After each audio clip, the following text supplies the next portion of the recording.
Chapter 1 The Ugly Duckling. In Thir of the Dhn dynasty, in their village of Elevenlang. Under the setting sun, waves of golden whiz gently, fragrance wafting through the air, fields were alive with activity, and wisps of smoke curled up from the chimneys of the village elms, signalling that it was time for dinner.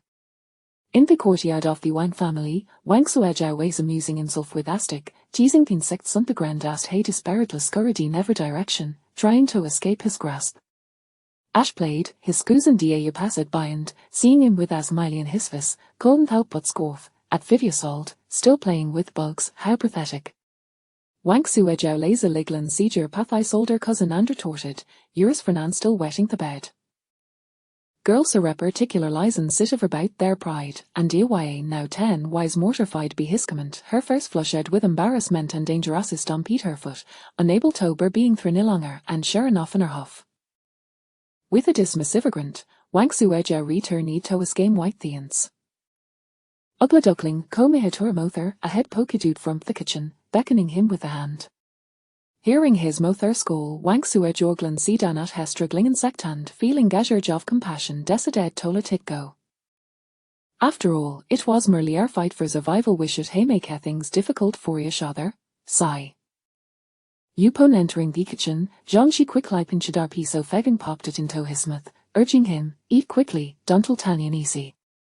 He hastily swallowed a pig, and unlike Andy's mother relax, that hurt and waist injured with displeasure. If it weren't for you with harvest to see days, I wouldn't even let you eat eggs, but just his little lebbet, and I dot your grandparents wouldn't you have any dot so, let me give our bit Marie heiliken.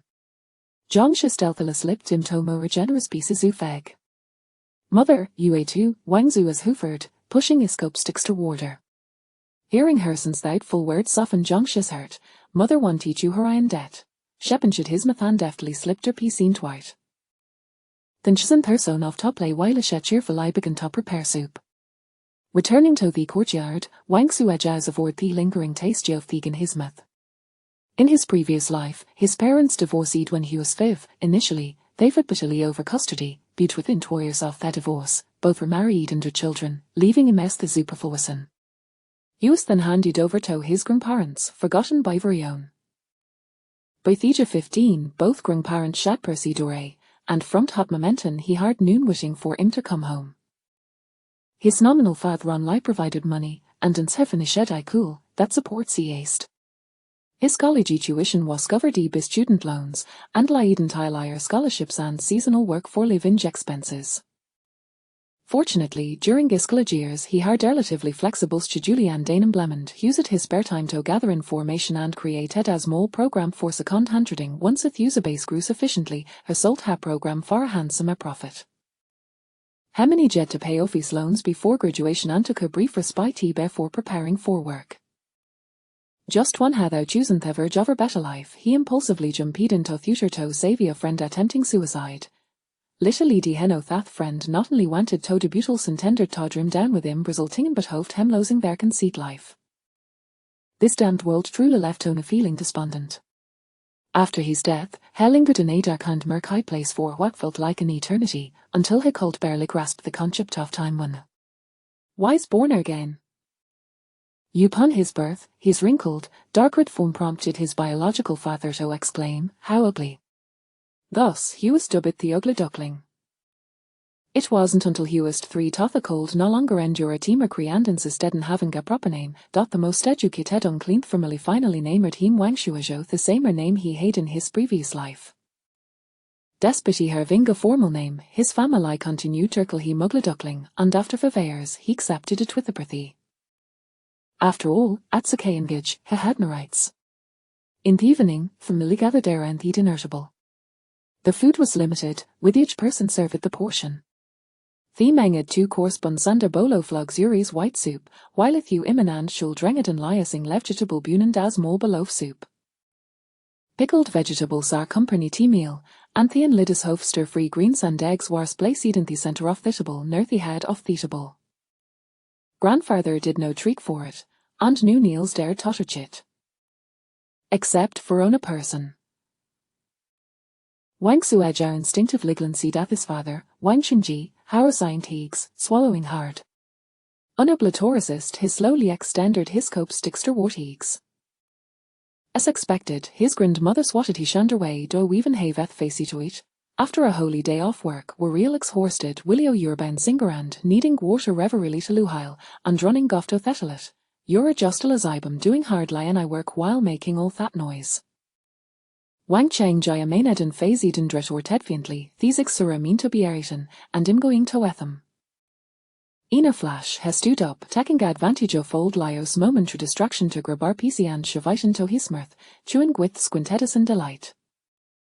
This infuriated old Liu, while a theothasha groner custom mead twart. Old Wang, indifferent to his akon son, calmly nudged had plateau fex closer to himself and place to piecing to his eldest since Paul, saying with concern, "You've been studying hard lately 8 more."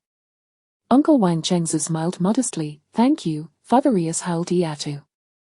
Yet, despite his words, has showed Nern of returning Thieg, prompt to lick and zoom in Jite instead. Old Wang nodded approvingly, "Thield est is sensible, hethen caster pointiglan seat the second son." Wang Cheng's himmer is goafed, rolling highs years in disdain. Old Torkand Nokshan unwondered if his furthers were clouded over, unable to see. After a few bites, Wang Cheng zuzimi to remember sami thingan kusilayamacht, bythway, father and mother, I have business stoten to tomorrow, so three's no need to prepare my meals. Old Wang nodded, "You take Karavier mutters well manager." Upon hearing his grin further swords, Wang Suejao noticed the expressions of his parents Sangdon Clendorn change dramatically, prompting him to hasty liloa he sheet in debt. After my life feud ways a bert erupt. Sure enough, as soon as old Wang's words fell, Wang Cheng's his face darkened, ever Rishi Methers worked oberdon, Thielda brother claims has business sits do coincidental, surely has do injit on purpose. Wang Cheng ziziged, shaking his sheet if I so blivigianja brother, you wouldn't understand the matter so far scholar. Wang Cheng's he sneered, rolling eyes and mocking lia piatting, you wouldn't understand the matter so far scholar whatever Isaac as if you ask, it's just that you don't understand. A sarcastic tone made old Wang and old Lia stempus fly, while Wang Cheng's lucky day thigianja brother with a pined expression. Wang Qingji, Filia Wario Fizzo and Firli promptly lunged adaptable, seizing the platch of stir-free greens and eggs, quickly shoveling them into the bowls of his family. Eat, Digen. The others were momentarily stunned, staring at them in disbelief. Old Lia jumpy Jupananger put hat down. Give it back, Yunfully Alson, you'll drive meta my grave. Shahuld Hirkup sticks at Wang Qingji, Buthan and Bly dodged. Wang Chengji pert like grabbed his bowl and dashed out of the courtyard, shoveling grising to his madasha shouted, "Hurry you pandiet, otherwise, your beseeching parents will take it away." Chapter 2 The Lazy One. Eulazibum, a swearel skin uilavetade, old Lias howled in fury, neglecting her mulash brandishade faith the dust ranchseed after Wang Cheng's behind the courtyard. Juncture, herring husband's words, quickly urged her children eat up. Look at thou thenier Uriah for their risked his life to jichu those eggs. Her voice was not quiet, wickedly darkened old Wang's already grime expression as she shot a fierce glare at Juncture. This drurblesome woman. A cipher plateau feg scout causes a cons in his life. Uncle Wang Chengzu watched the shows unfold in the courtyard with a gleam of schadenfreude, hoping old Liar would give her disrespectfully and just a good lesson. Uncle Wang Chengzu looked anxiously between his father and the commission in the courtyard, wanting to speak but unsure of what to say. Old Wang and I's wife had 3 sons and a daughter, the latter of whom had long since married and rarely returned except during festivals. The eldest son, Wang Chengzu the Kanson, Wang Chengyi and the unjust, Wang Chengyao. The saying goes, the emperor loves eldest son, while the common folk love the unjust, but his ATG did not hold true in the Wang family. The eldest son was not in the favored by his grandfather Butalsado Tejupon by his grandmother. To prevent eldest from and Dingu Plykedem, the couple had sent Wang Chengzu to school for enlightenment, initially hoping he would merely learn some characters. However, Wang Chengzu was not a netto zettel for mediocrity. With his loquence, has been labortete lesto his parents, convincing them to support him day after day, and the Van Harbored hopes that her clever son might succeed academically.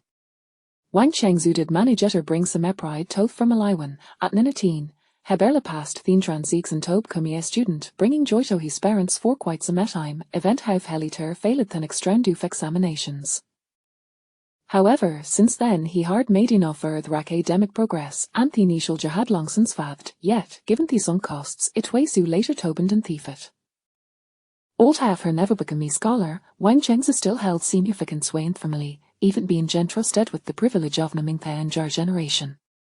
Wang Suizhou was quite fortunate in these regard, at least in Amengrites went to the uncle, preventing him from being stuck with a name like cow, horse, tiger, or bear like at the other village children.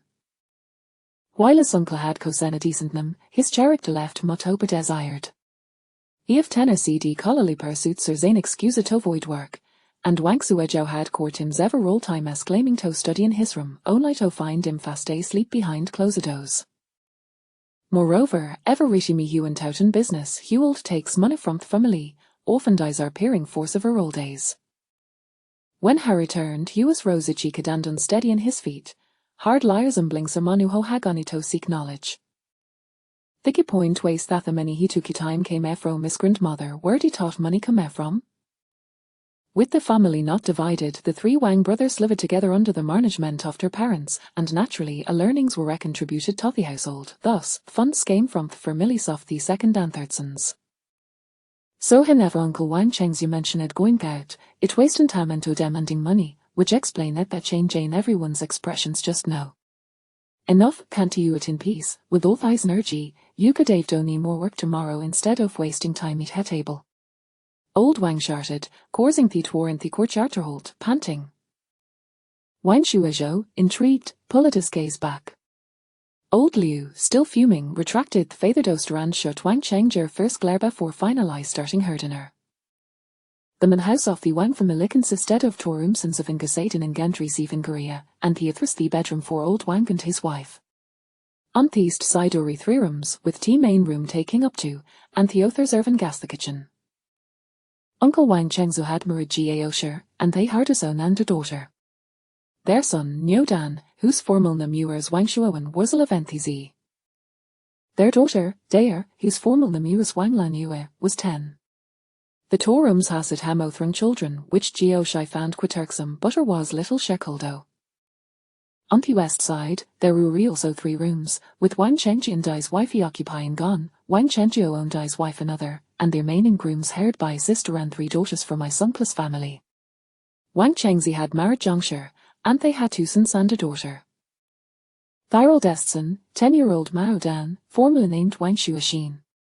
Their daughter, Ya, formerly named Wang Yue, was 9. The youngest son Washam, nicknamed Duckling, formerly named Wang Suizhou, aged 5. Their family occupy just on Aram, and his brother slept in a small space partitioned off in their parents' room. Uncle Wang Chengyu had married Marcia, and they had 3 daughters. Their eldest, Sonia, formerly named Wang Xingyue, was 9. The second daughter, Xie, formerly named Wang Chuyue, was 7. The youngest, Wu Ye, formerly named Wang Jieyue, was 5.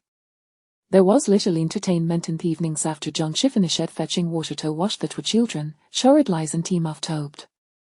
In a half-asleep state, Wang Suizhou vaguely heard the creaking of the boards from the neighbouring room, and he skillfully covered his ears with the blanket, drifting off to sleep.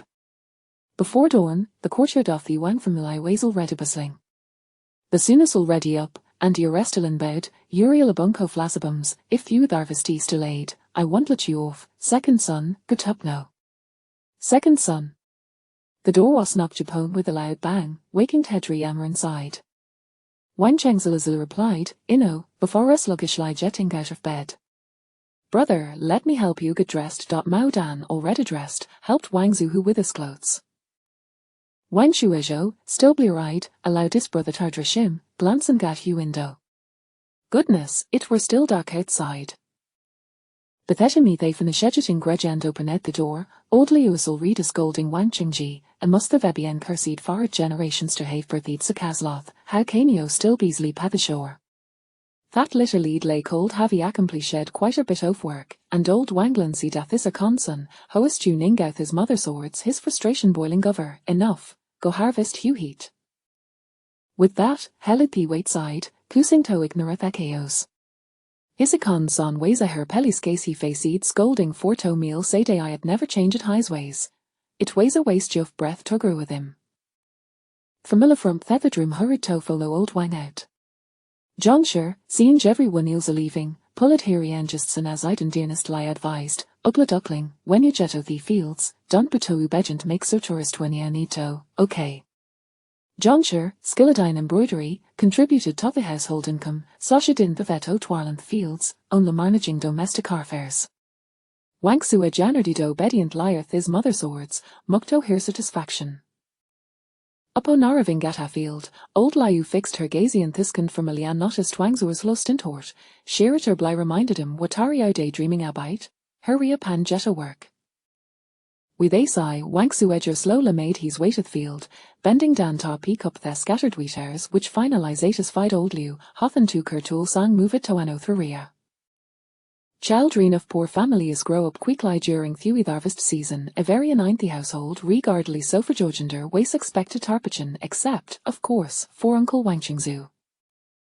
He prided himself on being Gascolarand, having pursued the transexum, natural life used to work in the fields.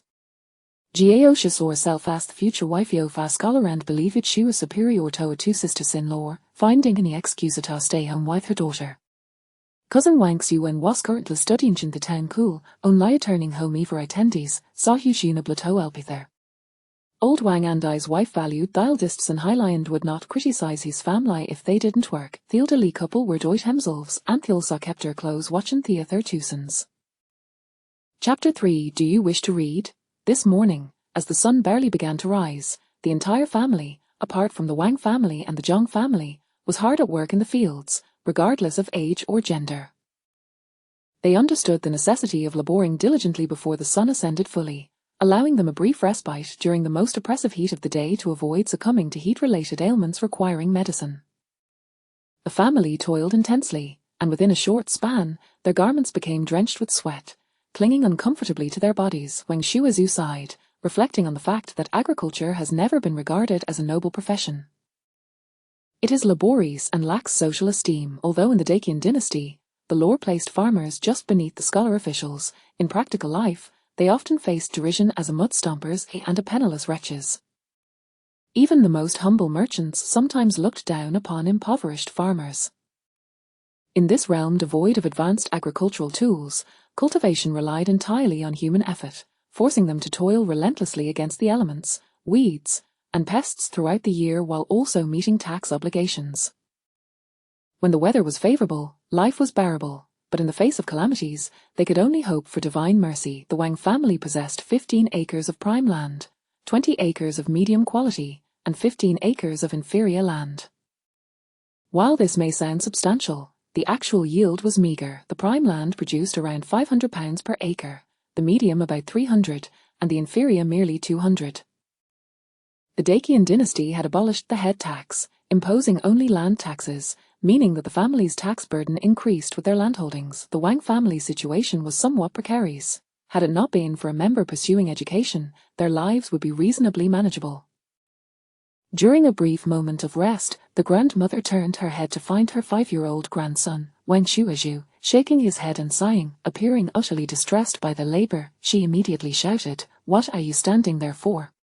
Get to work, don't turn into a lazy bum like your father." Her harshness was not born of malice but rather from frustration at the second son's indolent nature, which mirrored his father's. He spent his days languidly, moving only when prodded, and if left unsupervised, he could remain in one spot for ages, leading one to think he was contemplating profound matters of life. Children, in their innocence, often harbor such thoughts from where one cannot fathom. Startled by her sudden outburst, Wang Shuazhu inadvertently stepped onto a patch of short, hard wheat stubble. The straw sandals he wore pierced painfully into the soles of his feet, and blood began to flow. He gazed down in shock for a moment before unleashing a wail. "Iwara!" His cries echoed through the air, capturing not only the attention of his family but also that of the neighboring field workers. Wang Chengji and his brother Maudina rushed over, discarding their tools in haste. Upon following Wang Shuazhu's pointing finger, Maudina exclaimed in alarm, "You're bleeding." Wang Chengji scooped up Wang Shuazhu, declaring, "I'll take him home to stop the bleeding," and dashed towards the house. Ya, lagging behind and unable to see her brother's condition, anxiously urged her brother to follow. The grandmother, initially feeling a twinge of guilt, had not anticipated that her shout would lead to her grandson's injury. Seeing the entire second family abandon their work to pursue Wang Shuizhu, she grew furious, hurling dirt in their direction. You lazy bunch. It was merely a cut foot, not a death sentence. Why the need for such alarm? She even suspected that the second son had deliberately orchestrated this incident for sympathy. The more she pondered, the angrier she became, rolling up her sleeves to confront them, only to be restrained by the elder Wang, who admonished, enough.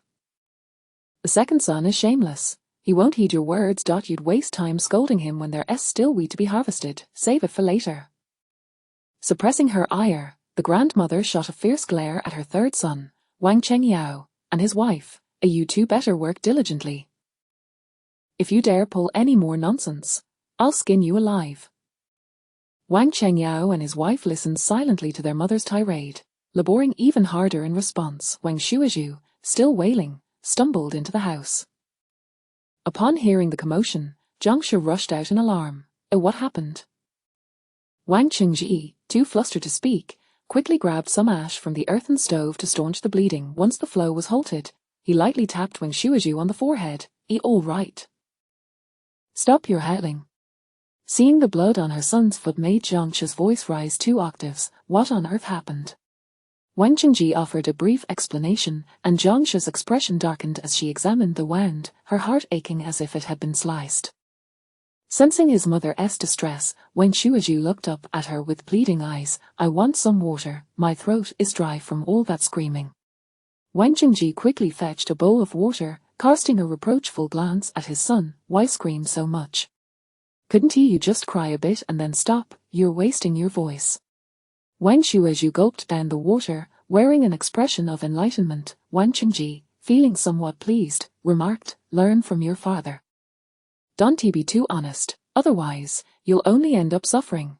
Today, you displayed some cleverness. Regardless of the injury's severity, just remember to cry, otherwise, I'd still be out there working under your grandmother's watchful eye. Children from poor families exhibit remarkable resilience. Wang Qingji felt little concern over the minor injury. He even felt a sense of relief that it was his younger son who was hurt and not the elder, for the latter would have meant no respite for him that day. Maudener, seeing that his brother's injury was not serious and hearing his father's words, wore a conflicted expression. There's only so much work to be done at home. If we all take a break, what about third uncle and grandma? Isn't he that unfair? Zhang Shi shot her eldest son a look of exasperation, poking his forehead with her finger. How could we have produced such a dullard from 2 intelligent parents? If they wish to work, let them. What business is it of ours? We contribute to the family just fine. But grandma, enough with the buts. If they choose to indulge your uncle's family, that's their prerogative. Your father and I certainly don't wish to. Don't forget, you are a child. If you can't even spare a thought for how hard your parents toil, why concern yourself with others? Maudener, recognizing his mother's ire, refrained from further argument. Ya calmly interjected, mother is right. Brother, you care for grandma, but they only coddle uncle's family. Only father and mother truly care for us. Zhang Shi felt a wave of relief wash over her. She jabbed her eldest son's forehead once more before turning her attention to her husband. Observing Wang Qingji comfortably lounging on the bed, preparing to sleep, she redirected her frustration towards him. You took the children to the fields without keeping an eye on them. You still have the leisure to sleep. If they aren't your own, you wouldn't care, would you? Wang Qingji rubbed his nose. Why blame me? I care for the children too. I'm not the one forcing them to work. Zhang Shi erupted like a firecracker. Had I known about your parents' favoritism before marrying you, I wouldn't have wed you even as a sister-in-law. Niu Dan is already so big, not only does he avoid working the fields, but he even gets to attend school, while our Maudener and Chodan must toil. I earn the most with my embroidery every month, yet when it comes time to spend, it's always the eldest branch that spends the most. We've never benefited from their elder brother's fortune, yet when it comes to effort, they constantly criticize us for contributing little. Zhang Shi, hands on her hips, seethed with indignation.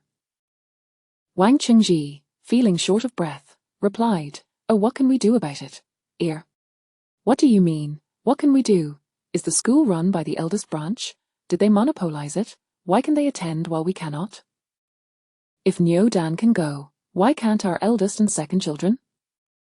The family stared in astonishment at Zhongshi, surprised by her newfound determination, yet she turned to Maudener and Chodan. Do you wish to read? Maudener shook his head vigorously. I get dizzy just glancing at my cousin S books. I wouldn't want to look at them all the time.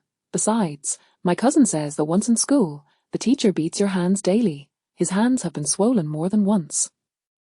I don't want that. Zhongshi, exasperated, yanked her eldest son ear and scolded, You're such a stubborn child, reading will lead to a better life, just look at your uncle's circumstances, aren't you envious? Chapter 4. Finding a way, Mao Dan shook his head. I do not envy my uncle. His good fortune is the result of sacrifices made by others in the family. I do not wish for my parents and younger siblings to endure such hardships.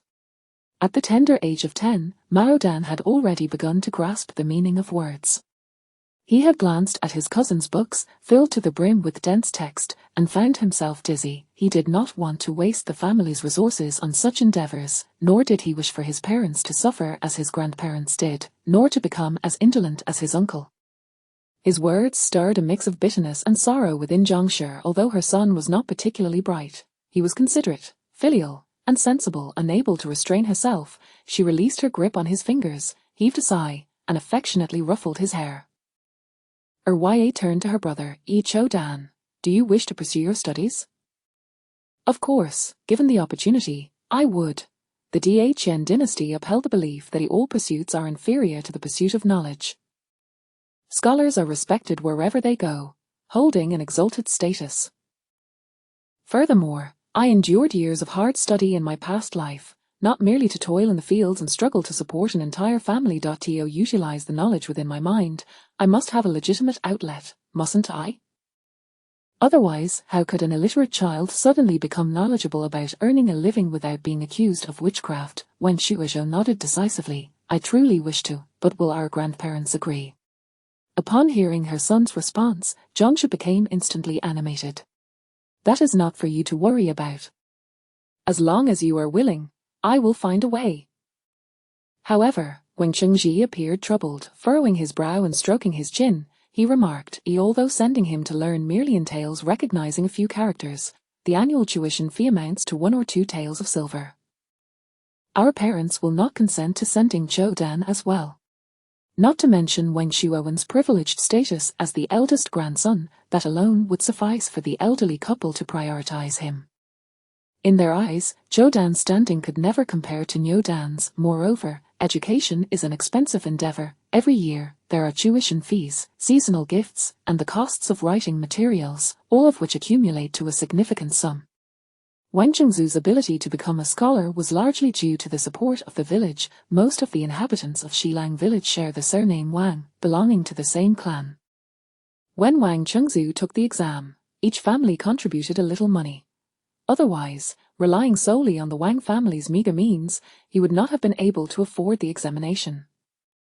Nevertheless, the elderly couple was well aware that although they had sent Nyo Dan for enlightenment, they had only committed to 3 years of support.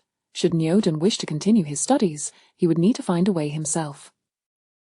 At least the eldest brother's family had an opportunity. What about theirs? As the sun rose high in the sky, old Liu returned from the fields with Marcia, only to bump into her eldest daughter-in-law, Jiaoshe, who was lazily stretching at the door. Oh dear. Mother, you have worked so hard this early in the morning. Go wash your face and drink some water. Chengzu will surely be heartbroken to see you like this. When he returns from the city, he should buy something to nourish you. Just as Jiaoshe finished her stretch, she noticed her mother-in-law returning with a gloomy expression, prompting her to quickly don a flattering smile. She squeezed past Marcia and, with a quick glance, chided her. Can't you see, you dimwit? Hurry and bring water for mother to wash up. Old Liu scoffed. You've talked for ages, yet I see no water brought to me, just your endless chatter. Normally, she would tolerate such behavior, but this time she felt genuinely insulted. Old Liu's mood was sour, and she spared no kindness to anyone. Jiaoshe froze at her words, her expression turning awkward, and she forced a smile. Mother, what are you saying? I merely intended for you to wash your face and feel more comfortable. I will fetch water right away. Old Liu huffed, and at that moment, Marcia brought a basin of water for her to wash her face. Old Liu then fixed her gaze on Marcia. Why aren't you off to cook? Do you intend for all the men in the household to starve? Marcia felt a pang of anxiety, disregarding her moment of rest, and hurried into the kitchen. It was not until mealtime that the tightly shut door of the second room finally opened. In the main hall, aside from Wang Qingzu and Niu Dan, everyone else was prepared to eat. The wheat harvest was nearing its end, and to prevent the family's laborers from becoming overly exhausted, the meals had been quite generous in recent days. Today's breakfast was even better than yesterday's lunch, featuring a rare bowl of steamed buns, a plate of stir-fried vegetables, and a pot of egg soup. Wang Shuizhou, upon seeing the buns, could not help but swallow hard. Finally, it was not just the meager vegetable mush. The previous meal had been bitter, a struggle to consume, and left one feeling hungrier than before, with nary a drop of oil in the belly. Today's bowl of buns appeared far more substantial than yesterday's fare. Everyone took their places, and when Wang Chengji caught sight of his family's meal, he quickly realized that not only was there only one bun, but the egg soup was devoid of any eggs. He immediately grew displeased. Mother, you are biased. Biased? Are you unaware of your own actions? I ask you to do a little work, and your excuses are as plentiful as the farts you parse in a day. Today, you have lazed about at home with your wife and children, and you still have the gall to complain. Wang Jingji promptly presented Wen Shuizhou, revealing the injury on his foot. Isn't he Zhou Dan your own grandson? Look at this wound. Do you think this is an excuse? The child's foot bore a red-black wound, causing old Liu to feel a pang of concern. After all, he was her grandson, and she could not be entirely devoid of compassion. However, considering the second son's perpetual idleness, she retorted with indignation, Zhou Dan is hurt, but your eldest and her YA are unscathed, yet you all flee.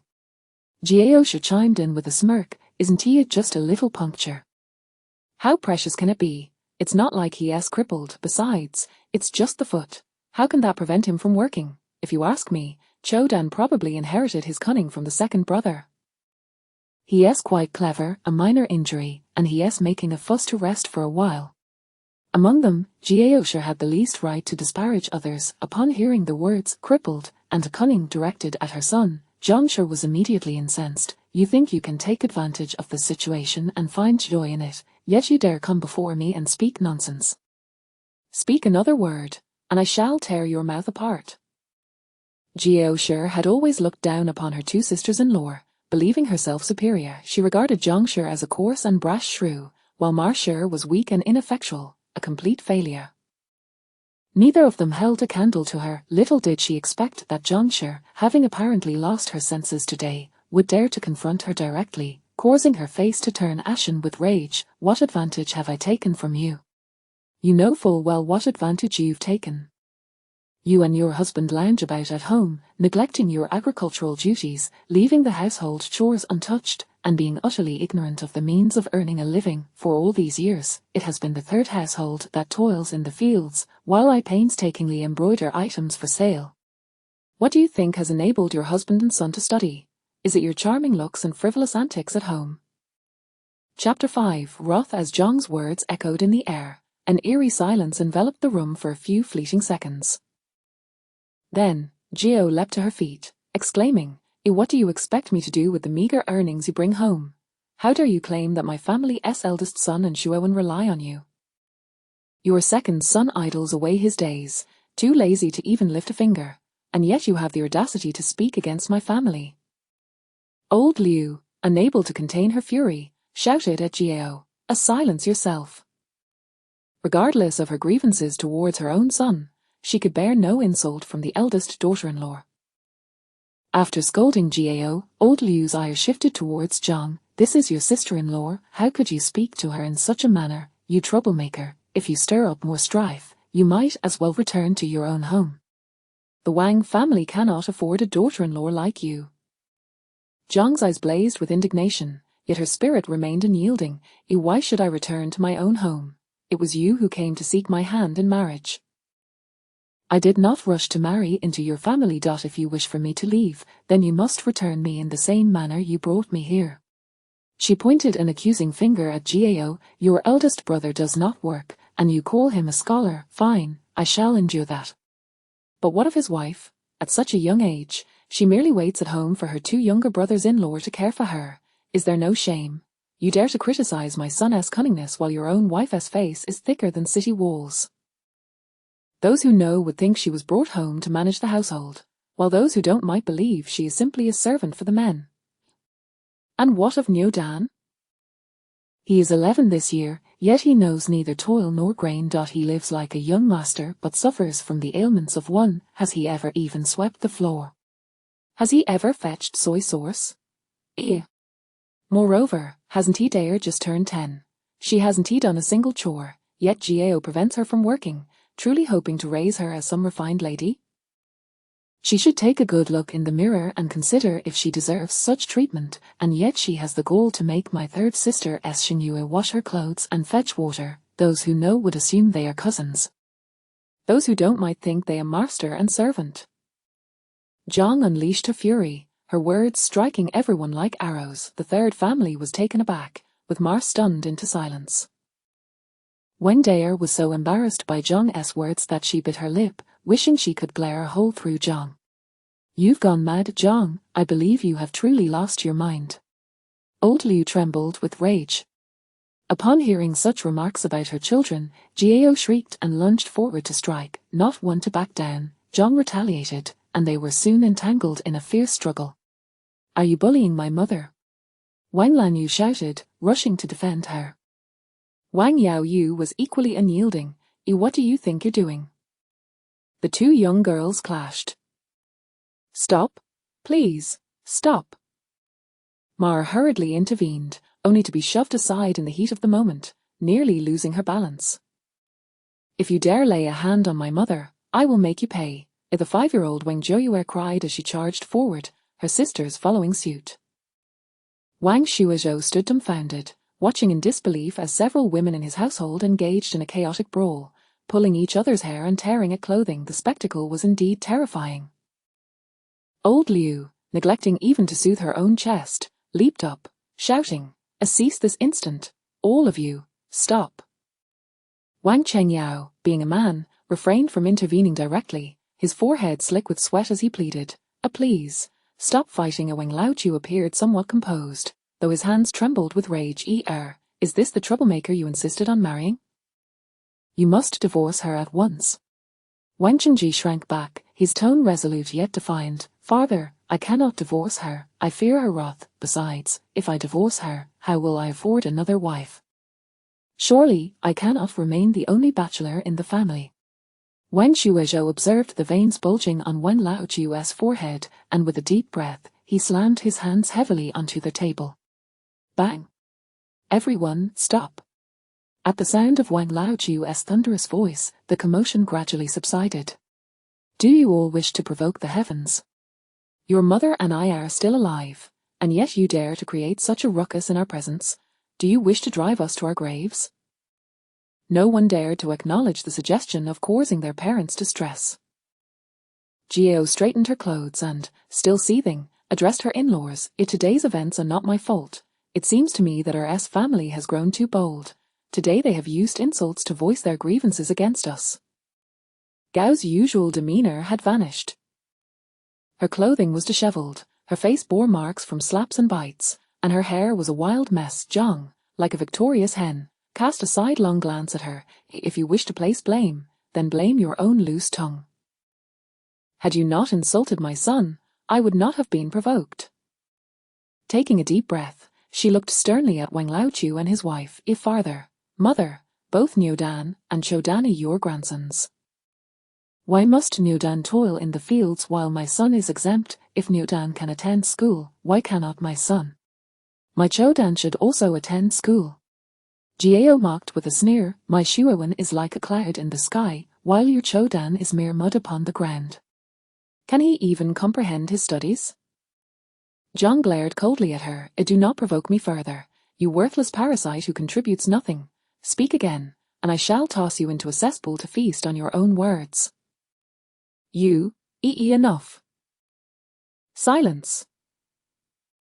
Old Liu's voice boomed, forcing Gao and Zhang to avert their gazes from one another. The expressions on Wang Laochu and old Liu's faces shifted unpredictably. They had anticipated trouble when sending Niu Dan to school, but they had not foreseen it occurring today. Wang Laochu's gaze swept over the gathered crowd, and he spoke gravely. Your mother and I may have favored the eldest son somewhat, but this was for the benefit of our family. If the eldest truly passes the examination, then, aside from other considerations, our family will be spared from taxes and labor. Wouldn't that make your lives easier?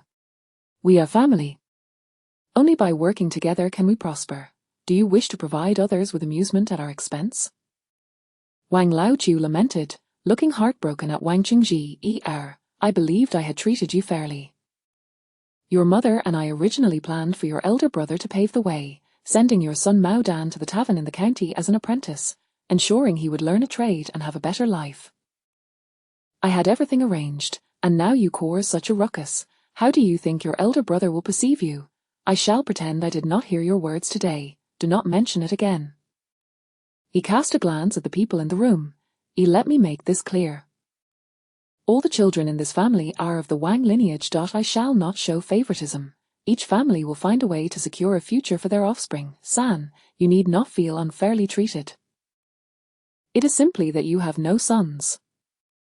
These words left Ma's face filled with embarrassment, while Wang Chengyao felt an overwhelming sense of guilt, unable to lift his head, his back bending further as he waved his hands. I have wronged you, father and mother.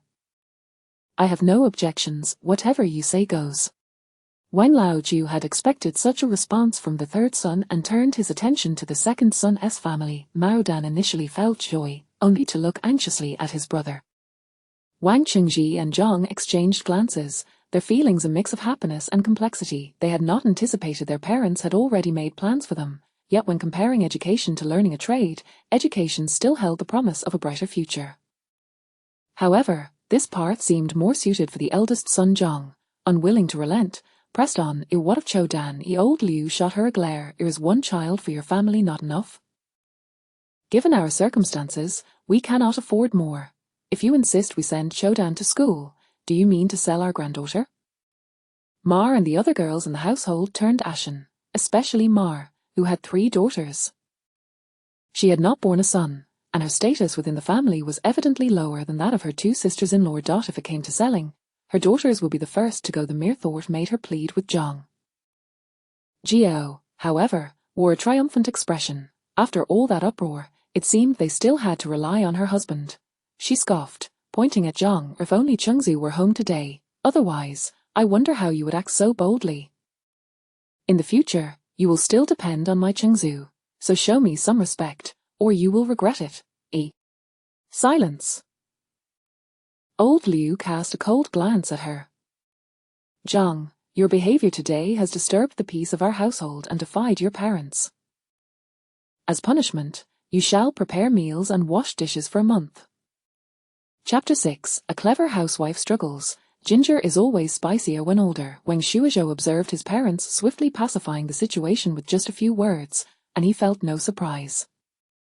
After all, the conversation had escalated to such a point that could they truly compel his grandparents to sell their granddaughter, if matters progressed further, they would likely offend all the relatives in the household. Moreover, his brother's future was still firmly in the hands of their grandparents, and his parents had to consider his feelings as well. After all, his brother was also their child. If they quarreled with their grandparents for his sake, how would that differ from their grandparents' favoritism towards their uncle? The family's circumstances were glaringly apparent. How could they afford the extravagant pursuit of education time and again? It was all a result of financial strain. As for dividing the family, that was even less feasible. Firstly, the customs here dictated that parents and children should not separate. Secondly, there were labor obligations to consider.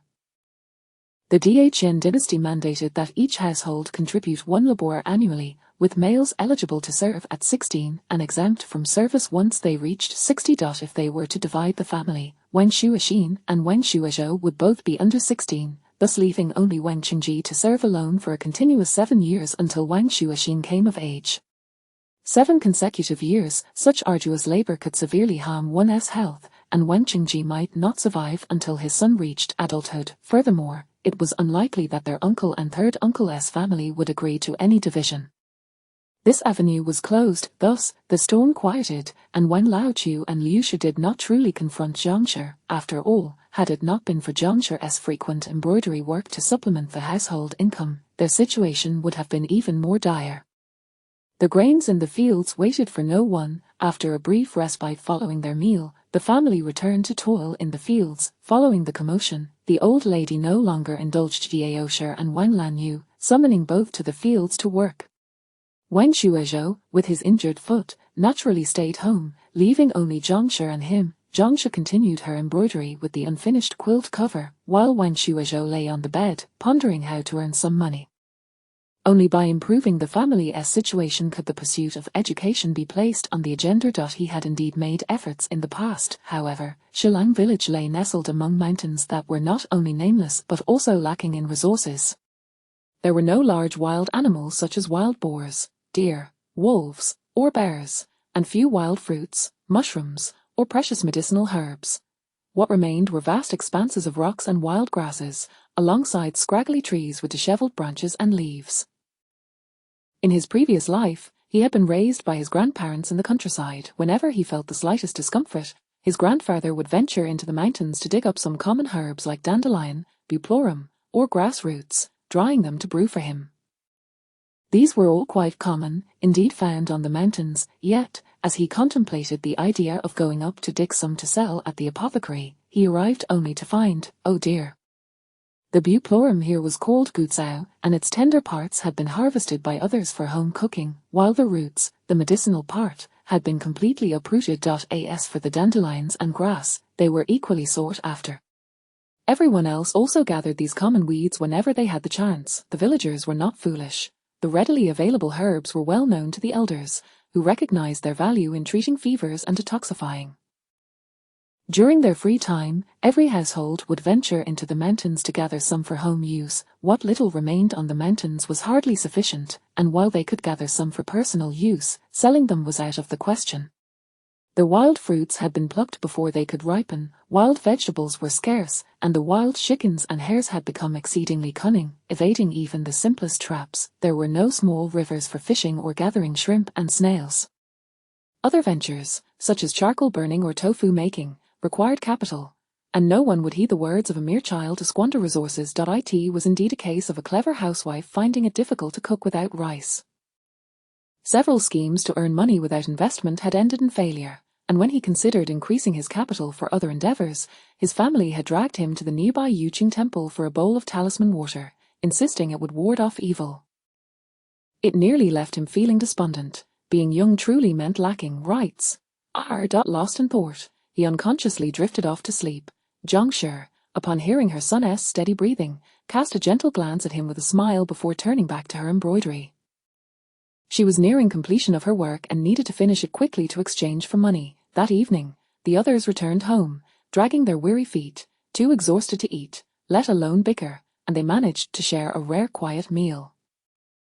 With the earlier promises made by Wen Laoju, Wen Qingji no longer caused trouble, diligently assisting with the harvest. Wen Shuixin and Wen Yaoyu, as always, were earnest in their work.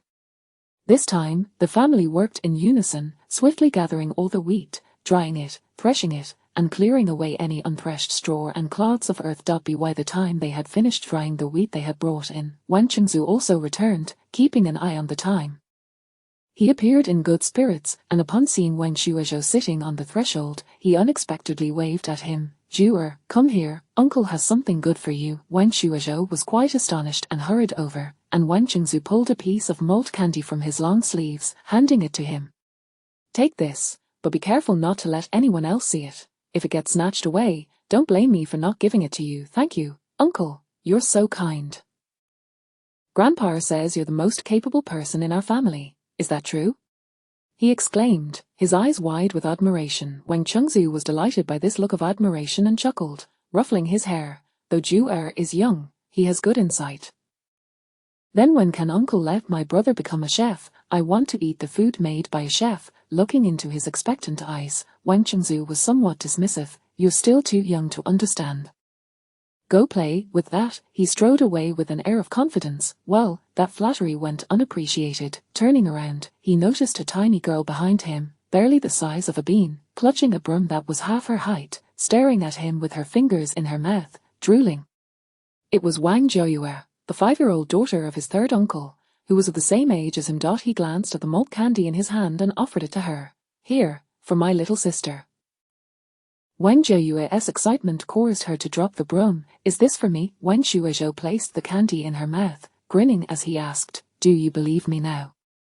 She quickly licked it with her tongue, the sweet flavor exploding in her mouth, making her squint her eyes in delight. Just as she reveled in her happiness, she was suddenly yanked back, and a voice filled with irritation rang out, come with me.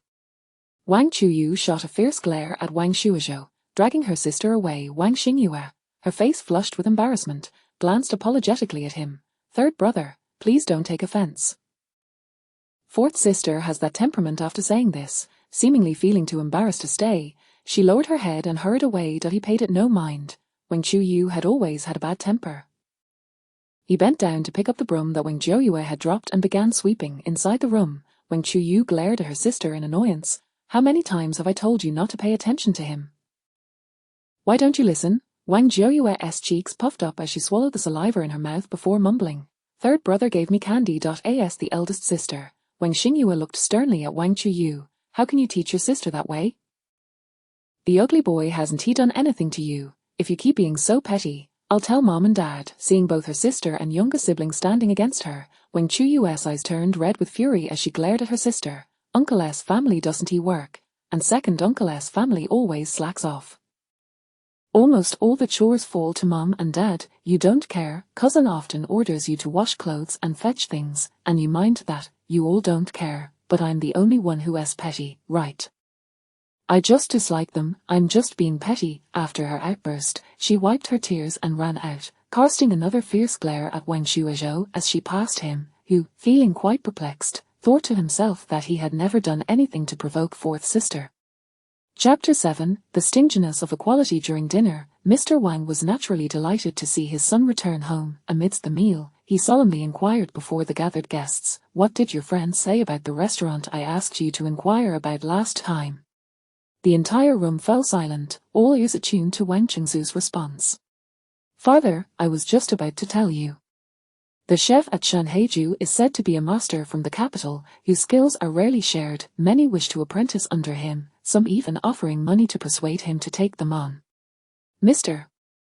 Wang took this matter quite seriously and, upon hearing this, grew somewhat anxious. "And what did they say?"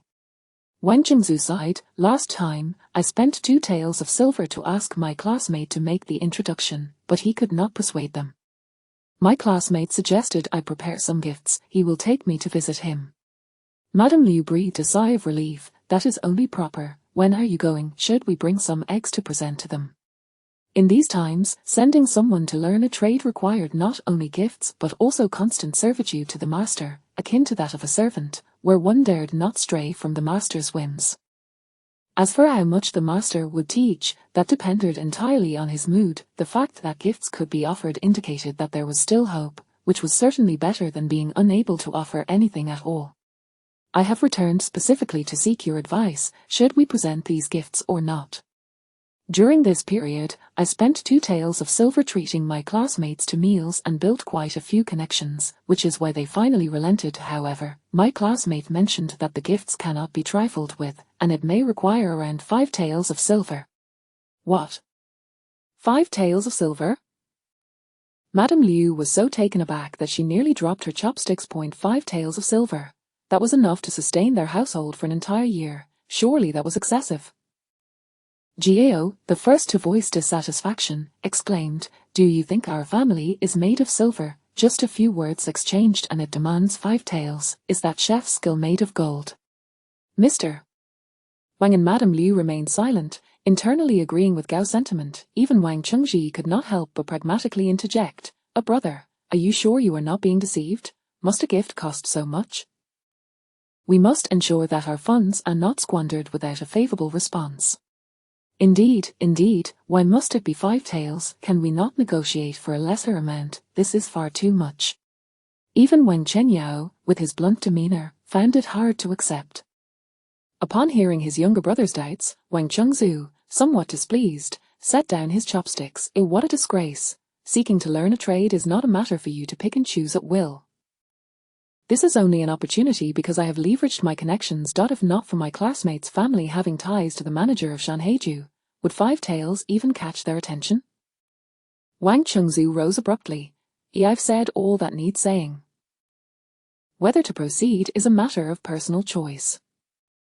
Gao, noticing her husband's anger, quickly chimed in. My son Chengzu has worked tirelessly to build these connections over the past few days, expending considerable effort and silver. Now that a glimmer of hope has emerged, you lot dare to voice dissent. If you're unwilling, so be it. After all, your son Mao Dan is not the brightest, and he would likely learn nothing, wasting our money in the process.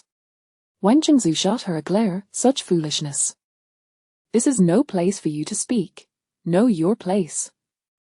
With that, he flung his sleeves and departed, while Gao, unfazed, continued to smile as she followed him. Mao Dan took a deep breath. A grandfather, grandmother, perhaps we should just forget it. I do not want to go. Mr. Wang waved his hand. A promise made is a nail driven, once spoken, words cannot be easily retracted. Tomorrow, I will give the money to your elder brother. Madame Liu was somewhat displeased but said nothing further. That evening, Zhang carefully applied fragrant ointment to her hands, as they were crucial for her embroidery work, which abhorred roughened skin. As she smeared the ointment, she spoke to Wang Qingji. Do you think this will work out? Today, brother did not mention whether the money would ensure success. Wang Qingji furrowed his brow. It should work, as it is 5 taels of silver. The following day, the elder couple indeed provided the funds to Wang Chengzu. Madame Liu handed over the money, repeatedly instructing him to ensure the matter was resolved. Wang Chengzu patted his chest, assuring them he would do his utmost, saying a few flattering words that made Madame Liu beam with joy before he left home with the money. He paid little attention to the household's harvest. The wheat was left to dry under the sun, and the stubble in the field needed to be removed and gathered to be burned, in order to enrich the soil for the next planting. 2 days swiftly passed, and during this time, Zhang's embroidery work was completed. Wen Shuozhou's foot injury had healed completely, and in the mornings, he collected firewood and followed the adults to gather the discarded wheat stubble. Upon hearing Zhang mention that she would be heading to the county town to deliver her completed embroidery, his eyes brightened. Mother, I want to go too. Mother is going to handle important business. You must behave and not cause trouble. When I return, I will buy you meat buns, Zhang replied, glancing humorously at his little short legs, without a second thought, rejecting his request. The journey to the county was long, and she worried he might not manage it. No, I want to go. I have never been to the city before. I want to see it. Though somewhat embarrassed, his youthful exuberance made his pleas earnest, his body wriggling and his arms flailing as he tugged at Zhang's clothing. Wang Qingji found it amusing but still pulled him close, delivering a light smack to his backside. A man should stand tall, not squirm like that. Stand straight. Does that mean you agree, father? The smack hadn't he hurt, and Wen Shuozhou beamed at Wang Qingji. Wife, the child cannot accomplish much at home. Let him go. He's still too young. I can manage more work. Mother should take him along. Mao Dan chimed in, seeing his brother's enthusiasm. Seeing the three of them looking at her with eager eyes, Zhang felt a mix of exasperation and amusement. You little rascal, I will not carry you tomorrow. You must walk on your own. I promise I won't hold you back. Wen Shuozhou declared with excitement, thumping his chest. That night, he was so thrilled that he hardly slept well, and upon hearing the sounds of rising from next door, he immediately sprang out of bed. Remembering their outing, Zhang rummaged through the chest to find him the most presentable outfit, which, in reality, was merely a slightly less patched garment than his usual attire. The family had been perpetually busy throughout the year, but due to someone studying, Madame Liu was overly frugal, splitting every coin in half, stingy with everyone.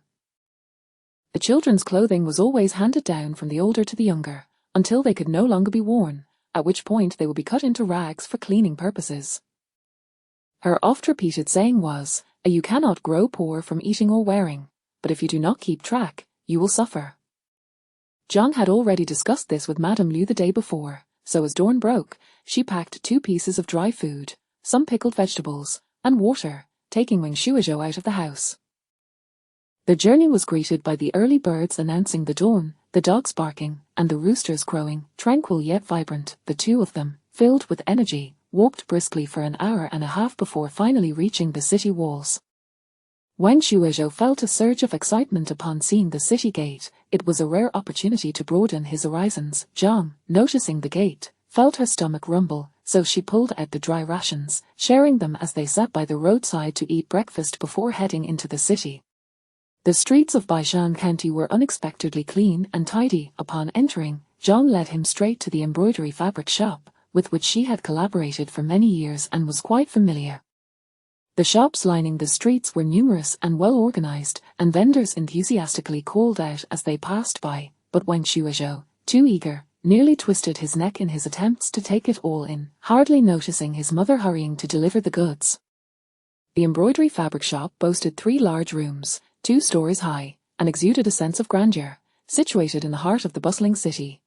Despite having visited many times, standing before the opulently decorated entrance still made Zhang feel somewhat inadequate, prompting her to grip Wang Shuizhou's hand a little tighter. Taking a deep breath, she stepped inside. The attendant at the entrance looked up and, recognizing her, greeted her warmly. "Is Sister Zhang, are you here to deliver goods today?" Zhang smiled. Indeed. Could you please ask the manager if he's available?" The attendant, named Xiao Wu, was not busy at the moment and pointed to a spot beside the counter. "The manager is free right now. Please wait there a moment, and I will fetch him." Chapter 8, Advantages. In but a fleeting moment, a middle-aged man sporting a goat beard and clad in a round-collared long gown approached. He cast a cursory glance at Zhang and Wang Shuizhou, refraining from idle chatter, and promptly commenced his inspection of the goods. Zhang hastily presented the neatly folded quilt cover for the shopkeeper's examination. This establishment catered to a mid to high-end clientele, with the more luxurious items meticulously crafted by specialized embroiderers, rendering Zhang's offerings somewhat inadequate. Zhang was only able to accept embroidery tasks of a lower tier, yet upon delivery, the recipients would still scrutinize the items for any stains, rough stitching, or damage. While the two engaged in their transaction, Wang Shuizhou wondered about the shop. The grand entrance of the fabric store was adorned opulently, yet the interior exuded a refreshing elegance. Garments, undergarments, and fur coats were classified and hung on the walls, resplendent in their presentation. Display racks showcased neatly folded bed linens, each categorized according to quality and prominently displaying their embroidered sides for the patrons' admiration. Rows of shelves were laden with a variety of fabrics for customers to select from, while wooden racks on the floor exhibited pouches and sachets, scattered throughout the shop. Little Wu, recognizing him as Zhang's companion, noted with surprise that the child was neither crying nor touching things inappropriately, marveling at the boy's demeanor, which starkly contrasted with the mischievous nature of his own sibling. "How old are you this year?" Wang Shuizhou inquired, glancing at the smiling little Wu, who replied earnestly, "Brother, I am 5 years old." Little Wu was taken aback, realizing the boy was actually a year older than his younger brother. The child seemed to come from a modest background, clad in patched garments, his frail frame accentuating his large eyes. Under their gaze, little Wu felt a twinge of compassion. He often kept some snacks on hand in the shop, anticipating moments of hunger, and now he produced a piece to offer. "Here, have something to eat." Wang Shuizhou shook his head. Brother, earning money is not easy. You should save it for yourself. I've already eaten my fill." Hearing such considerate words, little Wu felt even more reluctant to let the matter go and promptly stuffed the pastry into Wang Shuizhou's mouth. "I have plenty more." "You eat." Faced with the boy's resolute attitude, Wang Shuizhou conceded and nibbled on the treat. Casting his gaze at the garments on the wall, he spoke with a hint of envy. "Those clothes are truly beautiful. I wonder how much fabric is required to make just one. When I have money in the future, I shall buy one for my mother." Upon hearing this, little Wu exclaimed, "You have a good eye for one so young. The dress you admired, the flowing brocade with hidden patterns, is indeed our shop's prized possession. Just that one piece utilized 3 types of premium fabrics, measuring only 2.5 feet when completed, yet the waist amounts to over 3 feet. The cost of that waist alone could sustain an ordinary family for 5 years. Wen Shuizhou appeared dumbfounded. It's that expensive. Indeed, the main reason is the high cost of the fabric. If the material is even slightly rough, it snags easily. If there is even a minor error in the crafting, the entire piece is ruined and must be redone, a tedious and troublesome process. And what becomes of the ruined fabric? It is discarded. Just then, an elderly man entered, bowing slightly to little Wu. Young master, I have come to collect the scraps. Wait. Little Wu turned and retrieved 2 large buckets from the back. Wen Shuizhou's eyes lit up as he watched little Wu prepare to hand over the scraps. He quickly interjected, Little Wu, may I have those remnants? Little Wu paused. What do you want them for? He smiled sheepishly. I find the colors quite appealing and wish to take them home to make sandbags to play with my friends. Little Wu chuckled. That's far too much for that purpose. I'll give you some. Please give me all of it, I want to make a lot. Wen Shuizhou gazed at little Wu with hopeful eyes, who then waved the elderly man away. Who would have thought he wanted these scraps? It's a bargain for this old fellow. We pay him 60 Wen a month to collect them and haul them off to the refuse pit. Wen Shuizhou gleaned that their scraps referred to rubbish and their refuse pit to a dump. He never imagined that ancient shops, much like those in his past life, required payment even for discarding waste. How often does the shop dispose of waste? Every 5 days. These scraps accumulate slowly, so we generally gather a larger quantity before discarding them. As little Wu spoke, he found a piece of unusable fabric and began to fill the buckets with the scraps. Wen Shuizhou beamed. Thank you, little Wu. Little Wu waved his hand dismissively. It's a trifling matter. When Zhang returned to collect the next embroidery order, she spotted her son standing aside, clutching a bundle and awaiting her. Zhang's eyes widened as she prepared to scold him, but little Wu quickly explained, transforming her expression from one of anger to relief. She offered a sheepish apology. The child is naively troublesome.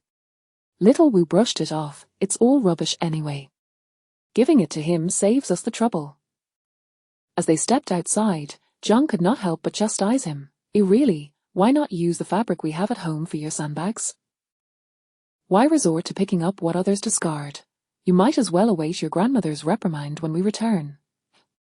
Mother, I just noticed that even a scrap from these remnants surpasses the fabric worn by everyone in our village. I feel it's a waste to throw it all away. Zhang retorted, what waste is there? It's not ours to begin with. Could you perhaps repurpose these scraps into something for sale?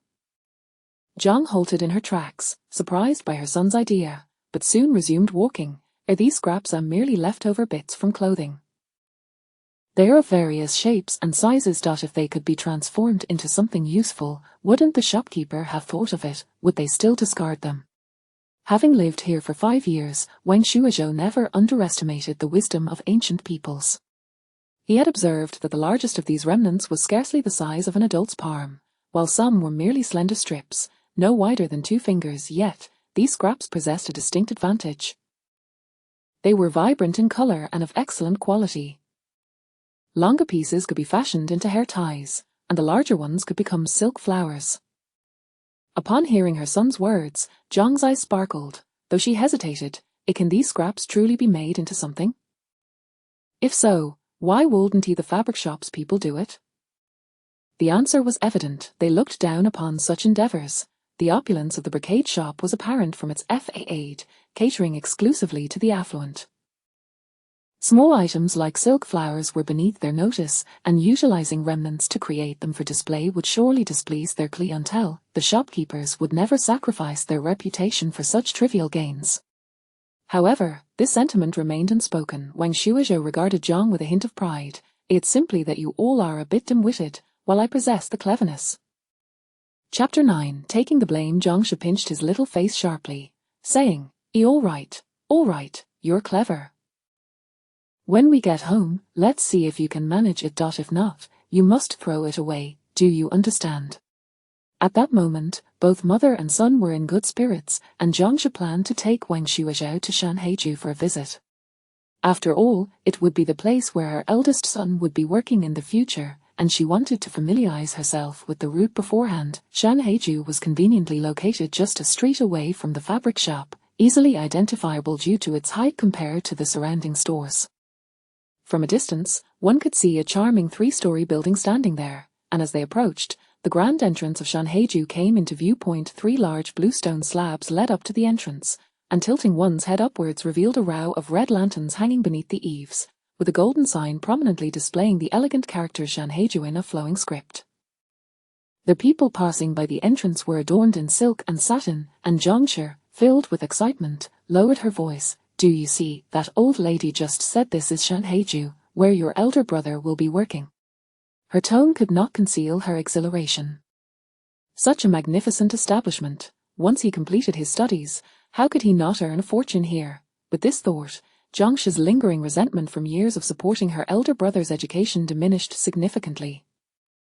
Education truly had its merits, even affording connections with the people here. With a satisfied glance, Zhangshi took Wang Shuozhao's hand and turned to leave. She had just received 300 yuan for her goods, and with determination, she spent 20 yuan to buy over a pound of pork belly, planning to improve their family's meals. She dared not linger on other items, fearing her impulse to spend would take over. Instead, she purchased 3 meat buns, intending to bring one home for each of her 3 children, and set off with Wang Shuozhao. However, Wang Shuozhao was not compliant at that moment. "Mother, what is a ash pit? I've never seen one in our village." Zhangshi replied with a hint of disdain. "Why are you asking that?" "The ash pit is where all the useless things from the households in the city are thrown. They dig a pit outside the city to dispose of the ash, either burning it or filling it in. Our village hardly produces any ash throughout the year, so we have no need for such a thing." Wang Shuozhao felt a stirring curiosity. He wanted to see it for himself. Although many found the idea of scavenging shameful, his mental resilience was commendable. In his previous life, while his father provided for his high school tuition and living expenses, the funds were always accounted for to the last coin. The curriculum was rigorous, requiring additional materials, and lacking money forced him to devise his own means. He had collected bottles, run errands for classmates, and even set up his own stall. He was well acquainted with the nuances of such endeavors. Despite the lack of dignity in scavenging, many had quietly amassed wealth through it. 2 acquaintances he had made while selling recyclables had achieved financial independence. One had started a factory processing plastic bottles into fabric, while the other had established a factory producing toilet paper from cardboard. The principles remained the same: resource integration. Who knew what useful items he might encounter? After all, these were risk-free ventures, and since he had ventured out, he naturally wanted to explore further. If he could quickly earn some money to fund his education, it would be a splendid outcome, far better than toiling in the fields day in and day out, living a monotonous life. Had he not retained memories of his past life, he might have resigned himself to fate, but having experienced more, he could not simply accept it. He was determined to rewrite his destiny. "Mother, I've never seen it." "Please take me to have a look," Wang Shuozhao implored, his eyes sparkling with eagerness. "What nonsense are you talking?" Zhangshi snapped, unable to contain her frustration. "The ash pit is filthy and smelly. There's nothing to see. If a child falls in, they may never come out." Zhangshi warned, resolute in her decision to prevent her son from going to such an ominous place. No, I just want to see it." "I've never been there, absolutely not." Zhangshi's stance was unwavering. She would not yield, regardless of whether Wang Shuozhao was pleading or throwing a tantrum. In desperation, he threw himself onto the ground, rolling about like a little monkey, kicking his legs in protest. Zhangshi felt her forehead throb in frustration and swiftly lifted him up, preparing to discipline him right there in the street. Alarmed, Wang Shuozhao's expression changed, and he quickly stood up, dusting off his clothes nonchalantly as he looked at Zhangshi, saying, "Mother, I'm hungry." Zhangshi ground her teeth in exasperation. After their prolonged commotion, it was already past noon. Ordinarily, the Wang family did not have a habit of eating lunch, but the journey had drained their energy. Before leaving the city, Zhangshi had bought 2 steamed buns, and they ate them before passing through the city gates. With nothing to anticipate, the hour-and-a-half journey home felt particularly prolonged. Wang Shuozhao felt the muscles in his calves ache, and with no interest in the scenery along the road, he could only focus on returning home. Although there was a cow cart available, old Liu had specifically instructed them not to ride, so they were obliged to walk. As the slanting sun cast its light over the village, and the livestock returned home, the moment they stepped inside, old Liu's eyes, sharp as a searchlight, fixated on Zhongsha's bundle. "What have you brought back from that second family's place?" as she inquired, noticing the sizable load. Zhongsha calmly opened her belongings for old Liu to inspect. "I finished embroidering the quilt cover last time, and they paid me 300 wen. The shopkeeper noticed my meticulous work and entrusted me with an entire set this time, quilt cover, sheets, and pillowcases. Once I finish, it will yield 500 wen. These scraps are for Cho Dan to play with." Upon hearing this, old Liu's brow relaxed, and she reached out, asking, "Where's the money?" Zhongsha smiled sweetly, handing over the remaining coins. "Mother, I thought everyone at home must be exhausted, so I bought a piece of pork belly." Old Liu did not respond immediately. She counted the money she received and weighed the meat in her hand. "Pork belly is 15 wen a pound, and this is barely over a pound. At most, it should be 20 wen. After deducting the cost of the meat, you only have 274 wen left. Where did the other 6 wen go?" Wen Shuozhao was astonished. His grandmother's eyes were like a measuring stick. No one could deceive her. "I went with Cho Dan today. The child is still small and cannot go without food for a day. I bought him a bowl of clear soup noodles, which cost 6 wen. If you don't believe me, you can ask Cho Dan." "Oh dear, why didn't you give me a heads up about taking the blame?" Chapter 10. Wang Shuozhou suppressed the urge to turn and confront his grandmother, instead approaching her to tug at her sleeve, his voice crisp and earnest. "Grandma, it was my hunger that compelled me to linger by the noodle stall, and it was only because of that Mother bought me a bowl.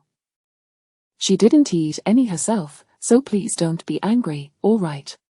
Before old Madame Liu could utter a word, her grandson was already pleading for leniency. She affectionately ruffled Wang Shuozhou's hair with her large hand. "You've already eaten, and what more can I do?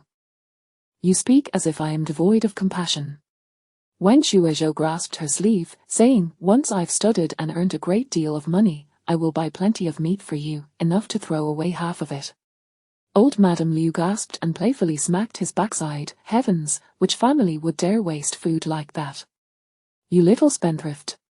The diversion, however, caused old Madame Liu to let go of her grievances regarding Zhongsha's unilateral decision to purchase meat. Zhongsha sighed with relief and took Wang. As soon as they closed the door, she beamed and lifted him into her arms. "Truly, you are my clever son, so cooperative."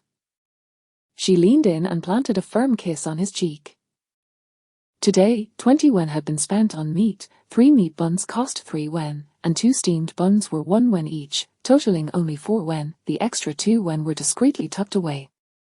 Unfortunately, her mother-in-law was quite astute, and it was challenging to extract money from her hands. Reporting too much would not deceive her, so she could only underreport. Although 2 wen was not a significant amount, it gradually added up.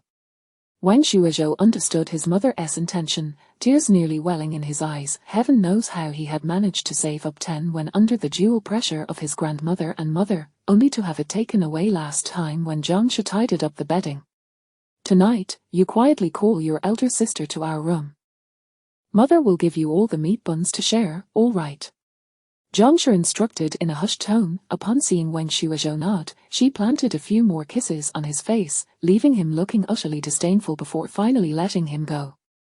After a long while, the family finally had some meat. Even Jiaosher, who often sparred verbally with Zhongsha, found herself unable to speak while eating the meat brought by the latter. A small portion of pork was stir-fried with a large basin of eggplant, and the family dug in with their chopsticks, their heads bowed in fervent consumption. Before bed, Wang Shuozhou quietly summoned his sister to their room. Zhongsha secured the door and took out 3 buns wrapped in oil paper from a pile of rag scraps. "Hurry up and eat, then rinse your mouths quickly. We mustn't let anyone catch a whiff of the scent." Zhongsha distributed 1 bun to each child, urging them to eat swiftly. Wang Qingji, feeling a twinge of jealousy, exclaimed, "Wife, how could you forget about me?" Zhongsha shot him an annoyed glance. "I'm saving the money for buns to make you a pair of shoes, isn't he that enough? You all grown now, yet still fussing over food." Hearing her words, Wang Chengji reached for Zhang Shi's hand. I knew you wouldn't forget me. Wang Shuizhou felt a bit choked, as if he had feasted without actually eating. Mao Dan, not thinking too much, had already finished his bun in a few bites while giggling at his parents and playfully covering his younger brother's eyes. Zhang Shi shot her husband a glare, retracting her hand to focus on the matter at hand. After inspecting the rag scraps she had brought back, she felt a sense of clarity. She showed them to her YA. These are the scraps your brother brought back. Starting tomorrow, we will turn these into hair ties and silk flowers to sell for money. Her YA's eyes lit up, and she immediately agreed. Once she finished her bun, Zhang Shi took her YA's hand, carefully scraping some of her fragrant balm into her palm, warming it before gently applying it to her daughter's hands. Observing her daughter's hands, which had grown rough over time, she felt a surge of anger. Your grandmother knows you are learning embroidery with me, yet still makes you work in the fields. Isn't he that detrimental to you? I will speak to her tomorrow. You are not to work anymore. The following day, Zhang Shi sought out old Madame Liu. Fortunately, the harvest had concluded, and only some miscellaneous tasks remained in the fields, so the women were not required to work. Upon hearing Zhang Shi's concerns, old Madame Liu did not object, although Gao Shi made a few snide remarks, which Zhang Shi disregarded. Though her YA would no longer need to work in the fields, old Madame Liu assigned her the chores of sweeping the house, feeding the chickens, and cleaning the chicken coop. As for washing the family's clothes, scrubbing dishes, gardening, and catching bugs for the chickens, that responsibility fell to the third households. Wang Chuyu and Wang Zhouyu. Gao Shi and Ma Shi busied themselves mending the clothes that had been torn during recent work, while the cooking duties were assigned to the first household's Wang Lanyu and the third household's Wang Xingyue. Wang Shuizhou returned from gathering firewood without going to the fields. Instead, he took over Wang Yaoyu's task of feeding the chickens and urged her to join Zhang Shi in making silk flowers and hair ties. Zhang Shi, being adept at handiwork, skillfully sorted through the pile of scraps and truly crafted a few silk flowers for Wang Shuizhou to admire. After witnessing his mother's craftsmanship, his confidence in selling silk flowers soared. However, those silk flowers required further processing to become hairpins, and that task would need to be entrusted to old man Wang. Imagining a future where a plethora of coins beckoned him, Wang Shuizhou shook off his previous lethargy and dashed off with a silk flower in hand to find old man Wang. Seeing him run with a flushed face, old man Wang, who was resting, could not help but tease, "Are you on fire?" Wang Chengji and Wang Chengyao burst into laughter, while Mao Dan, grinning, reached to tug at his waistband. "What is it?" Old man Wang casually fanned himself, not taking the matter too seriously. Wang Shuizhou leaned in closer, lowering his voice as he said, "A grandfather, these are silk flowers made by my mother." Old man Wang glanced at them and nodded in approval. Quite well made. His eyes brightened. You think they are good too, right? I know you can do some woodworking. Could you make some wooden hairpins? It wouldn't take much effort to shape them. Just a simple pin form will suffice. We can bore a hole at the top later, and I'll have mother wrap these silk flowers around them. Voil, a silk flower hairpin. We can sell them for money. Wang Chengji's eyes lit up. Are we really doing this? Wang Shuizhou nodded, while old man Wang and Wang Chengyao looked on in confusion. Wang Shuizhou briefly explained the situation, and old man Wang began to regard his grandson with newfound respect. Did you come up with this idea? He nodded, responding matter-of-factly, of course.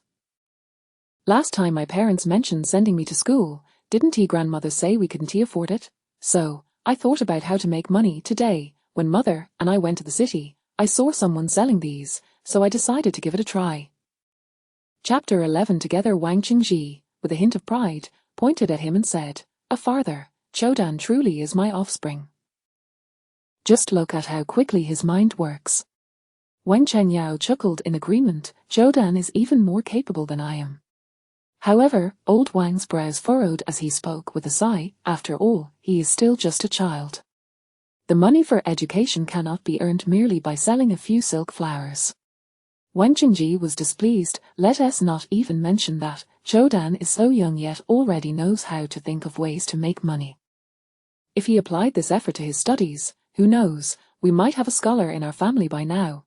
It would save us from having to deal with the elder brother, who only drags the family down, seemingly oblivious to our situation over the years.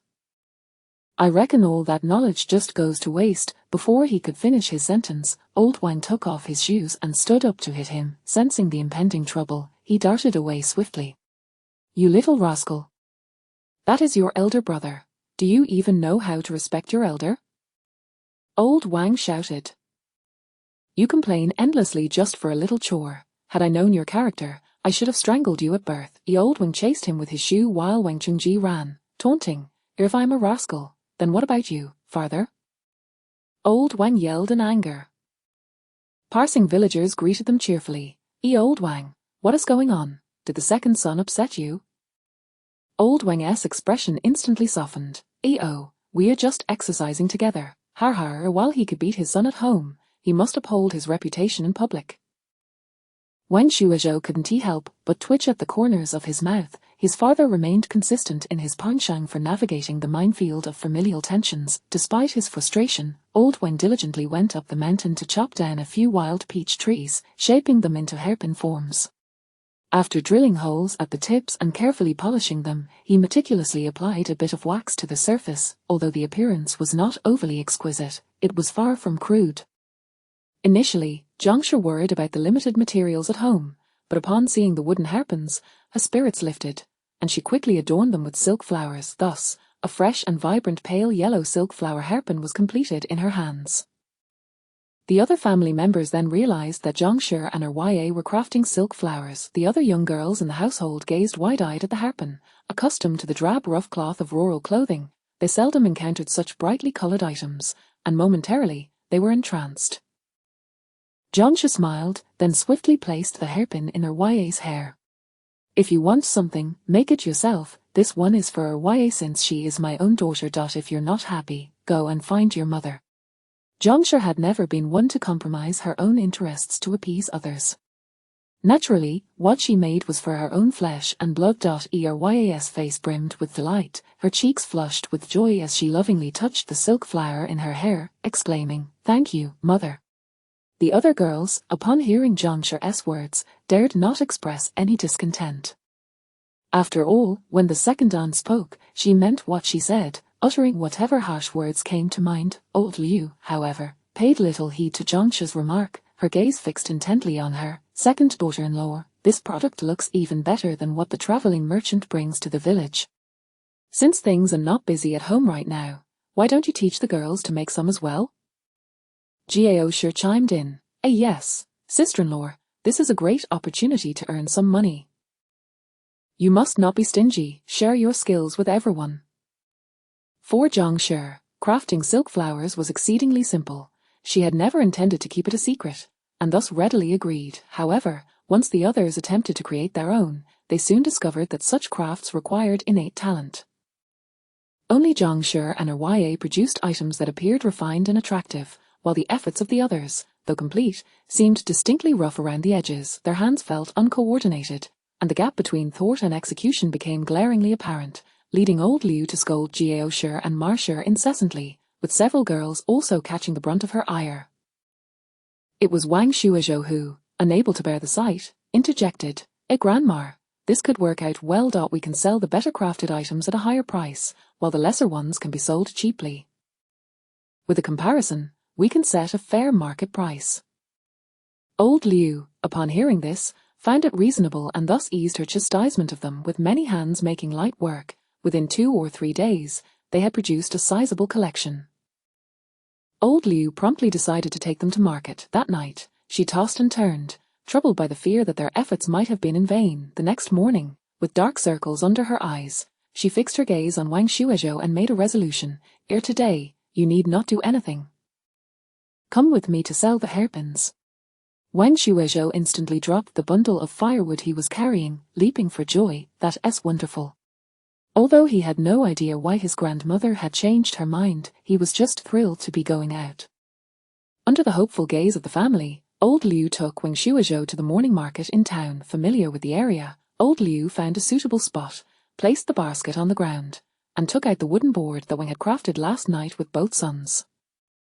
She combined the 2 pieces into a larger board, laid a clean, neat white cloth over it, and then arranged the hairpins on top. The vibrant colors quickly attracted the attention of a nearby woman, who approached and inquired, How much for these flowers?" Old Liu's delight faltered momentarily as she realized she had not yet determined the pricing. "These hair ties are 3 wen each, 2 for 5 wen, but the price of these hairpins depends on which one the lady likes. The craftsmanship varies, and so does the price."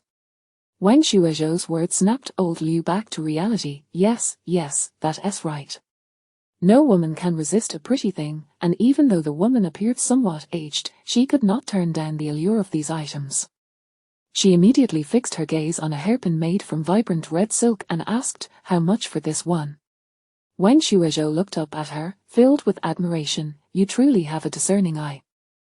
You've chosen our finest piece right away. This is made from the finest silk."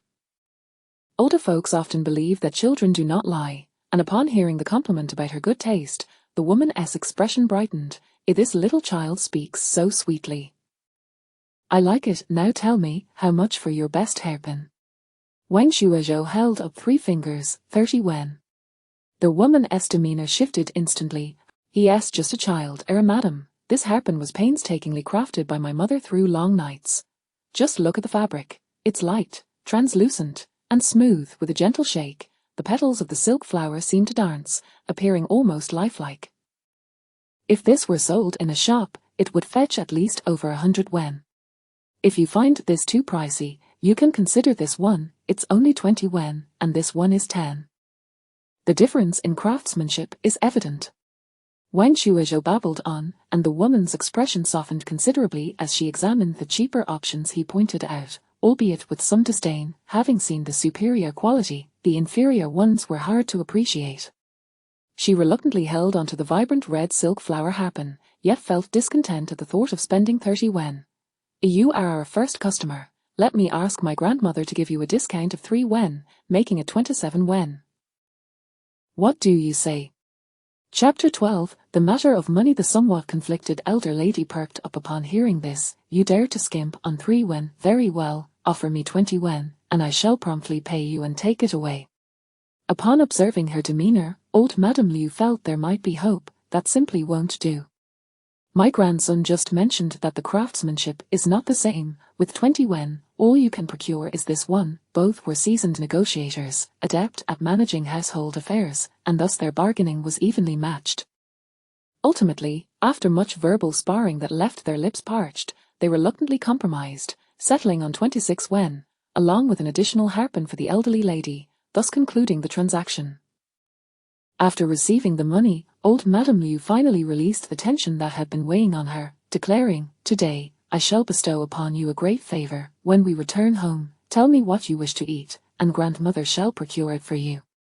"I do not wish for anything to eat, grandmother. Please take me to school instead."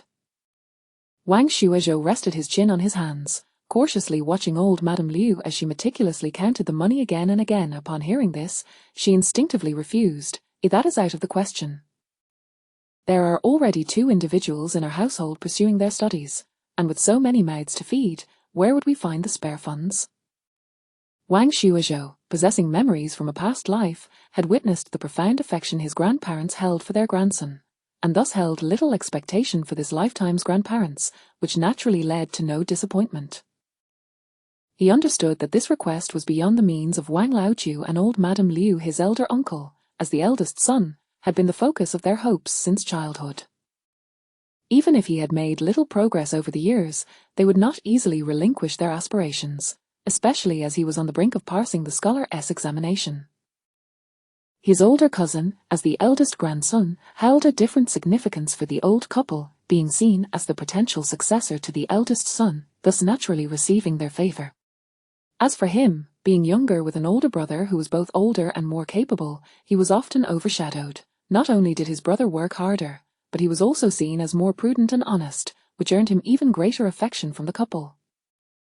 If they were to consider, their priority would undoubtedly be the 2 older grandsons. Though he too was a grandson, the hierarchy of their affection was evident. Even his cousin Wang Shuowen had been coerced into attending school. For him, the path would be far less straightforward. The crux of the matter lay solely in the aspect of money. If he persistently murmured his desires, they would inevitably take it to heart. They could not afford to ignore it, for his parents were not to be trifled with, After selling once, old Madame Liu had gained a sense of the market, finding the process remarkably smooth. Upon seeing customers approach, she would eagerly begin her pitch without waiting for inquiries. Though the marketplace was bustling, many turned away upon hearing the prices. After observing a few transactions, Wang Shuizhou came to understand. Even if the item was exquisite, it was merely a wooden hairpin. 20 to 30 Wen could easily purchase a pound of meat. Who among the households could afford to splurge on such an item? Those who visited the marketplace typically came from modest means. Discussing the quality of craftsmanship or materials was futile. Only affordability mattered. Households with sufficient means preferred to shop at established stores rather than peruse the roadside offerings.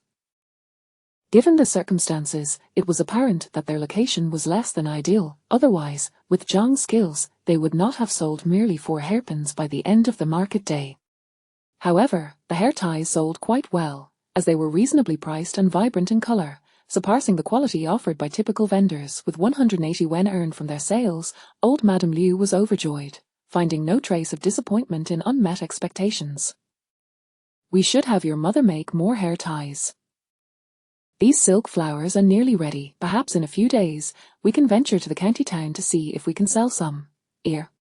Grandmother, why don't we go directly to the county town tomorrow? Although our materials are remnants, they are indeed of good quality, and I've already priced them low, yet they still aren't selling in the town.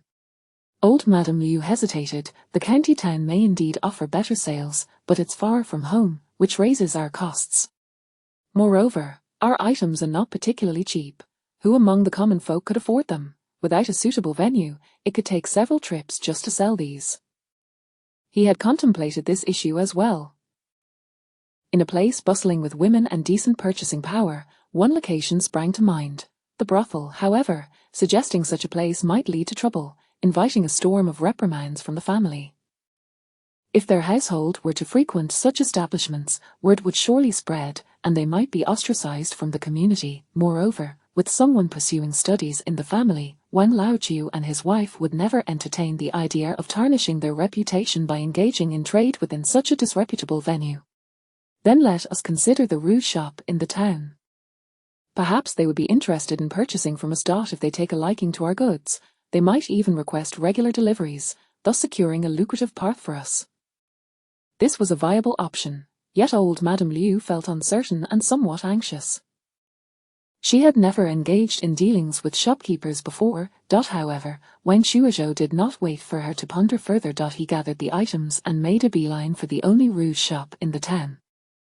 Old Madame Liu hurriedly followed behind him. Sanxia Town was a large and bustling place, yet the purchasing power was evident. The rouge shop belonged solely to the Lin family. Its simple decor was no different from the other shops in the vicinity, giving it an approachable feel. Upon arrival, Wang Shuizhou wasted no time entering and stating their purpose. Unfortunately, the shopkeeper, upon seeing the shabby attire of the elderly and the youth, immediately waved his hand in refusal without a second thought. Exiting the shop, old Madame Liu bore an expression of anticipated disappointment. I knew it wouldn't work. Nevertheless, our hair ties are selling reasonably well. We might as well keep the flowers for ourselves to sell slowly.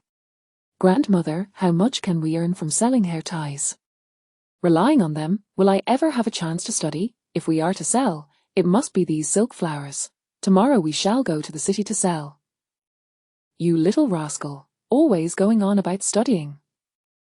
My ears are about to develop calluses. Your uncle has spent years in pursuit of education, costing the family a small fortune, yet has yet to earn a single coin back.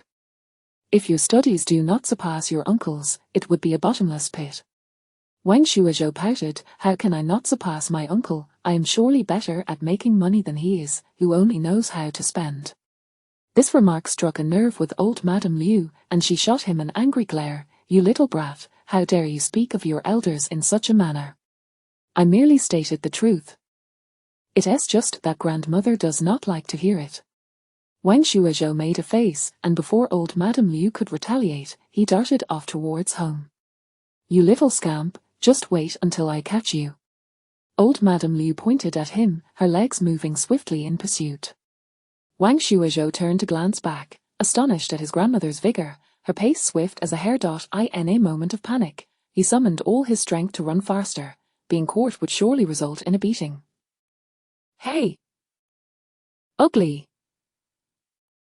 While he was running, Wang Shuozhou was intercepted, and upon closer inspection, he recognized his cousin Wang Shuowen, who was studying in town. Ugly, did you sneak out? You certainly have some nerve. With so many flower pickers outside, if you were to be captured, cousin, let's race to see who gets home first. Whoever loses is a little dog. His cousin, when at home, was a notorious troublemaker, and once he was ensnared, there would be no escaping for quite some time. Chapter 13, Stepping Stones. A glimmer of excitement flashed across Wang Shuowen's face. Let's compete, who's afraid of whom? As soon as he released his grip, Wang Shuozhou dashed ahead like the wind. Coming to his senses, Wang Shuowen immediately pursued, "You're playing dirty." Without looking back, Wang Shuozhou retorted, "You're just being foolish. Just you wait." Old Liu, witnessing the smile that broke on Wang Shuowen's face, had yet to voice her thoughts when she saw her eldest grandson chasing after the youngest, promptly scolding, "You two rascals, running faster than monkeys." Wang Shuozhou's short legs were no match for Wang Shuowen's speed. As they neared the village, Wang Shuowen caught up, grabbing a fistful of Wang Shuozhou's hair, causing him to lean back uncontrollably, his scalp nearly torn from his head. "Har har har. Caught you, didn't I? Now bark like a dog." Wang Shuowen chuckled wildly at the sight of his cousin grimacing in pain, tightening his grip further. "Then let go of me first." This mischievous child was truly tugging at his scalp. Wang Shuowen, reveling in his victory, released him, placing his hands on his hips and tilting his chin. "Now bark. If you mimic me well enough, I shall let you go." Rubbing his scalp, Wang Shuozhou cleared his throat and, imitating Wang Shuowen's tone, exclaimed, "Har har har, got you, didn't I? Now bark like a dog." Wang Shuowen momentarily failed to grasp the situation, his face flushed with anger as he retorted, "I asked you to bark like a dog, not to mimic my speech." Wang Shuozhou, quick on his feet, shot back, "I'm barking like a dog." Wang Shuowen's face turned crimson with indignation. "You! How dare you insult me? I'll make you pay." Wang Shuozhou burst into laughter. "Brother, after months at school, you haven't improved a bit." The two of them clambered home, greeting villagers loudly along the way. "Good day, fourth uncle." "Good day, grandfather." Before the recipients could respond, Wang Shuozhou zipped past in a gust, with Wang Shuowen trailing behind, shouting.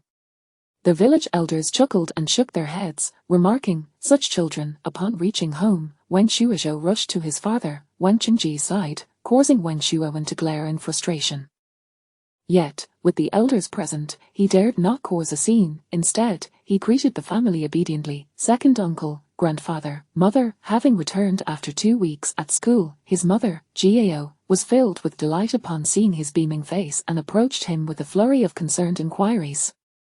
Big Ya and Old Wang also joined in, and when Old Liu returned, she too became involved. Wang Qingji remained stoic, merely ruffling his son's hair as he asked, "How did it go this morning?"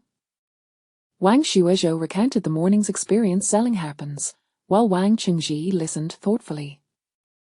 Seizing a moment amidst the conversation, Wang Shuowen turned and shot a fierce glare at Wang Shuozhou, silently gesturing with his hands around his neck, threatening him, "Just you wait." However, he soon lost the opportunity to threaten Wang Shuozhou, as Old Wang called the family together, instructing Wang Shuowen to recite in front of everyone. Although Old Wang could not understand the words, he was keen to let the family hear his grandson recite, proving that the money spent on his education was not in vain. "Look, my grandson has learned something new."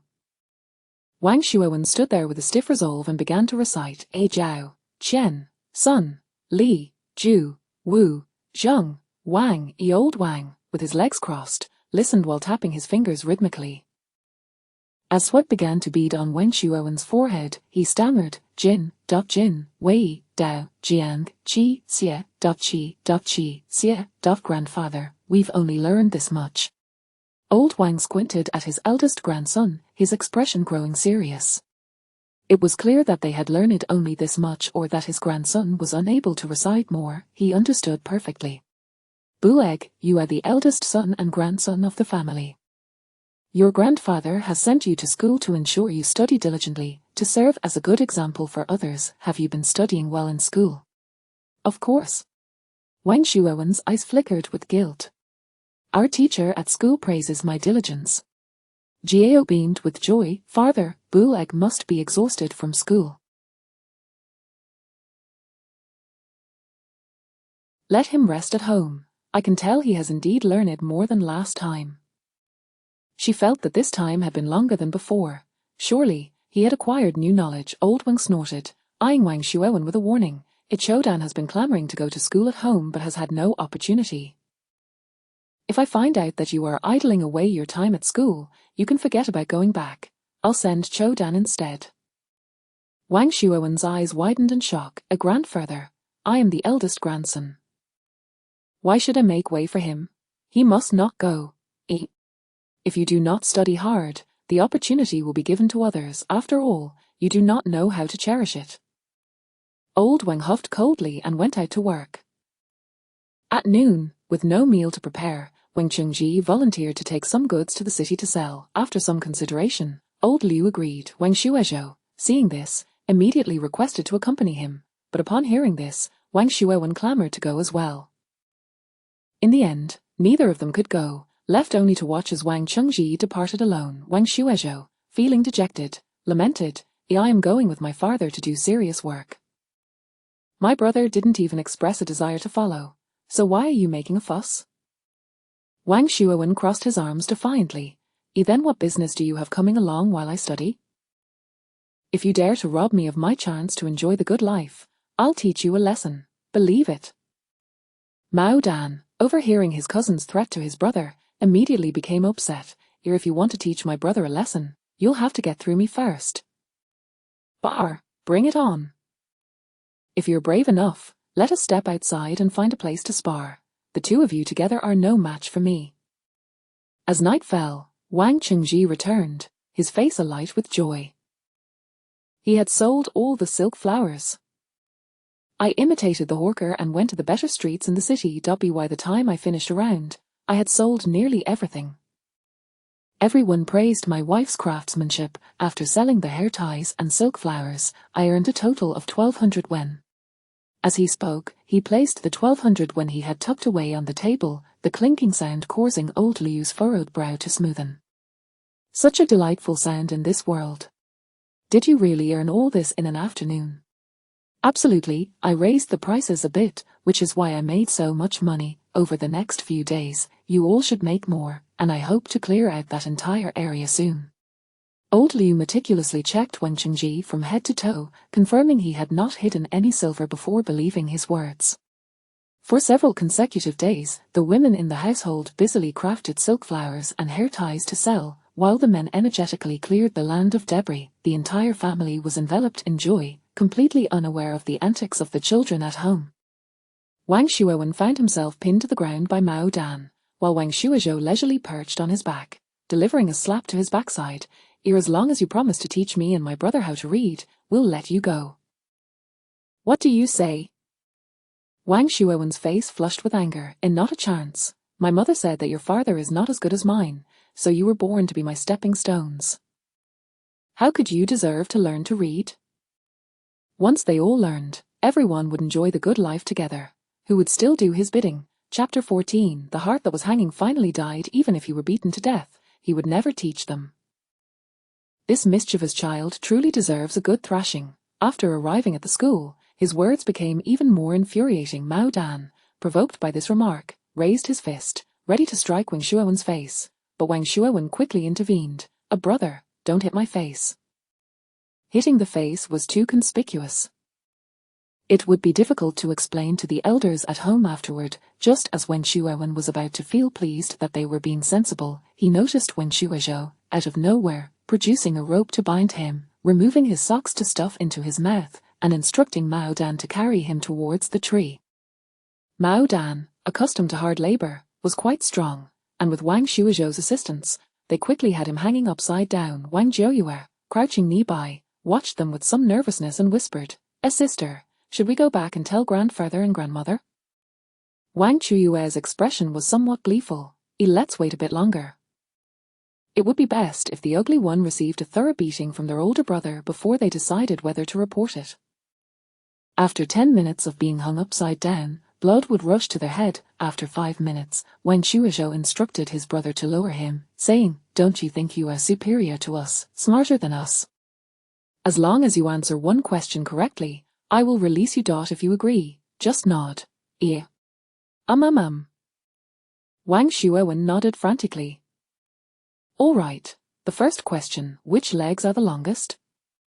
Upon asking, Wang Shuozhou removed the foul socks from Wang Shuowen's mouth. Wang Shuowen could hardly wait to respond. The tallest person has the longest legs. Wang Shuozhou, expressionless, stuffed the smelly socks back in. Wrong, the legs of one who strides forward are the longest.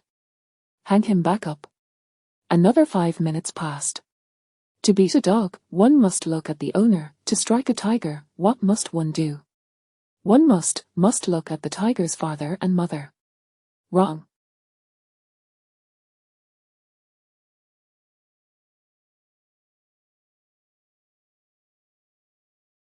One must see if they have the guts. Continue hanging. What's something our family never eats for breakfast? Never eats meat.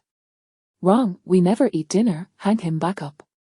After several rounds of questioning, Wang Shuowen's gaze shifted from anger and defiance to sheer terror. Good heavens, who would tell him that this was his cousin who was 6 years younger than him? This was simply a devil. He vowed never to bully him again. Just as the entire family was immersed in the joy of making money, Wang Chengji hurried home in a rented horse-drawn carriage one day. Upon entering, he began searching for old Wang, startling the entire family. Old Wang and Wang Chengyao rushed back from the fields in a panic. Seeing him in such a state, their hearts sank. A second, what happened? Wang Chengji quickly summarized, "A father and third brother are coming with me to the city. Something happened in town." Upon hearing this, Mrs. Liu immediately asked anxiously, "Did you offend someone while selling silk flowers?" No. Wang Chengji pulled old Wang and Wang Chengyao toward the door, while Mrs. Liu stomped her foot in desperation. "If not, then tell me what happened." "You going to drive me mad?" Wang Chengji shook his head, refusing to divulge a word. As he led old Wang and Wang Chengyao away, the family was in a flurry. Even the normally sarcastic Jiao was silently praying for their safe return. Second, we're already on the road. Just tell me what happened. Old Wang feigned calmness. Wang Chengyao fixed his gaze on his elder brother, waiting for an explanation. Wang Chengji gritted his teeth. "It's about eldest brother." What? Old Wang felt a buzzing in his head. What happened to your brother?" What? What happened to him? Grabbing Wang Chengji tightly, he sought clarification. Realizing the intensity of old Wang's grip, Wang Chengji quickly clarified, "The eldest brother is not injured, it's just." Today, Wang Chengji, in high spirits as always, took those silk flowers to sell in the western part of the town. When he had sold most of them, he turned into Yudai Alley, where he encountered a very generous lady who bought up the remaining 7 or 8 silk flower hairpins without any haggling. Wang Chengji was overjoyed. After finishing the sale, he immediately packed up to head home. As he walked, he spotted his eldest brother Wang Chengzu at the alley's entrance, cautiously glancing around before stepping forward. Wang Chengji instinctively stepped aside, watching as Wang Chengzu passed by and then followed him. His brother appeared neither to be seeking assistance nor inquiring for knowledge, which struck him as suspicious. Eventually, he followed his brother to the very shop where he had sold the silk flowers. Witnessing Wang Chengzu knock on the door, a lady soon opened it, and upon seeing his brother, they embraced warmly, their demeanor intimate and familiar. To his shock, it was the very woman who had made the last purchase. Alarmed, he hurriedly gathered his belongings and rushed to the carriage shop to rent a cart, hastily returning to seek old Wang's counsel. Old Wang's face turned ashen. After hearing the story, he fell silent, lost in thought. Wang Chengyao stared at his elder brother in disbelief, silently questioning whether this was true. Upon receiving confirmation, he gasped in horror. If this news reached home, he could hardly imagine the consequences. Before long, the three of them arrived at the location Wang Chengji had mentioned. Upon seeing the small courtyard with white walls and black tiles, old Wang's expression darkened ominously. Second, go knock on the door. Wang Chengji approached the door and knocked. Soon, Wang Chengzu's impatient voice could be heard from inside. Who is it? Footsteps followed, and when the door opened, Wang Chengzu's jaw dropped in shock. Farther. Get out of the way. Old Wang pushed him aside without courtesy and strode inside. Farther. Wait. Wang Chengzu shouted, trying to prevent his father and the others from entering the main room inside. A woman's sultry voice called out, darling, who was outside? Upon hearing this voice, old Wang's heart, which had been hanging in suspense, finally sank. He kicked open the door to the room from which the voice had come, and the scene within quickly unfolded before their eyes. Inside, a woman lay seductively on the bed, her shoulder partially exposed, hair tousled, lying on her side in such a way that her mere silhouette was enough to evoke one's imagination. Shameless hussy! Old Wang's fury reached a boiling point as he grasped the situation. The woman finally reacted, turning her head to see two unfamiliar men and an old man in her room, instantly screaming as she scrambled to cover herself with a nearby blanket. Farther, please, let me explain. This is a misunderstanding. Wang Chengzu rushed in, already sweating profusely, desperate to clarify upon seeing his father's furious expression. A misunderstanding? Tell me, what kind of misunderstanding is this? I've spent my entire life working hard to provide for you, sacrificing all my enjoyment and using every penny to support your education, and this is how you repay me? I'll beat you to death today, you ungrateful wretch. Old Wang was beside himself with rage, grabbing a nearby vase and hurling it at Wang Chengzu's head with a loud crash. The vase shattered beautifully. Old Wang froze. He had not expected his son to stand still. Wang Chengzu was equally stunned. He could hardly believe his father would actually throw it. Chapter 15. The son suffers. At that moment, Wang Chengzu was struck squarely on the head. Whether it was due to a lack of force, it remained uncertain, but his head did not bleed. The fleeting silence in the air was abruptly shattered by the shrill cry of a woman. My lord. Are you all right? Is your injury severe? Li Niang's heart aches for you. The woman on the bed, disregarding her disheveled state, hastily rose, one hand clutching her chest while the other gently caressed Wang Chengzu's head with a handkerchief.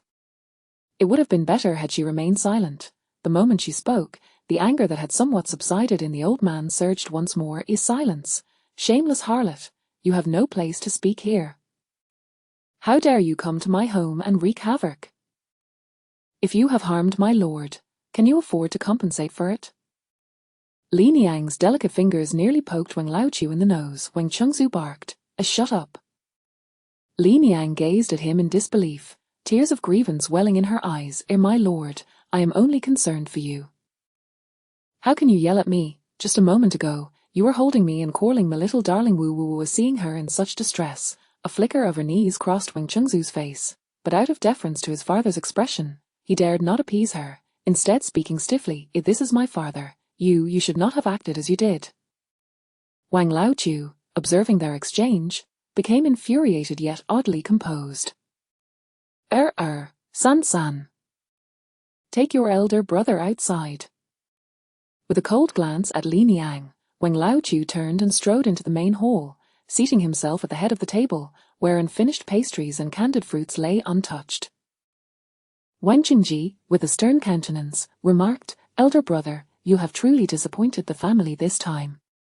Only then did Li Niang take a serious look at him, her eyes widening in anger. You are that peddler.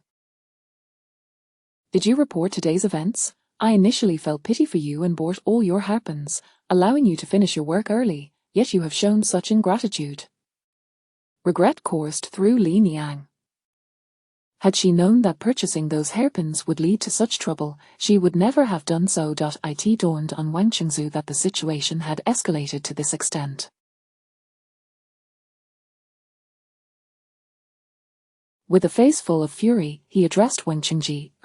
We are brothers. If you have any doubts, you may ask me directly. Why trouble our father at his age? I thought you had matured, yet here you are, still delighting in backstabbing me.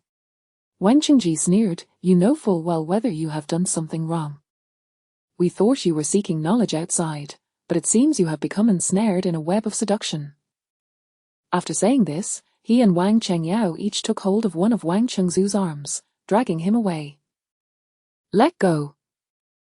I am your elder brother. How dare you treat me this way? I can walk myself. Today's incident is a misunderstanding. Please allow me to explain, Wang Chengzu declared with indignation, attempting to free his arm.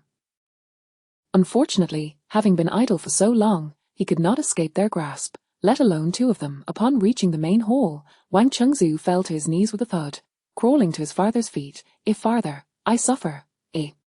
While discussing scholarly matters with my classmates, I encountered this woman being wronged.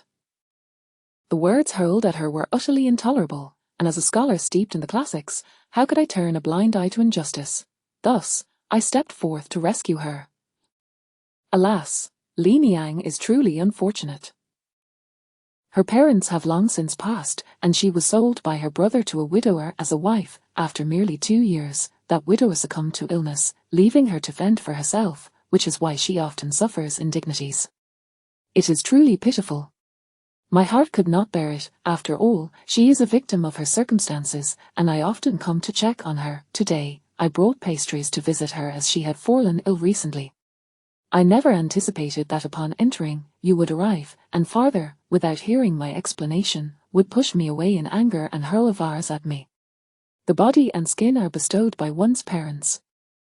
A blow to me is of little consequence, as long as you do not let misunderstandings harm your health. Wang Chengzu's words were heartfelt, filled with righteous indignation one moment and deep sorrow the next. Yet, no one responded to his dramatics. After a moment of silence, Wang Laochu chuckled, though his laughter was laced with profound desolation and bitterness. You come to visit, and you end up in bed? Truly, you are a good son, treating your father as a fool. Seeing the expression on his father's face, Wang Chengzu felt a pang of unease. Father, what I said is the truth. You must believe me. When I rescued her, a classmate was present. He can vouch for me enough. Wang Laochu sighed. I had hoped you had recognized your error, but it seems you are. The veracity of your words is secondary. I only ask you, how much have you spent on this woman? Wang Chengzu's gaze faltered. Father, that makes little sense. This woman has no ties to me. Why would I provide for her? Smack. Wang Laochu slammed his hand on the table. Eldest, you are my son. I know your every move without you needing to undress. I shall ask you again, how much have you spent on her? Think carefully before you respond. Disappointment threatened to engulf Wang Laochu. He had invested so much effort into his eldest son, only to yield such disheartening results. The woman was clearly not of reputable background.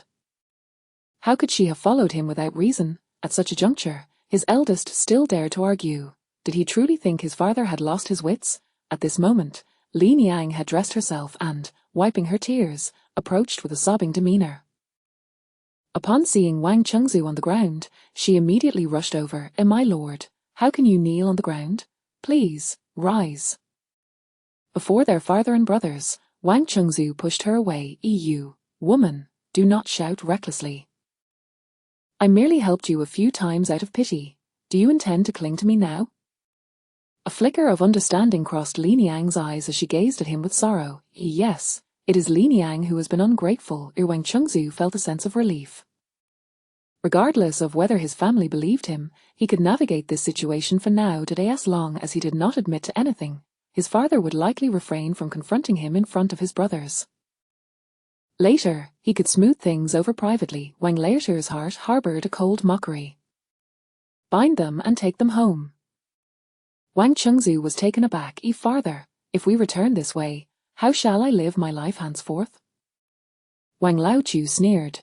You are aware that what you have done is utterly disgraceful. Upon hearing a return home, Li Niang, who had initially contemplated resisting, ceased all movement, allowing Wang Chengyao to bind her and shove her into the carriage. Chapter 16. Stunned in place at this moment, the atmosphere in the Wang family courtyard was unusually tense. Wang Chengji hurried back and forth, taking away 2 men from the household, which stirred a foreboding feeling in the heart of the elderly Liu matriarch. Throughout the entire afternoon, the women in the house lost all motivation to work, and after toiling for half the day, they managed to create only 6 silk flowers. Wang Lanyu, Wang Yaoyu, and several other young ladies dared not breathe, cautiously accompanying the adults.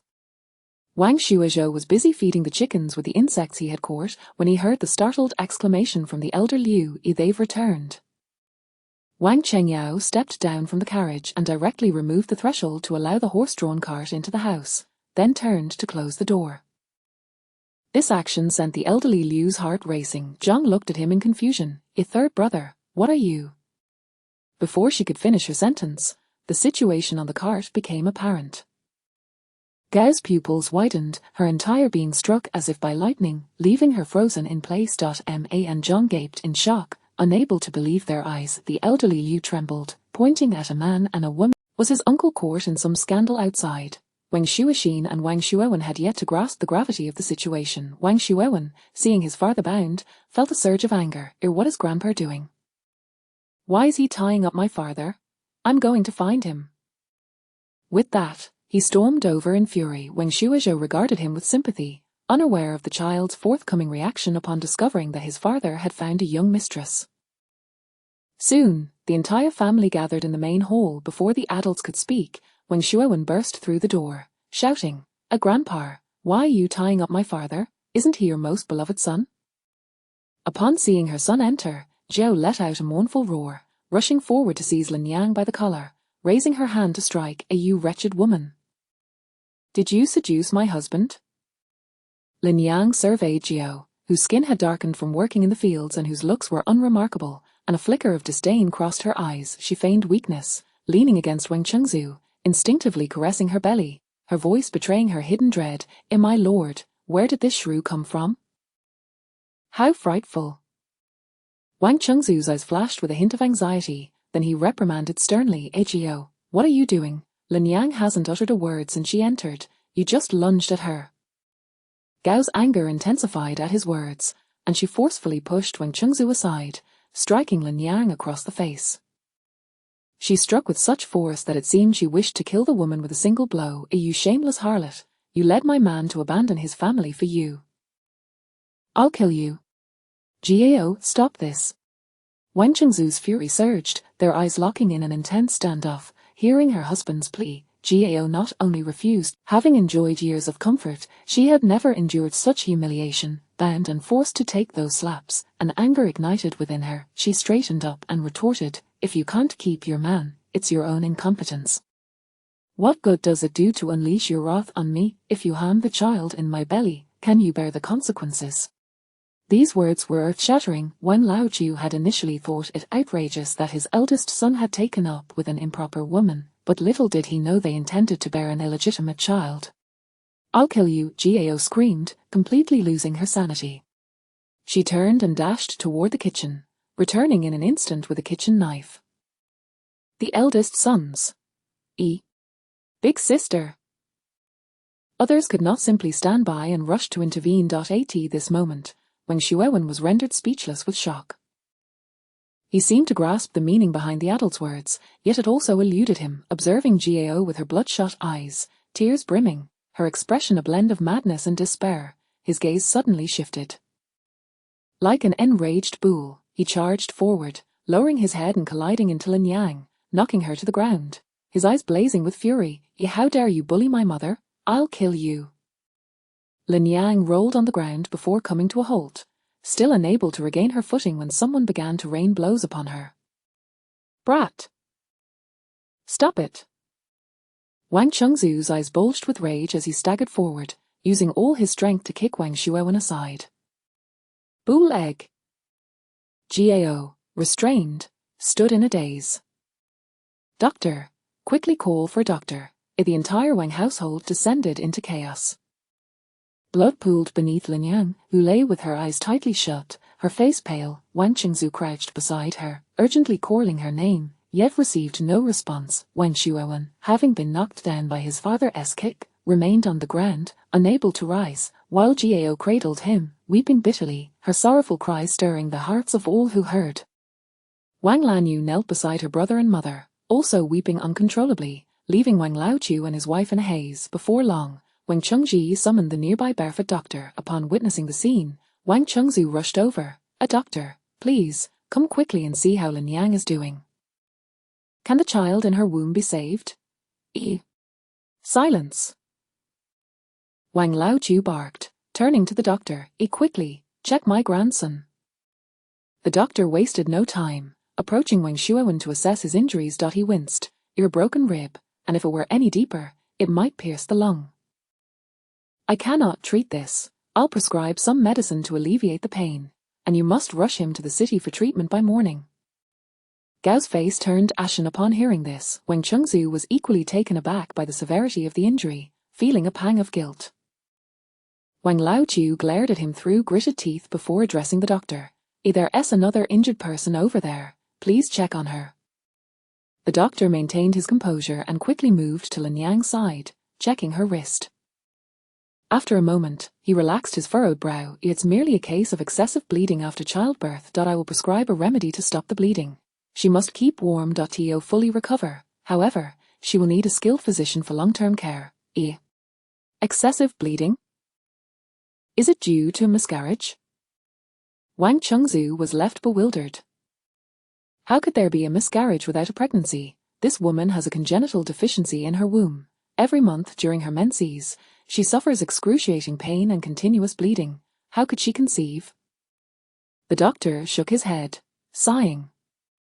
Wang Shuowen stood there, utterly stunned. Chapter 17. Choosing me is the right decision. After seeing off the doctor, the Gao family stood dazedly by their son's bedside, neglecting all other matters. The children in the main room had been sent away, leaving only the adults inside. Just as Mao Dan was about to pull Wang Shuozhou away, he was instead pulled back by Wang Shuozhou, who stealthily maneuvered to eavesdrop beneath the window. Upon witnessing this, Wang Lanyu bit her lip, struggling internally before following suit. Wang Chuyu, her curiosity peaked like a cat's paw, was eager to learn what would transpire next, and upon seeing others take the lead, she hastily joined them. The remaining individuals exchanged glances, and without hesitation, they all crowded to eavesdrop. Inside the room, Wang Chengji spoke with barely concealed anger. Has all the sage wisdom you've accumulated over the years gone to waste? You cherish such a dubious woman, willing to inflict harm even on your own flesh and blood. If anything were to happen to Shuowen, how would you explain it to your sister-in-law? Although Zhang and Mar harbored disdain for Gao's typical behavior, they stood firmly in her corner regarding this matter. Yet Mar, harboring reservations, dared not provoke Wang Chengzu. Zhang, on the other hand, wasted no time in hurling sarcasm. Eldest brother, you must be blinded by pig fat, utterly manipulated by a mere woman. It's astonishing. You're so harsh with Shuowen. Are you trying to ensure your own line ends here? Wang Chengzu clenched his jaw in frustration. Wang Laochu calmly interjected. Eldest, I present you with two choices. Either you continue your life with this woman, in which case I will personally approach the clan elders, open the ancestral hall, and disown you. From that point on, whether you live or die will be of no concern to us. Or, you can come clean about everything, sever ties with this woman, repent, and find honest work to support your family. The choice is yours. Wang Chengzu abruptly lifted his gaze. Farther, after years of diligent study, how can you deny me the chance to learn simply because of a single misstep? I am on the brink of becoming a scholar. At that moment, Wang Laochu, filled with disappointment, was resolute in his clarity. It was their favoritism that had spoiled their eldest son. Had they raised all three sons together from the start, they would not have found themselves in this predicament. He resolved to discipline his eldest son. Study? What good is your education? With your intellect, even if you were to succeed by sheer luck, it would likely lead to calamity for our family. Over the years, your mother and I have indulged you far too much, resulting in this foolishness. He snapped. Enough of your excuses. What is your choice? In a panic, Wang Chengzu turned to old Liu. Mother, please say something. Today's misdeed is my fault. I was blinded by that vile woman. I truly understand my error, mother. Old Liu, with tears streaming down her face, struck his back in frustration. Eldest, you are foolish. How could you harm your own son for such a person? I cannot assist you this time. Despondently, Wang Chengzu knelt and confessed everything in detail. Half of what he had previously told Wang Laochu and the others was true. Lin Yang had no parents. Her brother sold her to a widower 30 years a senior. After the widower passed, Lin Yang's stepson promptly expelled her from the house. With no prospects of returning home, Lin Yang quietly rented a room in the city. A woman alone in the world is naturally vulnerable. It was on one such day of distress that Wang Chengzu came to her rescue. Grateful, Lin Yang often brought him food and clothing, and their relationship blossomed from there.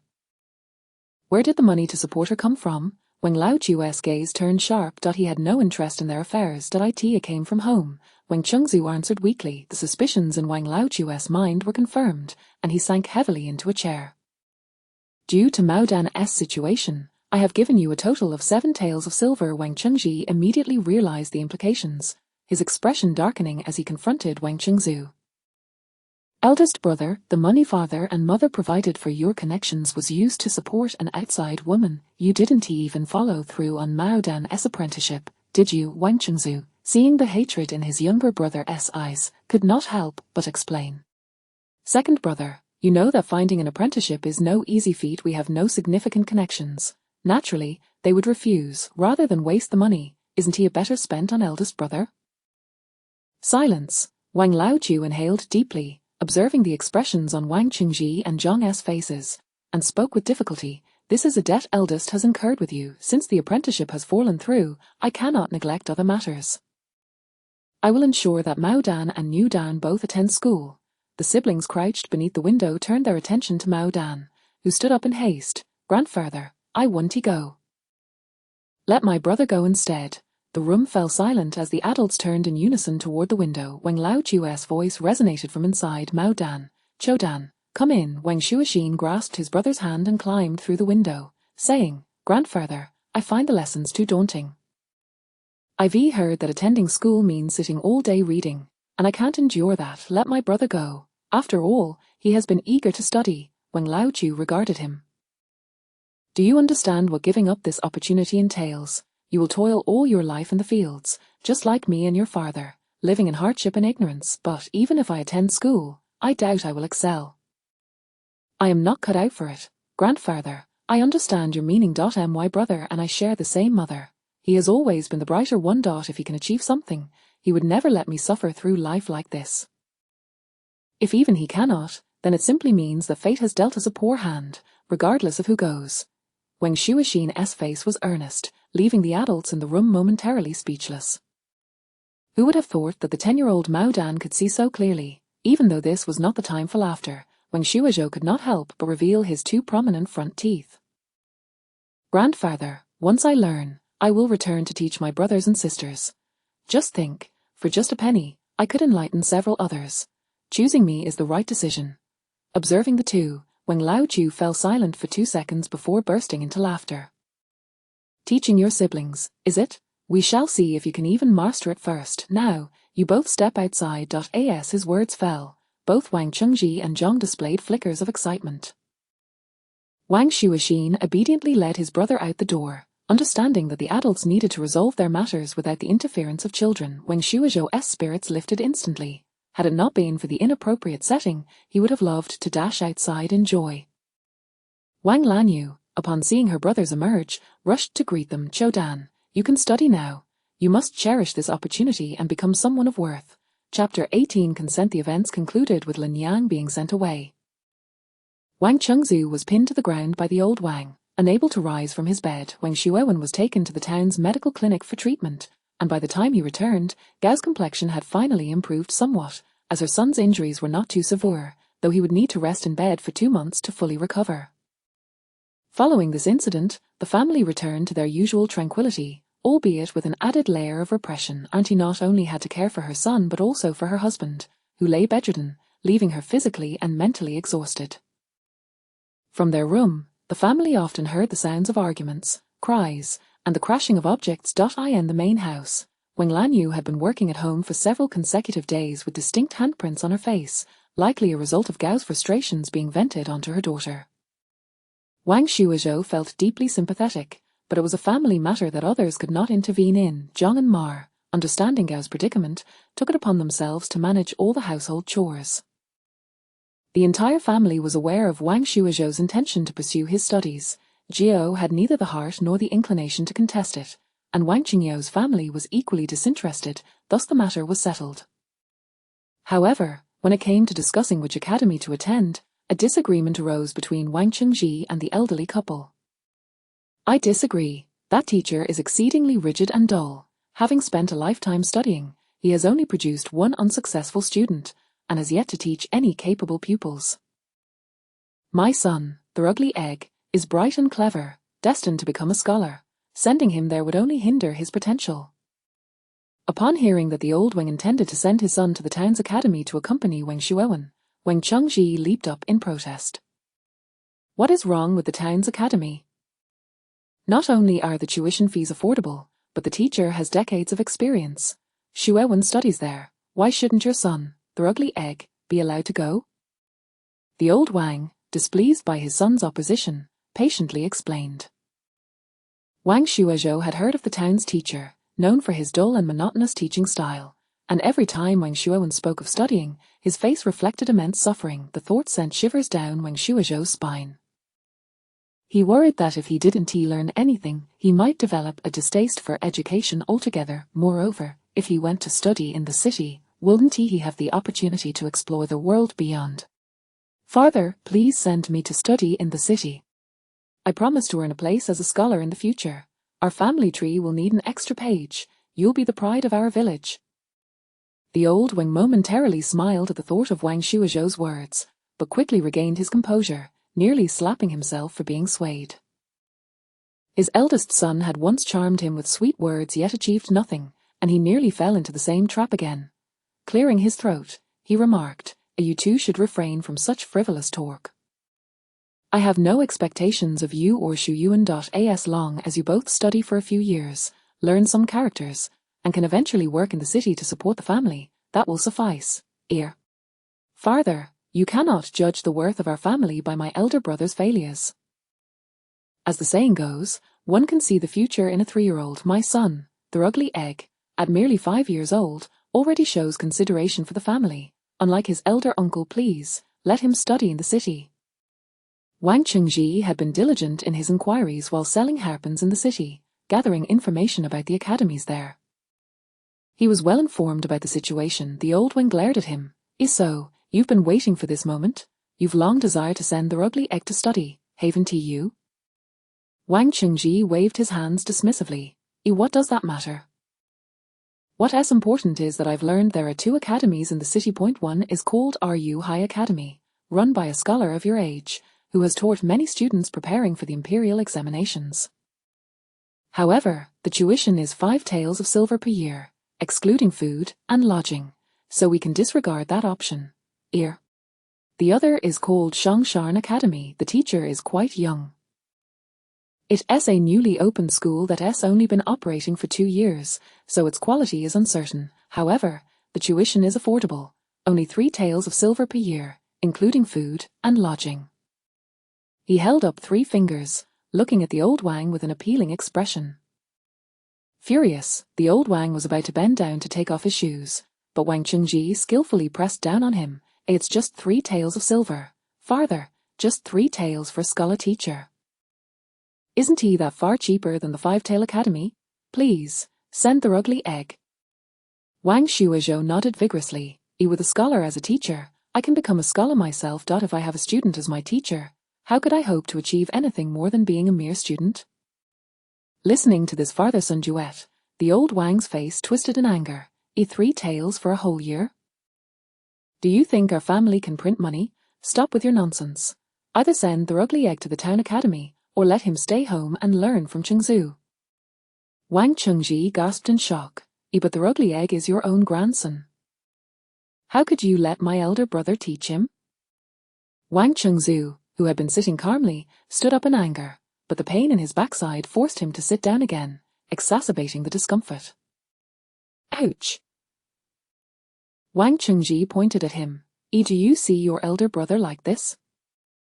Does he look capable of teaching? He would only mislead his students. I wouldn't trust him with anyone's child, let alone our own. The old Wang's face darkened. This matter is not open for discussion. It is settled. Seeing this, Wang Chengji threw himself on the ground, rolling around. And nobody loves me, nobody cares for me. I'm just a little cabbage in the field. Father favors you, mother favors you, and I, the second child, am neglected. Wang Shuozhou stared in disbelief.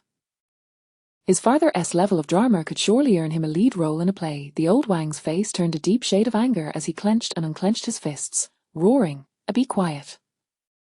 You are biased. The ugly egg came up with a money-making idea and earned 6 taels for the family in just a few days. Now, he only needs 3 taels to study, and you're unwilling. Don T mentioned Shuowen. He earns no money, only spends the family's resources, and his parents are not exactly virtuous. They only allow him to study because he is my nephew.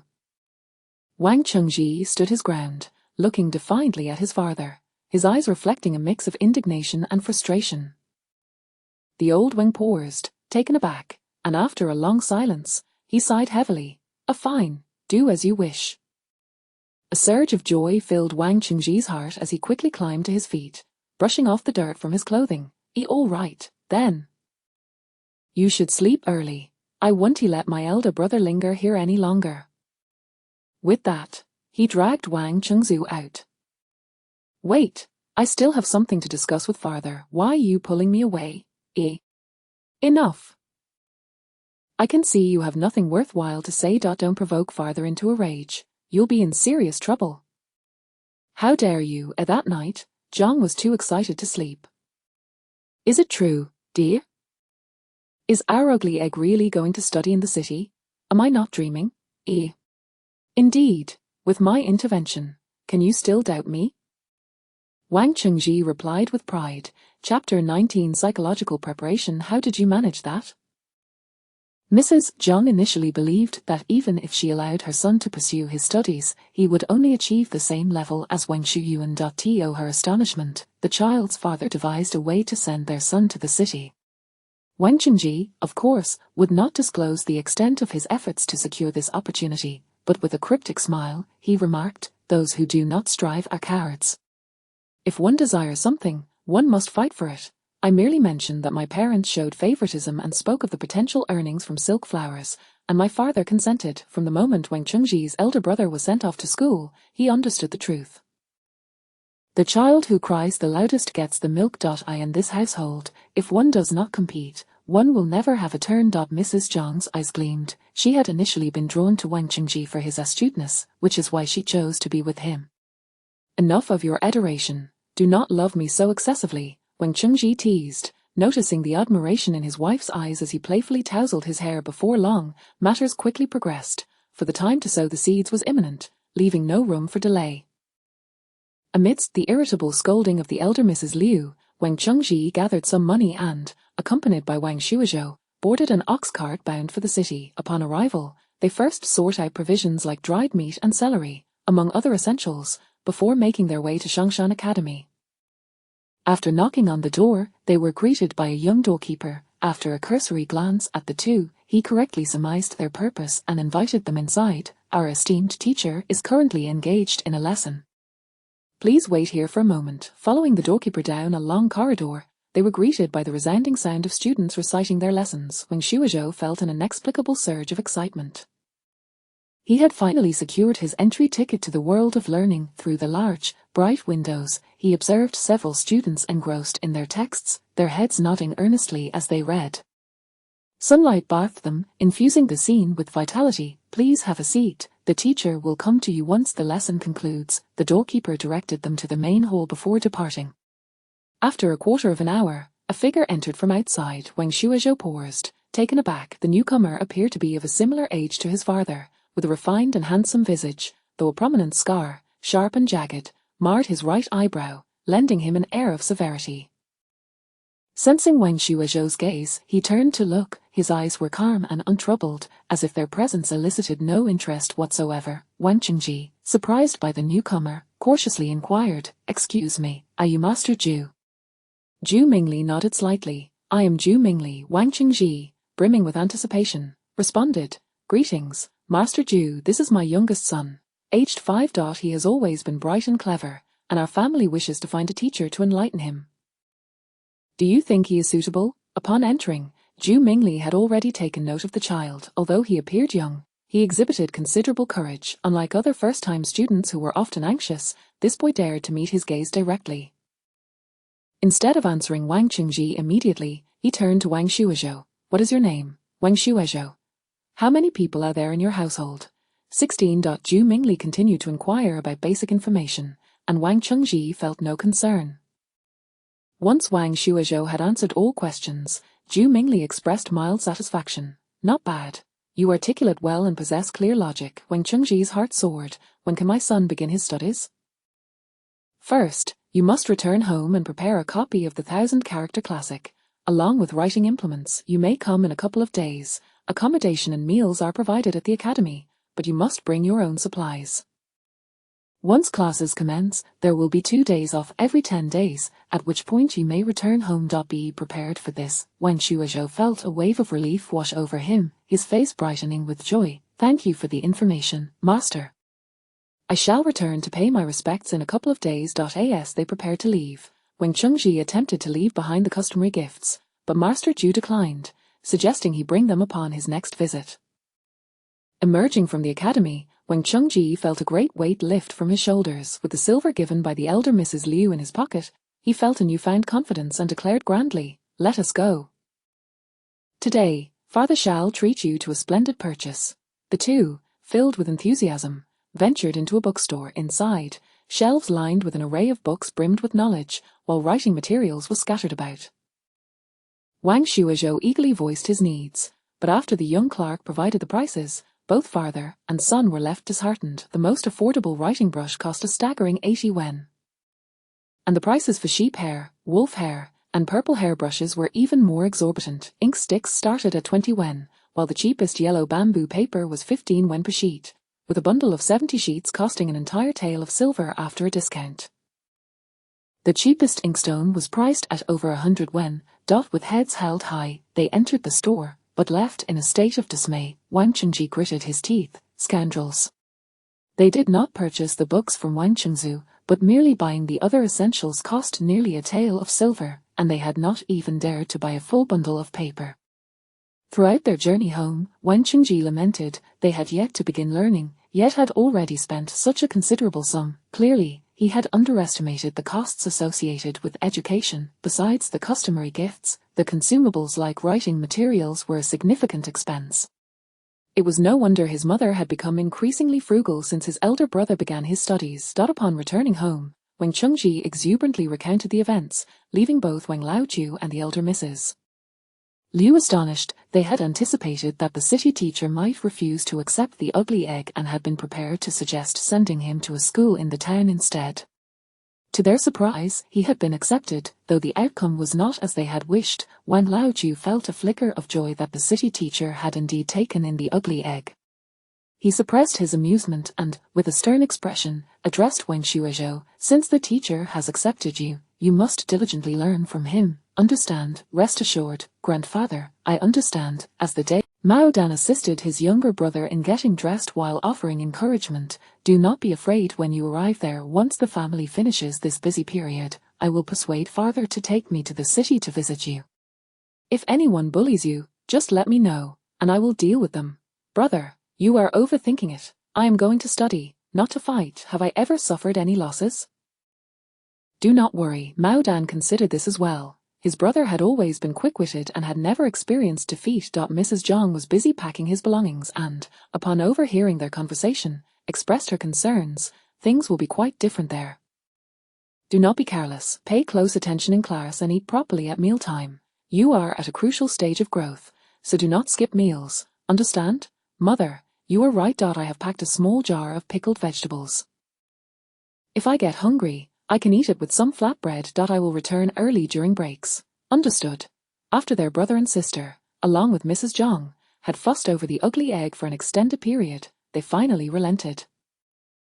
Chapter 20. Literacy is not difficult today. The awkward child is adorned in the new garments hastily crafted by Ms. Zhang over the past few days, with a small satchel made of fresh cloth slung about his waist, containing books, writing implements, and paper, somewhat heavy, yet manageable.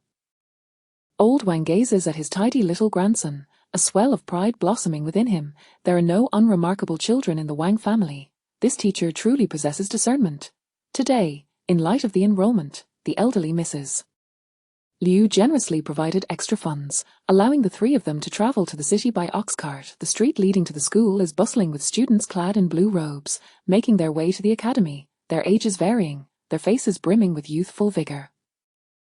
Wang Chengji, filled with excitement, whispers, "A father, soon our awkward child will be just like them." Old Wang chuckles modestly, having spent 3 or 2 silver coins. Indeed, he appears quite different. However, most of these students are headed to the High Academy on the main street, while the Shangshan Academy is situated at the far end. In stark contrast to the earlier commotion, this place is notably serene. Upon knocking, the familiar doorkeeper from yesterday ushers the grandfather and grandson trio into the main hall. Teacher Ju awaits them there. As Old Wang observes Teacher Ju, adorned with a square cap, a flowing robe, and black boots, a surge of exhilaration courses through him. This is the first time in his life he has interacted with a scholar. He exclaims with enthusiasm, Teacher Ju, this is my little one. I have brought him to pay his respects today. Teacher Ju nods slightly. Very well, let us commence. He adjusts the awkward child's attire, guiding him to wash his hands in a basin, symbolizing the cleansing of both hands and heart, a removal of the mundane to embrace the essence. Following this, they bow to the sage Confucius, then to Teacher Ju, presenting the 6 customary. Finally, Teacher Ju, wielding a brush dipped in vermilion, touches the child's forehead. Without the accumulation of small steps, one cannot reach 1,000 miles. Without the gathering of small streams, one cannot form a river or sea. Learning is a gradual process of accumulation, and I hope you will eschew arrogance and impatience, remaining grounded. In that moment, Wang Shuezhou replies with a resounding, yes. After the initiation ceremony concludes, Wang Chengji and Old Wang are guided by the doorkeeper to prepare Wang Shuezhou's bed, allowing him to step into the classroom successfully.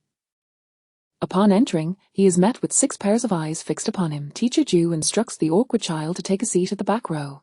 By the window. To his right sits a chubby boy, sniffling curiously at him, who, upon inhaling, retracts the snot beneath his nostrils. The awkward child finds it hard to bear and quickly averts his gaze, surveying the other classmates. They appear to be of similar age, totaling 6 in number, including him. With so few students and differing levels of progress, Teacher Ju begins with the fundamentals. Everyone else, please take out your books for review. I shall begin with the 1,000-character classic Shuezhou. Present your book. The awkward child retrieves his book, and upon a mere glance, is utterly astonished. Back home, aside from Wang Chengzu and Wang Xuewen, no one was permitted to touch such texts. Wang and Mrs. Liu feared the books would be damaged, thus today marks his first encounter with one. He reads the inscription, Heaven and earth, profound and yellow, the universe vast and primordial, the sun and moon wax and wane, the star. Who wouldn't feel faint? There are no punctuation marks whatsoever. It seems that in this era, teachers rely solely on their own experience for sentence breaks. Hence, the presence of a good teacher becomes exceedingly crucial, and one wonders how knowledgeable this Teacher Ju truly is. Open to the first page of your book. I shall read aloud while you follow along. Heaven and earth, profound and yellow, the universe vast and primordial. The sun and moon wax and wane, the stars and constellations align. Teacher Ju's voice is crisp and rhythmic, with pauses marking the breaks in sentences. Wang Shuezhou begins to read in unison, committing the characters to memory, though in traditional form, literacy does not pose a challenge for him. After several repetitions, Teacher Ju rearranges the characters, explaining their structures one by one. The upper is a horizontal stroke, and the lower is. Teacher Ju's explanations are thorough, and the awkward child listens with great attentiveness. Once he has completed his instruction, Teacher Ju turns to teach the chubby boy and the one seated before him, who are studying the elementary learning. The chubby boy, while listening to Teacher Ju, secretly picks at his fingers beneath the desk, leaving the awkward child uncertain of how much he is absorbing. He appears less diligent than the one in front of him. After instructing those 2, Teacher Ju then addresses the remaining 3, who have commenced studying their analects. These 3 are somewhat older, appearing considerably more composed, and show great respect towards Teacher Ju. Upon concluding the lesson, Teacher Ju turns to assess the awkward child. He responds fluidly, recalling the rearranged characters with clarity, which surprises Teacher Ju. This child learns swiftly. Should he increase the pace? However, after some contemplation, he decides to observe further. He then checks on the chubby boy, whose responses are stammering and often incorrect, prompting Teacher Ju to unhesitatingly strike his palm with a bamboo board. The other students, witnessing this, stiffen in apprehension. When it is their turn for questioning, they navigate it with ease. Once the session concludes, As teacher Ju departs, the chubby boy wails, "Oh, why am I always the one getting punished today? You have no sense of camaraderie. What harm would it do to accompany me?" The three studying their analects burst into laughter. Lu Dashing, you aren't putting in the effort yourself and expect to drag us down with you. That won't do. Newcomer, be wary of him in the future. Don't let him lead you astray. The chubby boy, indignantly wiping his nose with his sleeve, exclaims loudly to the awkward child, "A newcomer, don't listen to Zheng Guangyuan's nonsense. I would never lead anyone astray." Hearing them refer to him as the newcomer, he hastily introduces himself. "Hello everyone, my name is Wang Shuazhou. I am 5 years old, and I hail from Shanshu Town." Zheng Guangyuan grins. I am Qi Xiarn, 6 years old, from Shongying Town." Qi Xiarn appears quite anxious, stammering as he speaks. "When is your birthday?" Lu Dashing's gaze is piercing as he regards the awkward child. "I'm born in the first month." "How about you?" Lu Dashing smirks arrogantly, one foot propped on a low table. "Yeah, I was born on the first day of the first month. I am definitely older than you. Finally, I am not the youngest here. Call me big brother, and I will look after you." How childish. Chapter 21 Teachability. After completing their self-introductions, they hurriedly made their way to the dining hall, laden with their belongings. Although they were all headed for a meal, only Zhao Xing, Qi Xiarn, and one other person actually dined within the academy. Zheng Guangyuan, Xie Qianli, and El Dashing all resided in the city, returning home at night and bringing their own meals. The dining area was merely a small room, equipped with a clay stove and a large pot, while the remaining space was furnished with tables and chairs, forming a makeshift dining table. The cook, Xiao Wu, a robust young man, juggled multiple responsibilities. He not only guarded the entrance but also prepared meals, washed dishes, and ran errands for the master. Each person is allotted 2 buns and a bowl of vegetables. Wastage is strictly prohibited. Should you find yourselves unable to finish, you may take the leftovers for your evening meal. However, should I witness anyone discarding food, do not blame me for informing the master, as Xiao Wu declared with a stern expression, casting an imposing glare at the three. Qi Xiarn, feeling intimidated, instinctively shrank his neck, while Zhao Xing, the eldest among them, quickly reassured, "Rest assured, Brother Xiao Wu, we shall not waste any food." The master's meals were personally delivered by Xiao Wu. El Dashing's meal was particularly sumptuous, featuring 2 meat dishes, 1 vegetable dish, and accompanied by 2 large buns, all visually appealing and fragrant. Zheng Guangyuan and Xie Qianli shared a meal comprising 1 meat and 2 vegetable dishes, complemented by a bowl of porridge that also looked quite appetizing. During the meal, El Dashing caught sight of Cho Dan's food and grimaced slightly, pushing his own meal towards him, and with a hint of pride, declared, "In light of your youth, I shall graciously offer you a portion of my meal." Cho Dan declined the offer. How absurd! Despite his hunger, he valued his pride. Moreover, accepting food would render him indebted. A single bite would mean lowering himself before this rotund fellow in the future. That simply would not do. Their dishes were quite decent. The dried meat brought by Cho Dan that morning was stewed with beans and eggplants for lunch. While the flavor was average, the buns made from fine white flour were undeniably fragrant and sweet. Such a meal would be considered splendid in the Wang household, and Cho Dan had no reservations about it, relishing every bite. El Dashing, unperturbed by the rejection, merely pouted and continued to eat. After their meal, the group took a moment to relax, during which Cho Dan seized the opportunity to gather information about the academy. Master Ju had abruptly arrived in Baishan 2 years prior to establish the academy, and the students knew little about him. Consequently, the number of students was limited, as the most promising candidates for the imperial examination flocked to the renowned RU High Academy. The remaining students were either lacking in foundation or from impoverished families. Even so, the remaining students were still numerous. However, Master Ju did not accept just anyone. He had his own criteria for selecting students, which remained a mystery to all due to Master Ju's unmarried status. Xiao Wu was the only one assisting with miscellaneous tasks, and aside from teaching, Master Ju was oblivious to all other duties.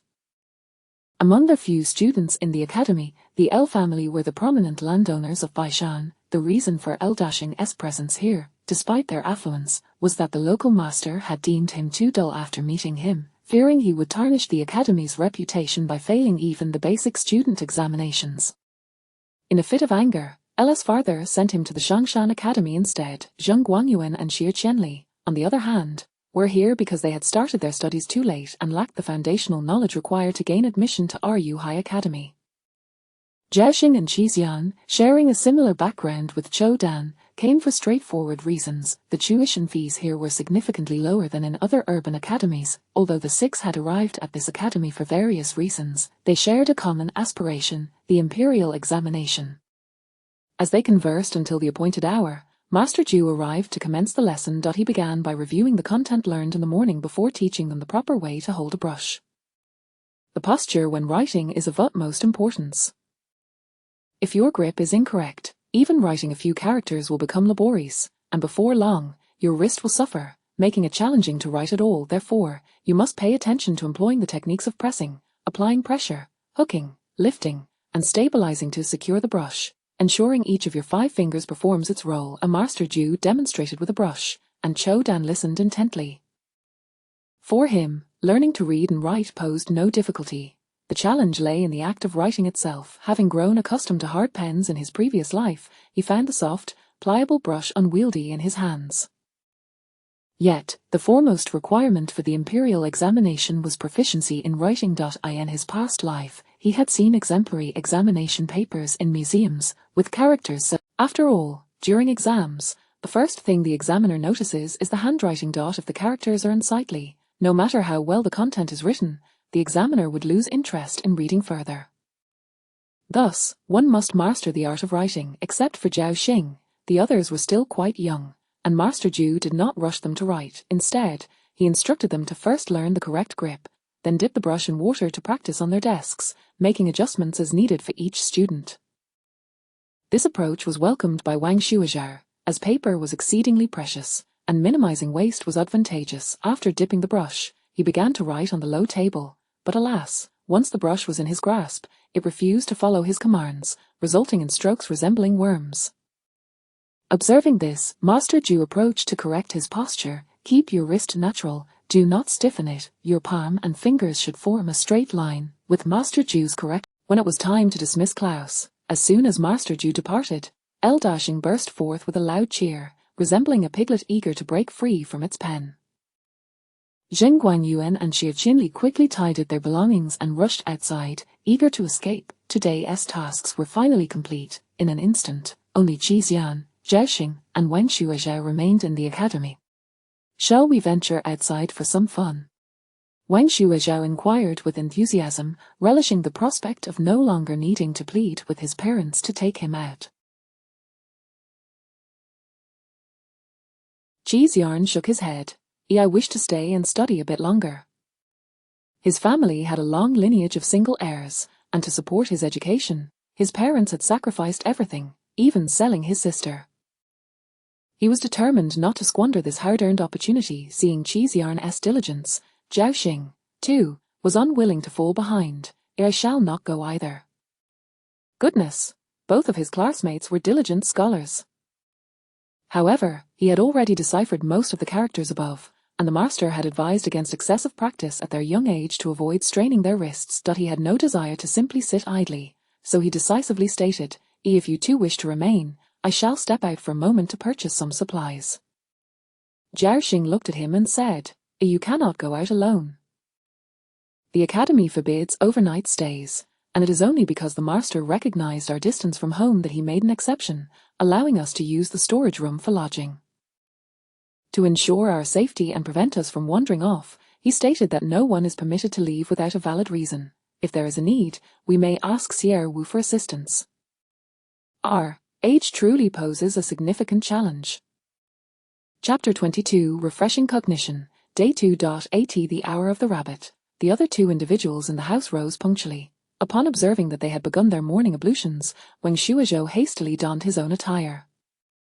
When he entered the classroom, his two scholarly roommates, known for their academic prowess, were already seated, engrossed in their studies. As the clock struck the hour, all were present, and the path to health lies in harmony with the rhythms of nature.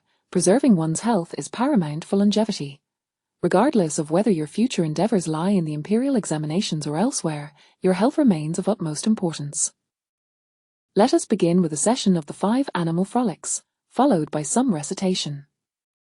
With that, he set down his ruler and led the way to the courtyard. Dashing, sniffling, sidled up to Wang Shuizhou and whispered, "You truly have the worst luck."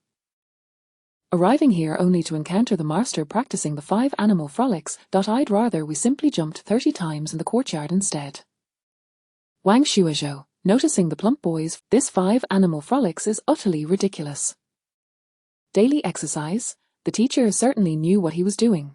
After all, health is indeed paramount. Without a sound body, what good are examinations? A mere chill can incapacitate a person. Following Master Zhu's lead, the group occasionally spread their arms wide in the pose of the Great Rock, then lunged forward and leaned backward. Master Zhu executed these movements with grace and flair, but the others resembled primitive creatures, flailing about in a chaotic dance. The rotund boy stumbled frequently, his face turning crimson from exertion. He detested the 5 animal frolics. The postures made him feel akin to a monkey performing tricks on the street, utterly humiliating. Coupled with his corpulence, his attempts appeared comically awkward, intensifying his embarrassment. Under Master Zhu's guidance, they managed to practice for a quarter of an hour before dragging their fatigued bodies back to the classroom for a brief respite. As the hour of the rabbit approached, Master Zhu rapped on the table to remind them, "Recite the material I taught you yesterday. I shall check shortly. Those who cannot recite will receive 5 strokes of the ruler." At his words, 5 heads began to bob in unison throughout the classroom, their differing pronunciations creating a dizzying cacophony. Wang Shuizhou found the scene intensely irritating and, worse yet, he was unable to recite anything. It was all too easy to be thrown off course. Moreover, he had already memorized the previous day's lesson and was reluctant to squander time on it again. Time is money, and the Wang family could not afford such extravagances. An additional year meant an extra year's worth of tuition and expenses. He had no intention of concealing his capabilities. "Master, I can recite it," he declared. Master Zhu, somewhat taken aback, approached with his ruler in hand. "Recite it for us." The other students fell silent, eager to witness his recitation. This fellow had spent the previous day laughing and joking with them, yet now he claimed he could recite. Fabrications would earn one a beating. Wang Shuizhou appeared completely at ease, showing no signs of nervousness.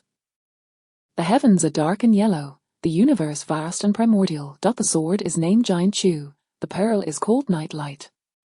He recited the material flawlessly, without a single stutter, as if he had practiced it countless times before. Master Zhu gazed at him intently. After class yesterday, he had only noticed Zhao Xing and Qi's Yarn remaining in the classroom to review, while this new student had been wandering in the courtyard. He went to bed earlier than the others and rose later, yet here he was, able to recite. Could it be that he had taken on a student of considerable talent? Zhu Mingli found himself momentarily dazed by the thought. "Master, I have finished reciting," Wang Shuizhou announced, noticing the master's silence and felt compelled. Master Zhu snapped back to reality, a flicker of surprise crossing his face, and he composed himself, saying, "Yesterday was your first day in class. I was concerned you might not be able to absorb everything, which is why I taught you only a portion. Since you have learned it well, I shall resume normal instruction from today." "Yes," Wang Shuizhou replied, feeling somewhat disheartened by Master Zhu's composed demeanor. He had thought he had performed admirably, only to discover that the master had gone easy on him yesterday. Alas, it seemed that even in ancient times, there was no shortage of talent. He would have to exert himself even more. Dashing's eyes widened in disbelief. What did the master mean by that? Was he implying that he was slow-witted? He had once managed to learn 10 characters in a day. Woe is me, he was indeed despised everywhere. Upon realizing Wang Shuizhou's rapid progress, Master Zhu hastened his instruction. Wang Shuizhou's performance continued to reshape the master's perceptions day by day. In 10 days, he had mastered the entirety of their 1,000-character classic. Such a remarkable pace of literacy astonished his classmates, yet Master Zhu's expression remained impassive. This left Wang Shuizhou feeling quite disappointed. He had anticipated that his performance would dazzle the master, prompting him to take him on as an apprentice, thus saving a year's worth of tuition.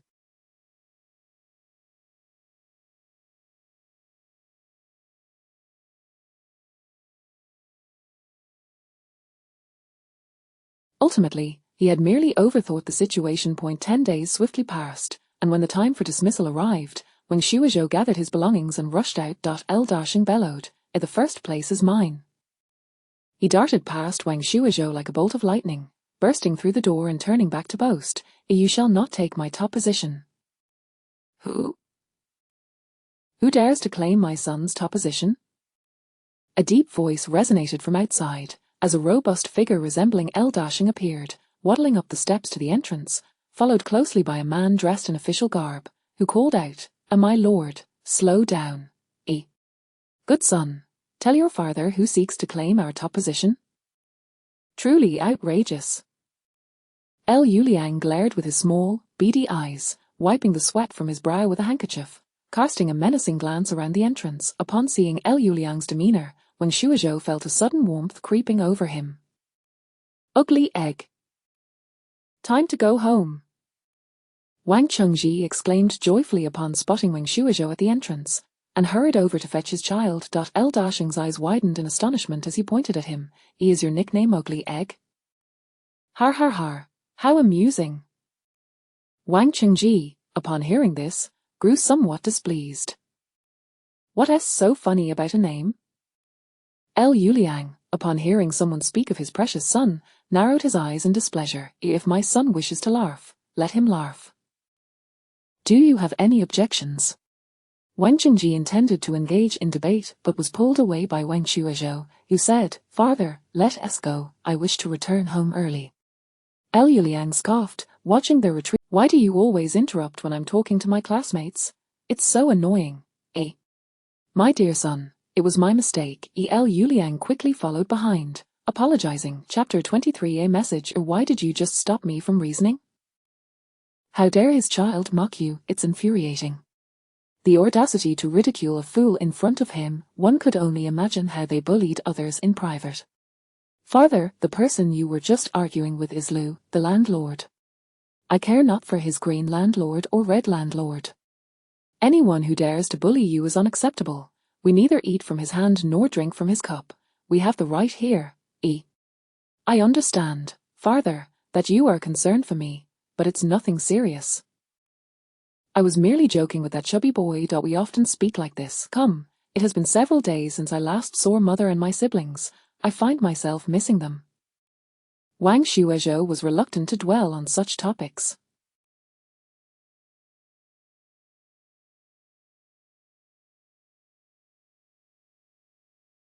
The two of them swiftly moved past the conversation. Upon returning to the village, Wang Shuizhou encountered his great-uncle. "Fool, did your grandparents truly send you to the city for your studies?" Wang Shouzai and Wang Laochu were brothers. Although they had divided their households, their families maintained a good relationship. Upon hearing the question, Wang Chengji exclaimed, "Indeed, I just went to the city to fetch the fool. The scholars there said my fool is quite the student." Wait, when did the scholars sing his praises? He was utterly unaware of this when Shuizhou turned to Wang Chengji, who stood before his great-uncle, animatedly declaring, "When I first presented the child to the scholar, he recognized at once that this child would amount to something. Without hesitation, he accepted him. It seems he was embellishing the tale, observing his father's enthusiasm in conversation, when Shuizhou greeted him and returned home. Upon arrival, he found Wang Laochu in the courtyard repairing a dining table, tools clanging in his hands. Upon noticing him, he paused and smiled. "The fool has returned. How is your learning at school?"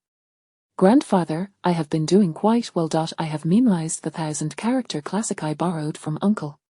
Although Wang Laochu was unaware of how long it typically took others to memorize that text, he distinctly remembered that his eldest son had taken over a month to do so. He was taken aback. Really? Recite it for me."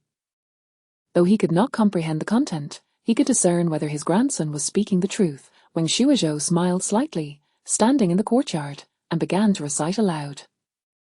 Since the family had invested in his education, it was only fitting that he demonstrated the results, wasn't it? Zhang Shi, hearing her son's voice, rushed out. Upon witnessing her son reciting smoothly before his grandfather, she felt a swell of pride. "See? Who says only the eldest son can be educated? My son is doing just as well." Jiao Shi peered out, glanced around, and angrily slammed the door shut. Meanwhile, Marcia from the third household listened with envy, unable to suppress her longing as she caressed her belly, pondering when she might bear a son. In no time, Wang Shuozhou completed the recitation of the 1,000 characters. Wang Laoqiu, thrilled, tossed aside his tools, exclaiming, "Excellent, excellent, wife. Do you see, sending the fool to study was undoubtedly the right decision. After merely 10 days of learning, he can Old Liuxia pondered to herself, how could the second son, who had always been sly, produce such a clever child? Could it be that the eldest and second sons had been switched at birth? Grandfather, rest assured, I will study diligently. Once I pass the scholars' examination, I shall return to the county to collect rice and silver to honor you and grandmother." Regardless of whether he could actually achieve the status of a scholar, such dreams must surely be envisioned. "Very well, very well. Grandfather eagerly awaits your return with silver and rice." Despite having been let down by the grand promises of the eldest grandson, Wang Laoqiu could not help but harbor hopes for the youngest. After all, it was a dream he had cherished for a lifetime, and letting go was not so easily done. That evening, they prepared a pot of bin rice, accompanied by a salad of wild vegetables and scrambled eggs, which they enjoyed heartily. The portion that had previously belonged to the eldest son was now his. Old Liuxia dished out a generous spoonful of eggs for him, saying, Eat more, it will nourish your body." Although her tone was somewhat brusque, Wang Shuozhou could still sense the affection behind it. He grinned widely and pushed the eggs in his bowl toward Wang Laoqiu and old Liuxia, saying, "Grandparents work harder at home than I do. You should eat more. Once you are well nourished, you may await the blessings I shall bestow upon you." HMPH, little sycophant. "I never saw you being this attentive before," old Liuxia muttered, but she also scooped up another bit of egg for him, disregarding whether anyone else might get any. After finishing their meal, Wang Shuozhou called his brothers and sisters to the courtyard. Wang Lanyu refused to come out from the main house, so Wang Shuozhou simply bypassed her and began teaching the others to read in the yard. Wang Laoqiu did not expect that Wang Shuozhou would genuinely teach others after claiming he would do so, and he began to regard his grandson with newfound respect. Except for the eldest family of 4, everyone else in the household gathered in the courtyard, engaged in work while listening with joyful expressions as the fool taught them to read. "First, I will teach you 6 characters, and then I will help you learn your own names. Once you master these, I will teach you more tomorrow. Whoever performs well will receive a reward when I return from the city. I want to eat candy. Can you reward that?" Wang Jiuyue's eyes lit up with anticipation as she looked at him. "Very well, the next reward will be malt sugar. Whoever learns it will receive a piece." Upon hearing this, several brothers and sisters eagerly rubbed their hands together. During his 2 days at home, Wang Shuozhou felt quite busy. He had to please his grandparents, assist with farm work, and also find time to teach his siblings to read. Although no one, including his aunt's family, had demanded he work in the fields, it was the final stage of sowing. How could he simply stand by? Without further ado, he rolled up his sleeves and got to work. When he returned to school, Lu Daxing indeed called him a fool repeatedly. Wang Shuozhou darkened his expression and tried to stop him several times, but the latter showed no remorse, so he simply began to call the chubby boy by a name as well. He lived a busy yet fulfilling life, and amidst the clamor, July arrived. One day, when Zheng Guangyuan and Xie Qinli came to class, they brought news that instantly changed the expressions of Qi Xian, Zhao Xing, and Wang Shuozhou. Is the news reliable?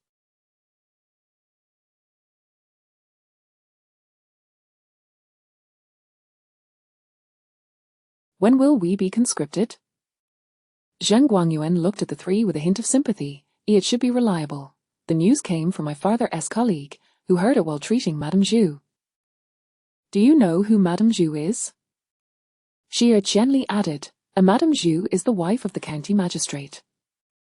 Qi Xian's face turned pale, and upon hearing this, he collapsed onto the deck. I didn't mean to tell you this. Zheng Guangyuan had intended to inform them kindly but was taken aback by Qi Xian's tears, feeling awkward and unsure of where to place his hands.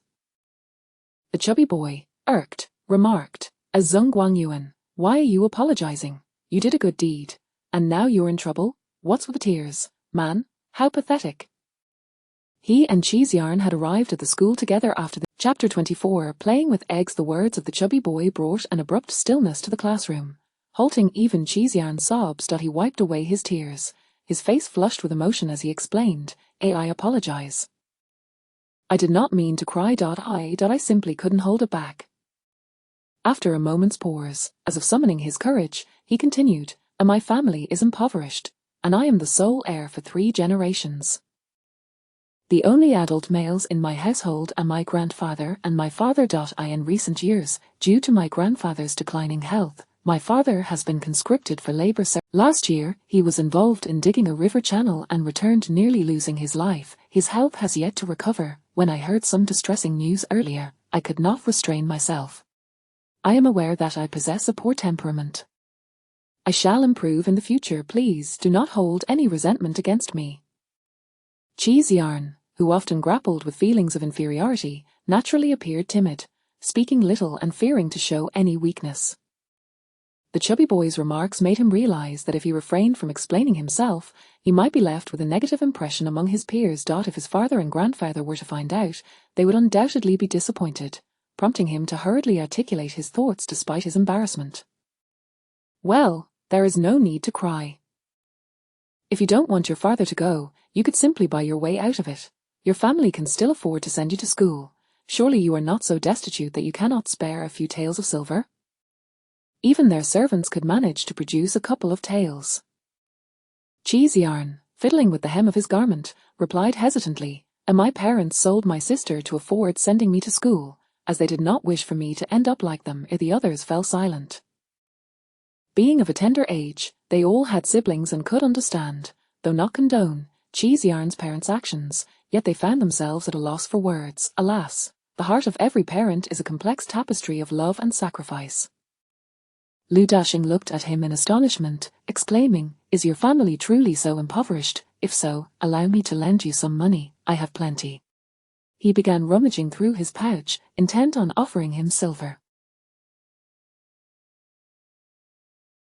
Cheeseyarn hurriedly waved his hands. I do not wish to borrow. I cannot repay. Wang Shuozhou had other matters on his mind. He turned to Zheng Guangyuan and inquired, Brother Guangyuan, do you know where the labor service is this time?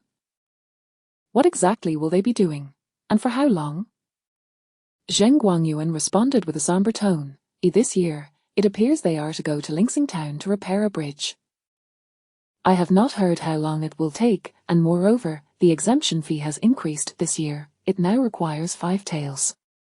Repairing a bridge, 5 taels, such words weighed heavily on Zhaoxing and Cheeseyarn's hearts. Repairing a bridge, Wang Shuozhou murmured, killing an arson, gold belt.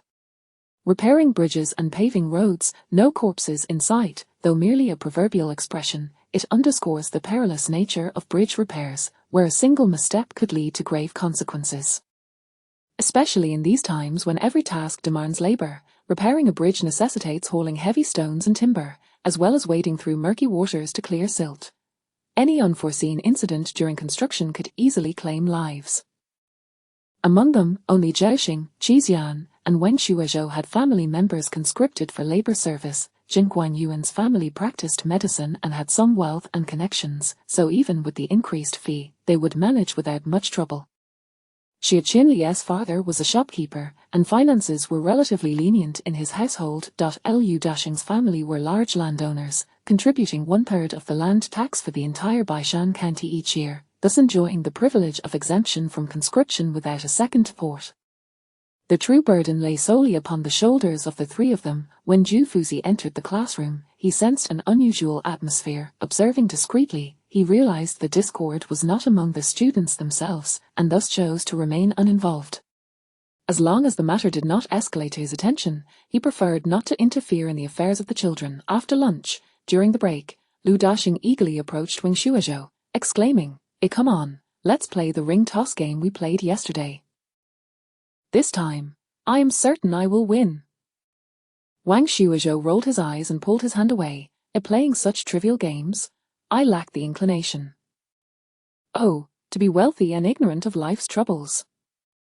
Playing with eggs? What is this new game? How do you play?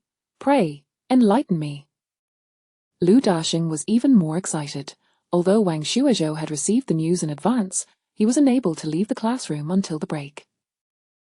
Moreover, even if he returned home to inform his family, what difference would it make?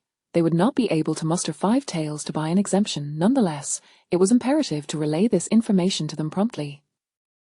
After all, knowing in advance would facilitate preparations. The pursuit of wealth could not be further delayed. In truth, the ring toss game was quite promising. Setting up in a bustling area, one could purchase items that piqued the interest of both adults and children, lay them out on the ground, and fashion bamboo strips into rings to toss. During temple fairs or festive seasons, one could earn a considerable sum. Regrettably, he lacked the funds to procure items to display. Initially, he had considered swindling the chubby boy, but he feared that if Zhu Fuzi discovered this, it would reflect poorly upon him, thereby abandoning that notion. He needed to devise another plan. The heavens move with vigor, and a gentleman strives ceaselessly. Shuozhou, can you elucidate the meaning of this phrase? Zhu Fuzi appeared before him unexpectedly, posing the question in a solemn tone. The meaning of this phrase is that the way of heaven operates with great strength, and a gentleman should strive to elevate himself, never yielding to complacency. Upon finishing, Wang Shuozhou realized that the teacher had likely observed his momentary distraction and was now calling him out. Zhu Fuzi fell silent. He had anticipated that the student would be unable to answer, allowing him to deliver a thorough reprimand to instill in him the importance of diligence and not to rest on his laurels due to some innate talent. To his surprise, the boy had absorbed the lesson while he was instructing others. Zhu Fuzi's lips twitched imperceptibly. Since you comprehend, I hope you will always bear this in mind. Yes. Having received the teacher's admonition, Wang Shuozhou dared not let his thoughts wander again. He picked up his brush and began to practice diligently. After school dismissed, only the 3 of them remained in the classroom. However, today, neither of his 2 classmates was engrossed in their studies.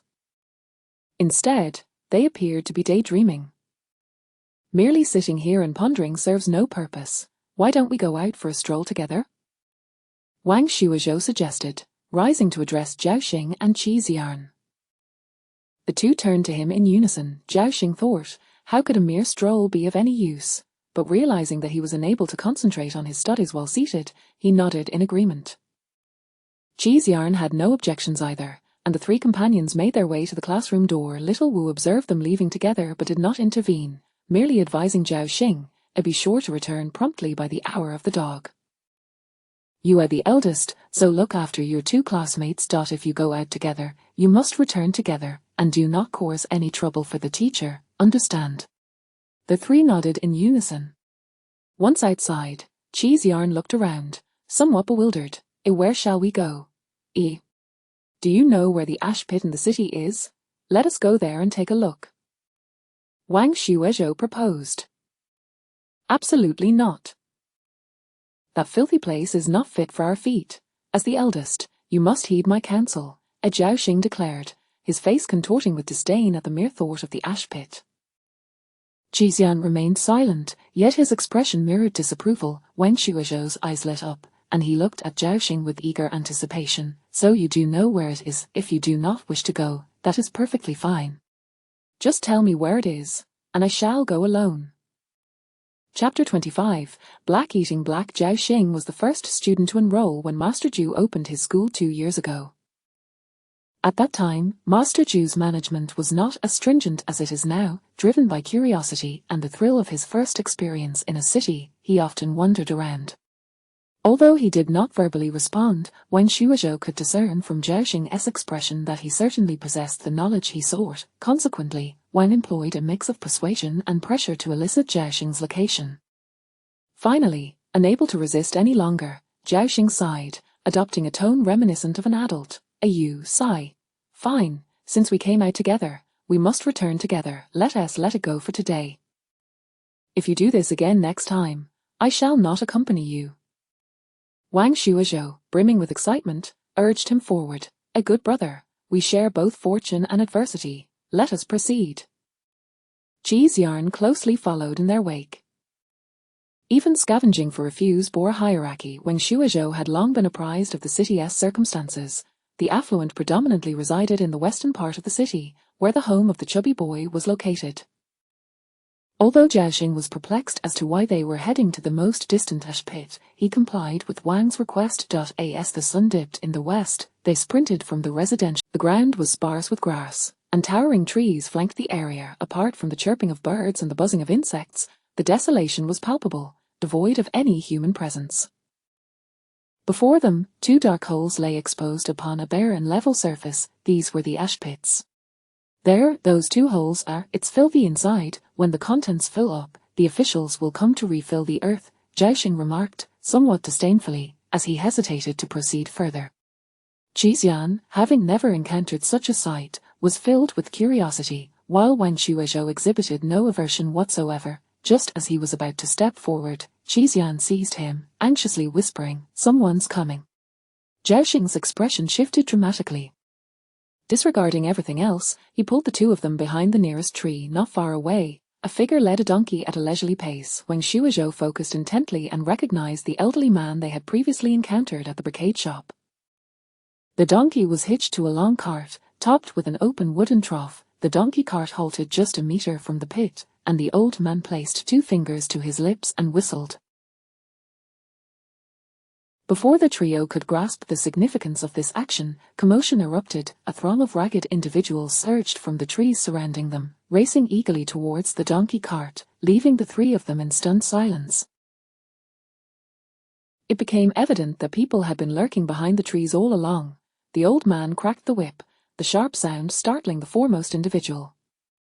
Old rules: pay first, then board the cart. The old man's demeanor had transformed from the humility Wang Shuizhou first observed to one of disdain and arrogance, as he pointed dismissively at a wooden barrel at his feet. The leading individual swallowed hard, producing a copper coin from his tattered clothing and tossing it into the barrel with a dull thud. The old man lowered his hand, and the individual eagerly scrambled into the cart, rummaging through its contents. Once the first individual took the lead, the rest hurriedly tossed their copper coins into the barrel and jostled onto the cart. Wang Shuizhou saw someone on the cart retrieve a tattered garment, joyfully attempting to don it, only to be swiftly yanked off by another, resulting in a scuffle. The cart began to sway violently. "What are you doing? Settle down. The old man is gracious enough to offer you these items. If you don't want them, get out, you beggars. Even if you were to perish, no one would care." The old man spat and berated them. The individuals atop the cart quickly complied, and one by one, they rummaged through the remaining items until there was nothing left to scavenge, at which point they gradually departed. The old man then removed the board from the back of the cart and dumped the contents into one of the dark holes. Before driving away, the 3 of them stood in silence for a long while, each grappling with the impact of what they had witnessed. Wang Shuizhou lamented the harshness of survival in ancient times, where even refuse attracted paying scavengers. The old man had quite the shrewd mind, collecting payment for discarding refuse at shops, then charging people to scavenge it here, a business devoid of initial investment, yet yielding stable and lasting profits. He picked up a stick and approached the pit, but Zhao Xing, regaining his senses, immediately intervened. "These items have already changed hands. We want to find anything worthwhile. Let us return." Observing the previous scavengers, he began to understand why his classmate was so insistent on coming here. Wang Shuizhou turned to them. "What if there is something overlooked? We must at least make an effort. What if we find something of value?" Zhao Xing hesitated. Qixian's eyes sparkled with excitement as he abruptly looked up. Without lingering too long in indecision, he resolved to follow Wang Shuizhou's example, finding a branch to probe into the pit. If it meant securing money to spare his father from labor, he would willingly sift through ash, or even dung, if necessary. The ash pit was shallower than Wang Shuizhou had envisioned. In Dhn, certain individuals specialized in collecting food waste and manure for profit, thus the pit contained neither, and the odor was not as offensive. What lay within were merely trivial items of little use, such as fragmented porcelain shards, the tattered garments discarded earlier, and shoes riddled with holes. The less he found, the more meticulous he became in his search. The stick scoured the ground, inadvertently striking something beneath the surface, producing an unusual sound. Probing further, he unearthed a mud-encrusted harpoon, its material indiscernible. Wang Shuizhou picked it up, wiping it off, revealing its true form. It was a silver harpoon. Unfortunately, it was poorly crafted and lightweight, likely of little monetary value, yet This discovery was enough to elicit a smile from Wang Shuozhou. Just then, an exclamation from Cheese Yarn broke the moment. Wang Shuozhou quickly retreated a couple of steps, scrambling up the edge. What's the matter? Zhao Xing, also gripping a stick, wore a conflicted expression upon hearing Cheese Yarn's voice. He rushed over to pull him up. Ugly! Brother Xing, I think I found half a jade plate. Cheese Yarn exclaimed, his voice trembling with excitement. Cradling the fragment of jade, Wang Shuozhou leaned in for a closer look. What Cheese Yarn had unearthed was merely a piece of the jade plate, irregularly shaped and about the size of a baby's palm. This could be sold to a pawn shop for polishing and transformed into something else. Today's haul is quite good. Wang Shuozhou's words were abruptly cut short. Unaware of the impending danger, he was suddenly tackled from behind, the silver harpoon wrenched from his grip. Simultaneously, Cheese Yarn was seized by the wrist, his treasure snatched away, sending him sprawling into the dirt. Zhao Xing, clearly stunned by the sudden turn of events, could only watch in bewilderment as the two shadowy figures fled. Thieves! Where do you think you're going? Wang Shuozhou finally reacted, realizing they had been victims of a black-eat-black scheme. Zhao Xing and Cheese Yarn quickly regained their composure and shouted angrily at the two fleeing shadows, "Stop!" Chapter 26. Life-saving money. The two shadowy figures appeared to be children, yet they sprinted with an agility that seemed almost supernatural. Wang Shuozhou swung the stick in his hand towards one of them, landing a solid blow on the back of the assailant, who stumbled and fell. Seizing the opportunity, Wang dashed forward, pinning the individual to the ground and twisting their arms behind their back, restraining them with his grip. Where is it? Hand it over, he demanded coldly. The individual bore no possession. What are you talking about? I know nothing. With his face pressed against the ground and under pressure, the child defiantly retorted. Just as Wang prepared to search him, he felt a sharp kick to the back of his head, sending pain coursing through him and causing his grip to loosen. The assailant rolled away, revealing a face caked in mud, with large, round eyes that shone darkly, glaring at him with an intensity that suggested deep-seated animosity. Damn it, is it reasonable to rob someone? Anger surged within Wang, and he raised his fist, aiming for the child's face. Axe! Another voice cried out as a companion turned back, while Zhao Xing and Cheese Yarn approached from either side, intent on subduing the antagonist. However, the child was as slippery as an eel, taking advantage of Zhao's momentary lapse in attention to deliver a kick to his knee, sending him sprawling forward and toppling Cheese Yarn in the process. As the two fell, the assailant rushed to assist. Wang Shuozhou beheld the adversary's powerful legs aimed directly at him, and he gasped, hastily releasing his grip on the captured child. If he had not reacted, one blow could have rendered him incapacitated for life. The adversary, unwilling to linger, seized the boy named Axe and fled. Zhao Xing and Cheese Yarn quickly scrambled to block their path. Realizing their escape was futile, the two turned back, exchanging determined glances before charging towards Wang Shuozhou. Their approach ignited Wang's fury. Did they truly regard him as a soft target? Onward, he shouted, launching himself at the taller of the two, bringing him crashing to the ground, his legs pinning the assailant's arms while his elbow rained down blows upon the adversary's head. Within moments, the foe was rendered incapable of retaliation. Zhao Xing clung tightly to the other assailant, refusing to let go, even as the child retaliated with punches to his back and head. Cheese Yarn, witnessing the struggle, joined the fray, landing blows until the adversary's face was bruised and battered. Cheese Yarn searched them for their belongings. All three were mere children, and fatigue began to set in. Cheese Yarn, upon hearing the command, began to rummage through the two figures but found nothing. Where have you hidden your possessions? If we managed to steal it, it is our skill. If you have the ability, find it yourselves. The individual pinned to the ground remained defiant, glaring at them fiercely. Wang Shuozhou furrowed his brow. These two have not strayed from our sight.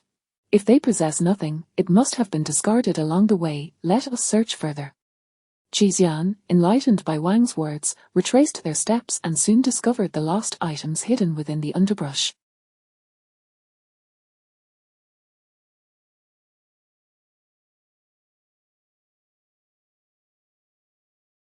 Upon seeing the loot, their expressions shifted dramatically, and Axe, in a panic, cried out, "Please, this is my mother's life-saving medicine, can you return it to us?" Xixian's eyes reddened. "That is mine." Suddenly, Axe burst into tears, his voice filled with sorrow. "War." The individual Wang held also felt a pang of emotion, sniffing as tears welled in his eyes. Wang, unable to maintain his grip, inadvertently released him. "War. My mother is gravely ill. The doctor said we need 2 taels of silver for the medicine, but we have no money. We came here hoping for a stroke of luck, yet we found nothing today. Could you please return the items? I heard you say they could be pawned for money, right?" The 2 boys, still young and frail, typically waited for others to finish scavenging before collecting what remained. Today, upon seeing the 3 individuals, they hesitated to reveal themselves until they could no longer resist the impulse to seize what they had stumbled upon. After all, these items had been found. Whoever possessed them first should rightfully claim them, shouldn't they? One of them knelt down, banging his head against the ground twice. "We implore you, if you can help us exchange these for money to pay for my mother's treatment, I would serve you as a laborer." Both boys, still innocent, evoked a sense of sympathy in Jiaxing. Though his family was not wealthy, they had never faced such dire straits. Xixian, equally troubled, glanced at Wang Shuizhou. "Is it true your mother is ill and there are no adults in your household? You 2 children are forced to come out and find a way to earn money." Wang Shuizhou regarded them skeptically. Sensing his doubt, Axe immediately offered to lead them home. On their way, they learned the brothers' names. The elder was named Suoto, aged 6, and the younger, Axe, aged 5. Their family had fallen into disarray the previous year when they could not pay taxes, leading to their father's imprisonment. Their grandfather, heartbroken, succumbed shortly thereafter, and their grandmother, overwhelmed by grief, also perished. Their uncle, while seeking funds, tragically fell into a ditch and died. Their aunt took the 2 older sisters back to her family and never returned. Their mother, left with no choice, sold their land to secure their father's release. Although he returned, he ultimately died 2 months later while serving labor. Misfortune often strikes those already burdened. Now, their family not only lost their land but also their home, which was seized by relatives, forcing them to the streets. Unable to survive at home, their mother brought them to the city, eventually finding a deserted, dilapidated shack to shelter in. However, she recently fell ill with a severe cold, and the 2 boys, too young to earn money, resorted to scavenging. Wang Shuizhou felt a heavy weight in his heart. Such stories were not uncommon in history. After losing their farms, many farmers faced the grim reality of either becoming tenants or wandering beggars, with most opting for the former, transitioning from exploitation by the government to being victimized by landlords. They followed the brothers to the most desolate corner of the city, where they encountered a rickety shack, its condition evident even from the entrance. Before they could step inside, a drunken man stumbled out, adjusting his pants as he mumbled, "What rotten luck." Falling ill upon witnessing this scene, Suoto erupted like a startled cat, rushing forward to shove the man. "Get out of my house." The boy's meager strength was no match for the adult, who merely smirked and retorted, "Little brat, I'm your new daddy." He followed his statement with a lascivious laugh. Chapter 27, overwhelmed with gratitude, the Axe rushed forward, joining his brother in pushing the man away, exclaiming, "Begone. HMPH, ungrateful wretches, without me, you would have starved long ago." The man swatted them aside with a dismissive gesture and swaggered out the door. Inside, a cacophony of coughs erupted, reminiscent of someone attempting to expel their very lungs. A gaunt woman, her eyes sunken and her figure frail, leaned against the wall and slowly emerged, softly calling out, "Axe, Locke, where have you been?" The 2 quickly wiped away their tears and turned to the woman with cheerful smiles. "Mother, we went out to play today and met some friends our age. Look." The woman surveyed their bruised and filthy appearances, skepticism evident in her demeanor as she calmly addressed Wang Shuizhou and the others. "If my children, Axe and Locke, have erred in any way, I kindly ask you young gentlemen to show them some leniency." Once outside the courtyard, an uneasy silence enveloped them as they prepared to visit the pawnshop to ascertain the worth of their belongings. A banner hung outside the pawnshop, emblazoned with the character for porn. Upon entering, they found a cramped space with a tall counter against the left wall and a few tables and chairs on the right. The moment the children stepped in and gazed up at the counter, fear gripped them, rendering them mute. "Shopkeeper, could you please appraise this item for me?" Wang Shuozhou surveyed the shop and, rising on his toes, presented the harpin he held. Noticing the group of children before him, the shopkeeper cast a disdainful glance. Dead porn or living porn? Dead porn. Wang Shuozhou replied without hesitation. "I care not whether your items are stolen or found. Once they arrive here as dead porn, even if your family comes to redeem them, it will be of no use. Do you understand?" "We understand." Pleased, the shopkeeper examined the hairpin in his hand, weighing it thoughtfully. Its weight is acceptable, but the craftsmanship is crude, and it is quite worn. For a dead porn, the price will be higher. I'll offer you 1 tael of silver. Feel free to inquire elsewhere. I assure you, my price is fair. He placed the hairpin down, seemingly indifferent. Wang Shuozhou, sensing the shopkeeper's sincerity, nodded. Then please take a look at this." He gestured for Cheese Yarn to place the item on the counter. Nervously, Cheese Yarn laid the item down. The shopkeeper glanced at it casually, but his expression shifted when he realized its significance. He lifted it to the light, examining it closely. "Oh dear, this is a jade plate made of jadeite. How did it shatter? And in such a manner?" After inspecting it, the shopkeeper banged his thigh in frustration. "What of the other fragments? Are there any remaining?"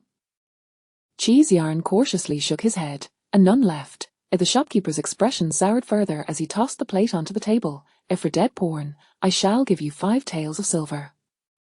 For living porn, only 3. Given its shattered state, it holds little value. If not for my master craftsman who could reshape it into something small, I wouldn't even glance at it." Cheese Yarn's face lit up with joy. Dead porn. I also choose dead porn." After receiving the money, they exited the pawn shop, with Axe and Locke watching them intently. Unable to contain himself, Cheese Yarn clutched the 5 taels of silver tightly. I apologize. I know it is not easy for you, but my family is also relying on this money for survival. We are soon to be conscripted, and 5 taels is just enough to spare my father from service." In the conflict between others and his own family, Cheese Yarn chose his father. Tears welled in Axe's eyes as he fixated on the silver in Cheese Yarn's hands, his hands itching to take it. That silver was meant for his beloved mother. He could not bear to watch. "This is for you," Wang Shuozhou said, extending the silver. "But consider it a loan. You must return it once you have the means." Axe's eyes sparkled with joy as he wiped his tears, his heart soaring. "We will repay you, I promise. Thank you." Locke was equally exhilarated. Thank you, thank you." "To aid is to offer complete assistance," Wang Shuozhou remarked, glancing at the sky. "We study at the Shangshan Academy, where a classmate's family practices medicine. I shall request him to visit your home and perhaps negotiate a lower price for the medicine." Jiao Xing, unable to bear it any longer, pulled 3 copper coins from his pocket and handed them over. "I have no money either.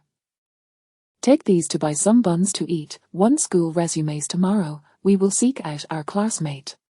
Cheese Yarn nodded fervently. "Yes, we will ask our classmate to help you save on the medicine costs." Axe and Locke were overwhelmed with gratitude. "Thank you so much." Upon returning to the academy, they were slightly late, yet Xiao Wu said nothing upon seeing them safely return. The 3 fell into a contemplative silence, Cheese Yarn feeling a mix of joy and sorrow. He hesitated before speaking. "Do you think I was too heartless?" Jiao Xing shook his head. "Were I in your position, I would have made the same choice." Wang Shuozhou reclined on his bed, his hands cradling his head, his left leg resting atop his right, shaking it idly.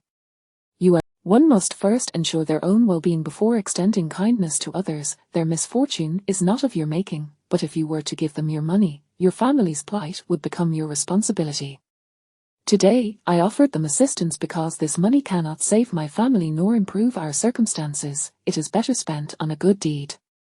Upon hearing his words, Cheese Yarn suddenly felt enlightened and turned with a smile. "Ugly, thank you."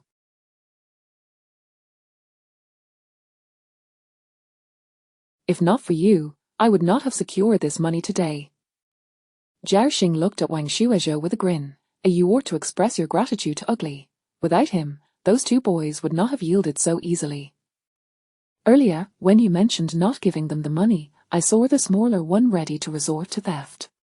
Qixian's expression shifted, momentarily stunned. Wang Shuozhou shrugged. The principle remains, I would have done the same. You fight for your father, while they fight for their mother. The atmosphere in the room grew heavy, prompting Wang Shuozhou to shift the topic. But what happened to you? Did the little fatty lead you astray? You are not to call me ugly any longer. Zhao Xing chuckled.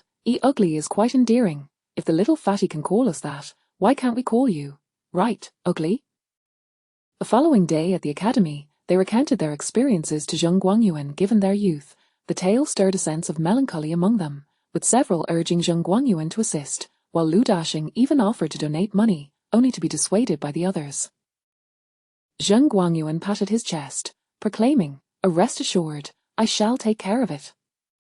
A day later, Zheng Guangyuan informed them that his father had already visited, prescribed medication, and assured them that with some time, they would recover. Wang Shuozhou and the others felt a weight lift from their hearts. To traverse the night under stars signifies the labor of day and night, to endure rain and wind signifies the toil of hardship. Daxing, what does this mean? Master Zhu stood before Lu Daxing, causing him to startle to attention. It means, Lu Daxing's eyes darted around until inspiration struck. It refers to how running in the rain is quite arduous. Fet. A laughter erupted from the others. Wang Shuozhou, you explain. This phrase describes the ceaseless toil of adults, who labor tirelessly from dawn until dusk amidst the elements. Therefore, we, seated in the academy, ought to cherish such opportunities even more. Excellent, take your seat. Master Zhu nodded in satisfaction. He was quite pleased with this student, who had caught up to his peers in just 2 months, even surpassing them in some respects. Just as he revelled in his success, he overheard Lu Daxing mumbling. What I said was quite similar to his. Master Zhu's expression darkened. Lax teaching breeds lethargy. It seems I have not properly disciplined you. Extend your hand. Chapter 28. Broadening horizons. Having reaped the rewards of their first day, they rushed to the Grey Pit after school for the next 3 days. Unfortunately, fortune did not favor them every time. During these 3 days, they had little to show for their efforts and did not encounter Axe and Lockhead again. On this day, as they prepared to wander around the western part of the city, Wang Shuozhou caught sight of Wang Qingzu amidst the bustling streets. He was walking towards a shop alongside a man clad in a scholar's robe. Just as they stepped onto the threshold, Wang Shuozhou's expression changed abruptly. You all go ahead, no need to mind me. I've spotted a family member and must go speak with them. He uttered this in haste and dashed forward. Uncle, Wang Shuozhou, like a gust of wind, positioned himself directly in front of Wang Qingzu, effectively blocking his path. Shui'er, what brings you here? Wang Qingzu expressed mild surprise upon seeing his nephew but quickly changed his expression and glanced around cautiously. Uncle, it's just me here, what are you up to? Wang Qingzu felt a wave of relief wash over him at these words. Such matters are beyond a child's understanding. I heard from your grandfather that you are studying in the city. It must be time for school to be out now. You should head home early and not loiter about the streets. Oh, is that so? Are you here on business? At the Yongxi gambling house? Wang Shuozhou's countenance fell instantly. Had it only been a few days since the last incident? His uncle appeared to have no memory of it at all. He felt disillusioned with the old Wang and the Liu matriarch, who could not even manage their own kin. Even if he were to eventually succeed in the imperial examinations, if he could not manage his family, he would inevitably be dragged down by them. Sure. Wang Qingzu, feeling guilty, placed a finger to his lips, signaling for him. You're still young, you wouldn't understand. I'm engaged in significant matters. When I return, I'll treat you to some braised pork. For today, just pretend you haven't seen me, and don't speak of it. He feigned seriousness while pushing Wang Shuozhou aside to make way, having run into a family member.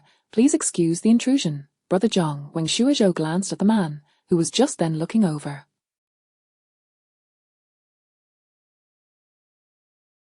The man had a square face and an upright appearance, exuding a certain scholarly arrogance, yet his chin was slightly raised, and his eyes tilted downward, revealing an air of haughtiness that marred his otherwise handsome features. He cast a disdainful glance at Wang Shuazhou and arrogantly remarked to Wang Chengzu, "A mere child can delay us for this long. Brother Yangshi must have been in the countryside too long, adopting the nagging ways of an old woman." "Brother Ruexiu, your words are rather unkind. It's merely been a brief exchange. Let us leave at once." Wang Chengzu's expression soured upon hearing this, and he strode ahead with his chest puffed out. Wang Shuazhou reached out to stop him. "Uncle, should you dare set foot inside here today, I fear that the Wang family's doors will forever remain closed to you henceforth."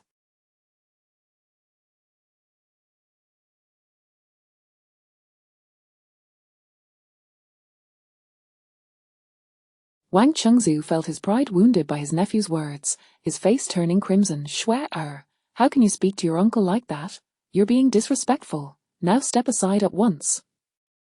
"I will not. If you step inside today, tomorrow when you return home, I will inform the village elders, and even grandfather and grandmother won't be able to protect you."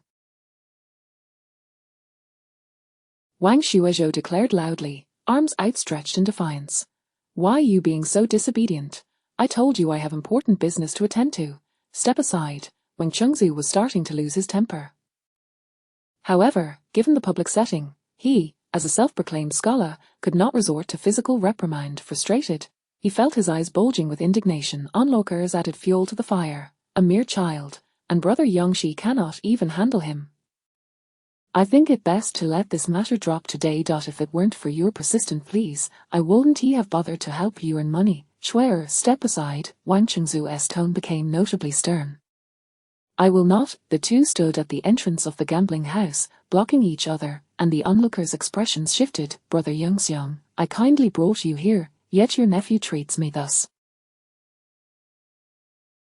"You, Sai, do as you wish." With that, he flung his sleeve and entered. "Brother Ruexiu, Brother Ruexiu." Wang Chengzu, prevented from entering by Wang Shuazhou, anxiously called out several times. "Do you realize you've ruined my good fortune today? When I return home, I will certainly tell your parents to discipline you properly." "Uncle, one who gambles is likely to lose. Our village has seen the downfall of many due to gambling, leading them to lose their homes, selling their wives and daughters, and ultimately being expelled from our Shalong village by the elders. Do you wish to follow in their footsteps? Brother Wen is still studying. Even if you disregard your own reputation, you must consider his." Wang Chengzu retorted furiously, "I do not need you to lecture me. Were it not for your grandfather and grandmother withholding funds from me, would I resort to such means? With the imperial examination looming next year, I have sought loans from several peers, and they suggested I try my luck at the Xinhe Pavilion in a poetry contest. If I win, I could earn 10 taels of silver. Yet I went there, only to fail miserably and become the butt of their jokes. Only Brother Ruexiu was willing to bring me here to earn some silver, and now you've ruined that for me. Your studies have robbed me of my opportunity. Out of respect for our family ties, I will not hold this against you, but you should not have obstructed me today. If you still recognize me as your uncle, pretend you haven't seen me today. Otherwise, I will no longer indulge you." Wang Shuazhou listened to his uncle's ramblings and only caught snippets like Xinhe Pavilion, poetry contest, 10 taels of silver. His eyes lit up. "Uncle, what kind of couplets were presented at the Xinhe Pavilion? Could you share them with me?" Wang Chengzu was nearly beside himself with rage. "After all this, that's the only thing you heard. Do not be angry, do enlighten me. I have heard many couplets from Confucius. If by chance I can match them, wouldn't that be better than going to the gambling house?" Seeing Wang Shuazhou's determination, Wang Chengzu felt for the first time that this nephew was rather difficult to manage. He shrugged his sleeves in resignation. "Very well, since you are studying now, I shall take you along to broaden your horizons. Do not think that just because you recognize a few characters, you know the world. Many scholars have been humbled, and you dare to aspire." As he began to lead the way, Wang Shuazhou hurried to follow. While he did not claim to possess exceptional knowledge, he had engaged in quite a bit of couplet crafting, which was one of his few interests. For days, he had pondered ways to earn money. Had it not been for his inadequate writing skills, he would have long since penned a story to sell to a bookshop or tea-house instead of rummaging through trash for days without success.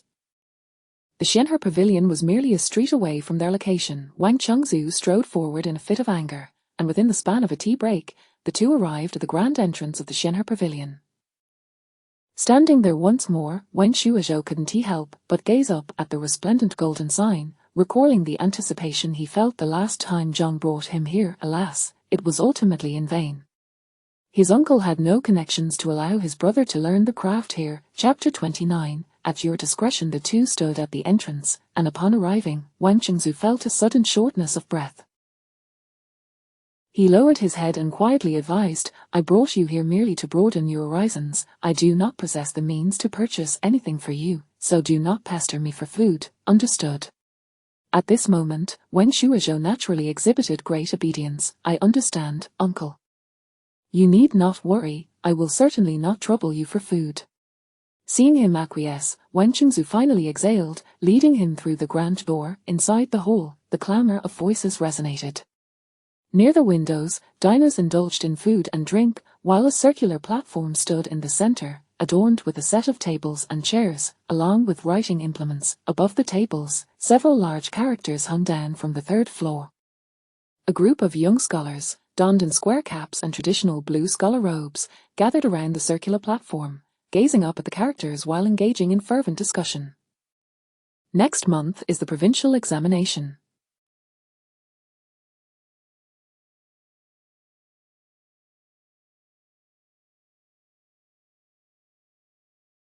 The proprietor of Shenheiju has put forth several couplets in the hall to promote his establishment. If anyone can correctly answer all of them, the proprietor himself will host a feast, and the winner shall receive a donation of 10 taels of silver.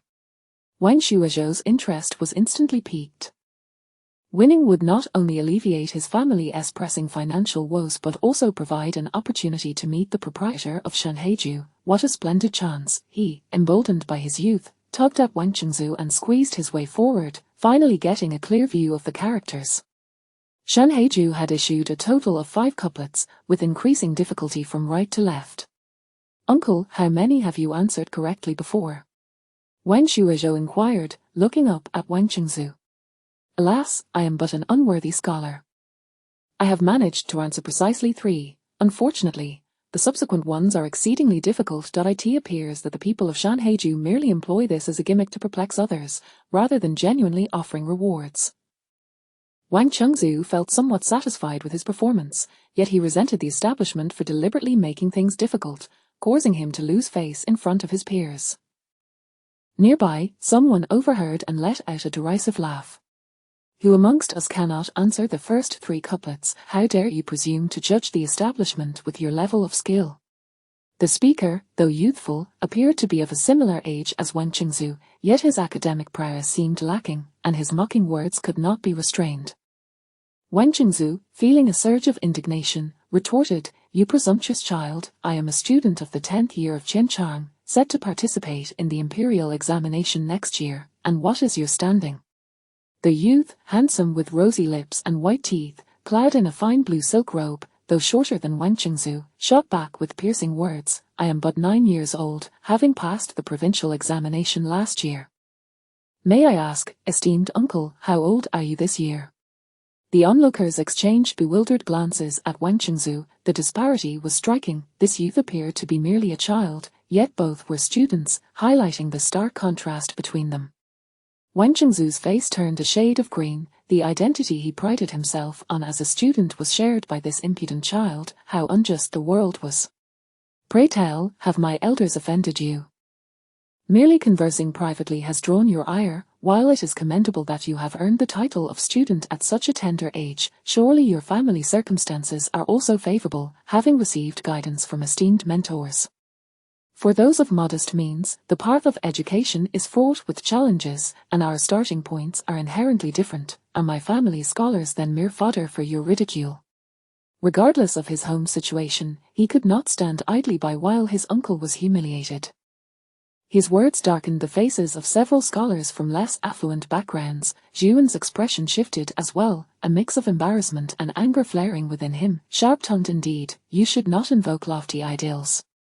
Your elder's age should grant him some decorum. His understanding may be limited, yet to claim that the establishment's couplets are designed to ensnare others, shouldn't you reflect upon that? Who says my uncle cannot answer?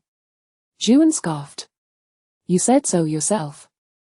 If you fail to answer today, Both of you shall inscribe ugly upon your foreheads, circle the entirety of Baishan County without covering your faces, and shout, in Shanhaiju, the immortal crane wine, a sip grants longevity. The proprietor of Shanhaiju, witnessing this exchange, became agitated with excitement. Thank you, young Master Zhu, for defending our establishment. Splendid. This was indeed fortuitous for them. Once this matter concluded, the name of Shanhaiju and its wine would undoubtedly resonate throughout the entire Yangzhou prefecture. The crowd buzzed with astonishment, as the highest record thus far had only managed to answer up to the fourth couplet. Now, this child, appearing no more than a few years old, had taken up the challenge on behalf of his elder. The onlookers couldn't help but cast sympathetic glances toward Wang Chengzu. Wang Chengzu was taken aback. He had said nothing. The words of a child held no weight. Just as he was about to speak, he heard Wang Shuizhou respond, if we lose, I shall accept my defeat. However, should we succeed, what will you do then? Zhu Wen dismissed him with a wave. Do as you will. Upon hearing this, Wang Shuizhou couldn't help but flash a broad grin. That is your word. A gentleman's word is his bond. With the wager established, the surrounding crowd erupted with excitement. Diners could not resist leaning in to witness the unfolding spectacle. It is human nature to revel in the commotion. Even patrons on the second and third floors leaned over the railings, eager to catch a glimpse. Zhu Mingli observed Wang Shuizhou below, remaining silent. Beside him, Magistrate Zhu chuckled and remarked, youthful exuberance. I wonder, Master Zhu, which side do you favor? Zhu Mingli chuckled softly. Your future is indeed bright. However, today, by unfortunate chance, you are betting against a student of the esteemed Sun Jun. I fear this may disappoint the esteemed magistrate. Oh, this child is a student of Sun Jun? Magistrate Zhu's interest was instantly piqued. Indeed. Har har har.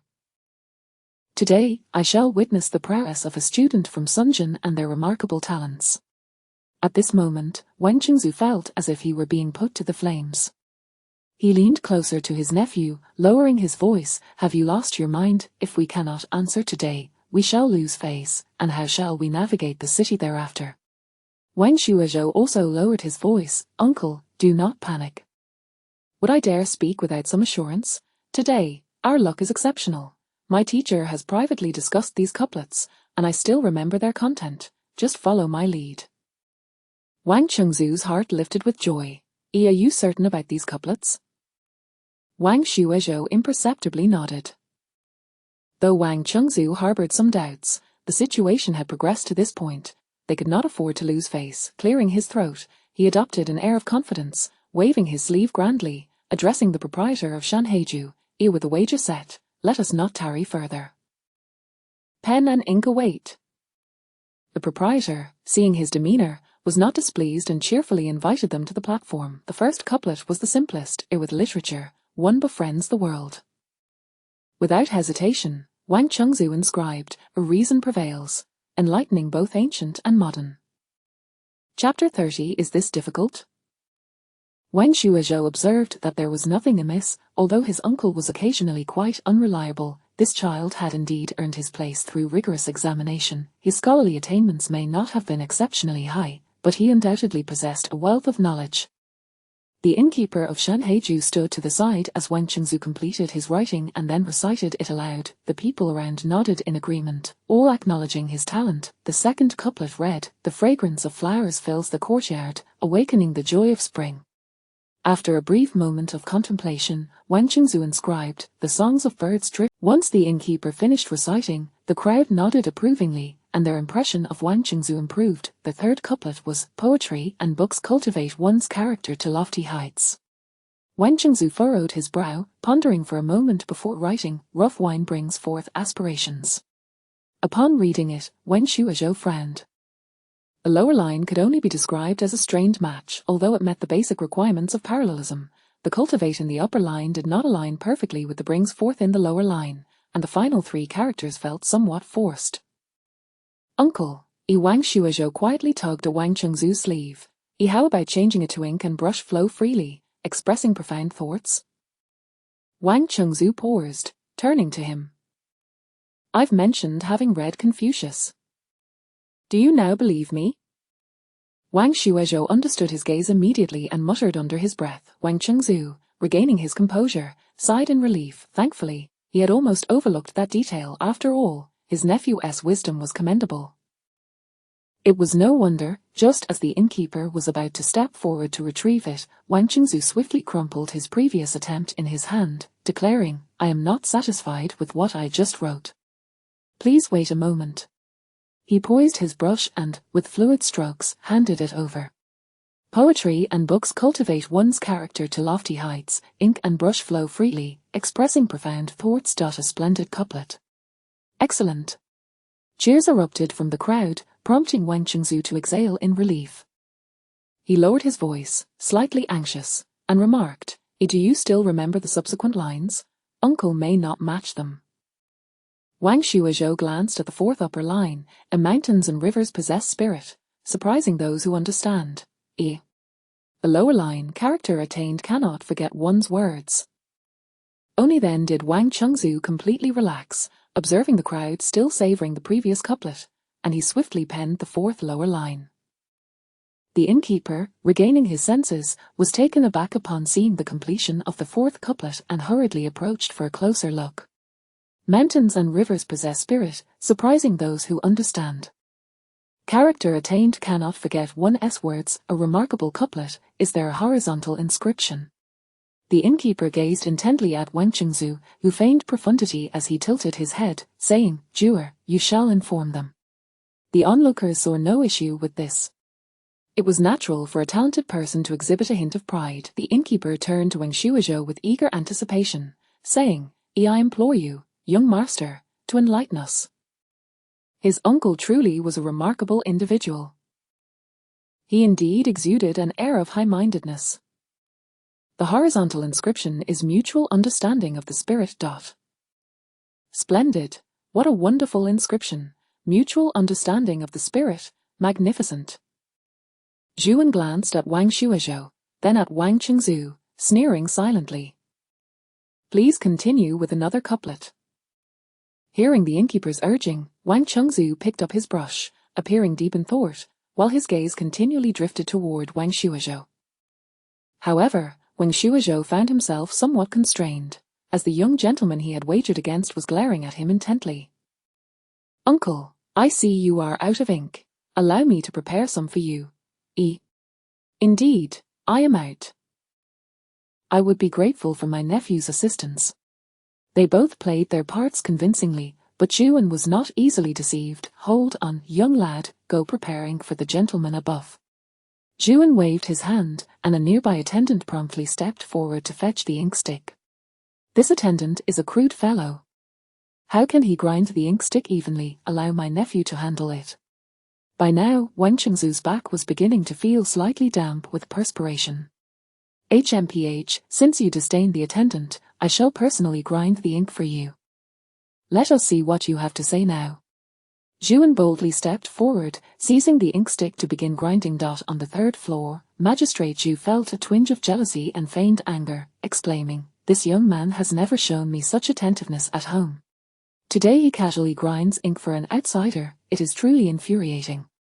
Zhu Mingli remarked coolly, Your son is exceptionally gifted and outstanding. Perhaps his previous studies were too demanding, leading to a lack of father-son interaction. Hearing his son praised, Magistrate Zhu's lips curled slightly in a humble smile. You jest, my friend. He has merely passed the provincial examination. Those with better memory can achieve the same. I do not merit such flattery. I believe your student, Zhu Zheng, is more impressive. He appears young yet possesses great talent. It seems you have been quite protective of him, withholding mention of his abilities. The two observed the events below from the third floor, fully aware of Wang Shuizhou's subtle actions.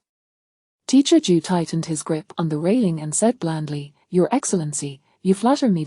My student possesses only a modicum of intelligence, not worthy of external discussion. Is that so? A child of such a tender age capable of crafting this couplet is merely a modicum of intelligence in your eyes. Magistrate Zhu marveled, acknowledging the superiority of a prominent family from Suzhou, even in terms of scholarly knowledge and perspective compared to his own achievements as a jincher. Zhu sought to grind the ink, and Wang Shuozhou did not impede him this time. He confidently stepped forward, stating, Uncle, the lower line should be, the book follows hand characters, a calligraphy masterpiece. Zhu looked at him incredulously. Impossible. How old are you? How could you possibly produce such a couplet? It is inconceivable. Unlike Zhu collapse, the surrounding crowd erupted in astonishment. A lotus flower painted by a monk. The book follows hand characters, a calligraphy masterpiece. It matches, it matches. The difficulty of this couplet lay not only in the requirement for symmetrical structure and harmonious tones but also in its phonetic palindrome nature, where it read the same both forwards and backwards, while maintaining a harmonious meaning. Wang Chengzu was equally surprised that it had indeed matched. Internally, he was elated, yet he maintained an exterior of calm composure. Regardless, today, the two of us have matched. Does the word of this young gentleman hold weight? You cheated. It does not count. Zhu shouted angrily. The final lower line was his suggestion, not your own. Moreover, how could a child of his age possibly come up with it? Ultimately, it was not based on genuine talent and learning, causing Wang Chengzu's confidence to wane. Wang Shuozhou, observing the enraged individual across from him, looked innocently at him and replied, Is this truly difficult? I had no idea. I simply listened to the teacher discuss how to create couplets, and after seeing some examples, I managed to do it. I tried it out just now, and who could have guessed it, matched. He spread his hands, a hint of helplessness in his demeanor. Furthermore, I initially stated that we could match. Not that my uncle could match it, the two of us together produced the lines. Is there a problem? In that case, if you cannot play fair, let us pretend nothing occurred just now. You apologize to my uncle, and this matter shall be settled. However, both were merely children, and the opposing individual, proud as he was, became incensed at Wang Shuozhou's provocation. Who do you say cannot play fair? Chapter 31. A hasty retreat. Whoever loses but refuses to admit it should be the one at fault. What is the matter? What is the matter indeed? Zhu was seething with anger, nearly on the verge of exploding. He had always enjoyed a smooth sailing life and had never been cornered like this before. He glared at the boy opposite him, wishing he could deliver a punch, yet he was acutely aware of the onlookers and could not afford to lose face. Taking a deep breath, he composed himself. I am not refusing to acknowledge my loss. It is entirely reasonable for me to doubt that this couplet was crafted by you. You are merely 5 or 6 years old. Even if you began your studies at 3, you have only been learning for 2 or 3 years, and you haven't even completed the 4 books. How could you possibly produce a couplet that matches so well? Look at the esteemed elders around us. Which of them has not read more than you? They cannot match your couplet, yet you can. You must have prepared your response in advance. As he spoke, Zhu grew increasingly convinced of his own reasoning, his words ringing with finality. The innkeeper of Shanheiju cast a dubious glance at Wang Chengzu. He recalled that this young gentleman had previously attempted to match couplets. The memory stuck with him because the young man had failed after only 3 attempts, leading to relentless mockery from his companions. At that moment, he had deemed the lad to possess poor judgment. Moreover, those 3 couplets had certainly lacked the flair of the one he had just produced. Could it be that after suffering a defeat, he had returned enlightened by a sage, meticulously preparing a response to strike back? The onlookers began to murmur amongst themselves, and Wang Chengzu felt a cold sweat trickle down his back. He couldn't help but blame his cousin Wang Shuozhou for being overly arrogant and offending others. Now he was the one left to clean up the mess. He wiped the sweat from his brow. This young gentleman, before he could continue, Wang Shuozhou tugged at Wang Chengzu's sleeve, preventing him from speaking. They were merely children, one 9 and the other 5, engaged in a spirited rivalry. It mattered little if things got a bit out of hand. However, with adults present, the situation could become precarious. The boy, well-dressed and familiar with the innkeeper, was not someone they could afford to offend too severely. Thus, Wang Shuozhou took it upon himself to sigh heavily. Lass, why can't you just admit it?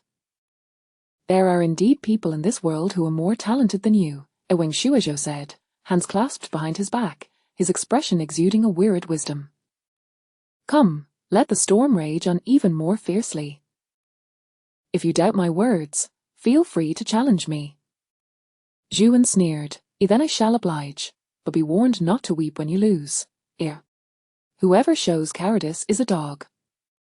Zhu En, accustomed to playing with his father at home, had some skill in this game. His gaze roamed the surroundings until it landed on a waiter carrying a platter of meat dishes, and his eyes sparkled with inspiration. Upper line, feasting on fish and meat, my belly swirls with the cosmos.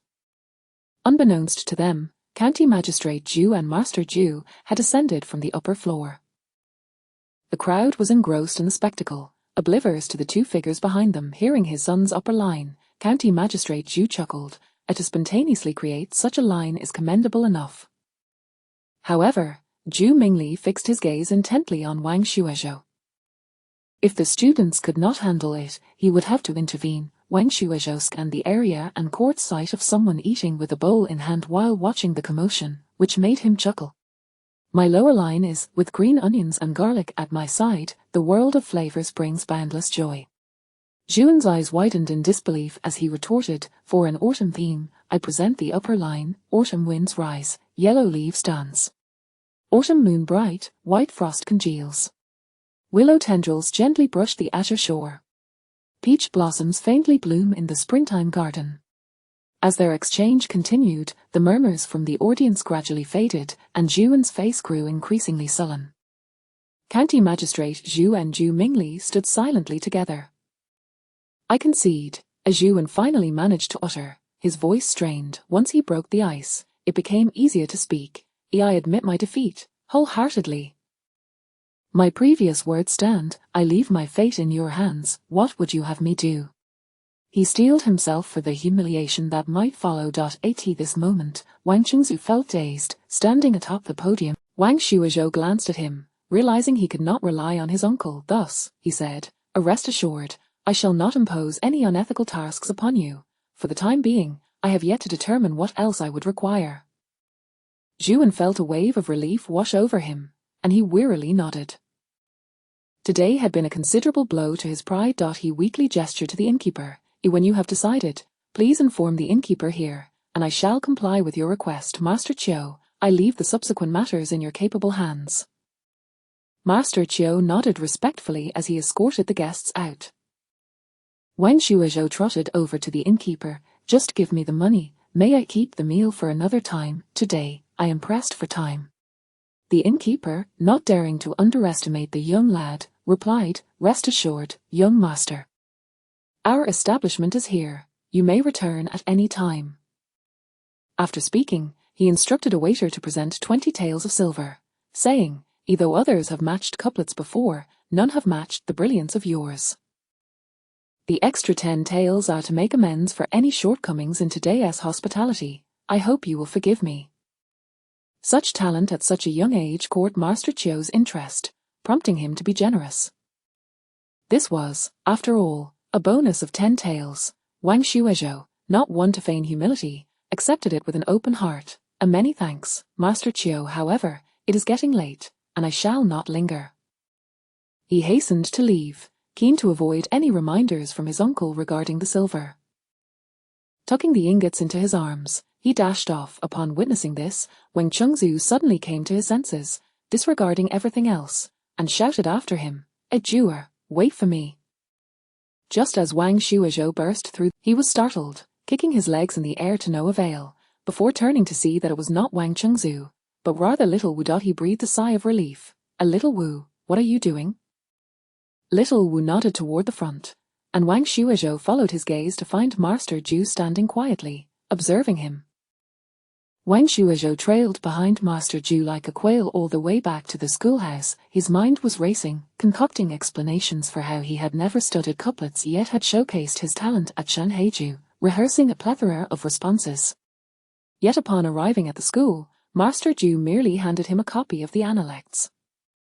I know you have nearly mastered your foundational texts and are familiar with the characters, yet one must not neglect the basics.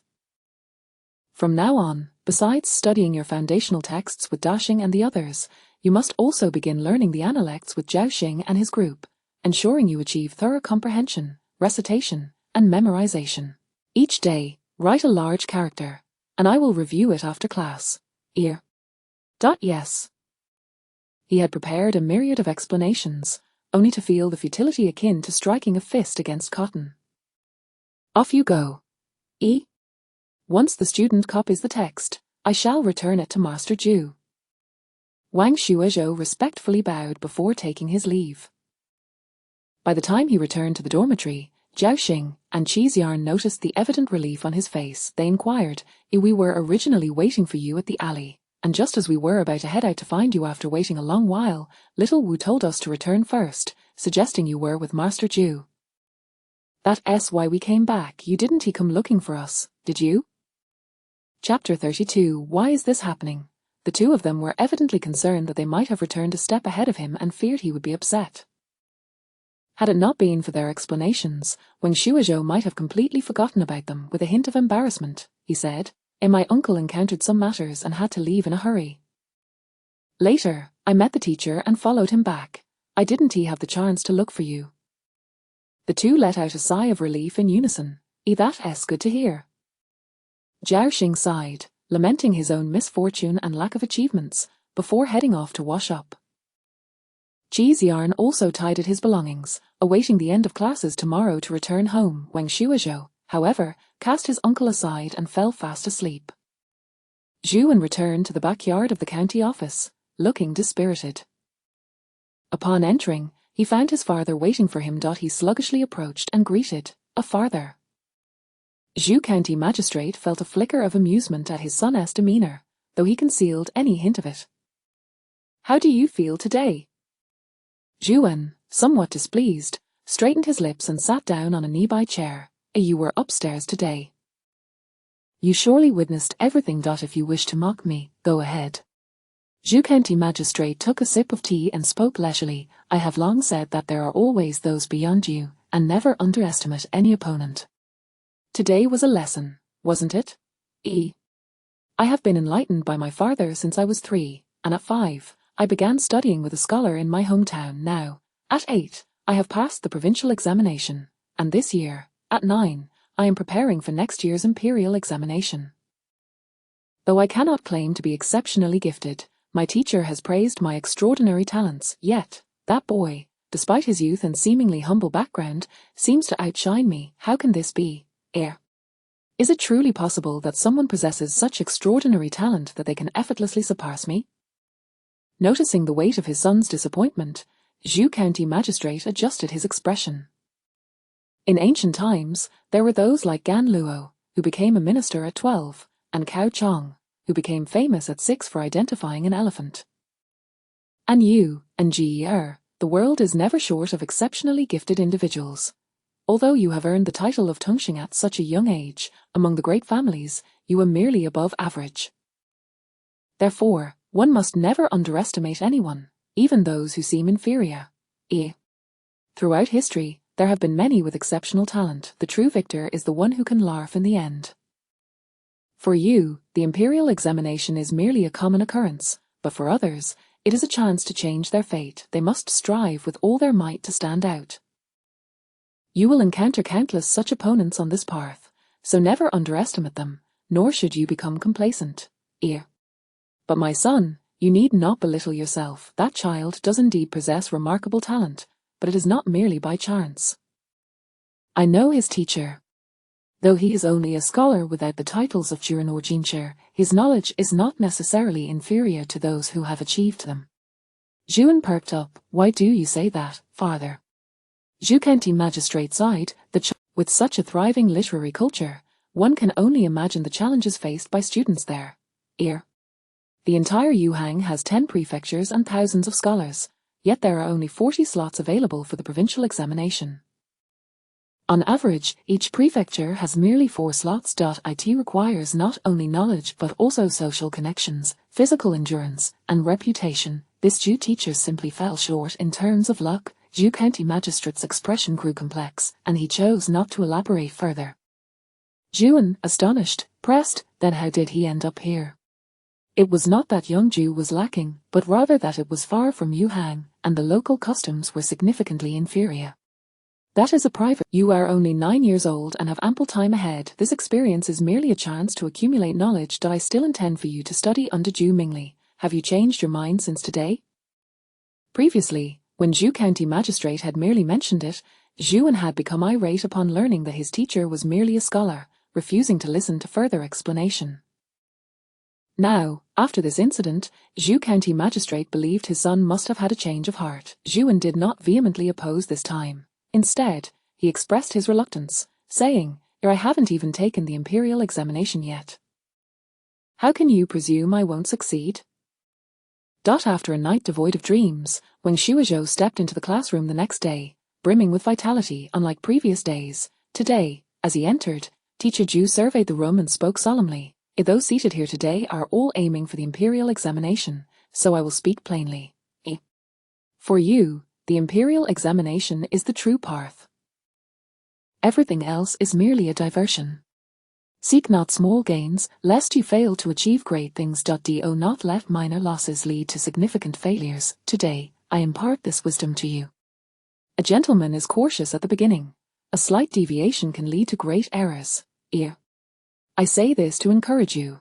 In any endeavor, you must approach it with utmost seriousness, without the slightest carelessness. Any small oversight could yield unforeseen consequences, so I implore you to remember this. Yes. The students in the classroom responded in unison. Zhao Xing and Qi Xian felt anxious, bowing their heads in shame. They believed the teacher was subtly reprimanding them for spending their time outside after class, and they felt targeted. Wang Shuozhou, however, interpreted the situation differently. He was not a naive child who could sit here comfortably, oblivious to the struggles of his family. While studying was indeed important, financial matters held equal significance. As long as his studies were not affected, that was sufficient. Lost in thought, he sensed Teacher Zhu's gaze upon him and promptly focused on listening intently. He could distinctly tell that from the moment Teacher Zhu finished his admonition, he had fixed his attention on him quite intently. For instance, this morning, after familiarizing himself with the Yushue Chonglin, as per Teacher Zhu's requirements, he had to recite and practice the character. In the afternoon, he joined Zhao Xing and the others in studying the analects, and needing to not only read through the content but also memorize its meanings. Liu Dashing, taken aback, leaned over during the break and asked, what did you do to offend the teacher? Why are you being singled out so harshly today?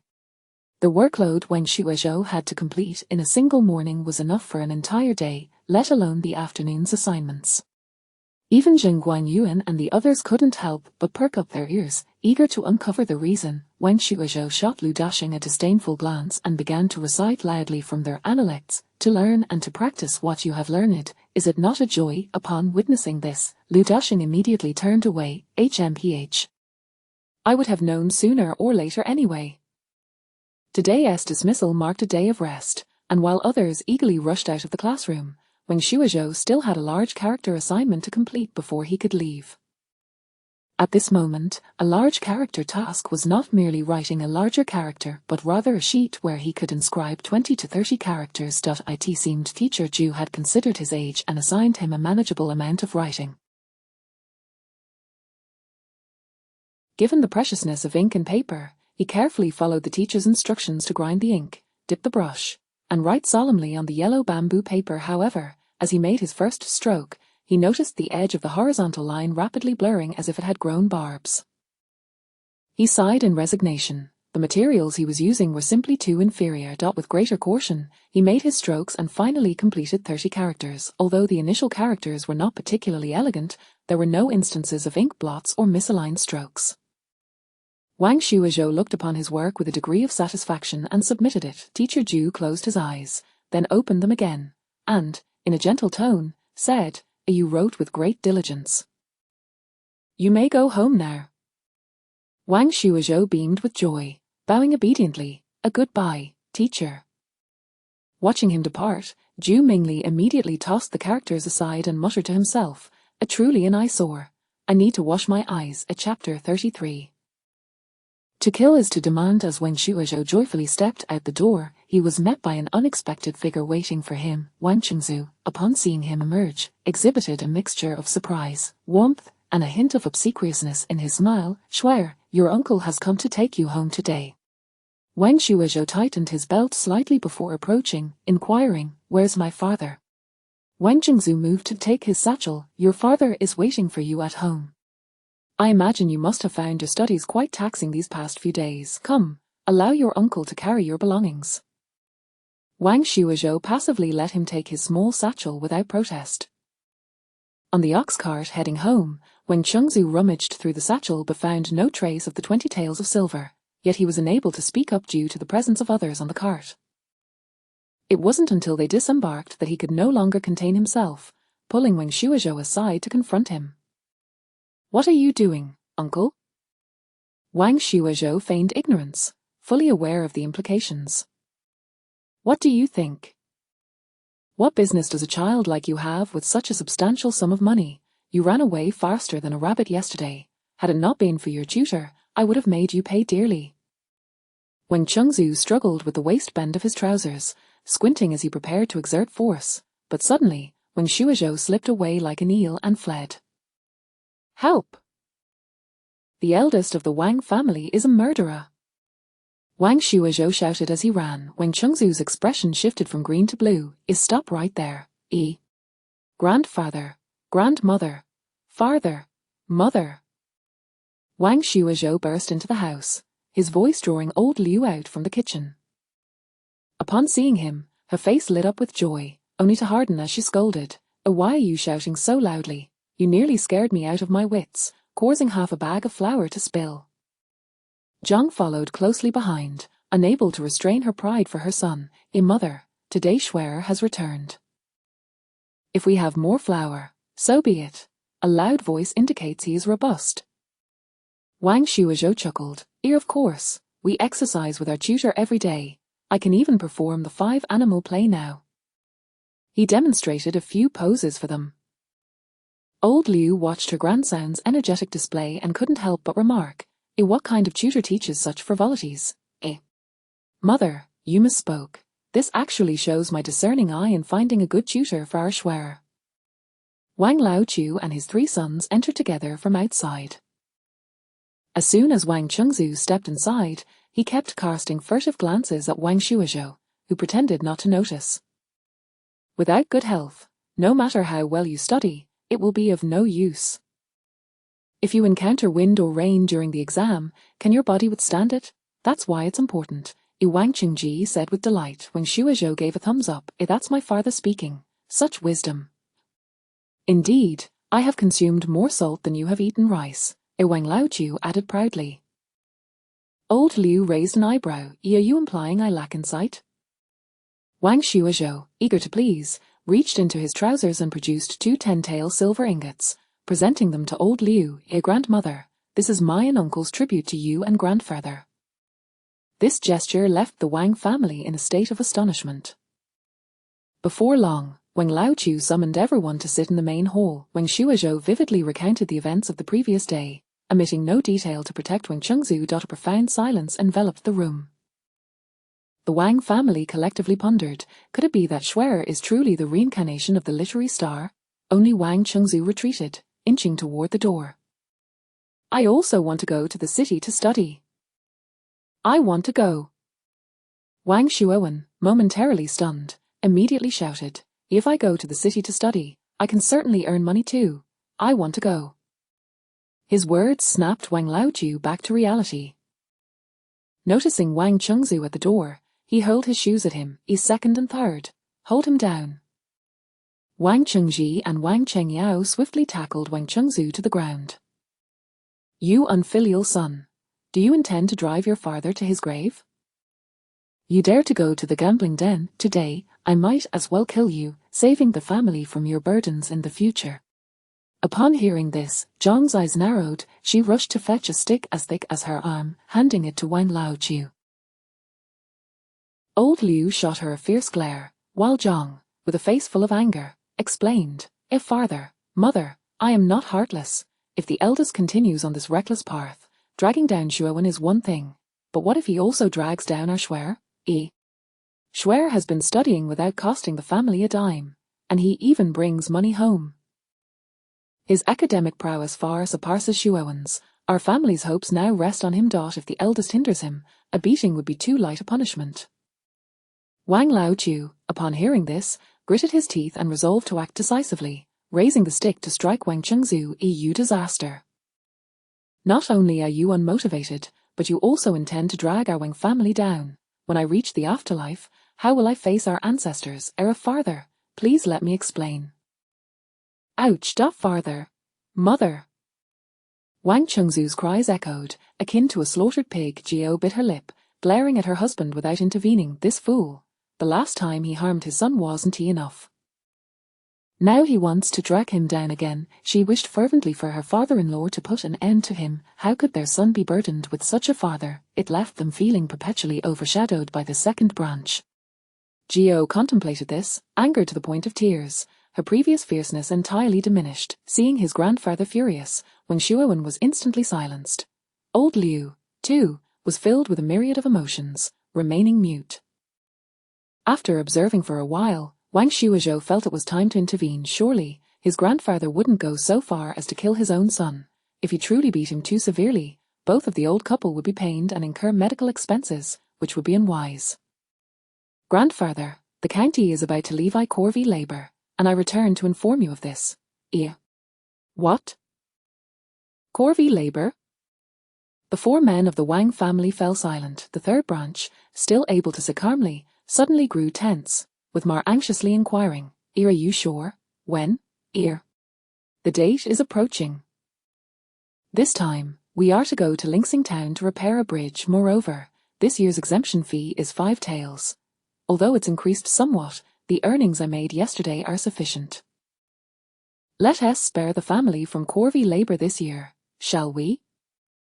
According to the Wang family's regulations, it was Wang Qingyao's turn to serve this year. Upon hearing the news of the bridge repair, Mar's complexion paled considerably.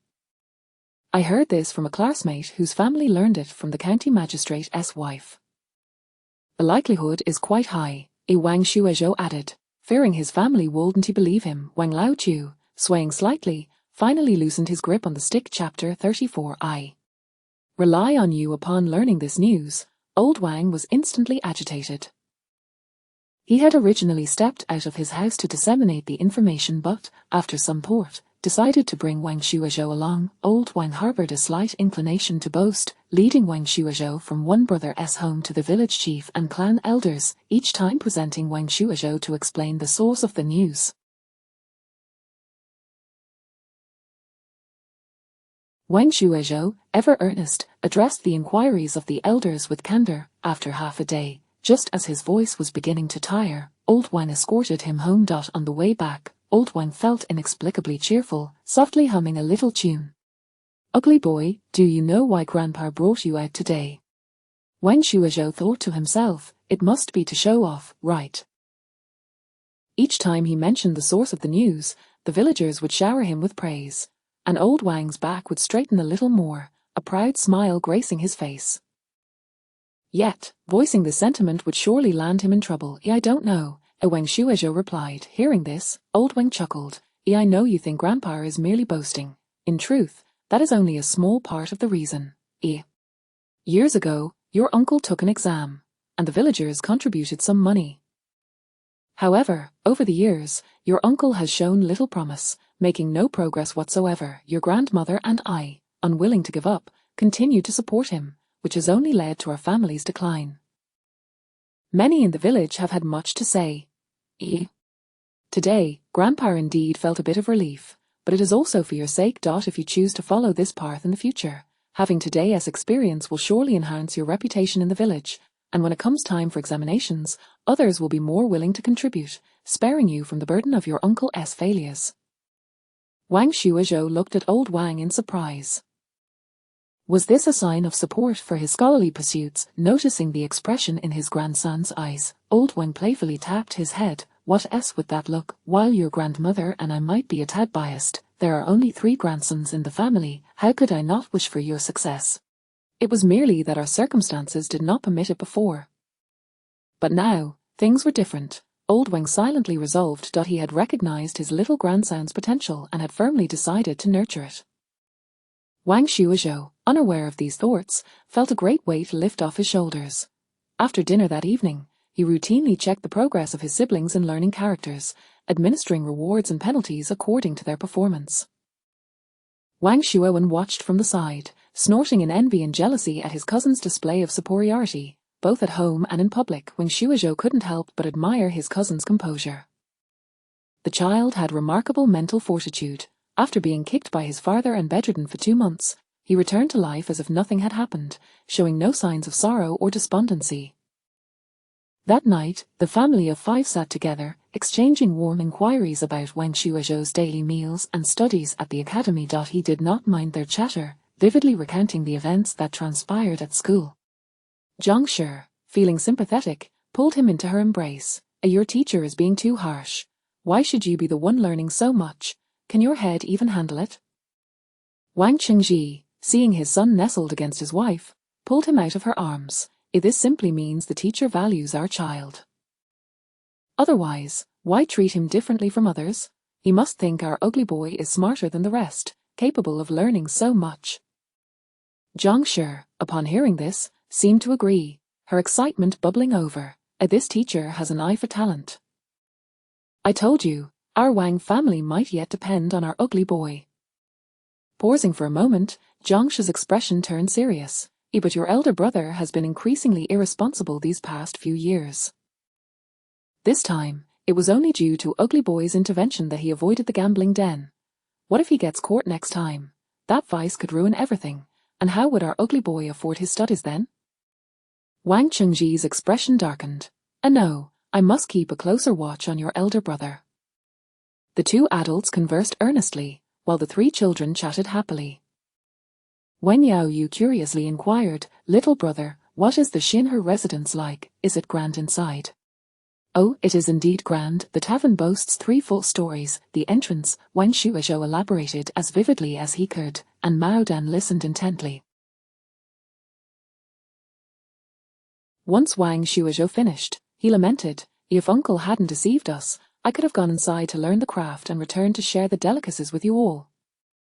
Upon hearing this, Zhang Shi turned and affectionately ruffled her son's hair. A good son, don't fret. I will visit your maternal grandfather's family to see if I can pull some strings for you. Wang Shuozhou, glancing at his brother, was struck by inspiration, recalling that young man still owed him a favor. That fellow clearly had ties to the Xinhe residence. Perhaps he could assist him. With this thought, he asked, brother, do you enjoy cooking? Would you like to learn at the Xinhe residence? Mao Dan scratched his head. I'm usually too busy in the fields to think about anything else. I am not sure if I like it, but if I learn to cook, I'd never go hungry and could enjoy good food regularly. Why wouldn't I like that? Wang Yaoyu nodded vigorously. Exactly. Exactly. What he said was undeniably sensible. Upon reflection, it was clear that children in the countryside seldom had the luxury of discussing interests or hobbies. Just wait for my news. I will think of a way to help you. Having yet to consult anyone, Wang Shuozhou did not dare to boast. All right, I'm counting on you, brother. Mao Dan smiled cheerfully, seemingly not taking it to heart. Time at home always seemed to pass swiftly. When Wang Chengji accompanied him back to the academy, he hesitated before reluctantly pulling out 20 copper coins, offering them with reluctance. Here's some pocket money. Save it for necessities. Wang Shuozhou looked at him in surprise. Mother already gave me some. Where did you get this money? Wang Chengji's gaze flickered. Just take it. Your father will keep an eye on your uncle at home. You focus on your studies. You're not hiding any secret stash, are you? Wang Chengji hurriedly fled without responding. This semester, Qi Yarn appeared to have set down a considerable burden, looking much more relaxed. Though still taciturn and brooding, he occasionally chimed in during conversations with his classmates. However, after school, the enthusiasm Zhao Xing and Qi Yarn had for the ash pit waned considerably, and they were disinclined to venture out. Nonetheless, during this period, their relationship with Wang Shuozhou blossomed. Upon learning that he was to visit the Xinhe residence on business, they naturally accompanied him outside. The 2 waited at the door while Wang Shuozhou entered alone. He approached Manager Qiu and clarified his purpose. Manager Qiu looked at him apologetically. I'm afraid the young master is currently sequestered in rigorous study, preparing for next year's provincial examination, and thus cannot meet with you. Wang Shuozhou felt a twinge of disappointment at this news. However, for this matter, I can assure you on behalf of that young master, a manager Chiu said, smiling warmly at him. Chapter 35, A Broken Leg. Wang Shuizhou's spirit soared. Then I must express my gratitude to you, esteemed shopkeeper. Though this matter may not be particularly difficult, it is indeed a master-apprentice relationship. It would be best for the young master to allow the two to meet, as mutual consent is a beautiful thing. Wouldn't you agree? Shopkeeper Chiu observed that despite Wang Shuizhou's tender age, he spoke and acted with remarkable clarity, engaging with him as though he were an adult. Wang Shuizhou understood this principle well. The distinction between a willingly accepted disciple and one coerced into submission fundamentally alters the teaching dynamic. Your words resonate deeply, Shopkeeper Chiu. I shall return home to inform my parents, and in 10 days, I will formally pay my respects. Having secured the shopkeeper's promise, Wang Shuizhou prudently refrained from further inquiries about the identity of the young master. Although the Dhn dynasty classified merchants last among the 4 occupations of scholars, farmers, artisans, and merchants, it did not explicitly forbid merchants from taking the imperial examinations. Indeed, apart from the Sui, Tang, and early Song dynasties, other eras permitted and even encouraged such pursuits. Wang Shuizhou couldn't help but marvel at how others, at the tender age of 9, were already preparing for the Shucai examination, while he himself, at the age of 5, had struggled hard merely to secure the opportunity. Truly, the waters of life serve as the greatest dividing line. Upon returning to the academy, he found himself spurred into action, and for the following days, he focused intently on his studies, leaving no room for distractions. Zhu Mingli watched with great satisfaction, silently acknowledging, this child indeed possesses remarkable insight. He must have absorbed my previous words. Recognizing the boy's earnest desire to learn, Zhu, the instructor, felt a surge of excitement, contemplating imparting even more knowledge. During a break, upon seeing Mr. Zhu leave, Lu Dashing immediately slumped into his seat, exclaiming, "Oh Wang Choudan, I loathe you." Casting a calm glance at the chubby boy, Wang Shuizhou dipped his brush in ink and began to write and draw on the desk. "I'm talking about you. You still have the composure to practice your calligraphy." Lu Dashing glared at him in frustration. "You've offended the teacher, and now you drag us into your mess. Mr. Zhu has been teaching us far more than before. Do you have any idea how I've been burning the midnight oil every night?" Zheng Guangyuan and Xie Qianli, feeling similarly burdened, echoed, "We too." Zhao Xing and Qi Xian, feeling guilty, remained silent. Wang Shuizhou flashed a radiant smile. "Endure if you can survive, then persevere to the end." He looked at them with a mix of shock and pity. "You cannot handle this little bit. I never expected you to be so weak. Truly disappointing." Lu Dashing, infuriated, retorted, Who are you calling weak? I shall show you just how capable I am." He seized a book and began to read aloud with great fervor. On the day of their return home, Wang Shuizhou was brimming with joy, eager to share the news of his encounter at Shanheiju with his family. However, upon arriving home, he was struck by a thunderbolt of misfortune. Wang Chengji and Wang Chengyao had both gone to serve their labor duties. Wang Chengyao had volunteered to save the 5 taels of silver for exemption, while Wang Chengji had gone to earn the same amount. The 20 taels he had earned had not improved their circumstances. Instead, it had revealed his potential to Wang Chengji, who now worked even harder, taking on additional labor. With the family members gone, he felt powerless to effect any change. Wang Shuizhou stood in stunned silence for a moment before uttering a quiet acknowledgement. It would be disingenuous to claim he was unaffected. Rather, he felt a profound sense of helplessness. Without any official title, he was but a child, lacking sufficient authority within the household. Without status, he could not truly liberate his family from their burdens. That evening, dejected, he shared the news of his encounter at Shanheiju with Zhang Shi, who looked at him in disbelief. "Is this truly the case?" He nodded. "Do you doubt my competence?" Wang Shuixin and Wang Yaoyu, both incredulous, grasped his face in awe. "Incredible! Our clumsy child has truly become remarkable through his studies." Zhang Shi was nearly overwhelmed with joy, pinching her thighs fiercely to accept this reality, before hastily leaving to discuss the matter with old Wang and old Liu. The following day, Zhang Shi led them to Shanheiju. Upon entering, they were ushered into a private room to meet the chef. Initially reluctant, the chef soon asked a few questions and readily accepted them.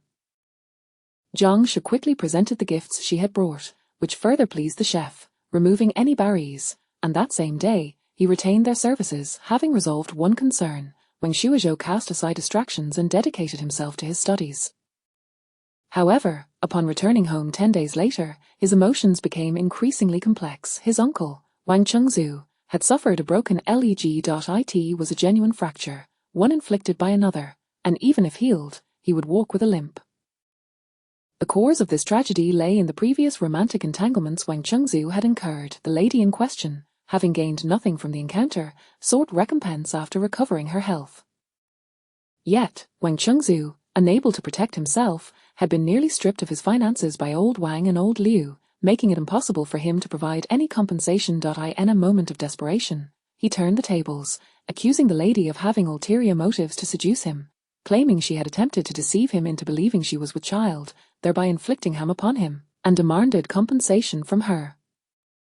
He insulted her verbally and departed with indignation. This series of actions severed all ties between them. The lady returned home to confide in her brother, who, upon hearing the tale, was infuriated that someone dared to dishonor his sister without his consent. Thus, he spent several days seeking out Wang Chengzu's former classmates, one of whom had led him into gambling, setting a trap to ruin Wang Chengzu, vowing to strip him of everything he had. However, Wang Shuizhou inadvertently thwarted this plan, for the rival had never even entered the gambling den. Subsequently, with Wang Chengji keeping a watchful eye on Wang Chengzu, the rival bided his time until Wang Chengji left for his labor duties. Without hesitation, he set upon Wang Chengzu. Seizing the opportunity, he dragged Wang Chengzu into a dead-end alley, broke his leg, and proceeded to beat him, leaving the last breath of life in him to send a message to the Wang family, demanding 50 taels for his release.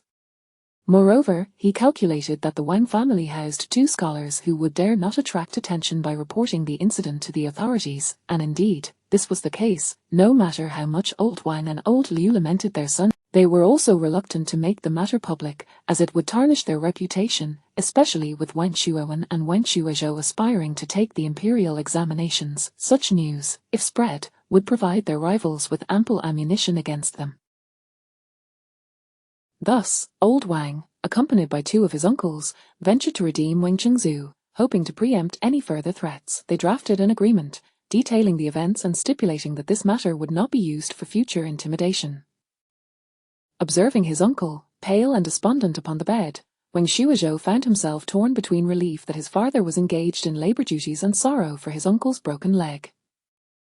Yet he understood that he must strive diligently in his studies to attain the civil service examination, for only then could he protect his family. Following these events, Wang Chengzu became entirely subdued, while the Gao family wept incessantly. Old Wang and old Liu wore expressions of worry and sorrow. The family, having lost 50 taels, felt discontent brewing within, casting an oppressive shadow over the entire Wang household. Time slipped by, and as August transitioned into late September, Wang Chengyao and Wang Qingji returned from their labor duties. Though they appeared considerably thinner, their lives were spared. Upon hearing of the family's plight, the brothers were immediately filled with rage, eager to seek vengeance against the lady's brother, but were halted by old Wang's admonition. He sighed. This matter ends here. Do you think Wu Laohu dares to act with such audacity without support? Our family holds no power or influence. How can we provoke them? It is not entirely the eldest's fault. He has entangled himself in such romantic debts, and now that his leg is broken, at least he will not venture forth into further calamity. You may not care for yourselves, but consider Chodan. Should he be imprisoned, what hope would he have for examinations in the future? The brothers fell silent, realizing the gravity of the situation. The requirements for taking the imperial examinations stipulated that no male in the family for 3 generations could have committed a crime, nor could any female have remarried. With Wang Chengzu's unfortunate experience, the Wang family was acutely aware of these stipulations. Chapter 36. The first whispers of the imperial examination. The matters at home significantly impacted Wang Shuizhou, compelling him to return to the academy and immerse himself in diligent study. What was originally intended to be a year-long endeavor with his introductory texts, he managed to condense into a mere 3.5 months, and he had commenced formal studies under Master Ju, delving into the 4 books and 5 classics, beginning with the Analects. However, upon reaching this stage, his pace of learning began to wane. Unlike the introductory texts, mastering the 4 books and 5 classics required not only rote memorization of all content and interpretations but also a profound understanding, as these would be the very subjects tested in the forthcoming examinations. Although he had perused some of these texts in his previous life, he had not thoroughly studied the entire Analects, which encompasses over 16,000 words across 20 chapters and 492 sections, making him wary of any carelessness. Unbeknownst to him, he began to rise early and retire late, joining the ranks of those who were engrossed in their scrolls. A year slipped by in the blink of an eye. As the weather shifted, Lu Daxing began to suffer from a runny nose, and before he even set foot in the academy, Wang Shuizhe could hear the sound of him sniffling. "What do you think I just saw at the gate?" Lu Daxing exclaimed exuberantly as he burst through the door. "What's so extraordinary about a carriage? You remaking too much fuss over nothing. You are, after all, the foolish son of a landlord. Surely you've seen such sights before?" When Zhang Guangyuan and Xie Qianli had arrived earlier, they too had noticed the carriage at the academy's entrance, and couldn't he help but tease Lu Daxing for his overreaction. Lu Daxing, undeterred, replied, "The carriage is not what's remarkable. That belongs to the county magistrate. I also saw him escorting a young gentleman to seek out our master. Do you think he might be coming to study? Ah." The others were taken aback. While their master was indeed commendable, he was merely a scholar. Magistrate Zhu, on the other hand, was a bona fide graduate of the imperial examination. It was entirely plausible for him to exploit his privileges to secure a place for his son in the county school, where there were surely other candidates of merit.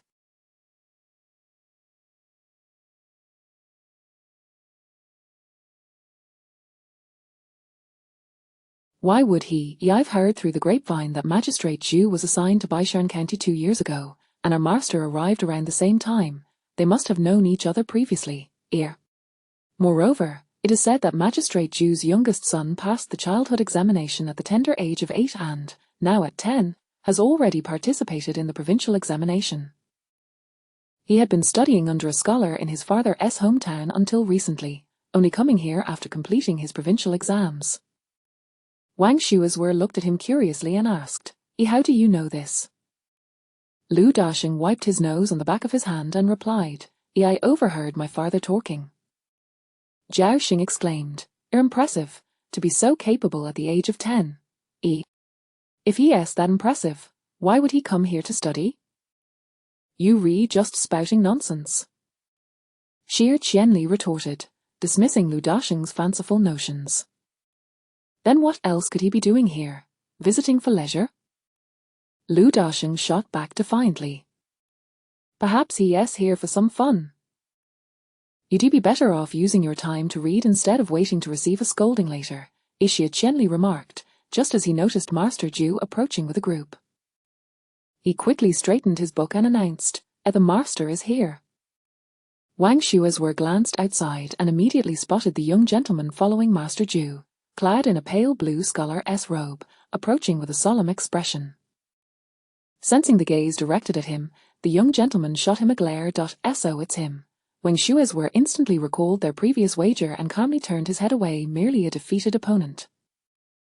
Master Ju led the group inside and succinctly introduced, "Starting today, this young gentleman will temporarily study with you all in the academy. Please introduce yourself."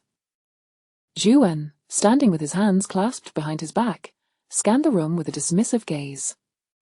"I am Zhuan, 10 years of age, sent here by my father. I begrudgingly accept this arrangement."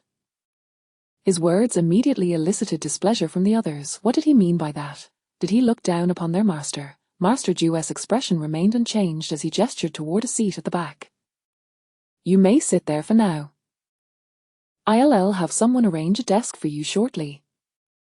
Zhuan, disregarding that spot entirely, pointed at Wang Shuizhe's seat and declared, "I want to sit there." At this, Lu Daxing could hardly contain himself. "That's the ugly duckling's seat. Can't you see someone else already sitting there? Discontent was evident on the faces of the other students, though they had yet to interact. They could already discern that this individual would be difficult to manage. I see it, and so what? Nothing at all. Wang Shuizhe met Yuan's gaze directly. I simply wish to sit here because I find this spot appealing. Master Zhu, you wouldn't object, would you? Yuan fixed his gaze upon Master Zhu. Wang Shuizhe were instantly understood. This was aimed at undermining their master. Master Zhu turned to him and stated, if the young gentleman holds a grievance against me, you are free to leave. There is no need to create difficulties for my students here. Yuan, with an air of arrogance, replied, I have heard my father speak highly of your talents, which is why I agreed to come and give it a try. As a gentleman, how could I go back on my word? However, should you wish for me to heed your teachings, you must first earn my respect. Master Zhu, towering above him, looked down with interest and remarked, to claim one is talented is a bold assertion. However, instructing you should not prove to be beyond my capabilities. Such arrogance. Yuan scoffed, unconvinced. Master Zhu tapped his fingers against Yuan's head, saying, if you wish to know why you failed your last examination, you should first take a seat. At these words, Yuan's body stiffened, and he promptly became compliant. Young Wu entered to arrange the desks, and Master Zhu surveyed the room before officially commencing the lesson. Today, we will not begin with the lesson. Instead, I would like to discuss the imperial examination with you. Upon hearing this, all except Yuan perked up with renewed interest. Their studies were aimed at this very path, yet despite their time spent in pursuit of knowledge, they remained largely ignorant of the intricacies of the examination system. You have labored for many years, and the first examination you will encounter is known as the tongshur, or the minor examination. Only by passing this can you qualify for the Yuan examination, and upon passing that, you may finally participate in the imperial examination. The group was taken aback, and Shi Qianli raised his hand, Master. So passing the scholar examination only grants one the qualification to participate in the imperial examination. Precisely. Master Zhu affirmed with a nod. Only by passing the tongshur and Yuan examination can one truly be considered a scholar and qualified to formally partake in the imperial examinations. First, the tongshur must be passed, which consists of the county examination and the provincial examination. The county examination is overseen by the county magistrate and typically takes place in the spring and autumn, depending on circumstances. Wang Shuizhe listened intently, for while he had only heard of these matters before, it was no wonder that everyone sought out esteemed teachers. Such knowledge was invaluable and could not be purchased. Zhu classmate, please share the topics from your recent examination. Yuan, who had been listening with disinterest, felt a twinge of disdain. Upon being called upon, he reluctantly recounted the topics he had encountered in this year's provincial examination. While the earlier topics were manageable, he grew increasingly despondent as he reached the final question regarding the 8-legged essay. The prompt consisted of merely 4 words, poetry 300 verses. Chapter 37, Maintaining Relationships. Upon hearing the title, the others immediately felt an acute sense of discomfort, akin to scratching their heads in confusion. The meaning of the topic eluded them entirely. Master Zhu smiled gently and said, why don't you share your approach to tackling the question?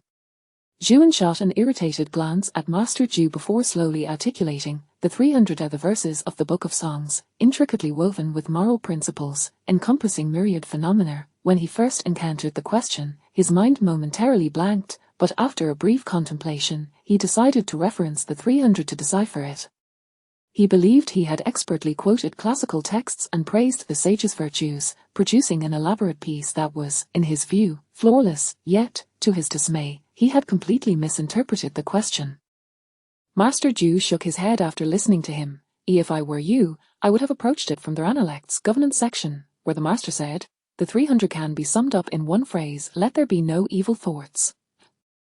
I would respond. The sages regard the Book of Songs as a guide, fundamentally aimed at aligning the heart with righteousness. Although both interpretations revolve around extolling the virtues of the 300, the crux of the question lies in the moral teachings of encouraging good and punishing evil, rather than the 300 itself. Zhuan's eyes widened in realization. He had considered that phrase from the Analects, yet never thought to approach the question from that angle. A hint of vexation crossed his face as he sat in silence. The others, too, experienced a moment of clarity. Had the situation been reversed, they would have likely encountered the same confusion. Noticing the new student's despondency, Master Zhu felt a sense of satisfaction. He turned his attention to the rest. Today's lesson serves as a reminder that only by establishing a solid foundation can you achieve a deep understanding, enabling you to traverse this path for a longer distance. The examination material derives from the 4 books and 5 classics, yet the total word count of the 4 books alone is approximately 170,000 words. How can you expect to recognize the source of a question upon seeing it? Only by mastering the 4 books and 5 classics can you comprehend the origin and deeper meaning of a question the moment you encounter it, allowing you to tackle it with composure. We will discuss how to approach questions later. For now, focus on diligently building your foundation. Wang Xuezhou felt a surge of anxiety. This was infinitely more challenging than the college entrance exams of his past life. He needed to exert 200% effort to carve out his own space here. Master Zhu's example of Zhuan proved to be quite effective in motivating them. By the end of the day, no one dared to engage in mischief during class. All were earnest and industrious. Once Master Zhu departed, the atmosphere in the classroom instantly relaxed, and Zheng Guangyuan and a few others stealthily glanced back. Zhuan sat there, his face clouded with displeasure, clearly in a foul mood. LV Dashing, sniffling, sidled up to Wang Xuezhou. "Hey, ugly, how do you know the newcomer? Why did he suffer defeat at your hands?" His voice was not low, and the entire room fell silent. Wang Xuezhou looked back. Zhuan was glaring at him, a threatening glint in his eyes. "I don't know him, we've merely crossed paths," Wang Xuezhou replied succinctly. He felt a twinge of unease. Master Zhu had yet to mention the matter of couplets, and he hoped it would remain unspoken. Moreover, his brother's apprenticeship at the Shanheiju was thanks to Zhuan's connections, and he didn't wish to offend him unduly. Hearing that he had not boasted about the matter, Zhuan's expression softened somewhat. LV Dashing appeared crestfallen. "Ugly, weren't we supposed to be the best in the world? How can you have secrets with that kid?" Shocked. Firstly, when did we ever declare ourselves the best in the world?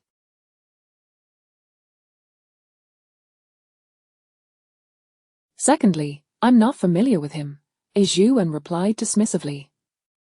"You little chubby boy, why are you so nosy like a gossipy old woman?" LV Dashing turned to him. What business is it of yours?" You. All right, let's not get angry. We're all classmates here. I'm Zheng Guangyuan, just turned 8 after the new year. I hope we can get along well in the future, Zheng Guangyuan interjected with a grin, diffusing the tension between the two. Zhuan, though displeased, did not wish to offend his classmates on the first day. "As long as you don't provoke me, I generally won't lose my temper," he huffed, though his tone had softened considerably. Wang Xuezhou looked at him with disdain. "It's just a failed exam. If you didn't succeed this time, you can always try again. You're only 10 years old and already eligible for the Academy's entrance exam. You should feel proud instead of sulking over such trivial matters." Zhuan cast a surprised glance at him. Although the tone was not overtly commendatory, he sensed an underlying praise. Acknowledgement from a rival always uplifted one's spirits, and he felt his mood considerably improve. He feigned seriousness. "I'm not upset with you all." Having just failed in his hometown, he was hastily urged by his father to return to Baishan County, receiving no solace upon arrival and being promptly sent to this place, where a scholar he had initially dismissed. LV Dashing huffed. "Even if you're in a bad mood, you shouldn't take it out on others. We're not your family servants." After calming himself, Zhuan felt a degree of guilt. He raised his chin, unable to utter an apology. "Well, how about I treat you all to a meal at Shanheiju after class today?"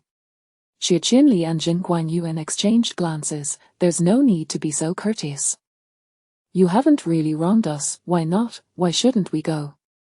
LV Dashing exclaimed excitedly. "After all, he isn't lacking in funds, and today we can enjoy a splendid feast. That's Shanheiju, one of the finest restaurants in our county.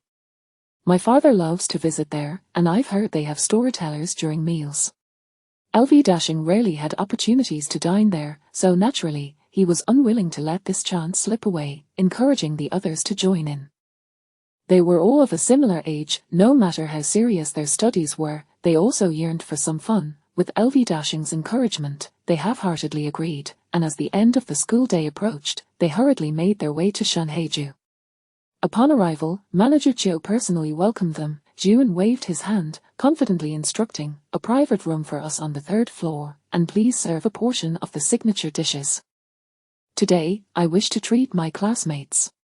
He had come to a realization Master Jiu's teaching seemed quite commendable, and he might very well pursue his studies here in the future. Thus, maintaining good relations with his classmates was essential, as they might even become colleagues one day. In the realm of officialdom, aside from relatives and friends, the bonds between fellow students were the closest. He needed to cultivate these relationships diligently. Though Jiun was young, he had already contemplated the future by the end of the day. He possessed the confidence that he would undoubtedly succeed in becoming an official one day. Manager Chiu promptly followed his orders, quickly bringing out the dishes, considering their age, only serving a pot of tea. Jiun raised a cup of tea, cheerfully stating, "Today, I may have been a bit abrupt. I offered this tea in place of wine as an apology to you all." He deliberately glanced at Wen Shuizhou. While he was uncertain about the talents of the others, he held a favorable view of this one. Noticing his gaze, Wen Shuizhou raised his cup and drank it down in one go. "Let's put the past behind us. From now on, we are brothers." In truth, he had gained the upper hand. Chapter 38. Let us give it a try indeed. The circles one moves in are of paramount importance. Were it not for his father's insistence on sending him to the city for his studies, how could a mere peasant boy like him ever come to know the son of a landlord, let alone sit at the same table with the county magistrate's son? It seems that all other pursuits are of little worth. Only through education can one truly rise above. Lu Dashing cast a curious glance at Jiun. "I heard from my father that you had a Jiren, a successful candidate in the imperial examination, as your mentor back home. Why did your father allow you to come here for your studies?" The others shared his bewilderment. After all, a Jiren is no small matter. How could one so easily dismiss such an opportunity? "I had no desire to come, but my father was adamant," Jiun replied with a sense of resignation. "However, after listening to Master Jiu's lectures today, I find him to be somewhat better than my previous teacher, not so dreary, and I can actually absorb the material."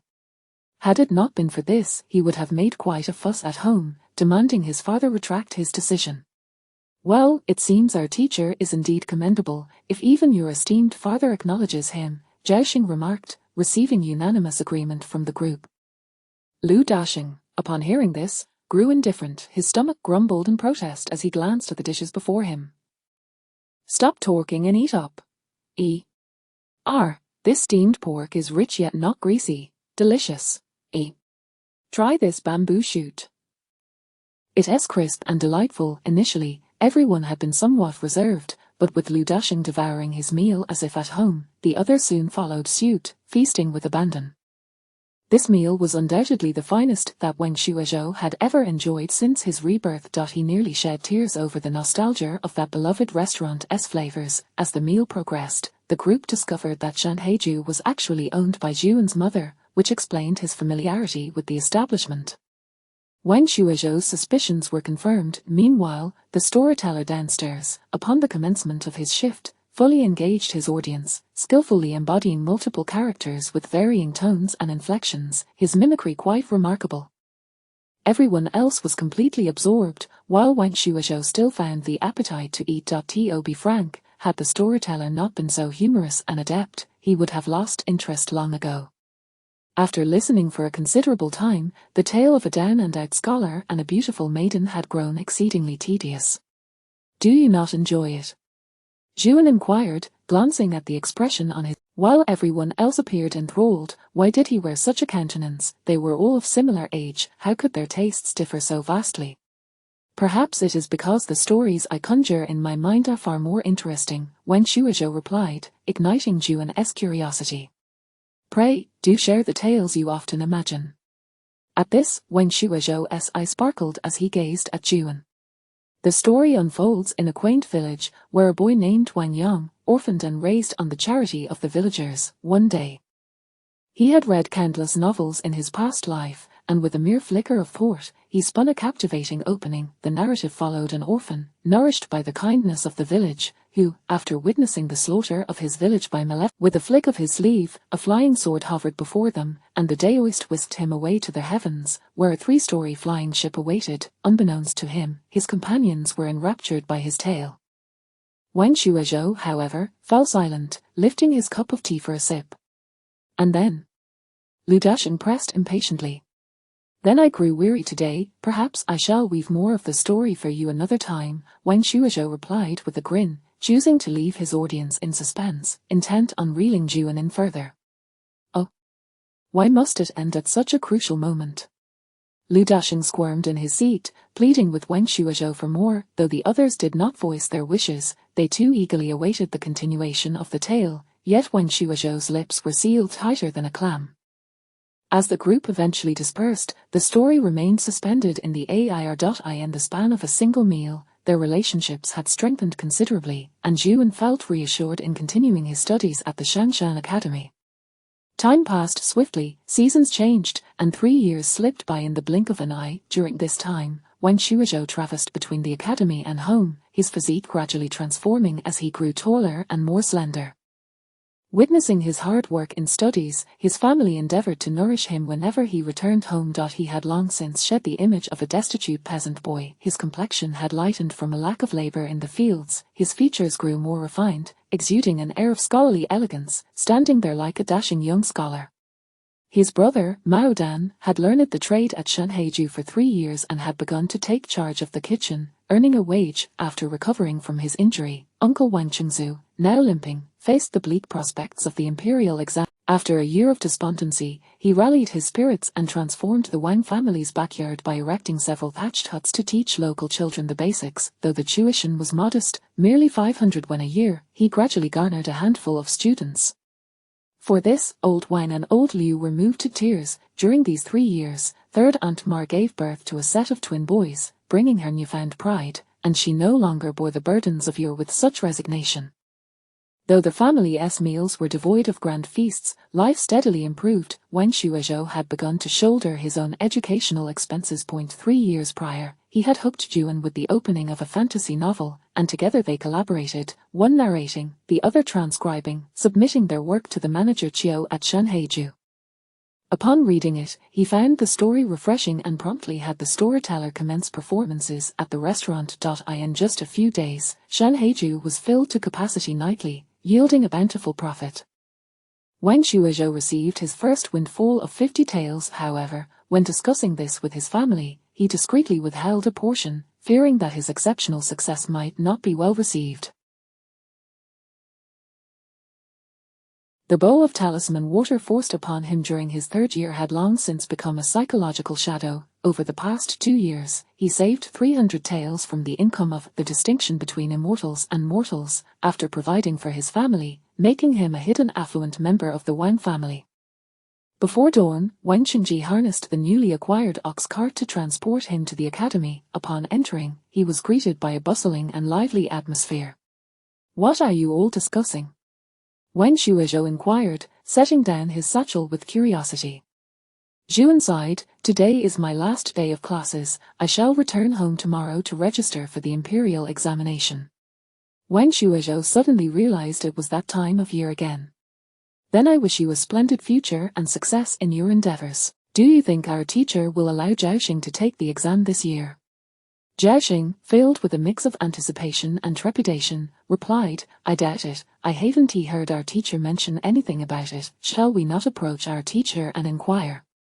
Juan has participated twice already, while we have yet to take part. Regardless of the outcome, it will be an invaluable experience. After all this time studying, we should test our skills, Xie Qinli insisted, unable to contain himself as he attempted to persuade the others.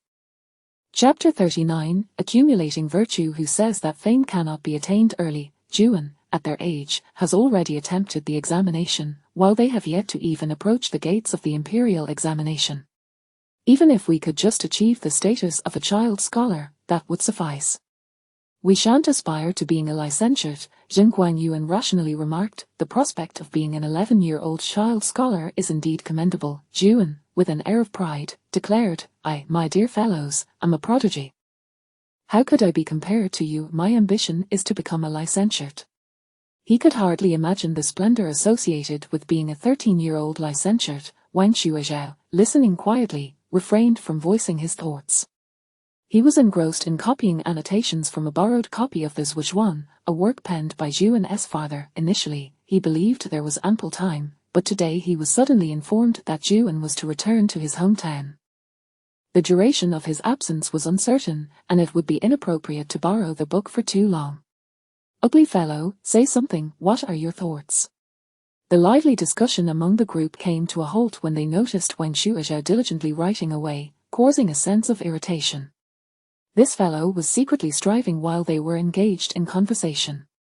"Oh, I'm fine with it. We shall see how Master Zhu arranges things."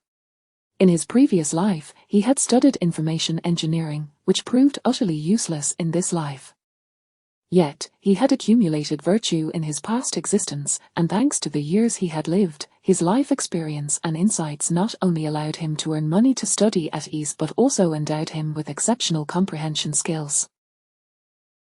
Typically, the lessons taught by Master Zhu were readily understood after just one explanation, and he was able to draw inferences and develop his own thoughts, unlike his peers who merely grasped the surface meaning without delving into its profound implications. With his understanding skills in place, learning became significantly easier. In the humanities, apart from rote memorization, comprehension was paramount. He merely hoped to learn more, to enhance his grasp for the upcoming examinations. While the group had yet to reach a consensus, Master Zhu entered with a book in hand, prompting them to sit up straight. Tomorrow, Zhuan shall set off for his hometown to participate in this year's provincial examination. Among you, I have decided to select one person to attempt it first. Zhaoxing, you shall give it a try this year. Master Zhu's decision stemmed from careful consideration. Zhaoxing, being the eldest, had been supported by his family for years without any sign of return. During the recent teachings of Xu Xiu, his impatience was palpable. If this continued, it would likely sever Zhaoxing's educational prospects. Master Zhu deemed Zhaoxing to have a sincere disposition and diligent study habits. While a licentiate might be out of reach, a child scholar was worth a shot. Upon hearing this, the others felt a sense of disappointment. Zhaoxing raised his hand. "Master, why not allow us to go? We wish to give it a try as well." Master Zhu regarded him coolly. "You wish to go?" Zhaoxing, sensing Master Zhu's demeanor, felt a chill run down his spine and meekly replied, "Well, it's not that I particularly want to go." The others shared his disappointment. Zhuan, undeterred by Master Zhu's authority, interjected, "Master, rather than confining them to the classroom for arduous study, why not let them experience the examination firsthand? Whether they succeed or fail, it is all part of the learning experience." Master Zhu's gaze swept over the group, perceiving the yearning in several young hearts. He couldn't help but recall how, at their age, he had similarly followed his brother out of curiosity to partake in examinations. After some contemplation, he altered his stance. "Very well, since you all wish to go, then go ahead.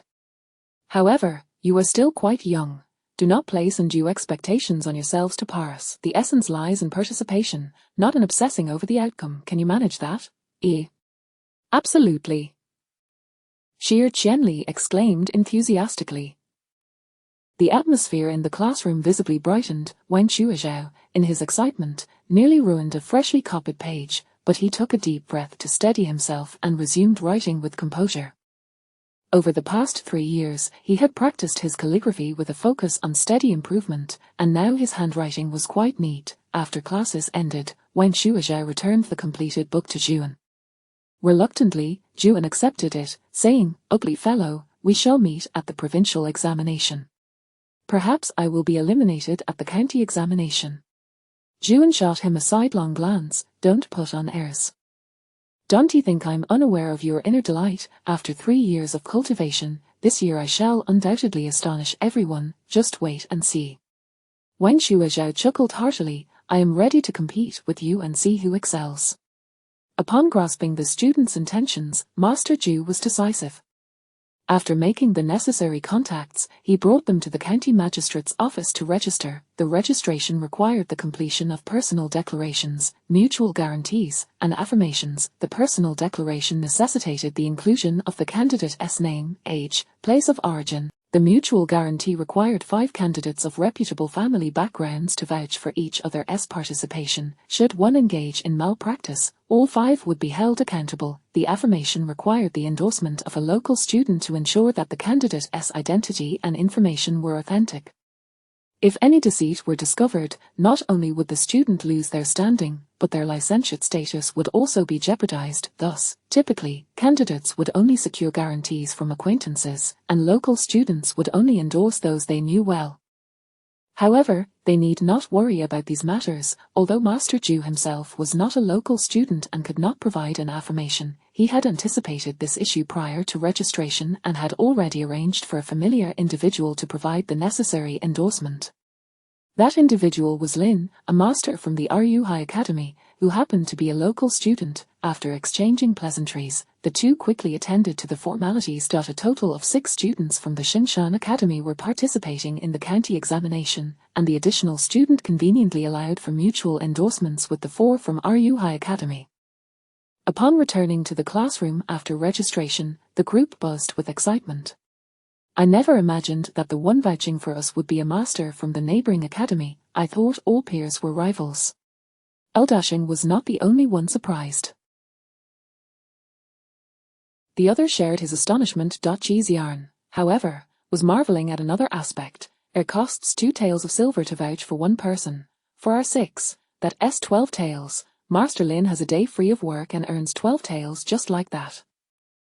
Being a licentiate is splendid. I must become one. His eyes sparkled with fervour. Studying was indeed wonderful. Not only was it respectable and profitable, but people were also eager to offer money. He too would surely become a licentiate. Eldashan rolled his eyes. You've become obsessed with money. Cheeseyarn, having tasted the sweetness of scavenging and finding treasures, had taken to it frequently over the past 3 years.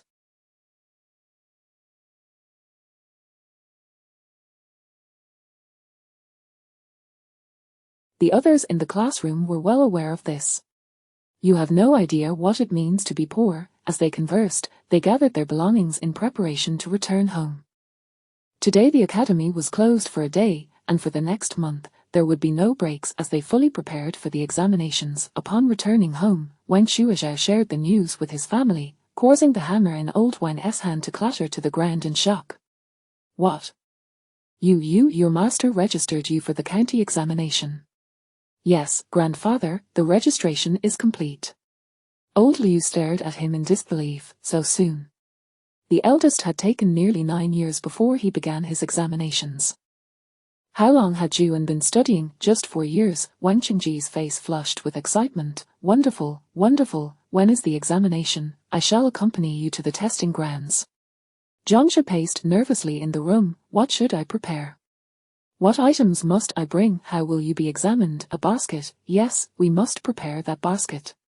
She had already begun to speak in a flurry. Chapter 40, The Relentless Pursuit of Excellence. The news that Wang Shuizhou was about to participate in the examination caught his family completely off guard. No one had anticipated that in merely 4 short years, he would embark on the path of the imperial examination. Wang Qingzu could not help but reminisce about the time when his nephew, a mere child, stood at Shanheiju, wagering on couplets with others. Now, observing the tall and slender figure before him, he could not help but feel a twinge of nostalgia. Indeed, Shuai possesses a certain fortune. Having encountered a good teacher is invaluable. Uncle, as a scholar yourself, please impart some examination wisdom. Wang Shuizhou, noticing his uncle on the day of the county examination, make sure to travel there and back on the same day, without preparing excessive belongings. Upon your arrival, do check your candidate board first. As Wang Qingzu spoke, the other family members nodded in agreement, occasionally turning to ensure that Wang Shuizhou was absorbing the information, only resuming their attention once he confirmed he was indeed listening. Much of what Wang Qingzu conveyed had already been discussed by Master Zhu, yet his uncle's insights were nonetheless valuable, for every individual's experiences are unique. Wang Shuizhou listened attentively as his uncle elaborated for nearly half an hour, feeling enriched by the discourse. Once the gathering dispersed, Wen Shuowen approached him, a mixture of envy and jealousy in his eyes, and exclaimed, "Do not get too pleased with yourself. I shall register soon, and this time I will join you." After all, he had studied longer than the others. If the unremarkable fellow was to take the exam, why should he not? Observing his cousin's defiant expression, Wang Shuozhou remained unfazed. "Then you ought to hurry back and study. If your ranking does not surpass mine, prepare to be the subject of my ridicule." Wang Shuowen's scalp prickled at this retort. "You wish," he exclaimed, before hastily retreating to his room. Moments later, the courtyard resonated with the sound of his recitation. Wang Shuozhou chuckled softly and returned to his chamber to continue his studies. Before his return, Master Zhu had posed a question for him: 3 appointments as the Prime Minister. This inquiry stemmed from their Analects of Confucius, recounting a man named. Each time he transitioned, he ensured to convey all the mandates he had established to his successor. This passage praises the virtue of maintaining a tranquil demeanor amidst fortune and misfortune, devoid of avarice for fame. After some contemplation, he resolved to approach the topic from the perspective of moral cultivation. The heart of a minister is generous and public-spirited, loyal to the aspirations of others. He extolled Suwen's attitude towards wealth and status, articulating the principles of a minister and the burdens of the state. Wen Shuoxin, residing at Shanhaiju with meals and lodging provided, had seldom returned home in recent years. His sleeping space had been replaced by a small desk for Wang Shuozhou's studies.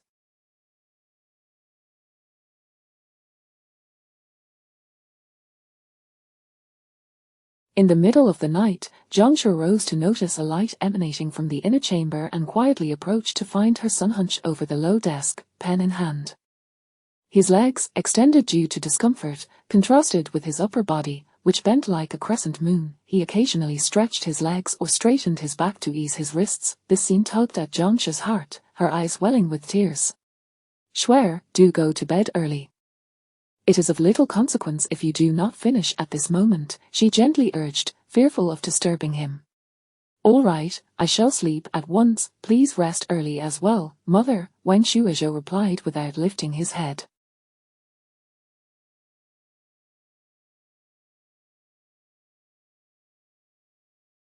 The contemplation had taken longer than expected, and he still had half of his work unfinished. Reluctantly, Zhang Shi returned to bed, only to find Wang Qingji sprawled across the bed in a haphazard manner, which ignited her irritation. She kicked him lightly, but he merely turned over and resumed his slumber, leaving her fuming. Her son had devoted years to his studies, yet upon returning home, he lacked even a proper writing desk. Tomorrow she would consult with her parents about constructing a room for her son to have a study. Wen Shuozhou felt as if he had just closed his eyes when it was already time to head to school. Wang Qingji, noting his son's drowsy state, felt a pang of sympathy. "You should catch a nap in the cart. I will wake you upon our arrival."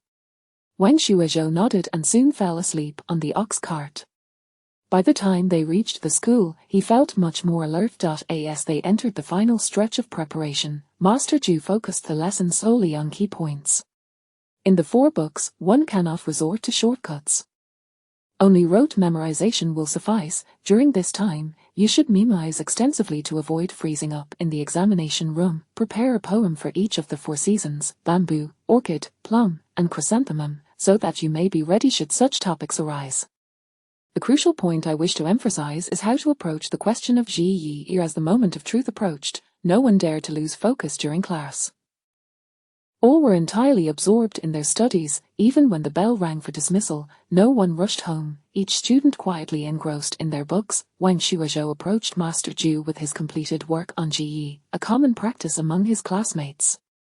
"Esteemed teacher, I have finished my work on Ji Yi and humbly request your guidance." He handed it over and skillfully began tidying up Master Zhu's study with a cloth. After a brief wait, Master Zhu nodded approvingly. "Your work has always been commendable. I have no concerns in that regard." He waved his hand dismissively. "Enough of the cleaning, take a seat." Looking at Wen Shuozhou with a mixture of disappointment and concern, he remarked, "Your studies show no issues, yet why do your poems come across as stale and devoid of spirit? I cannot help but wish to pry open your mind to see what lies within." He truly could not fathom it. In your youth, you displayed considerable talent in couplets, so it stands to reason that your poetry should not be lacking. Yet, despite the years, you have made no progress in capturing the essence of poetry, it merely rhymes. I genuinely cannot comprehend. Wen Shuozhou felt a twinge of embarrassment, his way of thinking had become fixed over the years. His proficiency in couplets was the result of extensive learning, but poetry required a deeper understanding. Student, Master Zhu recognized that anger would yield no results. He had encountered numerous prodigies, each with their own shortcomings. It seemed that Wen Shuozhou's deficiency lay in this area. Sighing, he retrieved a book from the shelf and offered it to him. This is poetry composed by my elder brother. I gift this book to you, peruse it when you have leisure moments, it may offer you some inspiration. Wen Shuozhou accepted the book, glancing at the title, Essays from Leisure Moments. Their handwriting should belong to Master Zhu's elder brother, he presumed. Thank you, esteemed teacher.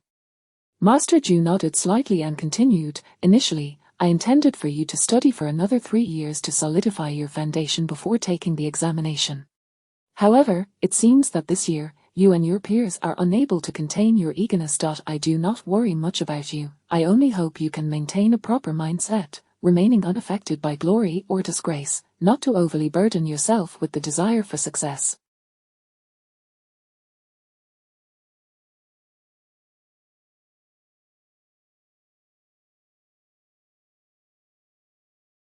One examination does not define your worth.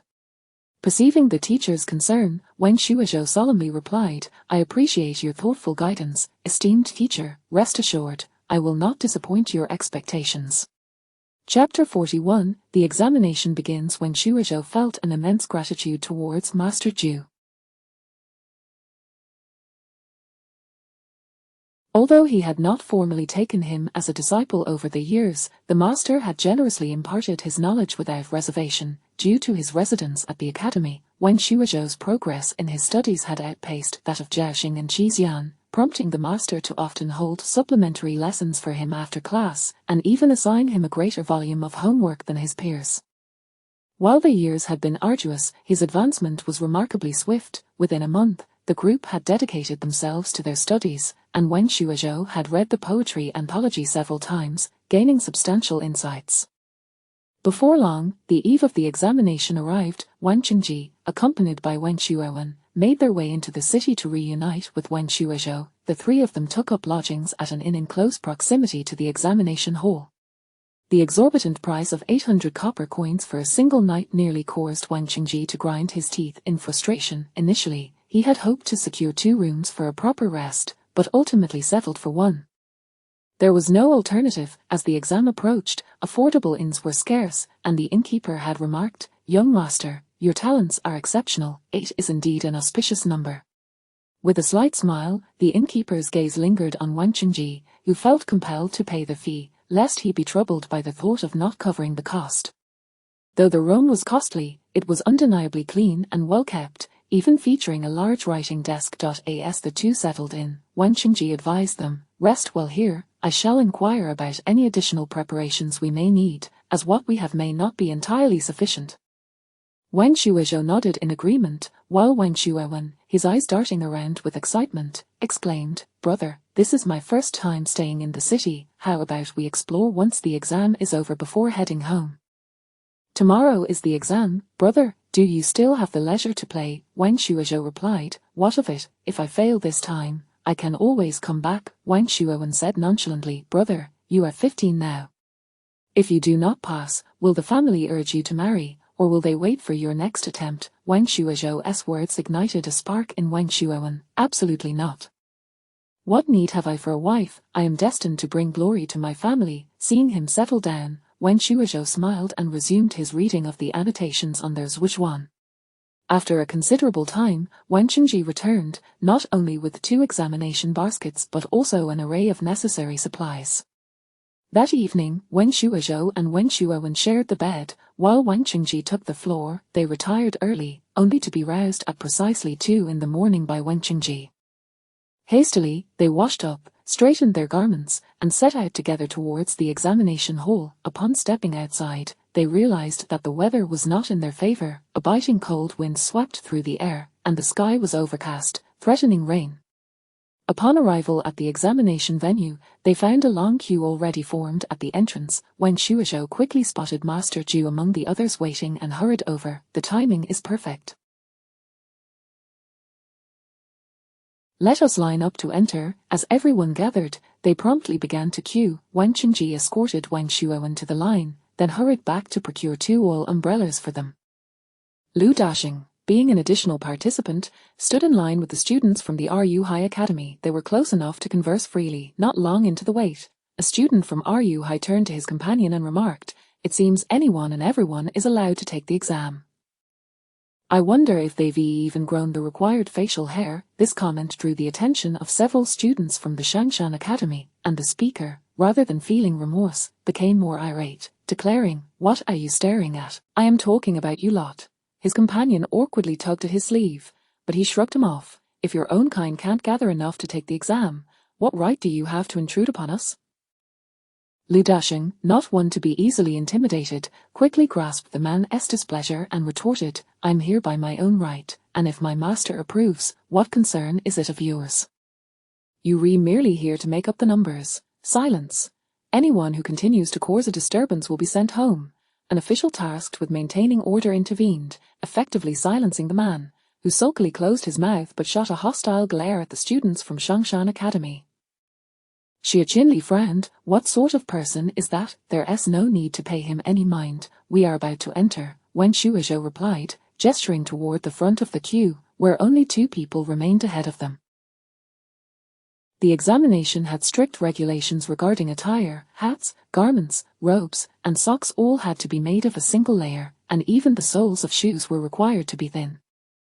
Additionally, bags for holding examination tools could not have linings, inkstones could not be overly thick, the brush handles had to be hollow, and water containers had to be ceramic, among other stipulations. As they approached the front, Wen Shuozhou observed a fellow candidate standing shivering and bare before the official for inspection. Preparing himself mentally, he stepped forward. Swiftly, he removed his 8 layers of thin clothing, consuming precious time. After thoroughly inspecting him, the official finally allowed him to dress again, but by then, everything he had brought was already rummaged through. Thankfully, he had preemptively torn his cakes into small pieces. Otherwise, he would have been quite disheartened at the thought of those officials' hands that had touched who knows what, handling his food. After standing aside for a brief moment, he heard someone call, from Baishan County, 5 candidates. Lin Yutong, Zhao Xing, Qixian, Wen Shuozhou, and Jingguan Yuan. Xie Qinli. Master Lin stepped forward to respond. "I will vouch for Zhao Xing." After Master Lin concluded, the 5 of them stepped forward once more to be verified by the official.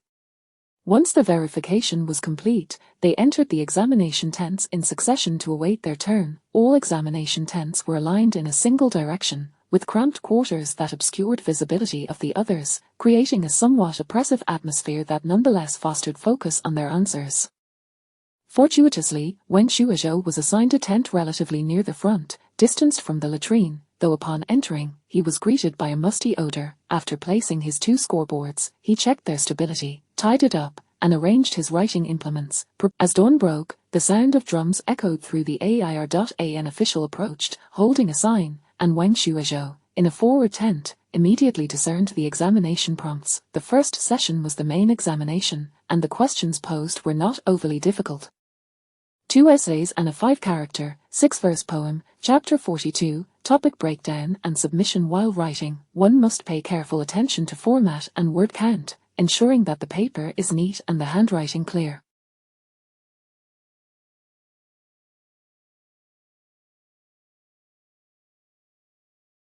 He glanced at the first topic on the paper. To serve the ruler, one must respect their duties before seeking sustenance.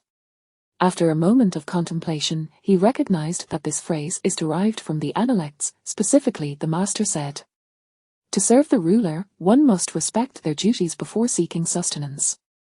This implies that a minister should earnestly fulfill their responsibilities before considering the matter of remuneration. Although he found this viewpoint difficult to endorse, it did not deter him from responding. Ultimately, it was merely an opportunity to express his own detachment from fame and fortune. while extolling the emperor's benevolence and righteousness, indicating that he would serve the sovereign with utmost dedication until his last breath. After a brief reflection, he began to dissect the topic. The sage discusses the duties of ministers, emphasizing the importance of selflessness and the absence of personal gain. Drawing upon classical references, he wrote fervently, producing several hundred words, and after some revisions, he felt quite satisfied with his composition. Who could possibly claim that this essay was flawed? Half a day had been consumed on a single question, and his stomach was now growling in protest. He raised his gaze to the sky, noting the ominous clouds that obscured the passage of time. A gust of cold wind swept through, prompting him to swiftly press down his answer sheet with the inkstone. Suddenly, a cry pierced the air, followed by the sound of weeping. Shortly thereafter, some exam officials arrived to escort someone away. It was then that he understood the cause of the commotion. The answer sheet of the individual next to him had been swept into the ink, rendering it unusable. Years of preparation had been wasted in a moment of carelessness. Wen Shuozhou shook his head with a sigh, gathering his thoughts as he retrieved a piece of broken cake from his basket and hastily consumed it with some water before tackling the next question. The second question was, words must be trustworthy, and actions must be resolute. This topic, drawn from the Analects, encourages a harmony between speech and action, devoid of discrepancies. The question was straightforward, and after a moment's contemplation, Wen Shuozhou penned, the two are mutually reinforcing. The next prompt for the trial poem was to compose a piece inspired by a spring day, casual composition, focusing on the character Spring. The challenge had been aptly set by Master Zhu. After a brief recollection, he inscribed the poem on his answer sheet. In the warmth of spring's embrace, flowers bloom in vibrant grace, willow tendrils dip in azure streams, swallows weave their joyful dreams. Gentle rains nourish fragrant grass, soft breezes waft through emerald mass, verdant hills don splendid hues, vast fields unfold epic views. Life's vigor flourishes anew, the earthly scene a wondrous hue. May my words take flight and soar, intoxicate. Upon completing his poem, he reviewed it for any potential oversights, and with relief, he found none. He prepared to submit his examination paper regardless of the outcome. He was aware that his abilities were limited to this level. In February, when darkness fell rather early, he submitted his paper at a time that was neither early nor late, and he noticed that a small number of others had already turned in their papers as well. As he stepped outside, some individuals appeared visibly relieved, shedding the weight of their burdens, while others wore ashen faces, lost in despair. His expression remained calm, betraying nothing of his own sentiments. A crowd had gathered outside, and upon seeing someone emerge, they turned their attention, only to shift their gaze away in disappointment when it was not the person they awaited. Ugly brat! Wen Qingji exclaimed with surprise after waiting for what felt like an eternity. Wen Shuozhou approached him. Oh dear, I was about to lose hope. I feared it might rain before you came out, but thankfully you appeared. Wen Qingji could not discern how well he had performed and did not dare to inquire, taking the examination basket from him. Where's cousin? Wen Shuozhou glanced around but did not see any familiar faces among his peers. He hasn't come out yet. You should head back to rest. Father is waiting here, Wen Qingji replied, concern evident in his eyes. Wen Shuozhou shook his head. I'll wait for my classmates. It was not long before more candidates, among them were Jin Guanyuan, Xu Qianli, Zhao Xing, and Qi Xian. Even a few students from Ruhai Academy had appeared, yet there was no sign of Dashing or Wen Shuowen. One of the Ruhai Academy students scoffed coldly, let us settle scores after the exam. Without waiting for a response, he departed. Xu Qianli frowned, that person is truly insufferable. Wen Shuozhou regarded him thoughtfully. After the exam, let us inquire with this. Soon, Dashing and Wen Shuowen emerged, supporting each other, both visibly pale. Just as Wen Shuozhou and the others were about to approach, two attendants rushed past, pushing them aside to assist Dashing. Young master, we must return. I can't endure this any longer. I feel ill. I need to go wash up. Dashing uttered while retching, waving goodbye to Wen Shuozhou and his companions, barely able to speak before boarding the carriage and departing.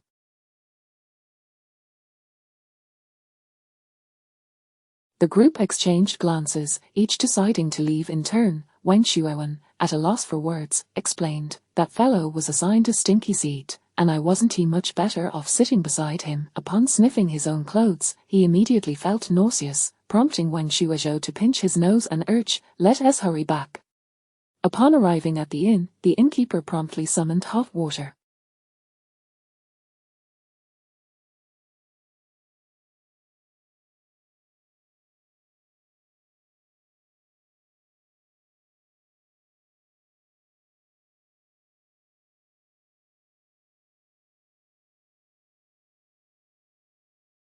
After washing up, Wen Shuozhou felt rejuvenated, and Wen Qingji brought them ginger tea. Watching them drink before finally feeling at ease, after a hasty dinner, the two collapsed into bed, sleeping deeply.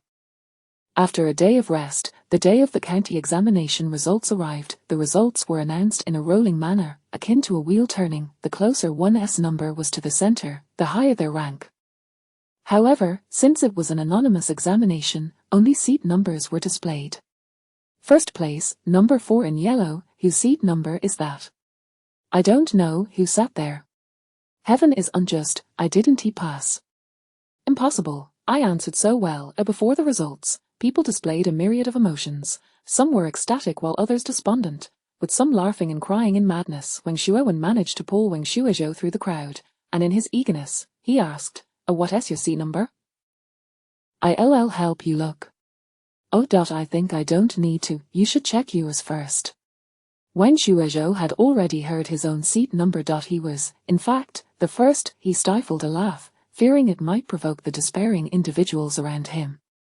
Wang Shuowen searched tirelessly, but after a long while, he could not find his seat number, leading him to feel increasingly frustrated and eventually confirming that it was truly absent.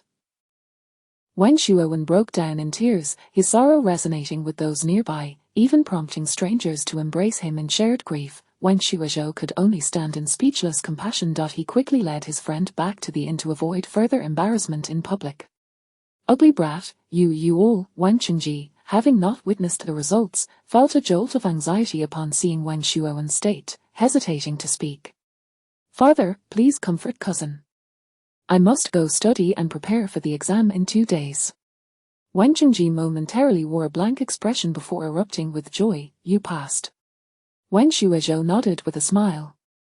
The second round of preliminary examinations arrived swiftly, following the same procedure as before. However, this time, Eldashing did not attend. It was uncertain whether it was due to the stinky seat or simply a reluctance to endure further hardship, but he had not returned.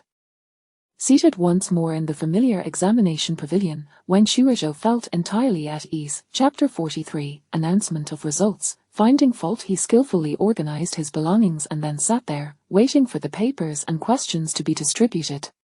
The number of participants in this session was noticeably fewer. However, he quickly set aside any other thoughts. 1 Essay on the scriptures, 1 on the principles, and the memorization of several dozen characters from their sacred edict. This time, the questions were evidently fewer than the last.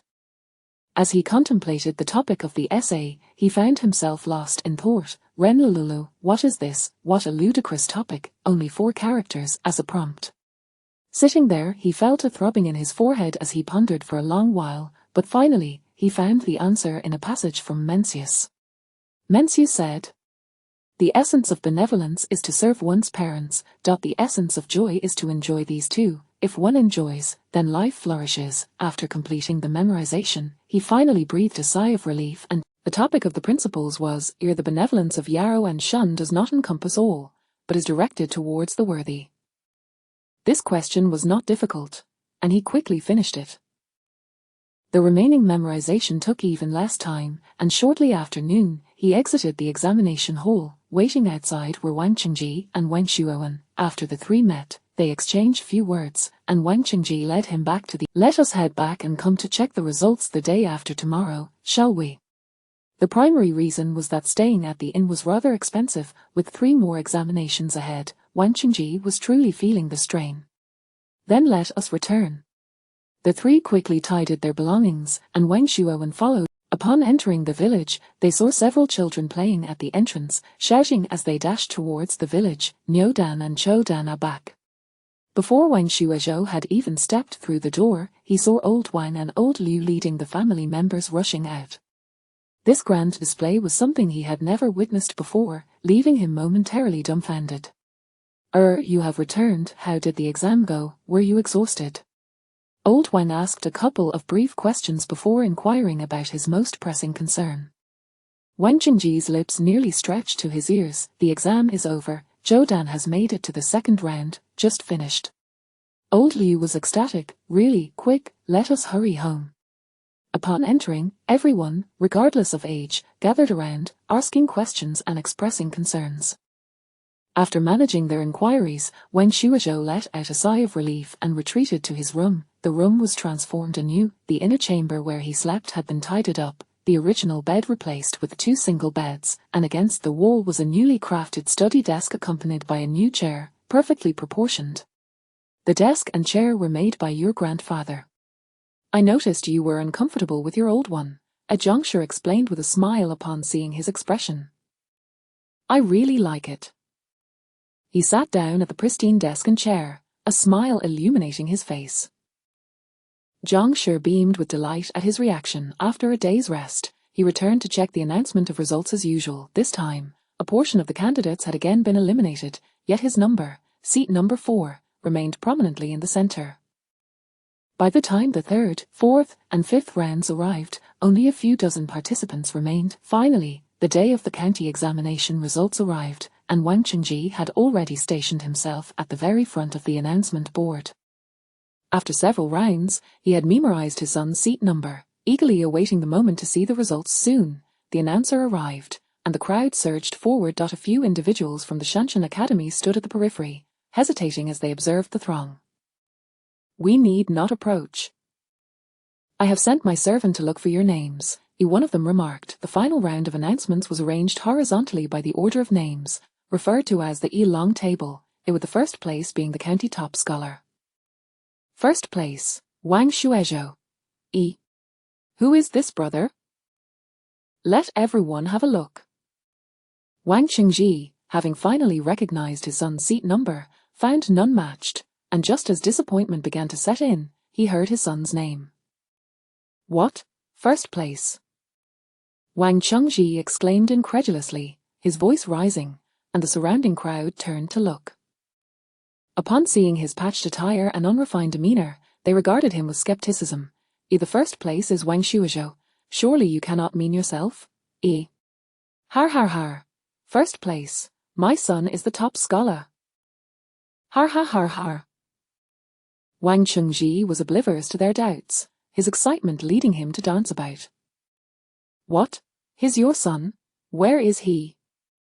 The onlookers, equally thrilled, clung to him without letting go. Wang Qingji quickly regained his composure, shaking off their grasp, and began to push through the crowd. Good sir, do not rush. First, tell us where your son is so that we may witness the grandeur of our county's top scholar. Wang Qingji, unable to extricate himself from the throng, was eventually pulled out by a servant of Lu Dashing, who had overheard the conversation. Zhou Dan. Son, my good son. Upon seeing Wang Shuozhou, Wang Qingji, overtaken by emotion, embraced him tightly, enthusiastically patting his back. Cough, cough, father, please let go of me. Wang Shuozhou struggled to catch his breath under the tight grip. Uncle Wang, this is inappropriate. Zheng Guanyuan and several others quickly intervened, prompting Wang Qingji to finally calm down. Zhou Dan, you did it. First place. Although Wang Qingji lowered his voice, his excitement caused him to speak louder than intended. Wang Shuozhou was taken aback. While he had felt confident in his performance, he had not anticipated being the first county top scholar. What? First place? Lu Dashing exclaimed, his excitement reaching a fever pitch. Zheng Guanyuan swiftly covered his mouth and turned to the 2 servants. Did anyone else among us succeed? Master Qi placed 15th, Master Zhao 36th, Master Jing 84th, and Master Xia 99th. Upon hearing this, Lu Dashing felt his heart sink, staring incredulously at the servant. Everyone succeeded. Excluding himself, everyone had indeed passed. The servant cautiously confirmed, yes, everyone passed. All because of this damned ranking. Woe is me. Lu Dashing could no longer contain himself, angrily punching the air in frustration. Ahem, should we not inform Mr. Ju of the news? At that moment, while the others were elated, they found it difficult to empathize with Lu Daxing's feelings, and Wang Shuozhou's suggestion was met with immediate approval. Wang Qingji, eager to return home with the news, exchanged a few words with Wang Shuozhou before setting off. They made their way towards the academy, and before reaching the entrance, they heard a commotion. What a sham of a scholar! What right do you have to teach here? You can barely gather enough people for the exam. What are you even testing? Do you not realize you are occupying someone else's spot? The expressions of several individuals changed, and they hurried their pace towards the academy. From a distance, they spotted the student who had consistently hurled insults at them, standing at the academy's entrance, his eyes red with rage as he shouted. What right does a teacher like you have to instruct students? You must have fled your hometown in disgrace to come here and swindle. Chapter 44, Taking out anger on others. What do you think you are? How dare you come here and spout nonsense? Wang Shuozhou charged forward, shoving the young man aside. Get lost, I have no time to deal with you. The opponent retaliated with a kick, but Wang Shuozhou managed to evade it just in time. Seizing the opportunity while his opponent was off balance, he landed a punch squarely on the young man's jaw. The latter immediately fought back, and in the blink of an eye, they were locked in a fierce brawl. Damn it! You hit my brother! Lu Daxing exclaimed as he dropped the book box he was carrying and rushed over, followed closely by several others. Stop! How dare you lay a hand on students of RU High Academy? Someone come quickly! Our fellows at RU High Academy are being bullied. Not far away, a few students from RU High Academy, who had been walking in this direction, heard the commotion and hurried over to investigate, instantly raising their voices in alarm. This uproar was deafening, causing the students who had been discussing the recent county examination results inside the academy to rush out in a flurry. With their numbers, RU High Academy surrounded Wang Shuozhou and his companions. Before long, Wang Shuozhou and his friends found themselves on the receiving end of numerous blows. Ignoring the fists and feet raining down on him, Wang Shuozhou fiercely grabbed hold of the initial young man and continued to strike him.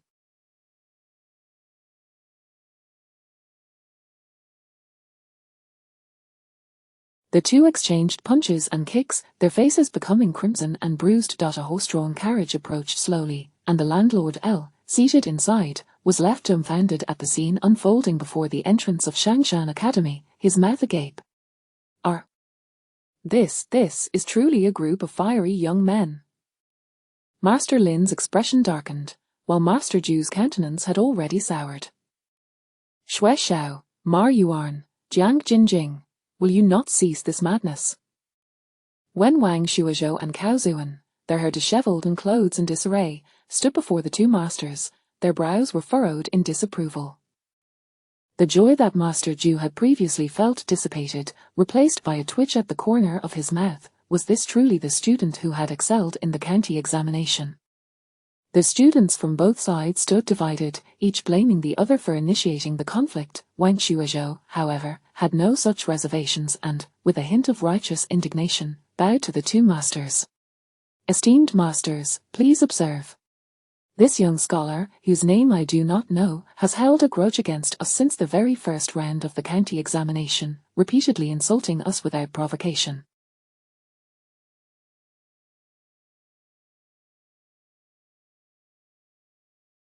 Today, as we were returning to share the news of the results with our master, we unexpectedly encountered him berating Master Ju right at the academy's entrance. To serve one's master is akin to serving one's father. How can we endure such behavior? Though we acted impulsively today, we harbor no regrets. Wang Shuozhou, despite being one of the younger members of the group, articulated his points clearly, even managing to cast aspersions on his opponent. Master Lin's face turned as pale as a pot's bottom. Cao Zuan, is it my teaching that has led you to behave so arrogantly and disrespectfully? Cao Zuan, who had been shouting at the entrance of the academy, found himself lacking the momentum he had previously displayed now that he stood before Master Ju. His face turned pale as he stammered, "Master, I am simply incensed that the students from Shangshan Academy have taken our spots in the examination." Master Lin furrowed his brow. What do you mean they took your spots? The candidates who went to the examination were selected with my approval. That additional vacant spot was never yours to begin with. How can you claim they took it? For the sake of the Academy's reputation, every examination candidate was meticulously chosen by him, and those who were not selected simply lacked the requisite ability. Cao Zuan clenched his fists. If they hadn't occupied that spot, and if there hadn't been enough candidates, Master would certainly have permitted others from the Academy to go, such as Wei Fang. But now everything is ruined. His eyes reddened. Because he missed the examination, Wei Fang sustained a broken wrist while grinding tofu at home. He will never recover to his former self, and even eating has become a problem, let alone writing. Upon hearing this news, Wang Shuozhou countered, "This was an accident. What does it have to do with us or with my master? Why are you here cursing us? It's utterly unreasonable." While it was indeed a tragic circumstance, what relevance did it hold for them? Your master has no obligation to vouch for you, and with only 6 students in total from the Academy taking the examination, would it have killed you to leave one person behind for the next round? If it weren't for your occupying that spot, I would have sought my master's permission for Wei Fang to participate as well. Now everything is destroyed, utterly destroyed. Wei Fang's entire future has been ruined by you. As Cao Zuan spoke, his voice escalated into shouts. He and Chen Weifang had grown up as friends, and after the examination results were released, they had intended to ask Master Lin to advocate for Chen Weifang's participation. Unfortunately, they had not had the chance to do so before Master Lin assigned the remaining spot to another. Initially, he had only felt displeased, which had led him to make a few sarcastic remarks during the examination, but he never expected that such misfortune would follow in such a short time. Unable to vent his frustrations on his own master, he redirected all his anger toward the students of Shangshan Academy. If it weren't for them, the situation would not have escalated to this point.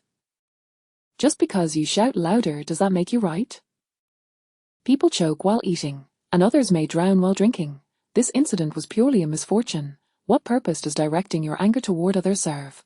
I would argue that if you had given that spot to your friend, we wouldn't be facing this situation today. Wang Shuozhou retorted, raising his voice even further. The two glared at each other, and Master Lin intervened sternly. When did this happen? Today. Master Lin sighed in resignation. Lead the way, I will go see him. Though it was not his fault, he felt a responsibility as a teacher to check on his student. Wang Shuozhou spread his arms, blocking the way. You may go, but first, apologize. He insulted my master, and he only came here to deceive others after failing to make a living back in his hometown. Without an apology, you shall not pass. Zheng Guangyuan chimed in. Indeed, we all heard what this young scholar said. Is there anything wrong with my words? Am I not speaking the truth? What talented scholar would abandon his hometown to teach elsewhere for a meager living? You lot are not good people, and your teacher cannot possibly be a good person either. Cao Zuan. Before anyone else could speak, Master Lin was already furious. You show disrespect to your elders and speak foolishly. Apologize to Master Zhu. I apologize, otherwise, I cannot bear to have such a student. The gravity of his words weighed heavily. Cao Zuan, feeling frustrated, reluctantly uttered, Master Zhu, I am sorry. Zhu Mingli observed coldly, and upon hearing Cao Zuan's words, waved his hand dismissively. A mere child, I shall not hold your disrespect against you. However, for striking my student, we must settle this score today. Master Lin, there is no need to rush. Let us first sit down and discuss this matter before departing. Chapter 45, Becoming Polite. Ultimately, the matter was resolved with Lin Fuji compensating 5 taels of silver and a copy of Qian Lu Shuyi to bring the incident to a close. As he departed, he wore an expression of anger and displeasure. Once these affairs were settled, Zhu Fuji turned his composed gaze towards the 6 individuals standing below the hall. A gentleman should conduct himself with dignity and restraint. You all have engaged in a brawl over a few words. Despite being individuals of experience, you have a longer journey ahead. What kind of demeanor is this? Wang Shuozhou, with an air of justification, declared, if someone speaks ill of our teacher again, I shall strike. Lu Dushan murmured, I would dare as well. The remaining individuals exchanged glances at Fuji's expression, ultimately refraining from further comment. Zhu Fuji was nearly amused by their audacity. Lu Dashing, while your peers have successfully passed the county examination, you have not. Shouldn't you reflect upon yourself rather than entertain thoughts of fighting? I shall summon Lord Lu from outside to take you home for proper discipline. He called for Xiao Wu, who promptly took Lu Dashing away, the latter's voice fading as he pleaded, Teacher. I was wrong. I was wrong. Zhu Fuji observed the others in silence for a long while before finally sighing. Today, Lord L has invited us to the tea house to view the examination results, which I am already aware of. I shall send Xiao Wu to procure some medicines for promoting blood circulation and alleviating bruises. After application, you are to return home and rest. We shall depart for the prefectural city in 3 days. Upon hearing that Zhu Fuji would not pursue the matter further, the atmosphere in the classroom relaxed considerably. Wang Shuizhou, supporting his waist, grimaced, that fellow struck with such ferocity. Had I not dodged swiftly, the consequences would have been dire. Nonetheless, I did not let him off lightly. Zheng Guanyuan rubbed his backside. At least they had some sense, refraining from striking inappropriately. Otherwise, this could have escalated significantly. Xie Qinli scoffed, none of us are fools, we know a brawl is a brawl, yet are clear-headed about it. As they conversed, laughter erupted amongst the group. Despite the skirmish earlier, their spirits remained high. Hearing their joyous banter, Zhu Mingli could only shake his head helplessly. Young master, the character of these students you have taken in is commendable. The one named Wang Shuizhou possesses remarkable talent. Why not take him as your disciple? Even if you do not pursue the imperial examination route, should he achieve success, your name would also be renowned, fulfilling the hopes of the late Master Zhu. Xiao Wu, returning with medicine, could not suppress the question that had lingered in his heart upon seeing the smile on Zhu Mingli's face. Zhu Mingli's expression sobered, revealing a hint of self-mockery as he replied, I would rather not mislead the youth. Time has passed, you ought to learn to let go, the days ahead are long. You cannot remain in this state indefinitely, you must gather your spirits. As Xiao Wu's earnest counsel did little to alter Zhu Mingli's resolve, as he waved his hand, unwilling to hear more. Wu Huai sighed inwardly at his demeanor, silently distributing the medicine to the others before returning to his post at the gate, lost in thought. Wang Shuizhou and the others applied their medicine, but upon seeking Zhu Fuji to bid farewell, they found only Xiao Wu to see them off. With no alternative, they turned to leave. Wang Shuizhou noticed Xiao Wu's hesitance and lingered behind. Wu Huai reflected, indeed, a perceptive child. He bowed slightly to Wang Shuizhou, saying, I thank you, young master, for defending my lord today. Wang Shuizhou, taken aback, widened his eyes in surprise. Xiao Wu had always struck him as a serious individual, and he never expected such a solemn expression of gratitude. Moreover, he referred to his teacher as a young master. Could it be that their teacher hailed from a wealthy family? You flatter me, Xiao Wu. Zhu Fuji is my esteemed teacher. I merely acted as any disciple should. Your gratitude is unwarranted. Xiao Wu smiled. While that may be true, not everyone possesses the courage to defend their master as you did. During the application of medicine, he had discreetly observed that Wang Shuizhou bore the most grievous injuries. Bruises adorned his body, and his hand appeared slightly swollen, indicating he had struck with considerable force. He was the first to rush in to defend their teacher, and ultimately, he was the one who restrained that fellow to demand an apology. Such actions were deserving of gratitude. On the way home, Wang Shuizhou pondered for a long time but could not discern what had prompted Xiao Wu's newfound courtesy. He set the matter aside for the time being. Upon arriving at the Wang household, he beheld old Wang wielding a broom, chasing Wang Shuizhou around the courtyard. Grandfather, please send me to the city to study. Look at how that ugly fellow has progressed by leaps and bounds after just a few years. Let me go too, we can both return as scholars, and you would be so impressive, even the village head would have to respect you. Look at you, you little rascal, are you even capable of that? Sending you would be a waste of money, having your father is sufficient. Do you want me to stumble once more? Dream on. Old Wang spat dismissively, refusing to entertain such notions. Hearing this, Gao Shi interjected, what nonsense is that? Look how clever our Niudan is. Ever since he was little, he knew how to run when you tried to hit him. if that ugly fellow can study in the city, why can't my Nudan? Do you hear the words coming from your mouth? Anyone with sense knows to run. Do you think you don't know why that ugly fellow can go? If Nudan could earn money, I'd send him to the city to study overnight. Wen Shuowen was about to argue when he caught sight of Wen Shuozhou from the corner of his eye and dashed over in excitement. Ugly fellow, quick, tell grandfather about the benefits of studying in the city. Old Liu, who had been sitting calmly, turned to see Wen Shuozhou and jumped up, exclaiming, which little punk did this? Don't be afraid, tell grandmother, and I will see him lose everything. Madame Mar hurriedly set down the child in her arms and rushed over with concern. Ugly fellow, how have you been bullied? What happened? Are they jealous of you? The news of his success in the county examination stirred the family into a frenzy, with old Wang and old Liu bustling about the courtyard, eager to discuss arrangements for a celebratory feast, only to find that the second son had taken his wife to inform their in-laws instead.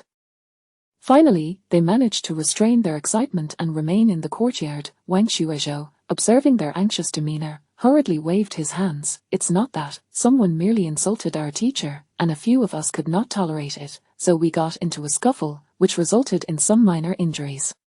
Old Wang approached to inspect, and upon seeing that they had all received treatment, he finally felt relieved.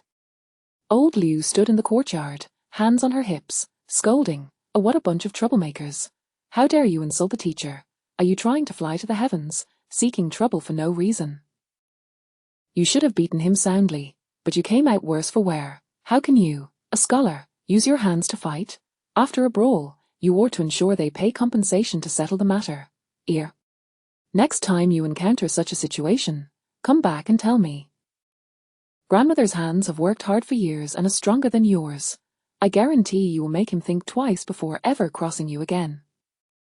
Chapter 46. Arrangements. Old Liu stood in the courtyard, his voice resonating with vigor as he scolded for the better part of half an hour, leaving Wang Shuozhou in awe. "You rascal, come tell your grandfather what you encountered in your exams." While old Liu was engrossed in his tirade, old Wang had already taken Wang Shuozhou back to their room. Though he did not fully grasp the situation, he delighted in hearing his grandson recite passages and share tales related to his studies. Wen Shuowen watched him expectantly, still baffled by his failure to pass. After all, he had answered every question. In response to their eager gazes, when Shuozhou recounted the questions and answers he had faced during the county examination, old Wang's eyes sparkled with excitement as he nodded vigorously. Indeed, with such a remarkable memory, there could be no error. It seemed the Wang family had truly produced a golden egg. Old Wang had an eye for talent, and his years of perseverance had not gone in vain. The Wang family was on the verge of a transformation. Unbeknownst to him, tears welled in old Wang's eyes. "Grandfather, why are you crying? Didn't the rascal pass? He even topped the class. How about this? You take me to the city to study, and next year, I'll return with the top score. Get lost." Upon seeing another grandson, old Wang's myriad thoughts dissipated. It was not until sunset that Wang Qingji returned home with his wife from his father-in-law's house, both of them flushed with excitement, animatedly chatting all the way. "Hey, third aunt. Where are you off to? What? How do you know my rascal topped the county exam? That's wonderful. We must keep working hard. Oh, Xiaozi, are you having dinner? Oh, it's nothing much, just that my rascal topped the county exam, and my father-in-law was eager for the news, so I just returned to inform them." As they walked, it was the idle season for farming, and every few steps, Wang Qingji paused to exchange greetings, regardless of others' remarks, often steering the conversation back to Wang Shuozhou's achievement. Within no time, the entire village was abuzz with the news. Shillong village erupted with excitement, as villagers flocked to the Wang household to verify the news. Upon receiving confirmation, they heaped praise upon Wang Shuozhou. Each time someone lauded Wang Shuozhou, Wang Qingzu found himself being compared unfavorably, causing him to retreat into his room in frustration. The following day, Wang Shuoxin learned of the news from Steward Xiu and made a special trip home. "Well done. I knew you could do it. You have indeed lived up to the family's expectations," Wang Shuoxin exclaimed, pumping his fists in the air as he excitedly leaped about the room. Wang Shuozhou looked at him with skepticism. Is it really that joyous? It was the first time he had seen his brother so animated, completely losing his usual composure. Wen Shuixin's lips curled into a broad grin. Har har har, I am overjoyed. Well done, rascal. That evening, after dinner, the entire family gathered together, and old Wang solemnly announced, I have discussed with the second son, and we shall not hold a banquet for the time being. We will wait until the rascal completes the provincial exam. Since we are saving this money, I think we should consider building a few more rooms for the children, as they are growing older and we do not have enough space. Niudan is 15 now. I see that studying may not yield fruitful results, so perhaps it would be better for him to marry early and settle down. Maodan is not far behind in age and should be looking as well. In a couple of years, they can marry. As for the girls, they are of suitable age and need not rush. We can wait until the rascal's results are in, and then they can choose wisely. Upon hearing old Wen's words, Madame Mar nodded vigorously with delight. Among the family, she had the most daughters. If the rascal were to achieve good results, she would benefit the most. Even Wang Lanyu from the main house cast a glance at Wang Shuizhou, her expression a blend of emotions. Miss Jiao interjected, Father, Niudan has only taken the exam once, why give up on him so soon? Others have taken several attempts before succeeding. Old Liu shot her a glance. Can't you see whether your son has the potential? Besides, who says marrying will hinder his studies? With a wife to support him, he might even be more focused than he is now. There was some merit in this reasoning, prompting Jiao to fall silent. True, marriage would not obstruct her from having grandchildren. What was there to oppose? Observing Gao's retreat, Wen Shuowen grew anxious, glancing at Wen Shuixin with urgency. We are still young, we do not wish to marry, right, Maodan? Wen Shuixin caught his eye and, despite feeling flustered and shy, stammered, I will follow my parents' arrangements when the time comes. Wen Shuowen almost fumed, casting a look of betrayal at Maodan. However, Wen Shuizhou's eyes widened in realization, something was amiss. Did you hear that? You aren't even as sensible as Maodan. This matter is settled, so stop your endless chatter. Old Wang's words were final. That night, before going to bed, Wang Qingji, Zhang Shi, Wang Lanyu, and Wen Shuizhou sat in silence, exchanging glances at Wen Shuixin, whose face grew increasingly flushed, squirming in discomfort as if he were seated on pins. Unable to bear the tension any longer, he finally spoke up, my master has a young lady at his home. She is 13, though he stumbled over his words, Zhang Shi swiftly understood. Her expression turned to one of realization. I knew it, you wouldn't bring this up unless it was about a girl. Speak up, have you taken a liking to that young lady? Under the gaze of the other four family members, Wen Shuixin shyly nodded. As I study under my master, I naturally visit during festivals to present gifts, and I have seen her a few times and exchanged a few words. However, my master's family is better off than we are, and we are quite a distance apart, but now things are different. If the rascal does well in his exams, then I would have a chance. Wen Shuixin's excitement made his face flush. He was not only thrilled for his brother but also for himself.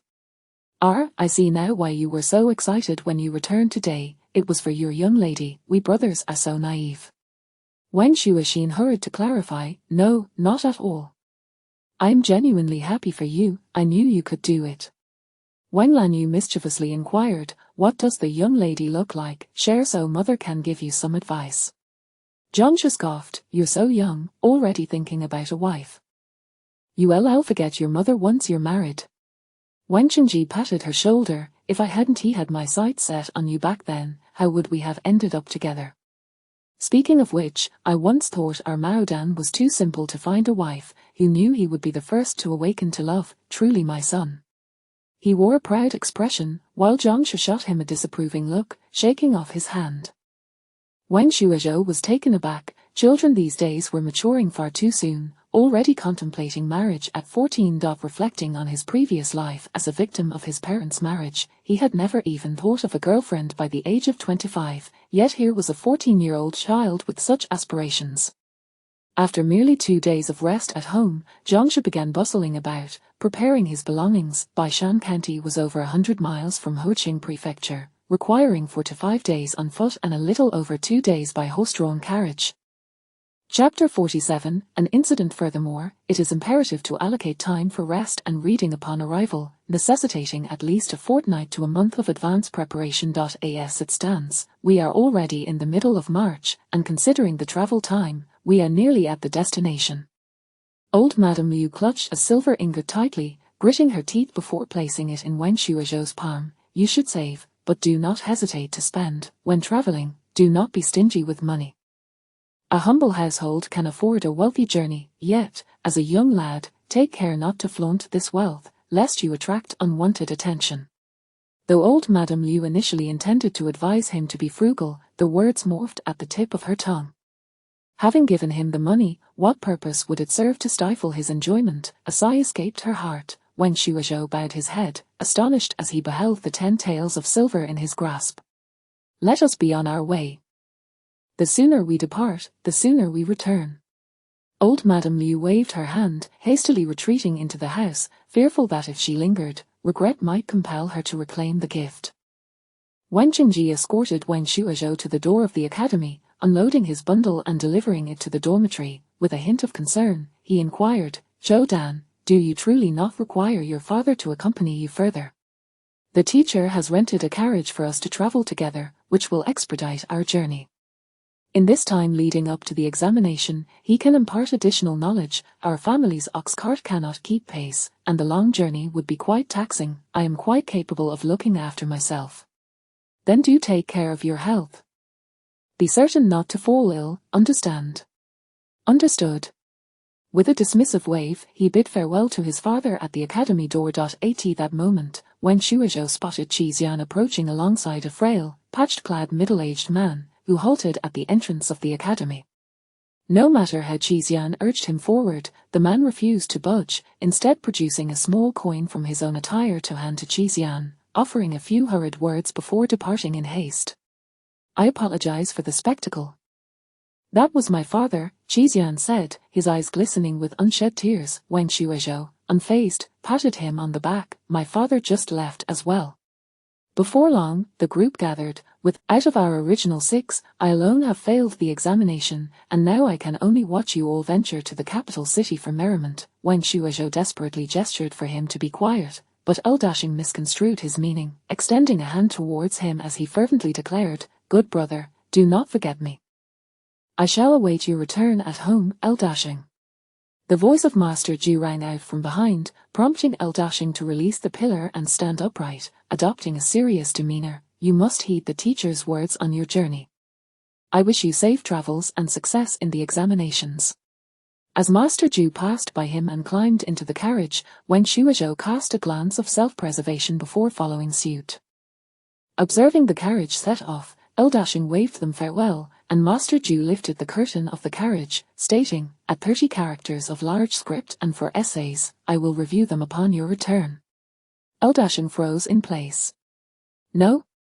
Teacher, please listen, that is far too much, truly excessive. His despair was beyond the comprehension of the others. Little Wu drove the carriage towards Huaiqing Prefecture. This carriage, rented from a service dedicated to transporting passengers, was spacious yet crowded, making it feel somewhat confined despite its ample room.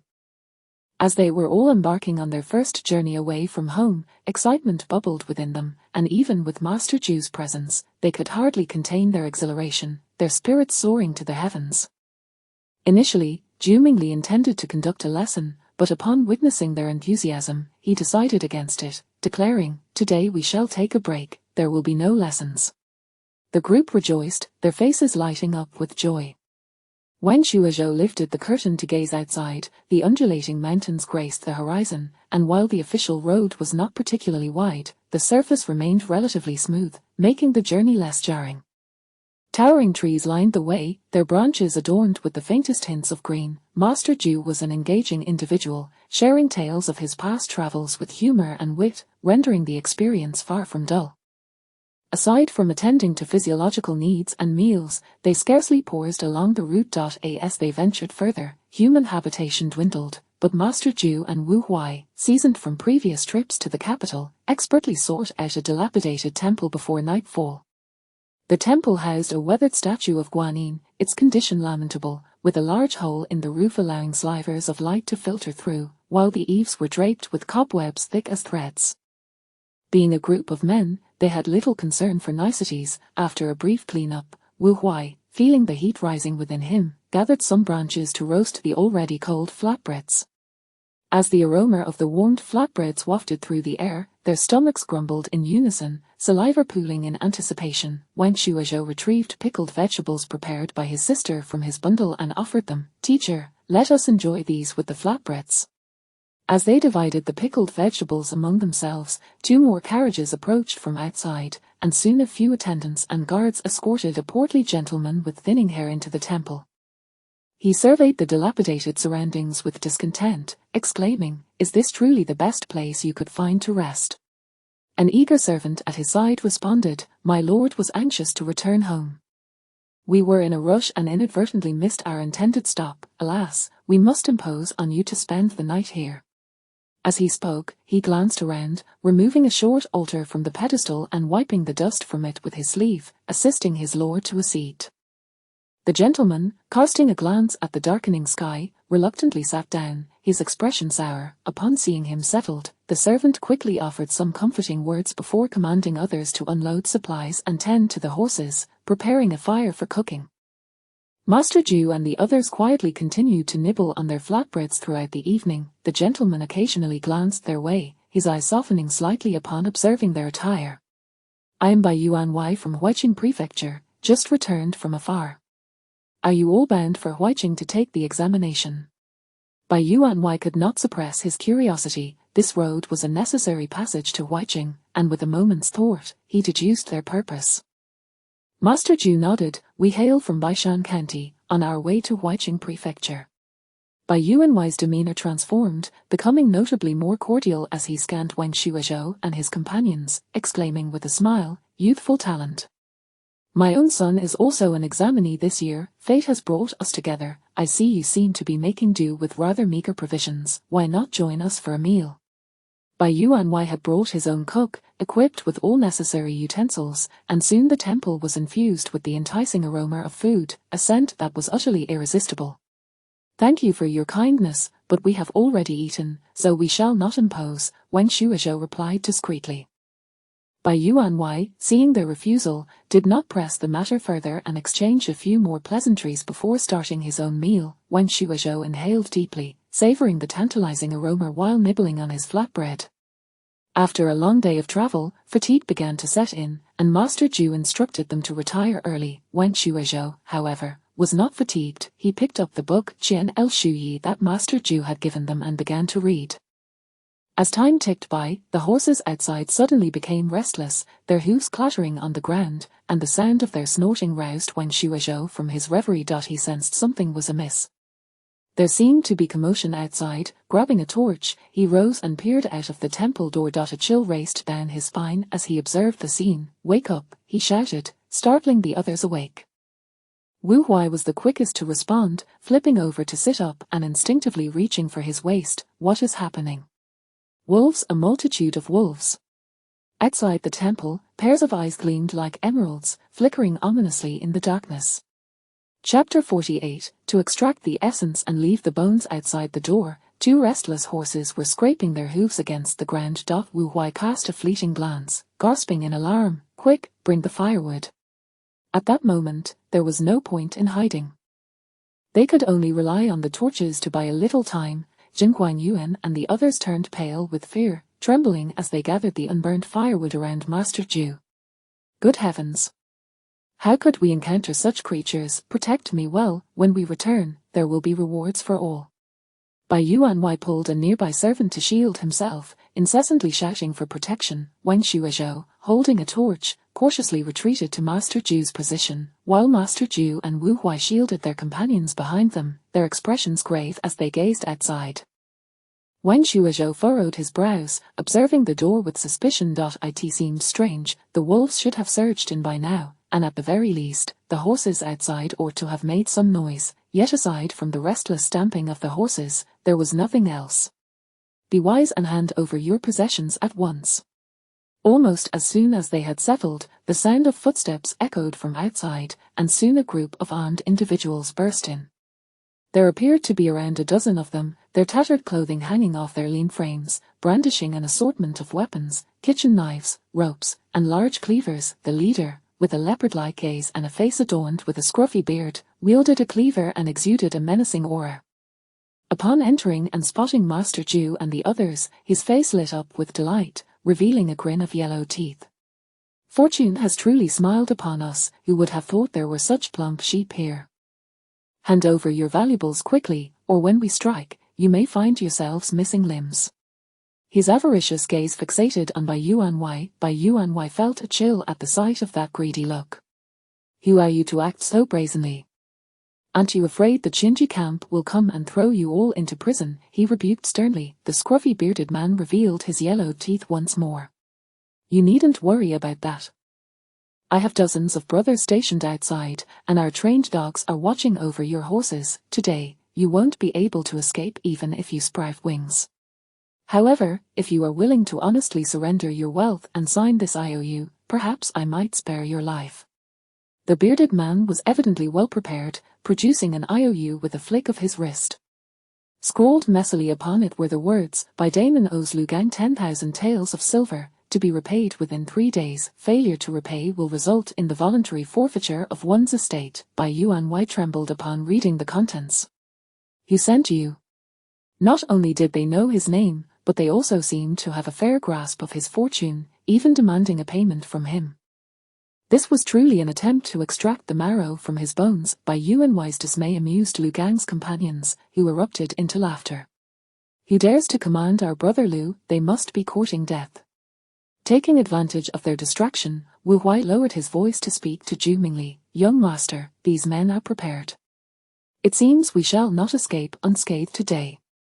Zhu Mingli glanced at the children behind him and nodded when Shuizhou stealthily shifted his body, inching toward his belongings, which contained the fried noodles prepared for him by the Zhang family before his departure. This food was made by tossing flour directly into a pan to fry until golden, adding sesame and spices, and could be easily reconstituted with water, perfect for travel. Qixian and Jing Guangyuan discreetly shielded him, and he retrieved the noodles, clutching them in his hand. Meanwhile, Bai Yuanwei was naturally unwilling to concede, and with Lu Gang's command, the two sides clashed. Although those attackers appeared ragged, they fought fiercely. Soon, one seized 2 guards and slashed at their throats, blood gushing forth like a broken faucet. Zhu Mingli's heart sank. Wu Huai, this cannot end well. These men are ruthless, likely bandits from the mountains. If Bai Yuanwei's men fall, we few may not escape death ourselves. Wu Huai whispered, we await your orders, young master. I'll sign. I'll sign. Bai Yuanwei, witnessing the gruesome deaths of his guards, trembled and shouted. Lu Gang nodded in satisfaction, gesturing for the chaos to cease. Bai Yuanwei, quaking, scrawled his name on the IOU, only to be compelled by Lu Gang to press his seal as well. Upon receiving the IOU, Lu Gang laughed heartily, waving his hand behind him. Kill them all, leave no one alive. I have signed. I'll return to gather the money for you. If you kill me, you won't receive a single coin. Bai Yuanwei yelled in desperation. Har har har, you truly are an ave. Do you think I would let you return to seek help? Of course, I'll kill you outright. With this IOU in hand, your life or death matters not. I can transform into a debt collector at any time. With your seal here, even if I take this to the authorities, I have nothing to fear. Do you think we followed you for nothing? I am on my way to meet the governor. If I do not arrive, he will surely investigate, and then none of you will escape. Bai Yuanwei glared at Lu Gang, wishing he could flay him alive. Lu Gang, clutching the IOU with a smile, replied, the governor is currently overwhelmed with issues. He has no time to concern himself with you. Do you think we dare to rob you here for no reason? Blame whoever made you wealthy. With that, he waved his hand behind him. Kill them all, leave not a single soul. Once we complete this job, we shall assume legitimate identities and retire in peace. Kill.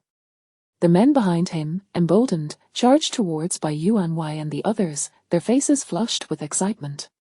Wu Huai. Hearing Zhu Mingli's call, Wu Huai drew his dagger and lunged towards Lu Gang. Upon seeing his movement, Lu Gang's pupils contracted. He had underestimated these scholars, believing them easy prey. But as the unexpected unfolded, his expression shifted, and he brandished his cleaver in response. Zhu Mingli, after calling out, swiftly turned, his foot hooking a long sword from the ground as he drew it, brandishing it before him. Stay back.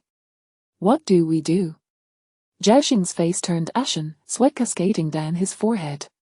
Qixian nearly swayed, his mind flooded with the gruesome image of blood spraying moments ago. Jing Guanyuan and Xie Qinli looked helplessly at Master Zhu and Wu Huai, their faces filled with dread.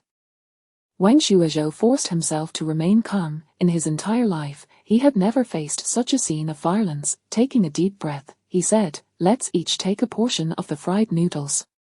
When the opportunity arises, we can throw them at their faces to obscure their vision. Grab whatever weapon you see, but do not expose yourselves. Be clever and stay hidden, following behind Master Zhu to strike when the moment is right." Upon hearing Wen Shuozhou's words, the others immediately complied.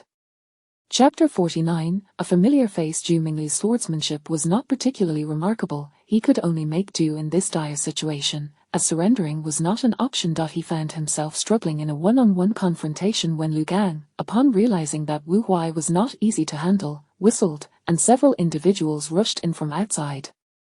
With their assistance, Zhu Mingli felt the pressure intensify. Suddenly, someone charged from the side, swinging a blade towards his shoulder. Wu Huai, with a swift kick, sent the attacker sprawling and was about to lend a hand when Lu Gang intercepted him.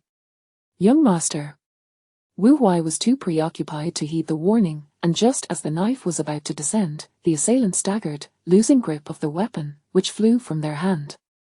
In that instant, the surroundings became chaotic, and the figures blurred. Seeing Wen Shuozhou seize the opportunity, Jing Guanyuan and others were invigorated and immediately threw their hands up, while they merely tossed something. Wen Shuozhou was rummaging through a bag, shouting, "Hurry! Run!" Furious, Lu Gang did not expect a mere child to thwart his plans. He hurled a machete at Wen Shuozhou, intending to pin him down. The machete shot through the air like a bolt, but Wen Shuozhou crouched and hurled the bag at it. The machete grazed his head and struck one of the bandits behind him instead. Wen Shuozhou exhaled in relief, narrowly escaping disaster. Flour filled the air, and the crowd was too busy swatting away the dust to think of murder. Seizing the moment, the white landlord and his companions dashed out the door. Zhu Mingli grabbed Wen Shuozhou and followed suit. Upon exiting, they were met with a pair of green eyes and suddenly remembered the wolves. Seeing this scene, Bai Yuanwei nearly collapsed, exclaiming, "Heaven is out to destroy me." With wolves in front and tigers behind, there was no choice left. Those who wish to live must fight with all their might. Zhu Mingli positioned himself in front of his students, brandishing his sword as he charged forward. Wu Huai, disregarding everything else, hurried to keep pace. Wen Shuozhou, clutching the kitchen knife he had just picked up, followed suit. At this juncture, they had no option but to risk their lives in a desperate gamble. "We're all bound to die eventually." "I'll fight," one of the guards, eyes blazing with fury, shouted as he seized Bai Yuanwei and followed suit. Lu Gang, witnessing this scene as he pursued them, smirked coldly and called out, "Fools, feed them to the wolves." Wen Shuozhou charged forward, following closely behind Zhu Mingli, when suddenly a wolf leapt out, saliva dripping from its jaws. Zhu Mingli raised his sword to confront it. Just then, Lu Gang's voice echoed, and Wen Shuozhou caught sight of a shadow lurking in the darkness, rising and reaching for something.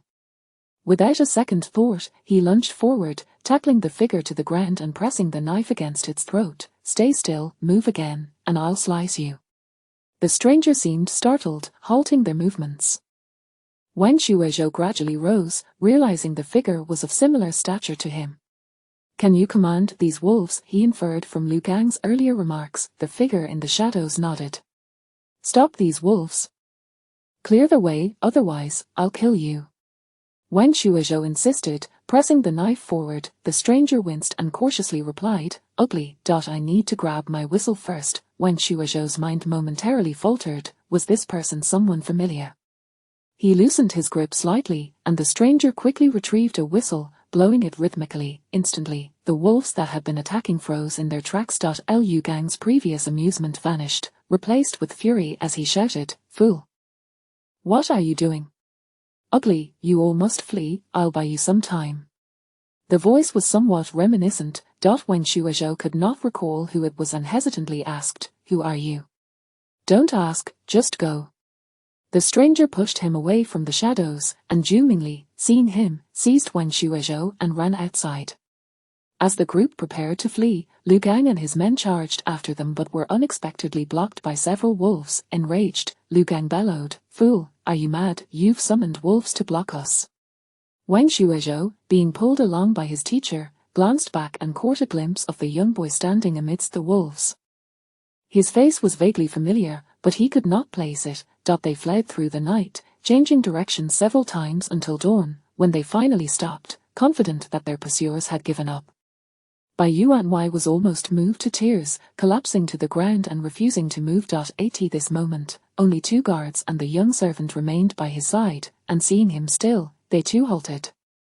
Zhu Mingli observed the weary faces of his students and concurred that it was time to rest. The group found a sheltered spot and, utterly exhausted, lay down to sleep. When they awoke again, it was past noon.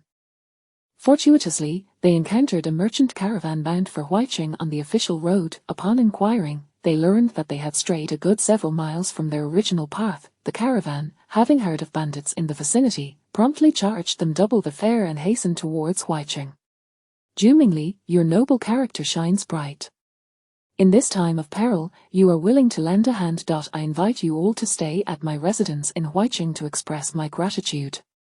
Relieved, Bai Yuanwei combed through his thinning hair and approached Zhu Mingli earnestly. After a moment's contemplation, Zhu Mingli did not outright refuse. We are headed to the capital to partake in the provincial examination, so we wish to stay close to the examination hall. If we do not find suitable accommodations, we shall trouble you later.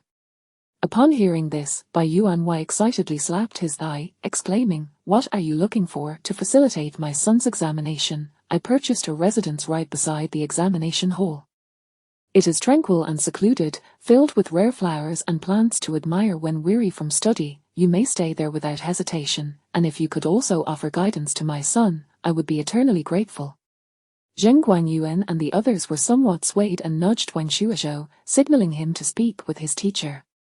"Teacher, we were delayed on the road.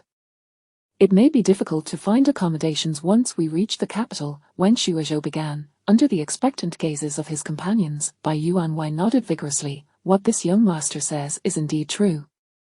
As the examination approaches, the inns in town raise their prices. A standard room can cost 1 or 2 taels of silver per night. It's no exaggeration. Even if you all pool together to rent a courtyard, those quiet little places will have long been booked, leaving only cramped and noisy ones in residential areas." Zhu Mingli glanced at his students, then nodded in agreement. Bai Yuanwei instantly beamed with joy, humming a tune as he returned to his seat. That evening, they took shelter in a village. After washing up and changing into clean clothes, they quickly lay down to sleep after dinner. In the midst of their deep slumber, Wen Shuizhou felt someone shaking him. He opened his eyes to see a figure standing at the head of his bed. Just as he was about to speak, the person covered his mouth. In the moonlight, Wen Shuizhou discerned the visitor's face. After a moment of surprise, his eyes widened in shock. Although the person had changed significantly, he could still vaguely recognize them. It was Axe. Chapter 50, What can you do? Following you, the Axe, recognizing his companion, relaxed and gestured towards the window before climbing up and leaping out of the room. Wen Shuizhou glanced at the others who were peacefully slumbering within the chamber and quietly followed suit. The two made their way to a secluded area, where Wen Shuizhou finally spoke. "Axe, what brings you here? Where is your brother? Where have you moved to?" After their mother had recovered, both Lockhead and Axe had vanished from sight. When Zhaoxing and Qixian had taken Wen Shuizhou to visit them, the dilapidated straw hut had long since fallen into disrepair. They had been quite incensed at the time, cursing them as ungrateful wretches for having sworn to repay the few silver coins Wen Shuizhou had lent them, yet disappearing without a trace once their mother had regained her health, without so much as a word of gratitude. Wen Shuizhou, however, was not particularly concerned, having never expected repayment. He never could have imagined that they would meet again under such circumstances. The Axe's eyes were filled with a sense of weariness, appearing markedly more mature. Upon hearing Wen Shuizhou's inquiries, he forced a smile. "My mother has passed away, and my brother. He slowly recounted the events of that fateful year. Initially, after his mother's illness had been treated with a few doses of medicine, she started to recover, and both he and his brother felt a surge of joy, imagining their lives would improve and they could soon earn money to repay their debts. Being so young, they failed to perceive the burdens their mother bore. A widow with 2 children, devoid of land or a male figure to support her, how could she possibly manage? Not long after his mother had begun to mend, the man who had frequently harassed her returned. This time, however, he and his brother witnessed the man assaulting their mother. Though they were too young to fully comprehend the situation, they instinctively felt a surge of anger. Locke had seized a chair and struck the man on the head, while their mother attempted to intervene, but was unable to stop him. Locke had rained blows upon the man's head until he lay still. Only when he calmed did he notice the terror etched on his mother and Axe's faces. The man was dead. Given that he had a family, it was certain someone would report the incident. Their mother, forcing herself to remain composed, instructed them to find a secluded spot, and as night fell, the 3 of them buried the body. After disposing of the corpse, they fled under the cover of darkness, seeking refuge with their uncle in the neighboring county. They stayed with their uncle for 5 days, but soon tensions arose within his household, leading to constant bickering and strife. Within half a month, their uncle sold the 3 of them for 5 taels of silver to a widower. This man, a laborer, returned home with a penchant for violence. He had already killed 2 wives, yet it seemed that was not enough. On the very day they were sold, they endured a brutal beating. The 3 managed to endure for barely a month under his torment before their mother succumbed to the abuse. In a fit of madness, Locke had seized a knife and killed the man while he slept. After the deed was done, Locke himself broke under the strain and lost his sanity. Ax fled with his brother, navigating a treacherous path filled with hardships that Wang Shuozhou could only surmise. I never anticipated encountering you here. Sometimes, fate is truly remarkable, Ax remarked with a faint smile. Wang Shuozhou regarded him quietly. How did you know we were here? Unless they had been following them. Ax turned to point towards the nearby woods. Little grey courtier sent and led me here. Wang Shuozhou gazed at him in surprise. You must mean those wolves. Indeed, Little Grey is a wolf. After a brief pause, he added, in truth, I find more solace in the company of animals than with humans. Wang Shuozhou found himself in agreement, provided he was not facing wolves. How did you end up associating with those mountain bandits? 2 years ago, a mountain dweller took my brother and me in. A month ago, while I was hunting, they invaded the mountain, pillaging and burning. They killed the elder who had taken us in and were about to slay my brother when I returned.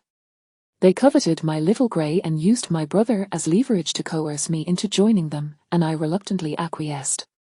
They led me from Yongju to here, and along the way, they encountered that landlord overheard a conversation, and targeted him. They gathered intel for 7 or 8 days before striking, never expecting you would also be in that decrepit temple. Ax narrated the events in a matter-of-fact tone, leaving Wang Shuozhou at a loss for words. Is your brother still in their clutches? Ax replied numbly, no, he is dead. A few days ago, I took Little Grey to track down Bai. He had a fit and attacked Lu Gang, who struck him down, causing his head to collide with a rock. By the time I returned, he was gone. With a cold laugh, Ax opened his palm to reveal a couple of silver coins resting within. I came today to return this to you. This is what we owed you. My brother is gone, so I must fulfill this debt. Wang Shuozhou stared at the coins without making a move. Those people are ruthless. Having seen you assist us yesterday, they certainly will not let you go easily. Axe's voice turned fierce. I had initially intended to poison them all to avenge my grandfather and brother, but before I could act, I encountered you. I cannot allow you to perish at their hands. It is a pity for Little Grey's companions. They did not manage to kill everyone before their demise, however. That IOU was torn to shreds by Little Grey, so you need not worry.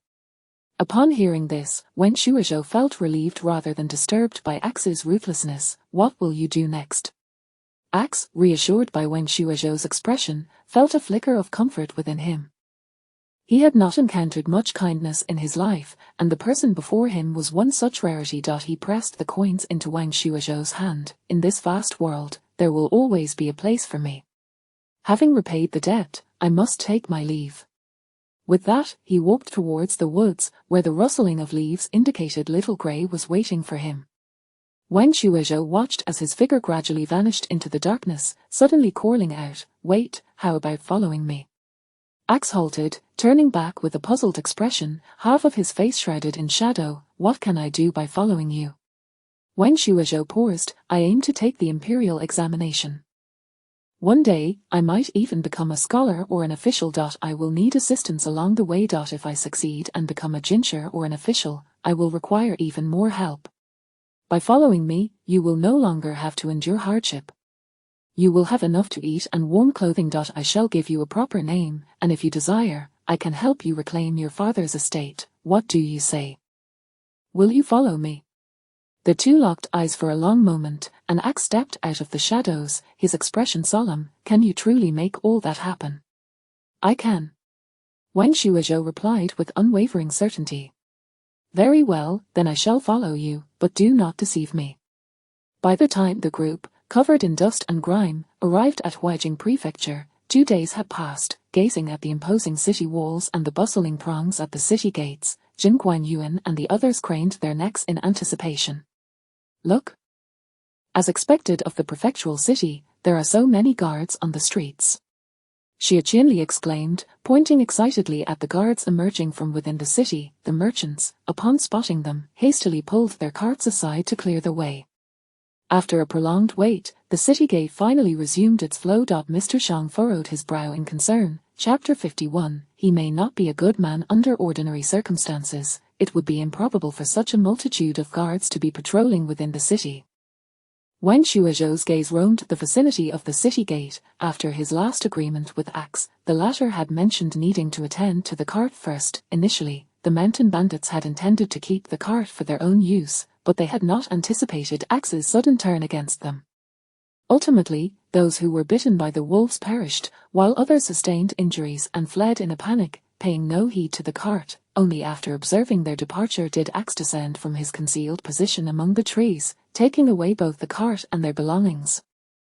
When he came to find Wang Shuizhou, he had hidden the cart and luggage away. The two had agreed to meet in the city after he had dealt with the cart. After scanning the area around the city gate, Wang Shuizhou spotted Axe, who was disguised as a beggar, beneath a tree. They exchanged a brief glance, and upon seeing Axe nod, he withdrew his gaze. "Alas, it seems trouble is brewing." A member of the merchant caravan sighed upon noticing the guards exiting the city. Hearing this, Zhang Mingli hurriedly inquired, "Good sir, why do you say that?" The speaker was a seasoned freight handler, well acquainted with the ways of the world. "Last year, when I was hauling goods to the north, I heard whispers of minor skirmishes along the border.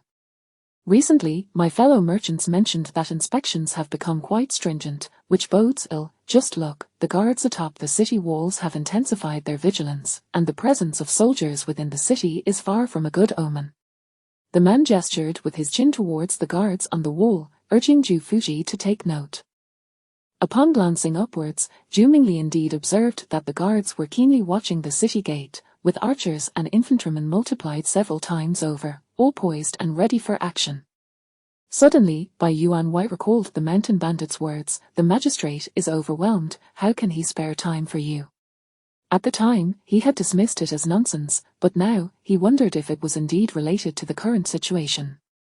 The group dared not linger any longer. Upon entering the city, the atmosphere was not particularly tense. On the contrary, it was bustling due to the impending provincial examination. As they stepped onto the bluestone paved road, Bai Yuanwei completely relaxed. "As the evening is drawing near, why not come to my residence for a brief respite? Tomorrow, I shall have someone prepare the courtyard to receive you. How does that sound?" "I appreciate your kindness," replied Zhu Fuji politely. Bai Yuanwei cheerfully instructed the caravan members to escort them to his home. The Bai residence was not far, and they arrived within a quarter of an hour. Upon reaching the entrance, the doorman, taken aback, opened the door wide, welcoming Bai Yuanwei and his party inside. Bai Yuanwei's wife, sharing a similar stature with her husband, rushed over upon seeing him, releasing her maid's hand, and exclaimed, "Heavens, what has happened to you, my lord? You look utterly exhausted. Your hair is nearly gone. Zhao Cai, how have you been attending to my husband?" Mrs. Bai gazed anxiously at her husband's balding head, casting a fierce glare at the nearby servant. The young servant, forcing a smile, was about to speak when Bai Yuanwei interrupted his wife's concerns. "We have esteemed guests. Go summon Yang Er, let him come and meet our visitors." Only then did Mrs. Bai notice the few individuals beside her, a hint of embarrassment crossing her face as she quickly instructed a maid to prepare tea. As Zhu Fuji and the others settled down, they witnessed a robust young man clad in scholar's attire entering the room, bellowing, "Father, mother." Zheng Guanyuan and his companions nearly spat out their tea. The newcomer stood a towering 7 feet tall, his muscular physique straining against his garments. His bulging arms forced his limbs into a slight outward spread as he walked with a swagger, resembling a moving mountain. Could this muscular behemoth truly be Bai Yuanwei's youngest son, who was preparing for the provincial examination? He seemed more suited for a martial arts contest. Not only Wang Shuizhou and his companions were taken aback, but even Zhu Fuji appeared somewhat stunned. "Yang Er, why haven't you come to pay your respects? This is Zhu Fuji, who saved your father's life on the road, and these young gentlemen are his students, of similar age to you, also preparing for this year's examination." Zhu Fuji and his students were once again taken aback. "Greetings, Zhu Fuji. I am Bai Yang, 12 years of age, soon to participate in the provincial examination." This youth, appearing on the brink of adulthood, was only 12. Zhu Fuji nodded gently. "This is my student, Wang Shuizhou." After a round of introductions, Bai Yuanwei recounted the events they had faced on the road to his wife and son. Upon learning that Zhu Fuji and his students had saved Bai Yuanwei, both expressed their gratitude. Mrs. Bai promptly ordered for the resident physician to be summoned to examine their guests and personally attended to the preparation of the guest rooms. Bai Yang pounded his chest with a thud, proclaiming, "If you encounter any difficulties in the future, do not hesitate to call upon me." During dinner, they received an extravagant feast, with a staggering 28 dishes served, and everyone was urged to eat until their bellies were round. After washing up, Wang Shuizhou lay in bed, pondering deeply before deciding to seek out Zhu Fuji. "Master, are you asleep?" Wang Shuizhou knocked gently on the door. "Come in." Wu Huai opened the door, inviting him inside. Zhu Fuji was seated in a chair, gesturing to a nearby seat. "Sit." Before Wang Shuizhou could speak, Zhu Fuji initiated the conversation. "I happen to have something to ask you. Do you recognize the person who intercepted the mountain bandits that day?" "Indeed. Master, that man is." After years of acquaintance, Wang Shuizhou understood that Zhu Fuji was not a pedantic person, so he candidly recounted the events, omitting the details of Axe's lethal actions. After all, Axe would be by his side in the future, and it was only a matter of time before Zhu Fuji discovered his background. "I would like to ask you to assist me in writing a letter to the county magistrate, to arrange for a travel permit for Axe to enter the city." The travel permits of Axe and his companions had long been lost, otherwise, they would not have been living among the mountain folk. A few years prior, Zhu Mingli had heard of this matter. After listening, although he felt sympathy for the two children, he held a different perspective. While they are indeed unfortunate, this issue is merely one person's account, and should not be taken at face value. It is not that you harbor prejudice, master, but rather that one is influenced by their surroundings. If what he claims is true, then given his experiences, his character may have already been altered. It would be unwise to keep such a person close. Should he harbor ill intentions, how would you guard against it? Wang Shuizhou pondered this. After all these years, I am indeed unaware of his true nature, but a gentleman judges by actions, not by heart. Years ago, my mere casual act was etched in his memory for so long. He recognized me merely by my voice and was willing to risk aiding our escape. I believe that such conduct merits his worth. Moreover, he himself was not necessarily a good person. Seeing Wang Shuizhou's resolute stance, Zhu Fuji nodded. "As long as your actions are without guilt, proceed as you wish. However, now that you choose to keep him close, you bear the responsibility of guidance and restraint. Do not engage in actions that could harm others. I shall handle this matter. You focus on preparing for the examination." Chapter 52, Matters of Morning and Evening. After bidding farewell to Wang Zuizhou, Master Zhu promptly penned a letter and entrusted it to Wu Huai. Procure a swift steed tomorrow and deliver this. With Master Zhu's assurance, Wang Zuizhou, devoid of any reservations, immediately succumbed to slumber. The following day, Mr. Bai personally escorted them to a residence not far from the examination hall. As Mr. Bai had described, the place featured intricately carved beams and painted rafters, with winding corridors, and the verdant landscape of April was in full bloom. Mr. Bai left Bai Yang behind to entertain a few guests, claiming that he needed Master Zhu's guidance.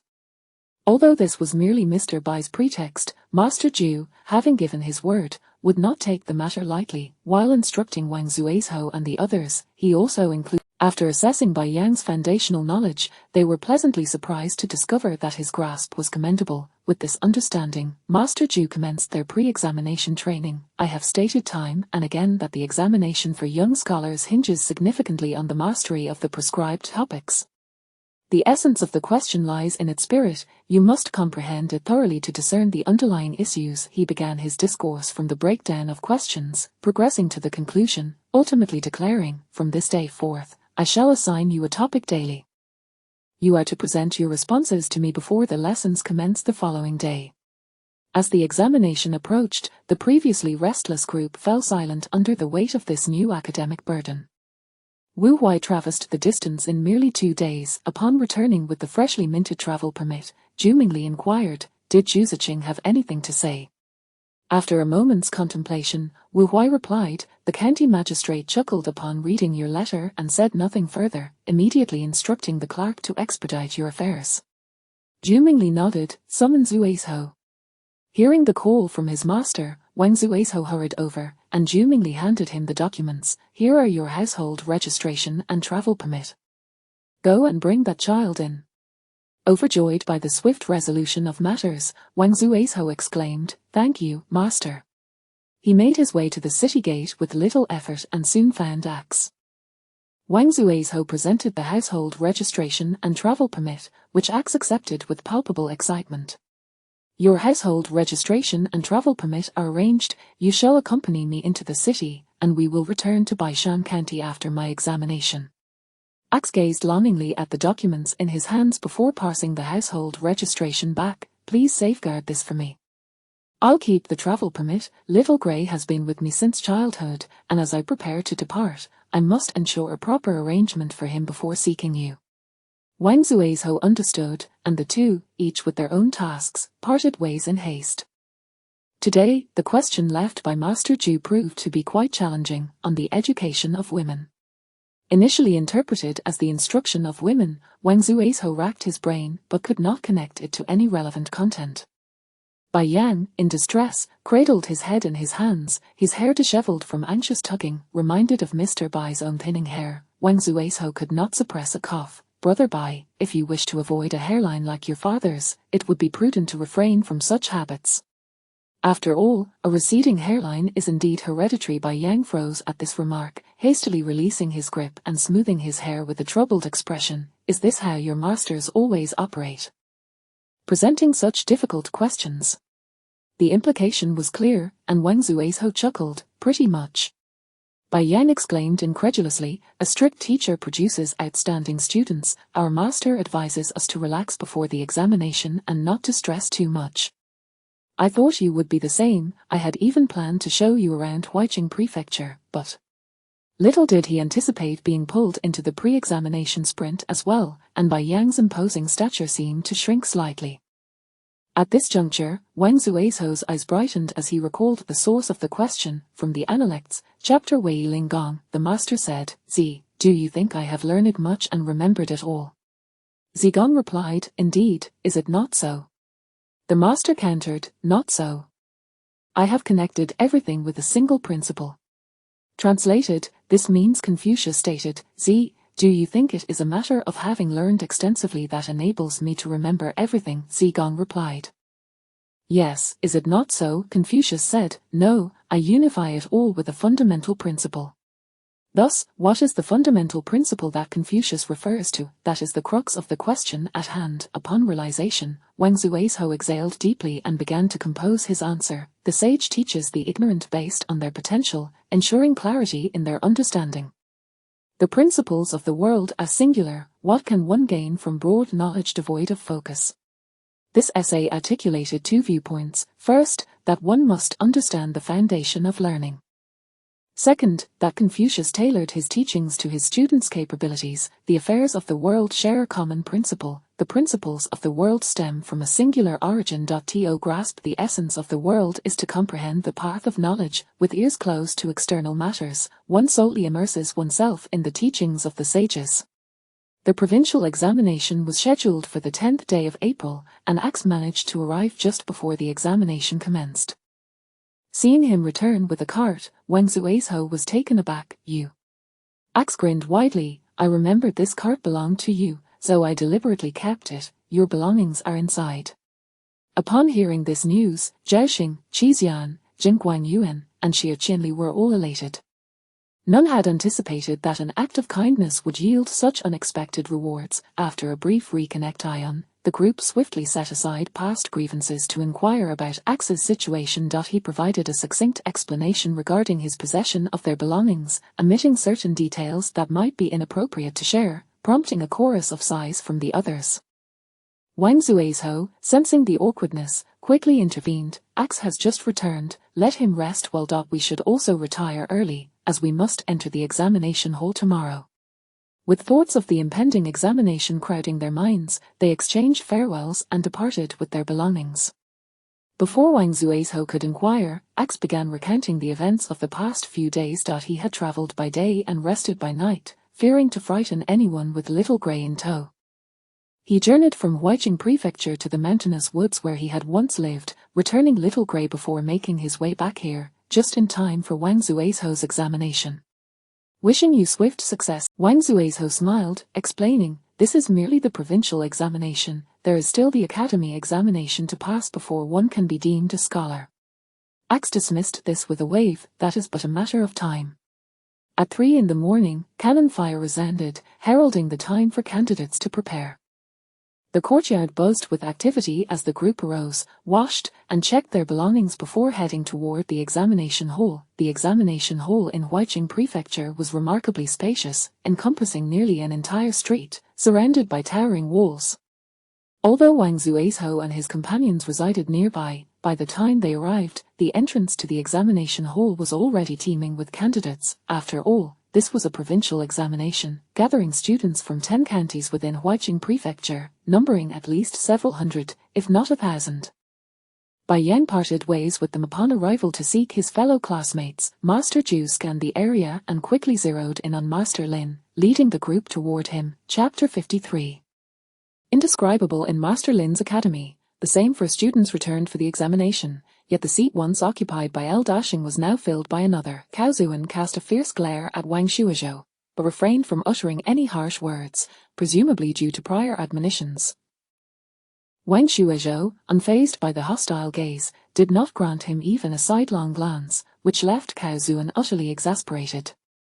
I thought you lot were merely idling at home and had abandoned the tome Qianlu Shui had taken him considerable effort to obtain, and its loss was hardly a source of joy. This is indeed my fault. I had not anticipated that Master Lin would be so concerned for our well-being. He was concerned for you. Master Lin glared at Zhu Mingli, finding his audacity quite remarkable. Not wishing to elaborate further, Master Lin waved his hand, hurry along and queue up. This examination attracted a multitude of candidates, spanning ages from young children to the elderly with graying hair. The sight of those hunchbacked and silver-haired individuals attempting to take the exam elicited both derision and admiration among onlookers. The entrance was thronged with bystanders, and it was not long before the constables arrived to maintain order, clearing out those who were irrelevant to the proceedings. Master Zhu and Master Lin exchanged a glance before turning away. By the time Wang Shuizhou and his companions were called, night had transitioned into day. Just as Wang Shuizhou had removed his garments for inspection by the constables, a commotion erupted nearby. A disheveled man, clad only in undergarments, was being supported by the constables, exclaiming, I am innocent, please, my lord, see the truth in this. The constable glared furiously, caught red-handed. I personally found the cheat sheet in your hair. Do you still dare to speak lies? Your results are nullified and you shall return to your home. You are henceforth barred from any future examinations. All 4 who vouched for him shall be detained as well. Identify the student who provided them with their guarantees and revoke his qualifications. As commands were issued, the 4 individuals standing behind the accused turned pale, rushing forward to kick the man who had brought them into this predicament. You foolish wretch! Have you no sense of self-preservation? Do you realize how long I have prepared for this examination? Their cries and curses faded into the distance, prompting others to heighten their vigilance, some even checking one another for reassurance. Following this incident, the searches grew increasingly stringent. Wen Shuozhou, eyes closed and toes gripping the ground, silently reassured himself, "We are all in this together, we are all in this together." He allowed the constables to inspect him thoroughly, checking every inch of his clothing and emptying his examination basket for scrutiny. After verifying his personal details, he proceeded to the singing of oaths. By the time he was properly identified and allowed entry into the examination hall, the sun had fully risen. A group of candidates stood before Mingyuan Tower, listening to the governor offer a few encouraging words before they sequentially sought their designated rooms. Upon discovering his assigned room, Wen Shuozhou's countenance fell. He had drawn a foul number. This was a stark contrast to the county examination. However, lamentation was futile at this stage, and he quickly adjusted his mindset. As he approached his assigned room, an indescribable odor assailed his senses, and he exchanged glances with the occupant of the adjacent room. Cao Zuan's nostrils flared, his eyes widening in disbelief. It turned out they were neighbors. Wen Shuozhou averted his gaze, resolutely entering his own room. While laughter of schadenfreude erupted from next door, ignoring the others, he proceeded to inspect the room number plate, tidying up briefly before settling down to prepare.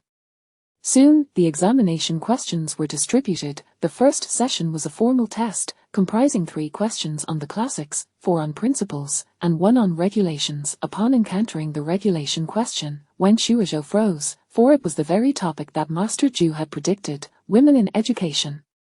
As time ticked away, by the time he completed the memorization of the principles and the 3 questions on the classics, it was already noon. Just as he pondered whether to partake in a meal, a fellow examinee approached, clutching his rear. A sense of foreboding surged within Wen Shuozhou. Sure enough, the individual dashed into the privy, and soon the sounds of distress erupted from within. Wen Shuozhou was among the first to exit the examination hall. Upon stepping outside, he was immediately approached by Axtao, who inquired with concern, "How are you feeling?" Wen Shuozhou, pale-faced, waved his hand dismissively. It felt as if he had consumed something vile, leaving him nauseated at the mere thought. Seeing his condition, Axtao wasted no time in hoisting him onto his back. "Let me take you home to wash up." The second examination took place in the... When the examination questions were revealed, a wave of astonishment spread through the crowd. Wen Shuozhou quickly realized that, in addition to the 3 questions on the 4 books and a trial poem, there was a question on law. This was quite unexpected. It is worth noting that the preliminary examinations for students were not considered formal imperial examinations. Their primary focus was to assess the candidates' knowledge, comprehension, and expressive abilities, with questions primarily revolving around the 4 books and 5 classics. This was the first instance of a law question being included, hence the surrounding commotion. Silence. A constable barked, "The governor is present, do not disturb." The crowd quickly quieted. Wen Shuozhou, feeling fortunate for having perused their Qinlu Shuyi, took a moment to reflect before diligently answering the questions. He was eager to complete the test and vacate the premises, for the odor was quite intolerable. Shortly after noon, he summoned a constable to submit his paper. Upon hearing Wen Shuozhou submit his answers, Cao Zuan's face twisted into a mocking grin. To abandon the examination due to an inability to answer was truly pitiful. The third examination concluded swiftly, and after washing up, Wen Shuozhou finally felt refreshed. "How did you find the exam, you ugly duckling?" Jing Guanyuan inquired eagerly upon seeing Wen Shuozhou's renewed vigor. "Not too shabby." "What about you all?" Jing Guanyuan beamed. "Aside from that law question, I believe I performed well." "I feel the same." Master did indeed predict one of the questions correctly. Xie Qinli believed that even if the law question had stymied them, it should not pose a significant issue. Zhao Xing lamented, had I known, I should have reviewed the Qinlu Shuyi in advance. Qi Xian, anxious, fretted over the cost of entering the examination. If he failed this time, a future attempt would entail considerable expenses. I managed to answer a bit on that question, but I'm uncertain if my response was correct. Noticing their lack of confidence, Wang Shuizhou reassured them, the formal examination did not include such topics. This indicates that the question setters were mindful of this circumstance. The results of the second and third examinations will merely serve as reference points and are not of paramount importance, so fret not. Chapter 54. Each faces their own difficulties. Considering their sentiments, Master Zhu refrained from assigning any coursework during the anxious wait for the examination results. Bai Yang, brimming with excitement, approached Wang Shuizhou. With differing opinions among the group, their gaze inevitably turned towards Wang Shuizhou. After a moment of contemplation, he spoke, "Since we have embarked on the path of the imperial examination, how can we solely immerse ourselves in our studies? I've heard that during the provincial examination, we will also be tasked with composing essays on current affairs. If, at that time, the examiners require us to write an article aimed at enhancing the local economy based on the local conditions, how I have reserved a private room there. We can enjoy some tea, listen to readings, and catch up on the latest news." Bai Yang was elated. Typically, his classmates criticized his rugged demeanor, deeming it unrefined and unworthy of their company. It was a rare delight for him to encounter peers of similar age who did not disdain him, prompting him to quickly summon the steward to prepare a carriage. With an axe in hand, Wang Shuizhou led the group directly to Shanshui Pavilion. Scholars have an affinity for refined pursuits, and the serene and elegant ambience of Shanshui Pavilion attracted numerous intellectuals seeking tea and conversation. Upon reaching the entrance, they could hear the spirited discussions of the scholars within. The vibrant atmosphere that greeted them upon entering momentarily caught them off guard. However, thanks to Bai Yang's prior reservation, they were guided to the second floor, avoiding the crowded main hall below. Once seated, the axe-wielder remained standing in the corner, refusing to take a seat. Bai Yang, accustomed to this behavior, and Qi Xian showed no reaction. Wang Shuizhou, however, urged him to sit, saying, "If it weren't for you, we might very well have met a dire fate today. Sit."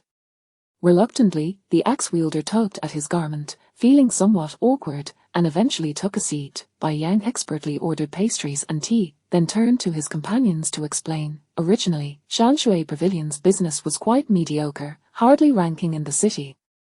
Yet, 2 years ago, they stumbled upon a captivating tale involving mortals, immortals, and demons that captivated listeners, and business has flourished ever since, now bustling with patrons every day. Zheng Guangyuan and Xie Qianli, initially curious, quickly exchanged glances with Wang Shuizhou and chuckled. Could this tale be the distinction between mortals and immortals? Bai Yang's eyes lit up. "You know it." After a moment of realization, he exclaimed, "It makes sense, given that Baishan County is not far from Huaijing Prefecture. It's only natural you would have heard of it. Indeed, it is this very book. I wonder why the author has been so slow. It has been 3 months, and still no new chapter.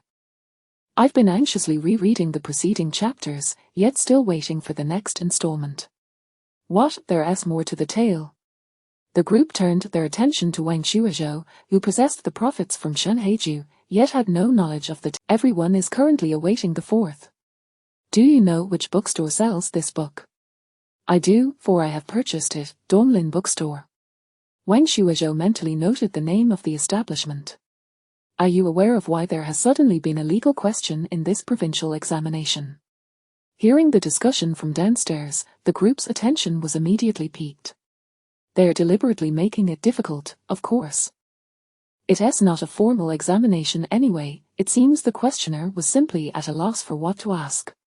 "Incorrect, gravely mistaken, your understanding is rather superficial. Every action from above carries profound significance." "Oh. Pray tell, what significance?" "You may be unaware, but with the emperor aging, he has gradually begun to delegate authority to the crown prince in recent years. A few months ago, the crown prince was placed in charge of the Delhi temple, advocating for a rule of law. Consequently, this provincial examination featured legal questions. Does this mean such questions will become increasingly prevalent in the future?" "That is uncertain. The proportion of legal questions going forward, Wen Shuozhou's lips curled slightly. A rule of law, for those in power, the law is but a fa8, the 3 cardinal guides and 5 constant virtues, along with the 4 books and 5 classics, serve only to regulate the common populace. Such has been the case throughout history, yet, for the elite, the rule of law at least maintains a semblance of fairness, justice, and moral decorum, contributing to societal stability. Bai Yang, unable to restrain himself, began to tug at his hair. Surely not.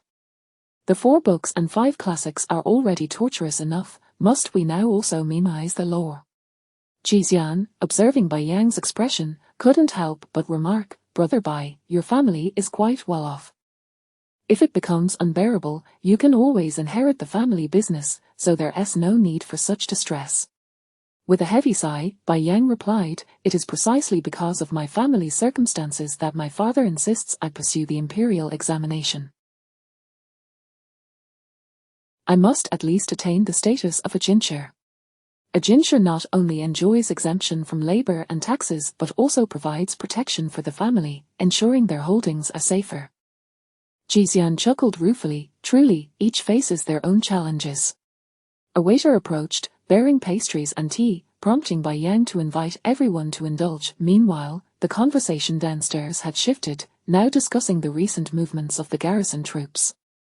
Some speculated that the garrison was mobilizing to suppress bandits, while others suggested preparations for an impending conflict at the borders, asserting that they were merely training for readiness. The discussions varied, and after a lengthy exchange, the whole quieted as the storyteller took the stage. Wen Shuozhou listened attentively, and indeed, the tale being recounted was that of their distinction between mortals and immortals. He had not anticipated that not only had the tale been published, but it was also now available in the tea-houses of the prefecture. According to Bai Yang, this development had occurred at least a year ago, yet neither Shan Heiju nor Zhuan had mentioned it to him, nor had he received any dividends from this venture.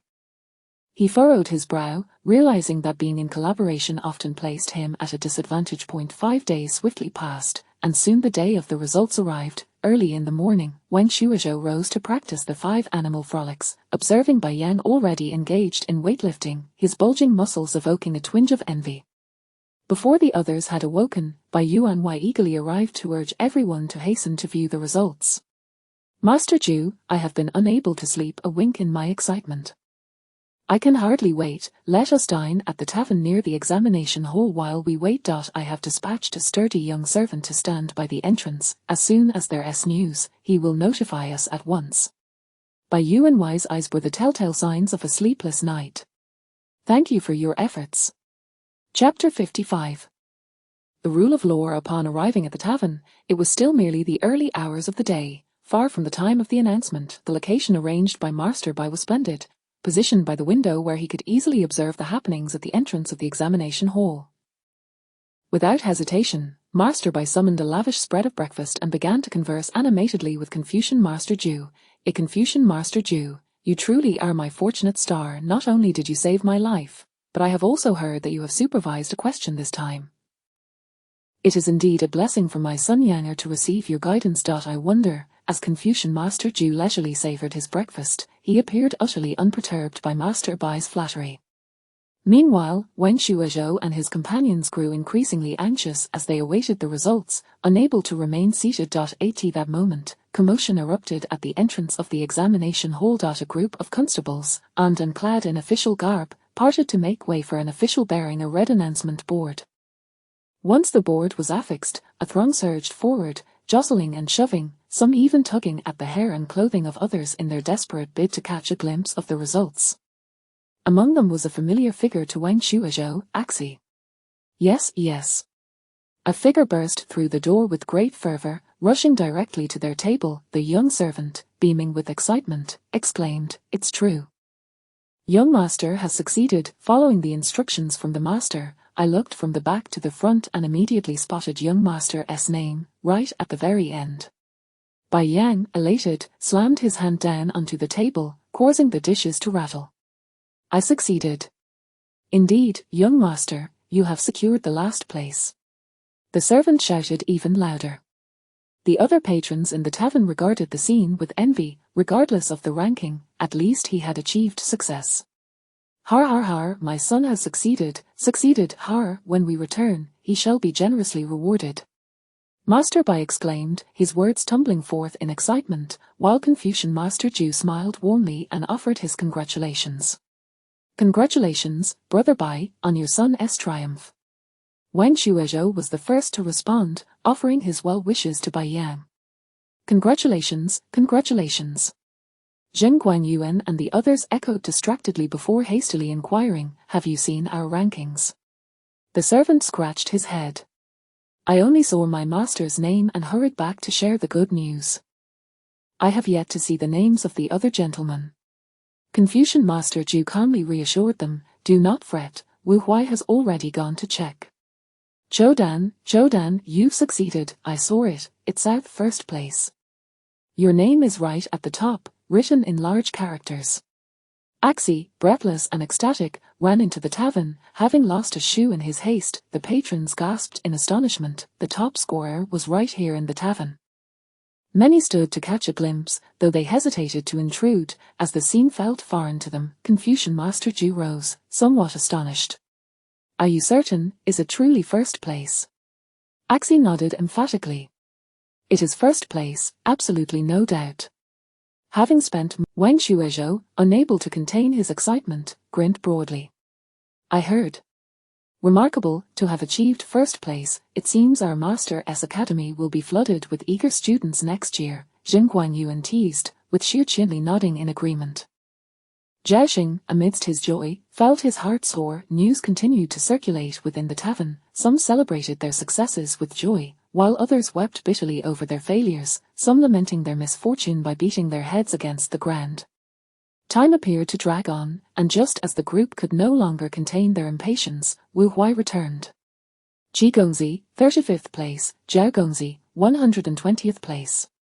Qi Xian momentarily held his breath, exhaling a sigh of relief. Only Zheng Guanyuan and Xie Qinli slumped into their chairs, despondent. Zheng Guanyuan, struggling to accept the news, lamented, I did not succeed, this cannot be. Not wishing to appear overly triumphant in light of their Confucian Master Zhu sighed. A single setback is insignificant, you are still young, with many opportunities ahead. Learn from this experience and strive for better results next time. The two nodded solemnly, though their spirits were dampened. Master Bai could hardly suppress his delight, clearing his throat. Ahem, I shall treat you all to lunch. I have arranged 2 tables. I implore Confucian Master Zhu to grace us with your presence, allowing me to extend my hospitality. Confucian Master Zhu, guiding them, politely declined the advances of others wishing to engage in conversation, and they departed the tavern. As the results of the provincial examination were merely for students and did not warrant public celebration, no one came to announce the news with fanfare. After reviewing the outcomes, the group began preparing for their journey home. Wen Shuizhou made a stop at Donglin bookstore to inquire about further news. The staff informed him that they purchased manuscripts for 500 taels of silver each for printing. Wen Shuizhou understood and did not pursue the matter further. Over the past 4 years, aside from the first 2 years when his writing was subpar and ghostwritten by Zhuan, the remainder had been his own work. The modest profit he had gained from Shanheiju over the years totaled merely 500 taels, and that was not given all at once.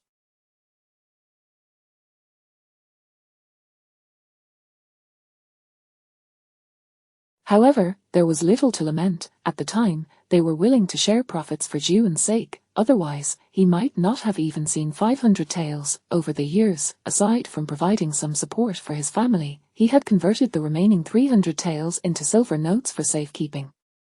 Yet today, learning this news left him somewhat unsettled. The distinction between immortals and mortals was due for a conclusion. He purchased a few gifts for his family and 2 sets of clothing for Axi, and under Confucian Master Zhu's guidance, they returned to Baishan County.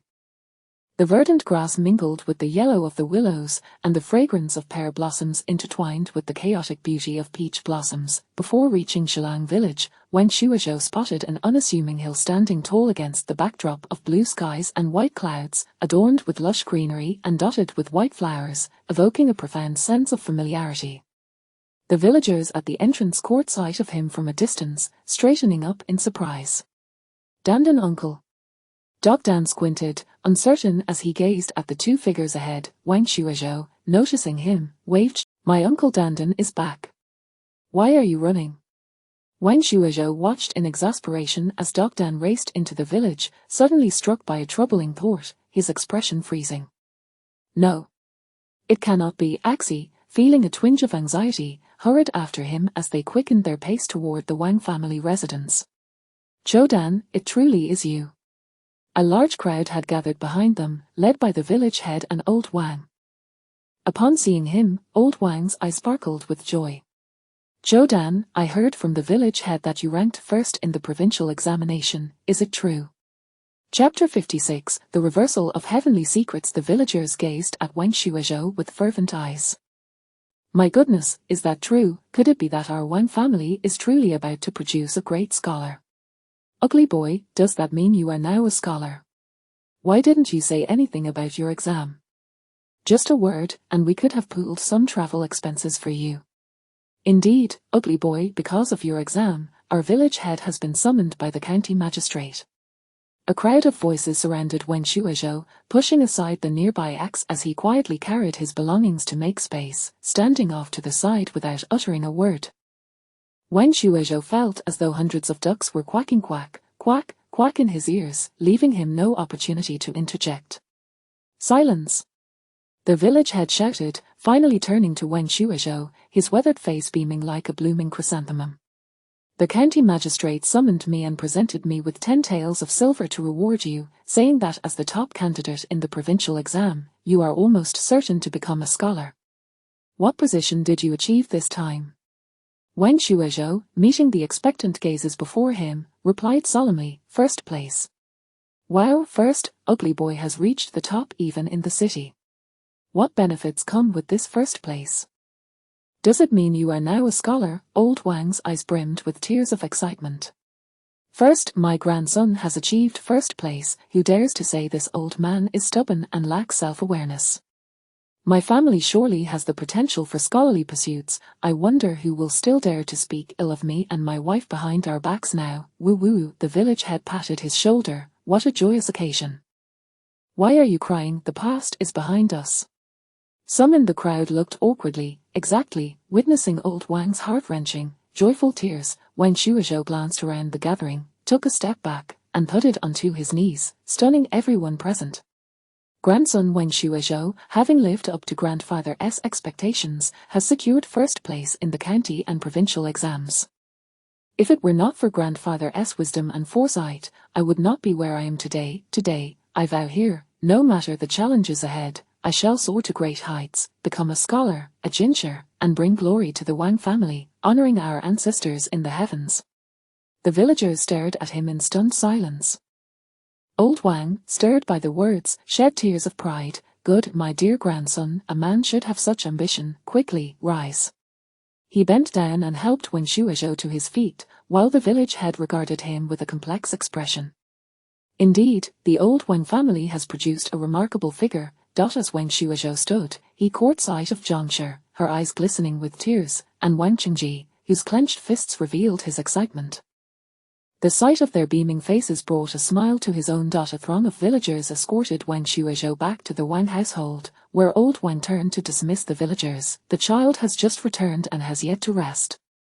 Once he has recuperated, we will certainly inform you all if we host a banquet. Please, head back for now. Make sure to tell us, we will come to help. Absolutely, absolutely. Once the others had departed, only the axe remained, standing awkwardly at the door with his belongings. Old Wang looked at him quizzically. Boy, which family do you belong to? Wang Shuizhou turned and beckoned to the axe. Come in quickly, we're home. Upon arriving in the Wang household's living room, Wang Shuizhou recounted the events of the provincial exam in vivid detail. Despite this, the Wang family listened in astonishment. Zhangshi, clutching the axe, wept uncontrollably. You saved my ugly boy. You are our family's benefactor. From now on, consider my home yours. Whatever you desire to eat, just tell me, and I shall prepare it for you. Wang Qingji also pledged, indeed. As long as there is food in our home, you shall never go hungry. Just stay here. Even the usually frugal old Liu had no objections to this. The axe, witnessing such openly expressed emotions from the elders for the first time, felt somewhat at a loss and took up his sleeve to wipe Jancha's tears. "Auntie, please don't cry. It's all in the past," Wen Shuozhou smiled as he watched, while Wen Shuowen poked him in the back. "Third brother, will you teach me your study methods? I don't want to be beaten by my father anymore. I'll return as a child scholar. No, as a scholar, then I'll turn around and teach him. HMPH, let's see if he dares to hit my hands again." Wen Shuozhou looked at Wen Chengzu. "Uncle. Cousin says he wants to return as a scholar and teach you how to study." Wen Shuowen gazed at him in disbelief. "Wen ugly boy, you traitor." Wen Chengzu, shedding his shoes, stood up and seized Wen Shuowen. "Wretched child. You are utterly defiant. Today, your father shall teach you what the 3 cardinal guides and 5 constant virtues truly are." Wen Shuowen cried out in desperation for help, only to attract the assistance of Wen Chengji and Wen Chengyao, who pinned him down, allowing Wen Chengzu to administer a proper lesson.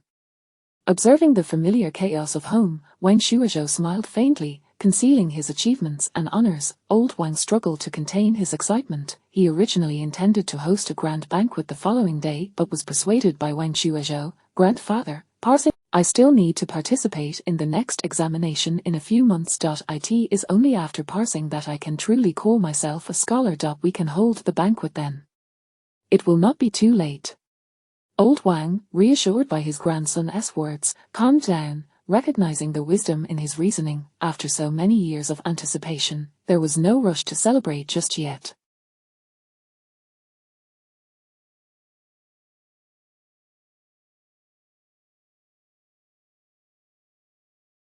Seeing him composed, Wen Shuozhou took out the gifts he had purchased in the capital. "I bought grandfather a renowned Bai Shuiju, for grandmother a silk headband embroidered with longevity symbols, and for uncle, some fine tea." Wen Shuozhou distributed the gifts he had bought, causing old Liu to feel a pang of discomfort in her chest. "I still have to work every day. Why should I wear a headband like some old lady? You are wasting money. Shouldn't you save it for your own writing supplies?" Old Wang chuckled, revealing his toothy grin. "I bought it for you to wear. Why fuss about it?" Old Liu muttered under her breath, but ceased her complaints.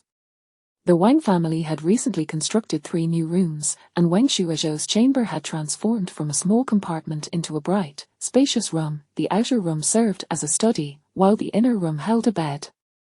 Zhangshi, cherishing the hand cream Wen Shuozhou gifted her, looked at her son with tender affection. "Your room has been tidied up by me and RYA. We placed the books you brought back on the shelf, and the desks and chairs are all new, perfectly suited for you.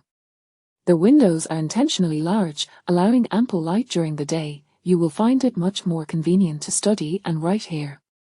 Wen Shuozhou, delighted by the room's arrangement, felt a sense of joy.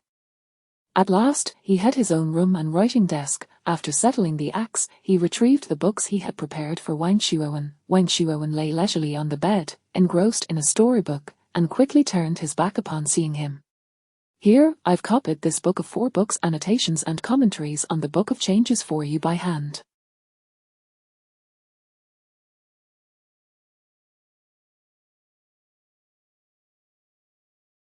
It's a gift." Wen Shuowen huffed. "If it weren't for you, I wouldn't have been beaten. I don't want your stuff." Chapter 57, Confusion. "Are you certain?" I encountered numerous questions from the 4 books during this examination, and this commentary encompasses nearly all the content within them. I borrowed it from the master's collection and spent an entire month meticulously copying it. Wen Shuowen felt a stirring of interest.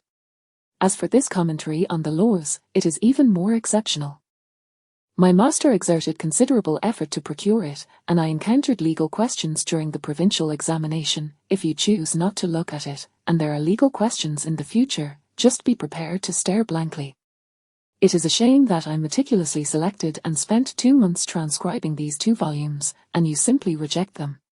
Wen Shuozhou lamented as he stood, feigning to depart. Wen Shuowen immediately sprang up and snatched the books away. "Give them to me."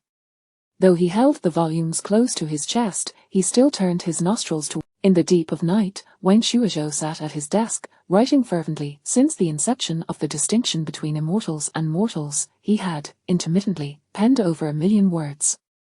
The story became increasingly captivating as it progressed. Initially, he had intended to create a map and elaborate further, but due to the issues with the Donglin bookstore, he had lost the motivation to continue. Seizing the opportunity after completing his examination, he decided to write the conclusion and deliver it to Shanhaiju, thus ensuring a sense of completion. Following his resonant speech yesterday, the residents of Shilang, the old Wang family might truly soar to great heights. With this conclusion in mind, more visitors, whether social callers or those seeking to cultivate relationships, arrived at the Wang household, yet all were intercepted at the gate by old Liu. My grandson is about to take the scholar's examination. Let us not complicate matters with our ignorance. Anyone who dares to hinder my grandson's future should not blame me for my wrath. Aside from guiding Wang Shuowen through his studies, Wang Shuozhou remained at home, engrossed in reading and crafting the conclusion for the distinction between immortals and mortals, not stepping outside for several days. Each time Wang Yaoyu passed by the window, she would see her brother bent over his desk, and she couldn't help but feel a twinge of sympathy. You silly boy, the exams are over. Why not take a few days to rest? Wang Shuozhou looked up at his sister, revealing a relaxed smile. I am resting right now, practicing my calligraphy. Wang Yaoyu was left speechless. Must scholars even rest in their own peculiar fashion, though it had been said that once the childhood examination was over, studying at home would suffice. The classroom environment was undeniably superior. Moreover, Wang Shuozhou believed that having the master's guidance was undoubtedly more beneficial than studying in isolation. Thus, after a few days of rest at home, he resolved to return to the academy. However, before doing so, he needed to deliver his completed work to Xianheiju. As he stepped into Shanhaiju, axe in hand, Manager Chio's eyes brightened as he approached. How fortunate to see you today, young master. Wang Shuozhou replied with a composed smile, I have come to deliver the manuscript I just finished.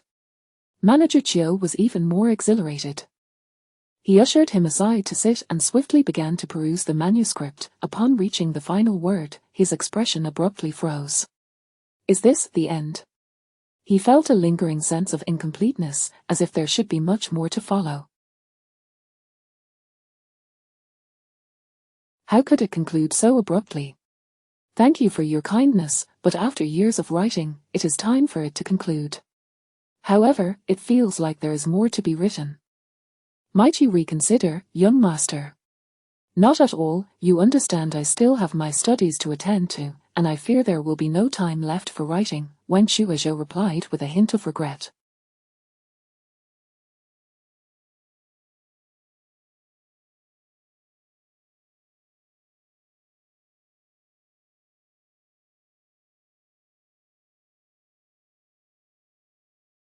Manager Chiu suddenly awakened to the realization that the individual before him was the top candidate of the provincial examination, and he dared not speak further. Of course, studying is of utmost importance. Young master, your future is boundless. Should you wish to write again in the future, please consider us first. Wang Shuozhou had no desire to sever ties and merely smiled in response. I will keep that in mind. After parting with the two, Manager Chiu gazed at Wang Shuozhou's receding figure, marveling. One must not underestimate him, indeed. This young master, merely over 5 years of age, had already envisioned such a world. Years had passed, and while countless imitators had emerged, none had managed to craft a tale more enthralling than his. He was truly exceptional. Suddenly, Manager Chiu's expression shifted, and he instructed a servant before hastily exiting. Upon arriving at the back entrance of the county office and awaiting an announcement, he finally entered. After a brief wait, a round-faced matron emerged and nodded at him. The lady requests your presence. Please lead the way, madam. Manager Chiu lowered his head, following the matron. After a moment's wait for the matron to announce his arrival, he stepped inside. A woman of striking beauty, with bright teeth and delicate features, was seated at the head of the hall, propping her head with one hand as she regarded Manager Chiu. She lightly furrowed her brow. You have come in such a hurried manner. Is there something urgent? Madam, the final chapter of the distinction between immortals and mortals has been delivered. Oh, is that all? Madame Zhu straightened her posture, appearing somewhat surprised. Indeed. You wouldn't think that young Master Wang might have encountered this manuscript during his examination in the provincial city, would you? Manager Chiu ventured cautiously. Madame Zhu dismissed the notion. What of it? He is merely a child. Were it not for his connection to Wang Ji, you would have heeded the words of a mere child. Even if he now possesses wealth and excels in his studies, what does it matter? Would he dare to turn against us? Manager Chiu wiped his brow. You speak the truth, yet, given that we have profited considerably from him, should we not have informed? It seems somewhat inappropriate. What is inappropriate? He is just a peasant boy. Even if he does succeed in becoming a scholar, he is still far from becoming an official. Madame Ju scoffed, then added after a moment's thought, however, since he is a friend of Wang Ji's, if Wang Ji were to learn of this from another source, he might become upset with me. Very well, increase his share of the profits by 200 taels, and I shall write a letter to Wang Ji explaining the situation. Observing the lady's impatient demeanor, Manager Chiu ultimately dared not offer further counsel and acquiesced, retreating. Just as he exited the covered walkway, he encountered Magistrate Zhu approaching. Manager Chiu bowed and stepped aside, and once the magistrate had passed, he hastened to leave. Having just exited the office to dine with his wife, Magistrate Zhu casually inquired. Premeditation. Madame Zhu was taken aback by his actions, clutching her chest in indignation and exclaiming, "What is the meaning of this, my lord? Are you aware that this country lad is a student of Zhu Xuanzheng?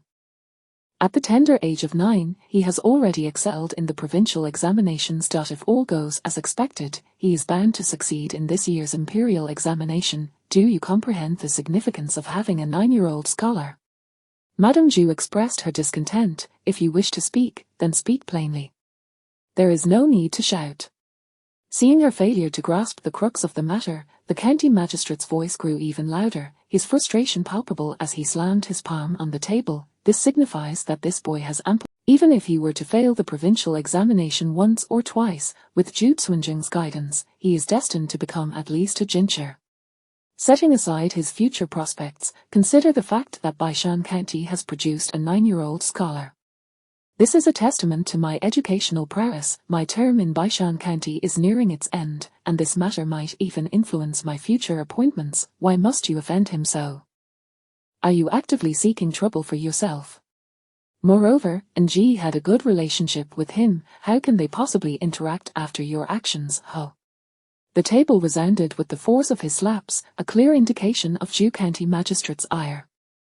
Having just rewarded someone with 10 taels of silver as encouragement, he was dismayed to find his wife undermining his efforts. Seeing the genuine anger on her husband's face, Madame Zhu immediately burst into tears. Whom do you think I sold his manuscript for? Was it not for you? My lord fears he may not be promoted, and how can I not share in that concern? For this matter, I have sought connections far and wide, yet everything sent to the governor's wife has been returned. After much inquiry, I learned that the governor's wife's elder brother runs a bookstore in the capital. It was only then that I reluctantly sold them the manuscript. You are well aware of the profits this story could yield. Under different circumstances, I would demand a share of the earnings. How could I possibly sell it outright for 500 taels? You fail to understand my hardships and yet scold me here. Woe is me, Zhu County Magistrate retorted angrily. Do not attempt to shift the blame onto me. Since you have exchanged someone else's property for favors, why not inform them? Why not share the profits as previously agreed? As a lady of a government official, how can your insight be so limited? Madame Zhu's face flushed with anger. You, who are so virtuous and selfless, should focus solely on being a good magistrate. Do you not need to curry favor during the festivals? Do you not give gifts to your old classmates? Do you not maintain your connections in the capital? When news travels back home that you are an official, do you not need to contribute to family matters? With several children to feed and clothe, and your social obligations, do you think the servants and staff do not require remuneration? Since I followed you at the age of 16, you have had no concerns at home. With a mere word, I ensured everything was prepared, as if money fell from the sky, and now you criticize me for my naivete. Zhu Ziqing, do you even possess a conscience? Initially feeling wronged, Madame Zhu's fury escalated. I shall not berate you further. What we must consider now is how to resolve this issue smoothly. The quarrel between the couple was unbeknownst to Wang Shuozhou, who, after handing over the manuscript to Manager Chiu, felt a weight lifted from his shoulders. As he approached the entrance of the alley leading to the school, he encountered Cao Zuan, who, upon seeing him, widened his eyes in disbelief. What do you have to be proud of? I have read your examination paper. You merely excelled in the legal questions. When the imperial examination comes, I shall undoubtedly surpass you. Neurotic. Wen Shu, do you look down on me? With a shift in demeanor, Wen Shuozhou pushed him aside, his tone icy. Step aside. Cao Zuan's face flushed crimson as he regained his balance and charged forward, fists clenched. What of it? Wen Shuozhou showed no fear. He had never been intimidated by anyone in a fight, having once tussled with a dog over food. He was hardly afraid of a scholar. Enough? Wen Shuozhou interjected, placing himself between the two, exasperated as he looked at Cao Zuan. I thought after our last fight, we agreed to be strangers. Why do you keep approaching me? Cao Zuan fumed. Do you think you are something special, who wants to be near you? Well then, let us treat each other as air whenever we cross paths on the street. After saying this, he turned to Wen Shuozhou. Why bother with air? Let us go. All right. Wang Shuozhou promptly ceased his confrontation and walked away with Wang Shuozhou, leaving Cao Zuan alone. Breathing heavily in frustration upon reaching the school entrance, he instructed the axe-wielding student to rest in his study while Wang Shuozhou proceeded to Master Zhu's study. Master. Zhu Mingli greeted him with a hint of satisfaction. Please, have a seat. I heard from Xiao Wuger that you were waiting for me. Wen Shuozhou was already quite familiar with this study. After the master invited him to sit, he did not take a seat but instead picked up a cloth to dust as was his custom. Having not visited for some time, a thick layer of dust had settled. He wondered why Wu Huai had not tied it up. While he pondered, Master Zhu remarked, I suspected you would come to the school. I instructed Wu Huai to inform me upon your arrival.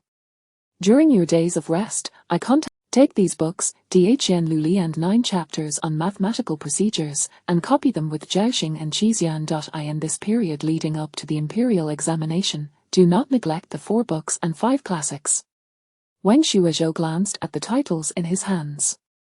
The current emperor has reached the age of wisdom and has begun to delegate power to the crown prince.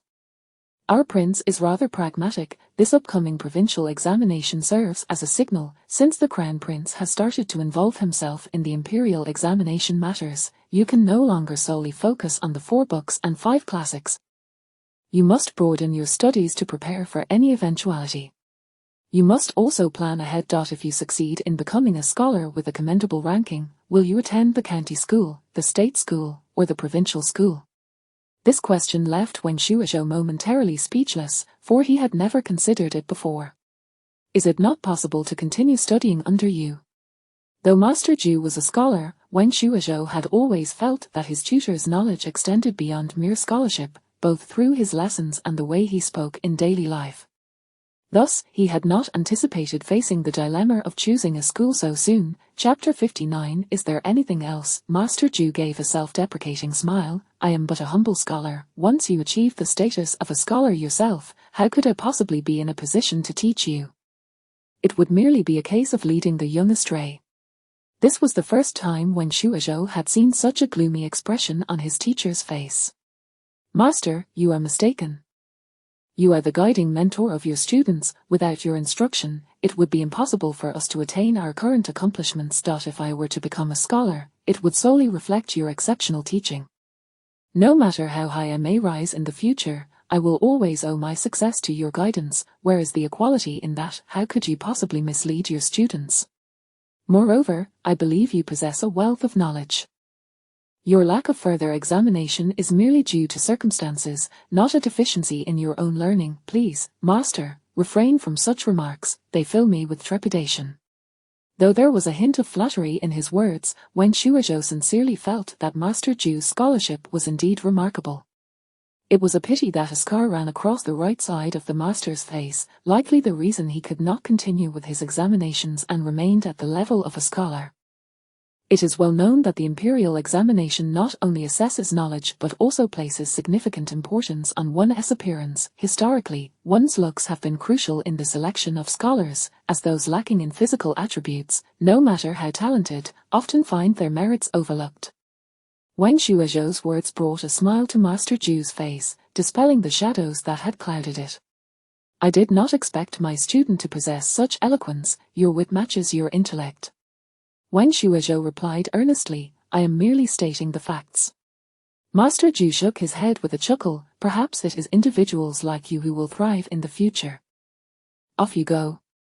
After tidying up the study, Wen Shuozhou left with 2 books in hand. Wu Huai glanced at Master Zhu, then at Wen Shuozhou's departing figure. Master, this young gentleman is truly exceptional. Have you considered mind your own business? Before he could finish, Zhu Mingli snapped at him. Wu Huai immediately fell silent. After a moment's thought, Zhu Mingli addressed Wu Huai, teach him some martial arts with that axe he brought.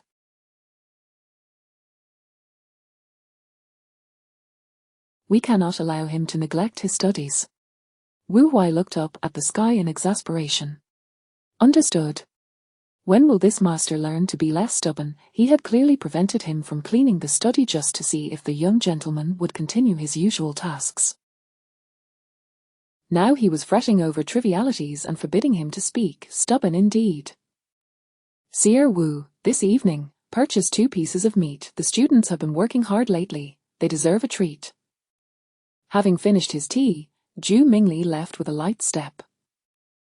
Wu Huai informed the axe-wielding lad about the martial arts training, and the boy's eye sparkled with excitement. If I learn, can I take on 10 opponents? Wu Huai choked momentarily. He was merely an ordinary servant and guard, not a martial arts master. However, to preserve his pride, he placed his hands behind his back, adopting an air of expertise. For someone like you, I could easily take on 10. All right. I will learn. The lad believed that if he could take on 10 children, surely he could defeat 2 adults. Upon entering the classroom with the 2 books, Wen Shuozhou was greeted by Lu Dashing, who leapt up with outstretched arms, exclaiming, Good brother, let me bask in your good fortune. I wish to return with the top score next time. Before he could envelop him in a heartfelt embrace, Wen Shuozhou deftly pressed down on his pudgy face. We are brothers, so spare me the grossness. It even smells different. Get away, Lu Dashing, let us also share in the good fortune. Zheng Guanyuan and Xie Qinli rushed over, clamoring to seize his hands. Wen Shuozhou smiled as he continued Lu Dashing's jest. These hands are indeed unique. Perhaps it is because I just wiped and did not wash them. Oh, how disgusting. The 3 of them scattered in laughter, while Zhaoxing and Qixian chuckled heartily. After conveying Master Zhu's message, Zhaoxing and Qixian felt a sense of tension return. Their spirits taut once more as they plunged into their rigorous studies. Wen Shuozhou was the first to glance through their commentaries on the 9 chapters on mathematical art, which encompassed various mathematical operations such as area calculation, division, and simplification techniques. In essence, it included concepts akin to geometry, algebra, trigonometry, and the Pythagorean theorem, which he had studied in his previous life. After perusing the material, he swiftly devised a study plan. For the next few months, he would primarily focus on the great Qian laws while supplementing his studies with the 4 books and 5 classics, and simply reinforce his mathematical skills through practice. With his study goals set, Wen Shuozhou concentrated earnestly on learning from Master Zhu. Time is of the essence, so I will give you a brief overview of the great Qian laws. You should refer to the commentaries on the Qian laws for further understanding and come to me with any questions you may have. As Master Zhu began his lecture, Zhaoxing and Qixian perked up, listening attentively. Wen Shuozhou, driven by determination, absorbed the lessons in class and diligently memorized the laws outside of class. After evening classes ended, he sought out Master Zhu to clarify any points he had not grasped during the day. Zhaoxing and Qixian felt as though a sword was suspended over their heads, leaving no room for relaxation. Along with Lu Dashing, Zheng Guanyuan, and Xie Qinli, who had yet to sit for the imperial examination, none dared to breathe in such an intense atmosphere of study. Just as Wen Shuozhou had his classmates on the brink of exhaustion, Manager Qiu unexpectedly paid a visit. Wen Shuozhou hastily set down his books and hurried to the door, finding Manager Qiu looking somewhat apprehensive. I would like to treat you to a meal. Wen Shuozhou cast an apologetic glance at Manager Qiu. To be honest, we are about to have our courtyard examination. Time is pressing, and Master is quite... It would be a rare opportunity to spare even a moment. Manager Chiu, discerning the unspoken implications, understood the importance of the upcoming examination and did not dare to insist. He retrieved a letter from his pocket and handed it over. "This is a letter from our young master, sent post-haste from Dongchuan." Wang Shuizhou received it calmly. "Is there anything else?" Manager Chiu, awkwardly explaining, continued, "It seems your writings have been well received." The owner of a bookstore in the capital, while passing through Baishan, happened to hear excerpts from your work at our tavern and found them quite commendable. He subsequently discussed the possibility of publishing your work with our master. After a furtive glance at Wen Shuizhou's expression, Manager Chiu's heart sank upon seeing no reaction. He steeled himself to proceed. "Our master believed this to be fortuitous and thought it may elevate your reputation, thus he consented to the publication. However, alas, it is my fault for forgetting to inform you. See how poorly I have managed." It was only in recent days that our master inquired about the matter, prompting me to recall that I had neglected to divide the profits with you. I hastily brought this to you, and I hope for your forgiveness. With a face full of regret and a hint of anxiety, Manager Chiu slightly bowed, offering a red envelope forward.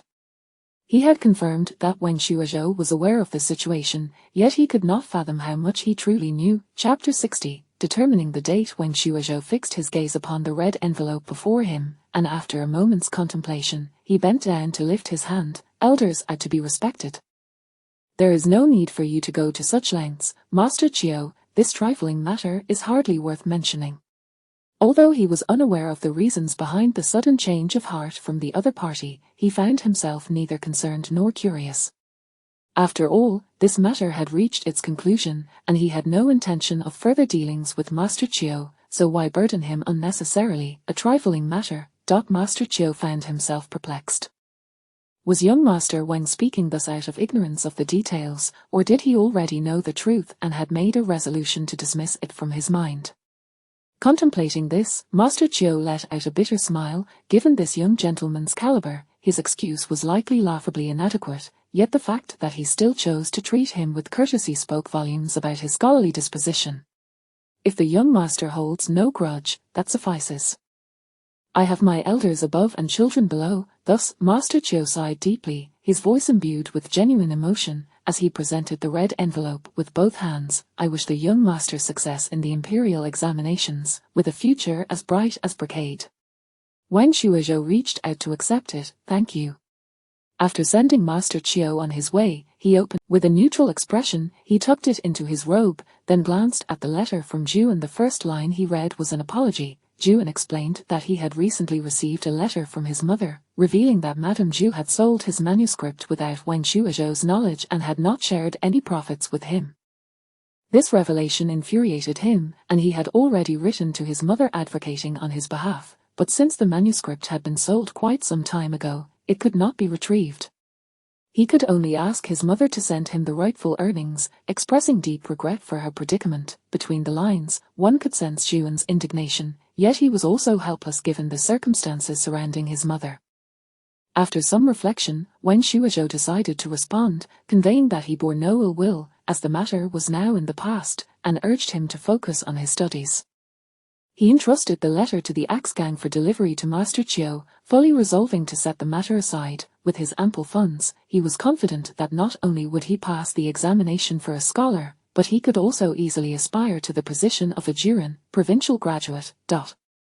Their Great Xian legal code comprised over 500 articles, and memorizing them verbatim within 3 months posed quite a challenge. Wen Shuizhou opted to first grasp the content through a rough understanding, then categorize the material for memorization. This method significantly enhanced his learning efficiency. Zhaoxing and Qixian inquired about his approach, and he generously shared his study techniques. Qixian, upon hearing, experienced an epiphany, which markedly improved his own efficiency. However, it was unfortunate that mathematics could not be mastered solely through rote memorization. One must also learn to comprehend formulas and apply them skillfully to truly grasp the subject. The three of them studied, ate, and slept in close quarters, which facilitated their discussions. In just a month, they all felt they had made substantial progress. Once Master Zhu realized Wen Shuizhou's rapid advancement in these two subjects, he abandoned his conventional teaching methods and began to offer him additional, focused instruction. Zhaoxing and Qixian, inadvertently eavesdropping, soon found themselves in a state of panic and hastily retreated. It was not that they lacked the desire to learn, rather, they simply could not keep up. Realizing the futility of overextending themselves, both remained composed. Time passed swiftly, weaving the fabric of life, and the summer months faded into August. The date for the imperial examination was announced, set for the end of the month. Upon hearing this news, Master Zhu promptly informed them. You have already traversed the route to Huaiqing Prefecture. This time, the arrangements for your journey to the examination shall be entirely in your hands, as it is an integral part of your civil service journey, Master Zhu declared before departing with grace. Lu Daxing's eyes turned green with envy. You are free to set out on your own, how enviable. I wonder when I shall have the same opportunity. Jin Guanyu rolled his eyes. They are going to take an exam, not to frolic about. The dangers they faced during their last journey to the examination still haunted him. With this in mind, he cautioned the others, it is unsafe outside, perhaps you should discuss having your families accompany you or hire a couple of guards for protection. Zhaoxing nodded, we should indeed discuss this. As the three packed their belongings, they walked out amidst the envious gazes of those around them. As for me, you are all aware of my circumstances. My family likely cannot afford to hire guards, Qixian said, looking somewhat apologetic and awkwardly at the two. Zhaoxing's family was in a somewhat better situation, though not affluent. After a moment of contemplation, he remarked, it may not be safe for just the three of us on the road. Furthermore, it would be best to travel together with the students from the nearby Ruhai Academy for mutual support. What do you think, Ugly? Wen Shuizhou nodded, I have no objections, let us travel together. After reaching a consensus, they approached Master Zhu once more. Their examination date was set for the 16th of August. With the date confirmed, they returned home to prepare their belongings. The Axe Gang did not accompany Wen Shuizhou back to the Wang family but remained at the academy to continue training under Wu Huai, while also preparing for their upcoming journey. Shilang village was in the midst of its busy harvest season. Soybeans, sorghum, and sesame were all at critical stages of harvest, particularly with sesame. Both planting and harvesting required meticulous care. If harvested too early, the seeds would not be mature, while waiting too long could lead to the pods bursting, scattering seeds everywhere at the slightest touch, making collection nearly impossible. Despite the labor-intensive nature of sesame cultivation, it remained the primary source of income for the villagers of Shilang. Once processed into sesame oil, the entire village collectively sold it to local general stores, earning a substantial profit. As Wen Shuizhou approached home, he spotted Wang Qingji and others busy in the fields from a distance. The villagers of Shilang greeted him warmly. Oh, the little scholar has returned. We heard you're about to take the exam. When is it? Aunt Sai, not just yet. Please don't call me that. I've come back to prepare for the examination, he replied. Aunt Sai perked up immediately, raising her voice. What, you're going to take the examination soon? When? In a few days. A few days. Aunt Sai couldn't help but feel anxious. A crowd gathered around, drawn by their conversation, and in a short while, Wen Shuizhou found himself surrounded. Faced with their eager inquiries, he helplessly replied, we depart on the 16th of August. Aunt Sai stamped her foot. Oh dear, that's not far off. Indeed, we leave right after the 15th. Then we must come to send you off. Listening to the enthusiastic discussions around him, Wen Shuizhou quietly stepped back toward his family's sesame fields.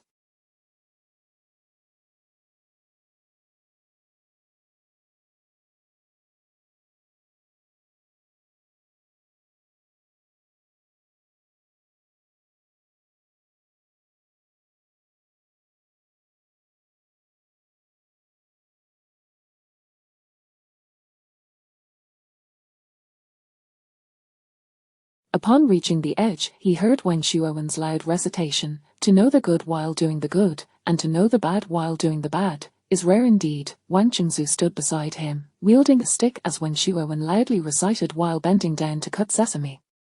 He appeared to be under strict supervision. Hey, Ugly, what are you doing here? Hurry back home. Wang Qingji noticed him as he wiped the sweat from his brow, gesturing with his sickle for him to leave. Wen Shuizhou set down his belongings. I've come to help. No need, no need. Old Wang urged him to return home. Wang Shuozhou shook his head. It's all right, Grandpa, this is also a way to strengthen my body. If I am fit, I can endure the exam. Is that so? Old Wang hesitated. After all, his eldest grandson had not spoken this way during his studies.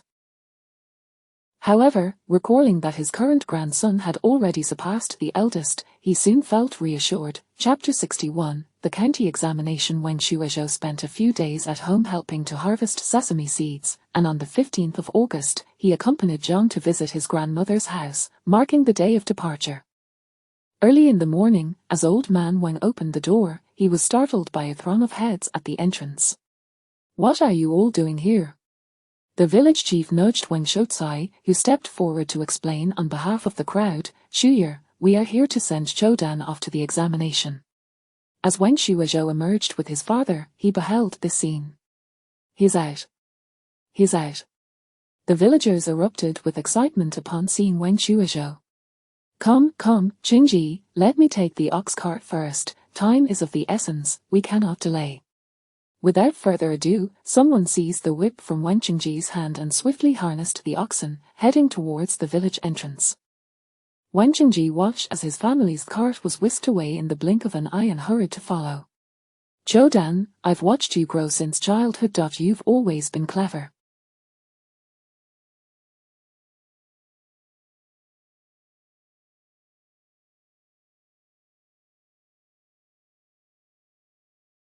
Just perform normally during the examination, there's no need to be anxious. The village chief encouraged Wang Shuozhou, grasping his hand. Thank you, third grandpa, I'm not nervous. Zhou, this is our heartfelt token. Take it as travel expenses. Do not hesitate to spend it. Before he could finish, the village chief thrust a pouch into Wang Shuozhou's hand, giving him an encouraging pat. The pouch felt substantial, and without his granduncle produced a silver ingot and placed it in Wang Shuozhou's hand, saying, do not feel pressured, just focus on your studies. After all, you are still young, there will be plenty of time ahead, so relax. Our Wang family has never faltered when venturing out.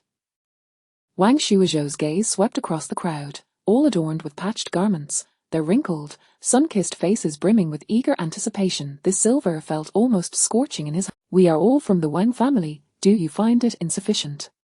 Before the crowd could protest further, old man Wang interjected, take it. He sighed and continued, if you achieve success in the future, do not forget your fellow villagers. They will not be at ease if you do not accept.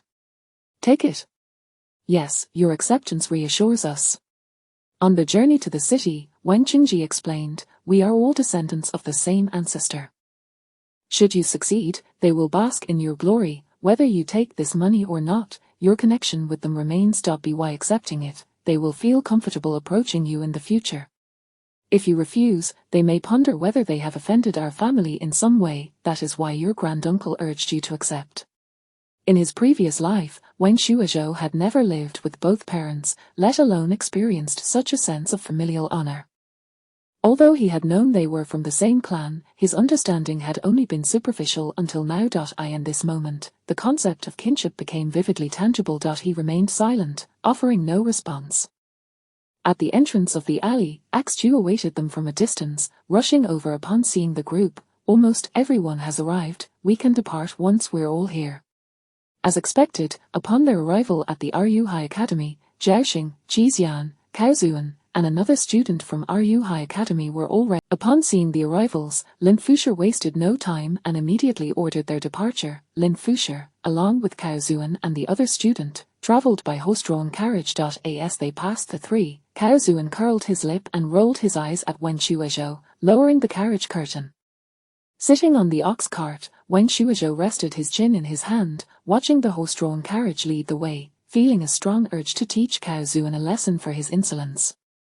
Wang Qingji observed Zhaoxing and Qixian's fathers engaged in enthusiastic conversation, and soon the three exchanged names. Zhaoxing's family had at least borrowed an ox cart for their journey, while Qixian and his father were traveling on foot, intending to walk all the way to Huaiqing Prefecture. Upon hearing this, Wang Qingji exclaimed, this won't do. After conferring with Zhao's father, they agreed to share the load, each family taking one cart. Qixian, feeling somewhat embarrassed, climbed onto the ox cart and said, "I apologize for the inconvenience to your family." Wang Shuizhou waved his hand dismissively. "What are you being so polite for?"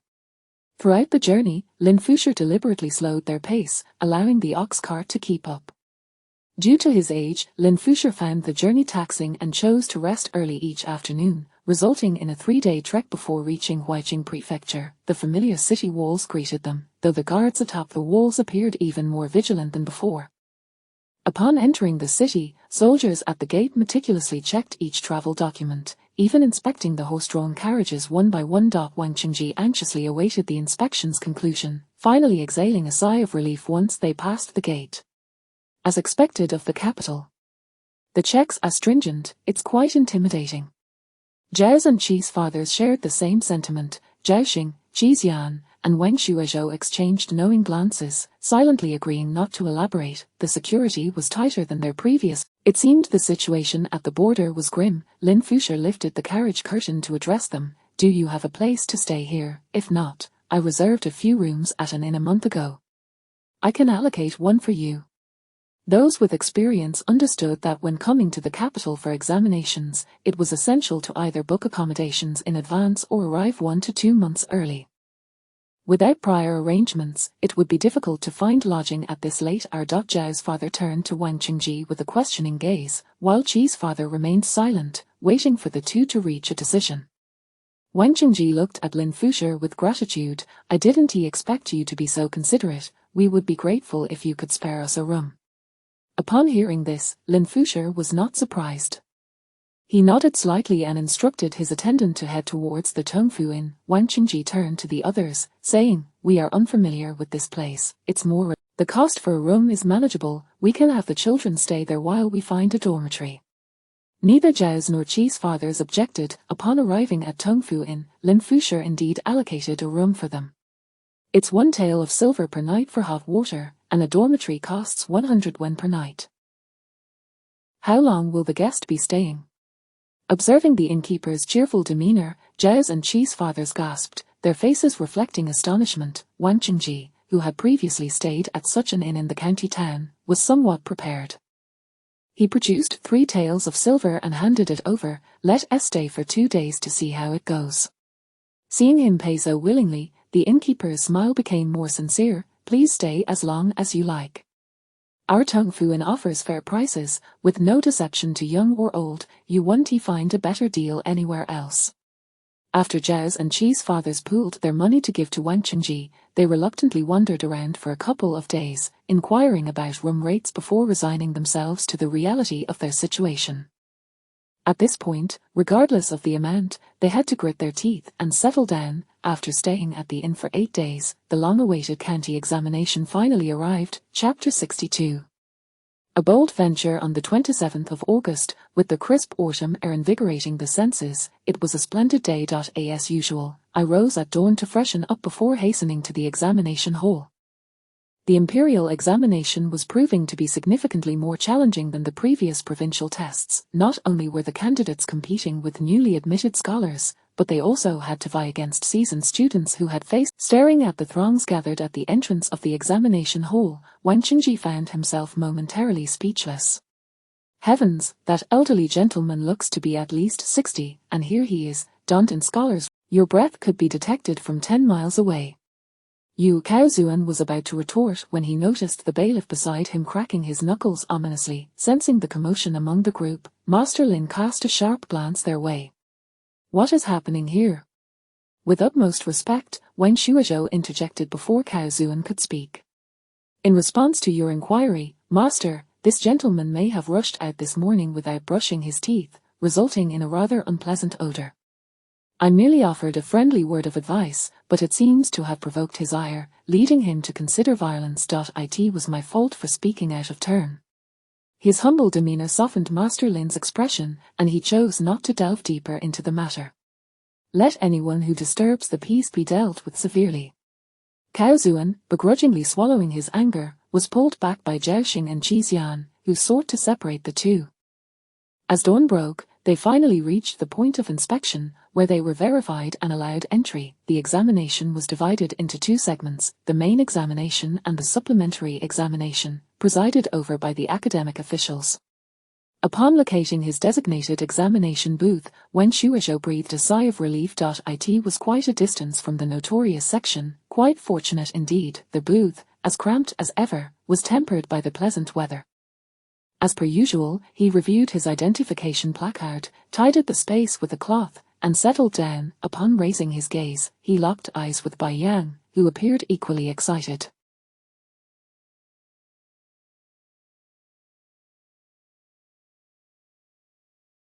Taking a couple of steps toward him, Wen Shuozhou noticed the watchful gaze of the nearby bailiff and promptly halted. They exchanged smiles and nods, acknowledging one another. Wen Shuozhou watched as Bai Yang made his way deeper into the hole, his expression gradually morphing into one of sympathy. It seemed he was not the only one facing misfortune. As the sun ascended, the examination questions were swiftly distributed. Two essays on the classics and one on composition were expected, which felt relatively standard.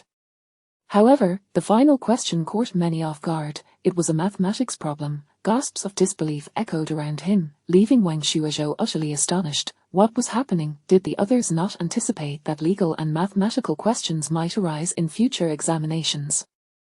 Before he could ponder further, he heard someone summon the bailiff to inquire, "Might I ask if there has been an error in today's examination questions? This question seems flawed." The bailiff responded with a derisive chuckle. The question was personally crafted by the academic officer. "If you find it unsatisfactory, I shall escort you to him myself." That was not my intent, I was merely inquiring."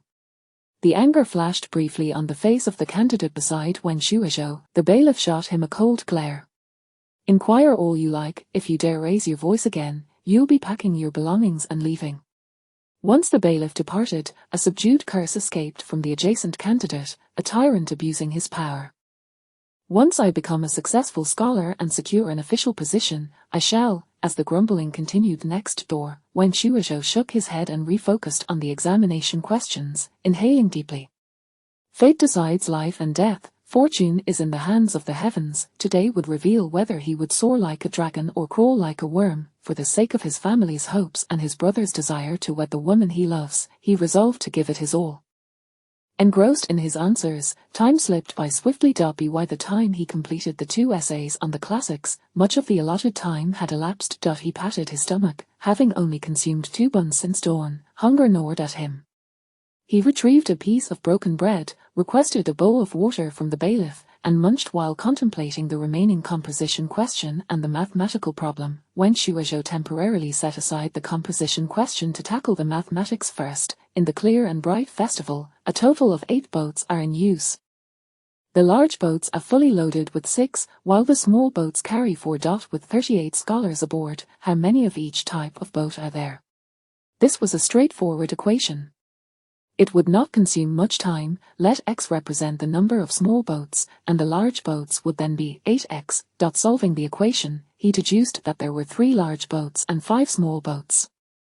Writing down the answer, he exhaled with relief. He still had ample time remaining. After leisurely finishing his meal to a satisfying level, he flexed his wrists and resumed answering. As the clock struck noon, the sounds of rustling as candidates munched on food and shuffled to the latrines filled the air. As they passed by his booth, many could not help but steal glances at his rapid writing, which only spurred them to hasten their own pace. The composition question read, "Peace for all nations." Wen Shuozhou nodded. This was a rather unpretentious topic, devoid of any intent to perplex. The prompt was drawn from their book of documents, the Great Yu's Discourse: "If all good words are heeded and no wise man is left unrecognized, then all nations will enjoy peace." This statement implies that if all virtuous words are embraced and all capable individuals are discovered and utilized, the world will be tranquil. From this topic, it was evident that the questioner emphasized the significance of talent in governance. To construct a compelling argument, one must align with the perspective of the examiner, otherwise, straying from their viewpoint could lead to disqualification. After all, there was no definitive answer at this juncture. Rankings would hinge entirely on the preferences of the examiners. This question necessitated a discourse on the importance of heeding wise counsel and recognizing the learned. Once he clarified his thoughts, he inscribed on his draft, "Virtuous words reach all, and talented individuals are never overlooked. Thus, the populace shall find peace." As he completed his writing on the answer sheet, no one else had submitted their papers yet. After waiting a few minutes, boredom took hold, and he called the bailiff to submit his paper. The stir caused by his actions echoed around him, prompting a wave of agitation among his peers. Watching him leisurely carry his examination basket from the hall, some candidates were drenched in sweat, cursing under their breath, wishing fervently for 8 arms to expedite their writing. Meanwhile, Chen Zhijing sat in Mingyuan Tower, utterly bored as he sipped tea, occasionally rising to pace, while the others looked on helplessly. At that moment, a bailiff entered, holding a paper. "Esteemed officials, someone has submitted their examination paper." Chen Zhijing's spirits lifted at once. "Quickly, present it." As the chief examiner, his command was unquestionable. The bailiff, displaying keen awareness, presented the paper with both hands. Chen Zhijing picked up the paper and gave it a cursory glance. The layout was neat, the formatting proper, and the calligraphy was commendable, eliciting a sense of favorable impression within him. He first examined the composition question, and upon reading the introduction, he was captivated, delving into the text with keen interest. Beside him, Zhang Tan could no longer contain himself and inquired, "Master Chen, how does the paper? Your thoughts on the academy?" Chen Zhijing slammed his hand on the table and exclaimed, "A ruler who welcomes advice like a flowing river and seeks talent with fervent desire is the foundation of governance. To set aside oneself for the sake of others and not to neglect the impoverished is the essence of good governance, truly commendable." He immediately flipped to the last page of the examination paper, and upon discerning the mathematical problem, he chuckled, "The entire paper has been answered." "Did you solve the mathematical problem as well?" Zhang Tan inquired, somewhat surprised. This particular question had been posed by the esteemed examination official himself, and Zhang had wondered if it might prove too challenging for the candidates, especially since it was unexpectedly included. Many students likely had not prepared for it. However, Chen had remarked that this was a relatively simple mathematical problem, for those aspiring to enter the officialdom must possess such fundamental skills. If one cannot grasp these basic calculations, how can they expect to govern a region? After some contemplation, Zhang conceded, after all, this was a provincial examination. It would be inappropriate to pose overly simplistic questions like calculating the loss of accumulated capital, as that would surely be a source of laughter. Indeed, not only has it been answered, but it has also been executed with remarkable finesse. I observe that this candidate's handwriting lacks depth, suggesting they are quite young, truly an impressive youth with outstanding talent. The several proctors, upon hearing Chen's commendation, could no longer contain their curiosity and rose to inspect the paper. This mathematical problem even includes the steps. Could it be that this student has previously delved into mathematics? Quite lucky to have encountered it. All passages from the classics have been answered as well, with explanations that are exceptionally thorough. The foundational skills are quite solid. This essay presents a commendable viewpoint, aligns excellently with the theme, and exhibits a great degree of maturity. This student must have completed numerous exercises. Perhaps they are an experienced scholar. The group of proctors stroked their beards, nodding in appreciation. Chen Zhijing, smiling broadly, said, "Since you have all reviewed the paper, let us proceed to the examination." The proctors exchanged knowing glances and nodded in unison. Under their watchful eyes, the name on the paper was revealed. Wang Xuezhou, aged 9, NN 9 years old. Zhang Tan gasped in astonishment. The surrounding officials, who had maintained impassive expressions, could not help but show signs of shock. "Fetch this young scholar," Chen Zhijing commanded calmly, and the officials hastily complied.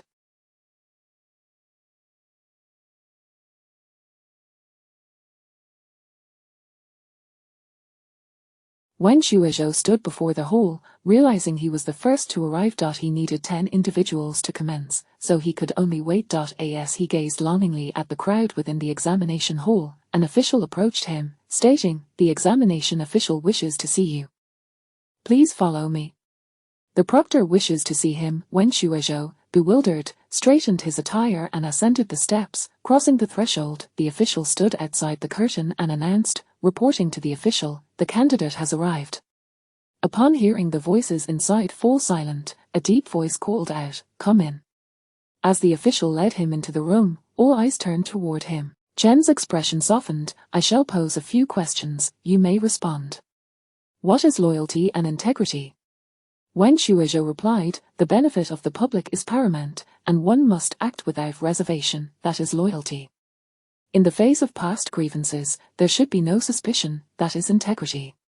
"What do you mean by what is detested above should not be imposed below, and what is detested below should not be employed above?" As Wen Shuizhou effortlessly answered questions from the 4 books and 5 classics, the proctors nodded in silent approval. To possess such solid knowledge at such a young age indicated that this youth was indeed a diligent individual. Chen Zhijing then shifted the topic, stroking his beard as he presented a mathematical problem: 100 buns for 100 monks. 3 large monks quarrel not, while 3 small monks share one. How many large and small monks are there? Chen gestured towards a nearby table, saying, "There is paper and ink available, feel free to take what you need." Another mathematical problem. However, it was not overly difficult. The principle was quite similar to the one on the examination paper. After a moment's thought, he declared, "There are 25 large monks and 75 small monks." Zhang Tan, still calculating, heard the answer and widened his eyes in disbelief. The others, too, lowered their heads to compute, only to draw sharp breaths in unison. Indeed, the answer was correct. Chen Zhijing inadvertently tugged a few strands from his beard, his tone becoming more serious. "With 990 coins, one can purchase 1,000 pears and fruits. Pears cost 11 coins for 9, while 7 fruits cost 4 coins. How many pears and fruits can be bought, and what is the total cost?"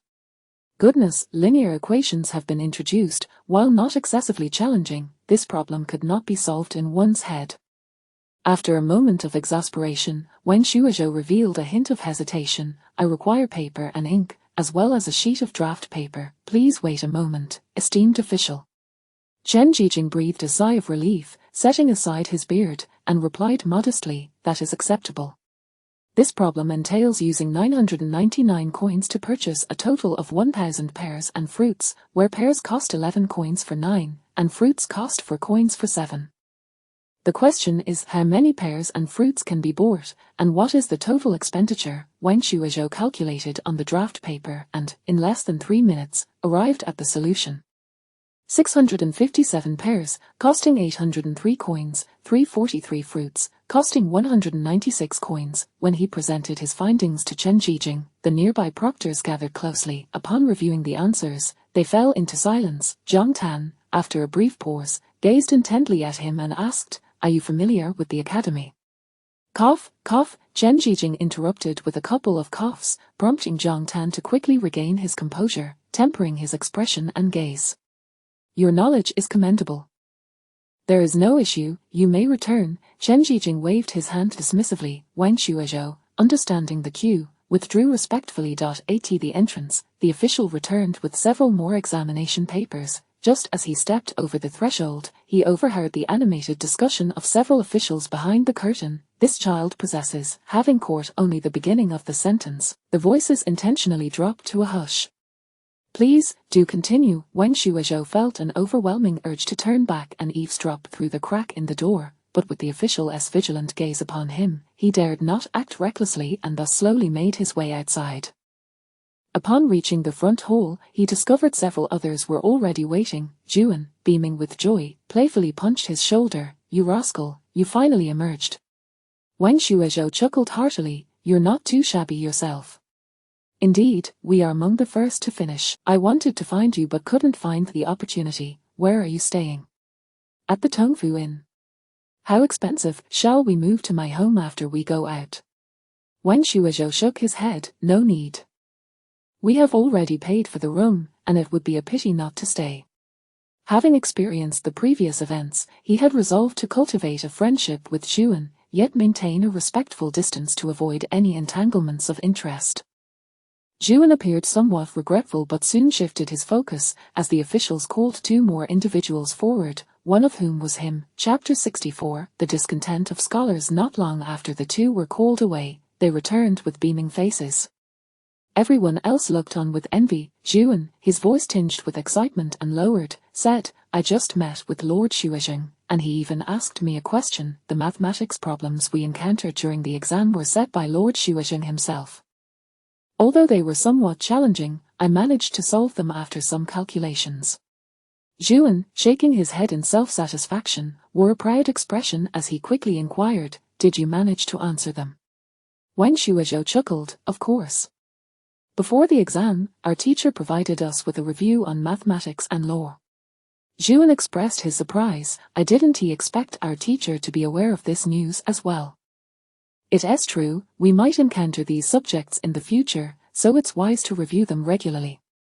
As they conversed, the 10 individuals gathered together. The constable counted the number of participants, opened the gates of the examination hall, and began to issue the head cards. Upon seeing the doors swing open, the crowd outside surged forward. The small figure of the Axeman maneuvered through the throng of adults like a slippery eel, quickly making his way to the front. Spotting Wen Shuizhou, he excitedly raised his arm and exclaimed, Ugly! I am here! The shout of Ugly rang out clearly, causing several students exiting alongside to chuckle uncontrollably. Wen Shuizhou turned to glance, and the one laughing was the very student who had accompanied Zhuan to Minyuan building earlier. Upon noticing Wang's gaze, the student feigned innocence, though he could not suppress the smile at the corners of his mouth. Wen Shuizhou cast a nonchalant glance before retracting his gaze, waving at the axeman to signal that he had been seen. Zhuan was being urged along by a servant, and as he was jostled out, he shouted, We'll talk after the exam. A cluster of individuals gathered before them, clamoring for information about what transpired inside, while the axeman tugged Wen Shuizhou through the crowd. Wen Qingji, Zhao's father, and Qi's father were anxiously awaiting them. Upon seeing Wen Shuizhou approach, they immediately surrounded him, asking, What happened? Wen Shuizhou took a breath. Zhao Xing and Qi Xian haven't come out yet. They are still answering questions. Zhao's father and Qi's father nodded in disappointment, continuing to gaze toward the doorway. Ugly, how are you? Are you tired, thirsty? Wen Qingji offered a bun in one hand and a water skin in the other. Wen Shuizhou took the water skin and gulped down several mouthfuls. Slow down, they didn't even provide you with water. Are they trying to kill you of thirst? Wen Qingji remarked, a touch of concern in his tone.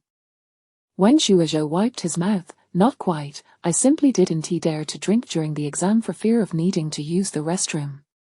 The thought of needing to go not only meant being followed but also contending with the less than pleasant surroundings. It was just one day of examination, better to endure and finish quickly. Among the second batch of individuals released was Cao Zuan and another student named Xu Shan. Cao Zuan was taken aback to find that the boy he had clashed with had managed to emerge before him. Xu Shan, however, was quite polite, greeting him before leading him back to the INN.AS. The number of individuals exiting the examination hall surpassed half. A sudden commotion arose, accompanied by exclamations. Noticing the unusual stir, the group turned to observe. The crowd at the front seemed to part as if pushed by some unseen force, revealing the figures within. There stood Bai Yang, barreling through the throng like a human wall, clutching 2 individuals under each arm, bulldozing his way toward them, knocking several people aside in his wake. Zhao Xing and Qi Xian pinched their noses, resignedly allowing themselves to be dragged along, dwarfed by Bai Yang's stature. As Bai Yang approached, the odor emanating from him grew increasingly potent. Wait! Don't he come any closer! Wen Shuizhou raised his hand in a futile attempt to halt him, retreating simultaneously. Bai Yang halted 3 steps away, releasing Zhao Xing and Qi Xian, awkwardly scratching his head. Just as he opened his mouth, he shut it again, wearing a look of nausea. Let my father find you later. I need to go clean up. With that, Bai Yang dashed away, suppressing the urge to retch. Zhao Xing and Qi Xian both exhaled in relief. On their way back to the inn, both felt a sense of exhilaration, with Zhao Xing unable to contain the smile on his face. Today's mathematics problems, I've heard many around me grumbling. They probably couldn't solve them. We 3 will surely be fine. I believe this is my opportunity. Without any results yet, Qi Xian refrained from boasting, merely smiling as he said, It's thanks to our teacher's keen awareness. Otherwise, we would likely be in the same boat as the others. The three nodded in agreement. Hearing their words, Zhao's father and Qi's father felt a surge of excitement. This outing had been worth every coin spent. No sooner had they returned to the inn than a waiter knocked on their door, announcing that someone was looking for them downstairs. The three descended and turned a corner to find the unmistakable figure of Bai Yuanwei in the hall, his head gleaming under the light, quite a sight to behold. In this refreshing weather, a servant beside him fanned him vigorously. He was engaged in conversation with the fathers of the three, his eyes squinting with mirth. Upon spotting them, Wang Chunji waved to Wang Shuozhou. "Ugly, Brother Wang has suggested we move to the small courtyard where you stayed last time. What do you think?" Bai Yuanwei's eyes lit up upon seeing him. Oh, after a few months, the young master has become even more handsome. Wang Shuozhou quickly bowed. "Uncle Bai. You've called me uncle yet still remain so formal. Didn't I already send word to Mr. Zhu to have you stay at my home during your exams? I had my servants waiting at the city gate for several days, yet I never saw you. If it weren't for Yang mentioning that you encountered each other during the exams, I would have thought you had met with some misfortune. And didn't he come to take the test?" Bai Yuanwei dabbed at the sweat on his brow, casting a mildly reproachful glance at them. Wang Shuozhou exchanged surprised looks with Zhao Xing and Qi Xian. Their teacher had said nothing about this. Feeling somewhat apologetic, Wang Shuozhou replied, "Perhaps we just missed each other in the crowd at the gate. We intended to seek your hospitality if we couldn't find a place to stay. You scholars are always so inconsiderate. My family's business is vast. Do you think I'm worried about you eating and lodging? I can accommodate as many as you need. Since we've already met, gather your things and come stay with my family. Why waste money here? It would be a shame to squander it." Bai Yuanwei waved his hand, exuding a bold and generous demeanor. He was joking. After all, his son had finally found a few companions, all of whom were performing admirably in their studies. Playing together could only yield benefits. In the future, these connections could prove invaluable. How could they let them slip away so easily? Moreover, with Wang Shuozhou being the top candidate, surely his luck would rub off on his son. What if they passed this time as well? Bai Yuanwei, ever superstitious, looked at Wang Shuozhou with renewed fervor. Zhao's father and Qi's father felt tempted. They could save quite a bit of money. However, they worried about their sons being looked down upon, and out of concern for their dignity, they politely declined. "No, thank you." Bai Yuanwei's expression grew stern. "Are you two gentlemen looking down on me, Bai Buren?" No, we didn't mean that." "Then it's settled. My son is eagerly awaiting the three young masters to come and share their knowledge. With the guidance of three young masters, our chances will undoubtedly be greater." Bai Yuanwei's persuasive manner effortlessly won over the three fathers. After consulting with Bai Yuanwei, Wang Shuozhou and his companions attempted to invite Mr. Lin to join them, only to be met with a firm refusal. The local gentry held no appeal for him, and he had little desire to associate with such individuals. Unfazed by the rejection, Bai Yuanwei led the group onto the carriage and departed with a flourish. Chapter 65. To fight or not to fight. Upon returning to that familiar courtyard, Wang Shuozhou's mood had indeed transformed. The serene environment allowed the three of them to avoid the discomfort of crowding onto a single bed, and with their meals and accommodations meticulously prepared, it was a most agreeable situation. He found himself regretting not coming here sooner. Sometimes, when reflecting on life, one realizes that maintaining a modicum of indebtedness to others fosters relationships. If neither party troubles the other, from whence does friendship arise? With this understanding, Wang Shuozhou felt considerably lighter. After completing the preliminary examination, he now awaited the results. Should his name not appear on the list, he could forego the retest and return home directly. During this period of anticipation, he observed Bai Yang as he read, guiding him through numerous questions, much to Bai Yuanwei's delight. With many candidates for the courtyard examination, it took a full 5 days for the results to be finalized. On the day the initial list was to be released, a throng of individuals gathered early at the entrance of the examination hall. This was no ordinary examination. The transition from a mere student to a scholar was a milestone that some would never cross in their lifetime. Only upon passing could one truly claim to have touched the threshold of the scholar class. From that point onward, one could meet with county officials without bowing, and even in the event of wrongdoing, punishment could only be administered after the academic title was rescinded. Most significantly, one could be exempt from labor and taxes imposed on households. The top 10 students would also receive an annual stipend of 4 taels of silver and 6 dough of grain per month. Ugly brat, you stay here, I'll go ahead with the axe to take a look, instructed Zhao Xing. The crowd was restless, eager to learn the news as quickly as possible. Even Bai Yuanzai had sent a servant to check the list while anxiously remaining in his carriage. Zhao Xing fidgeted, squatting and standing, exhibiting evident anxiety. Wen Shuozhou reached out, patting him. Calm down.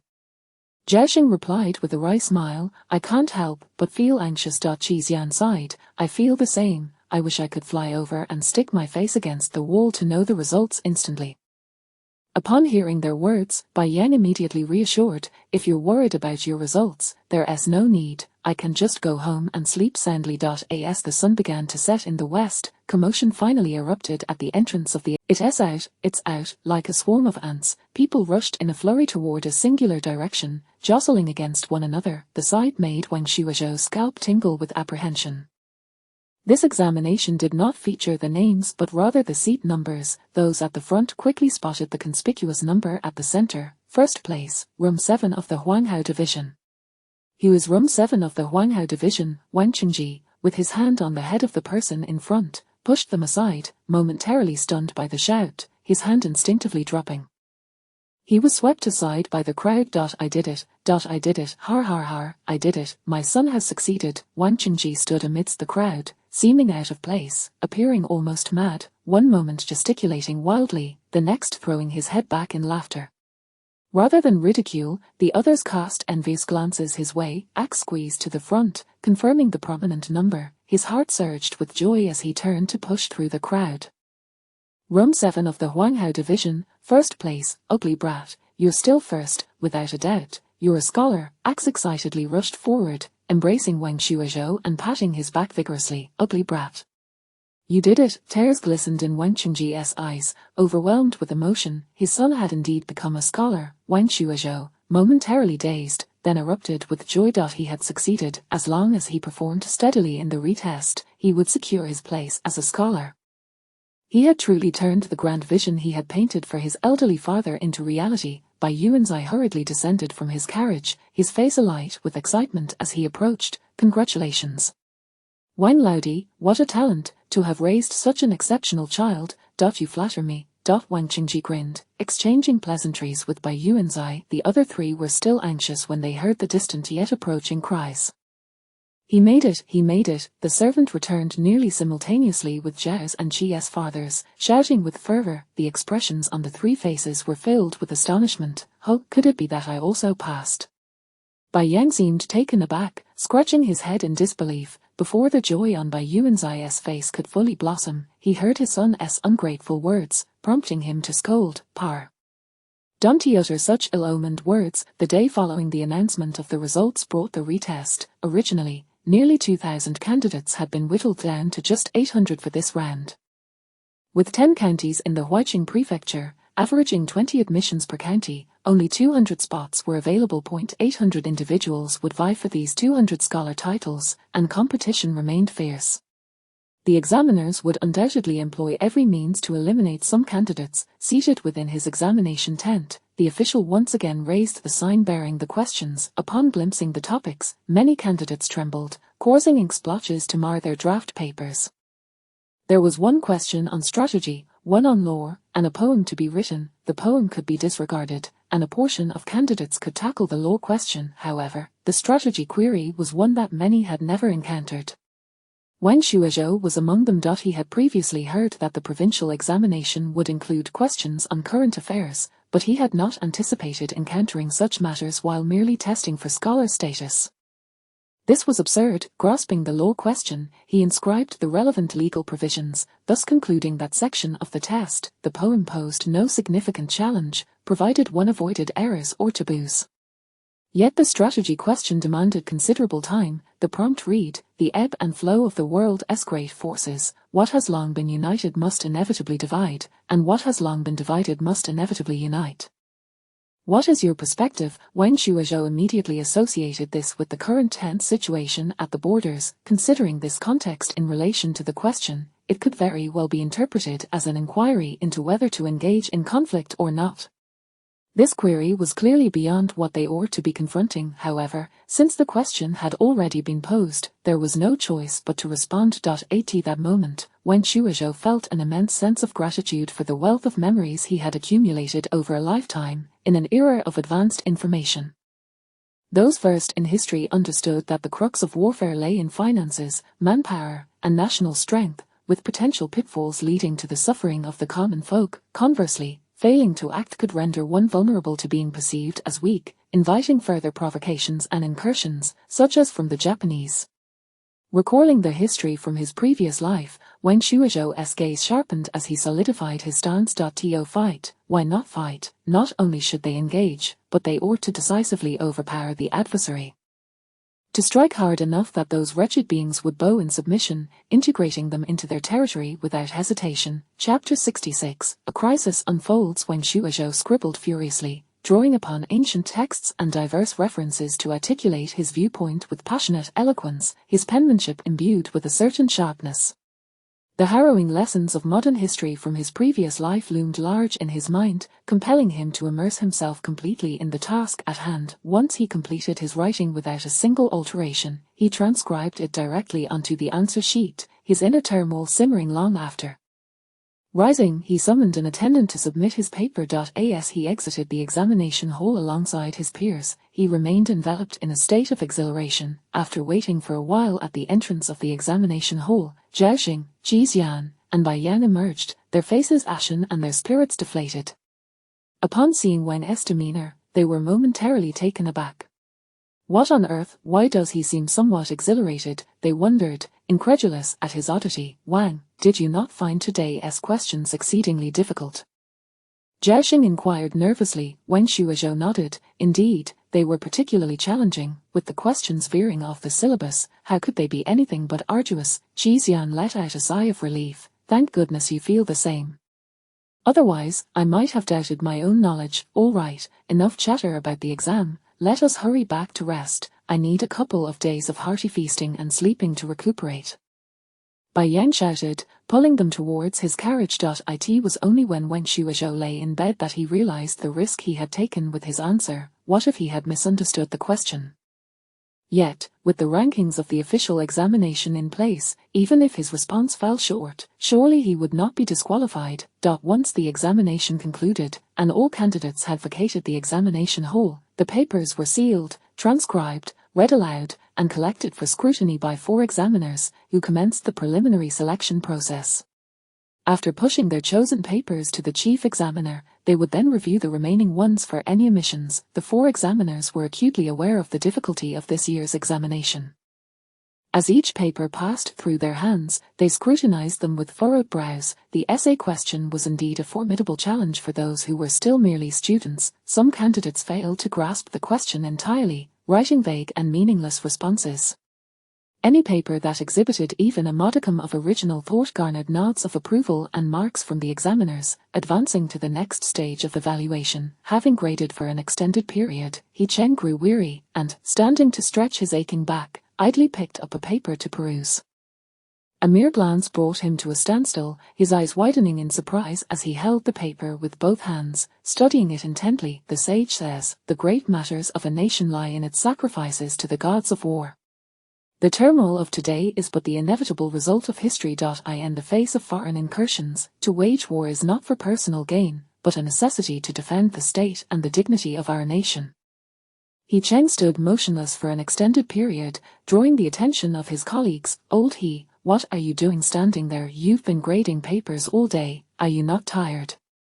Noticing his lack of response, a colleague approached him. Has this paper stolen your soul? He glanced down to read it alongside He Cheng, and was immediately captivated, unable to refrain from voicing aloud.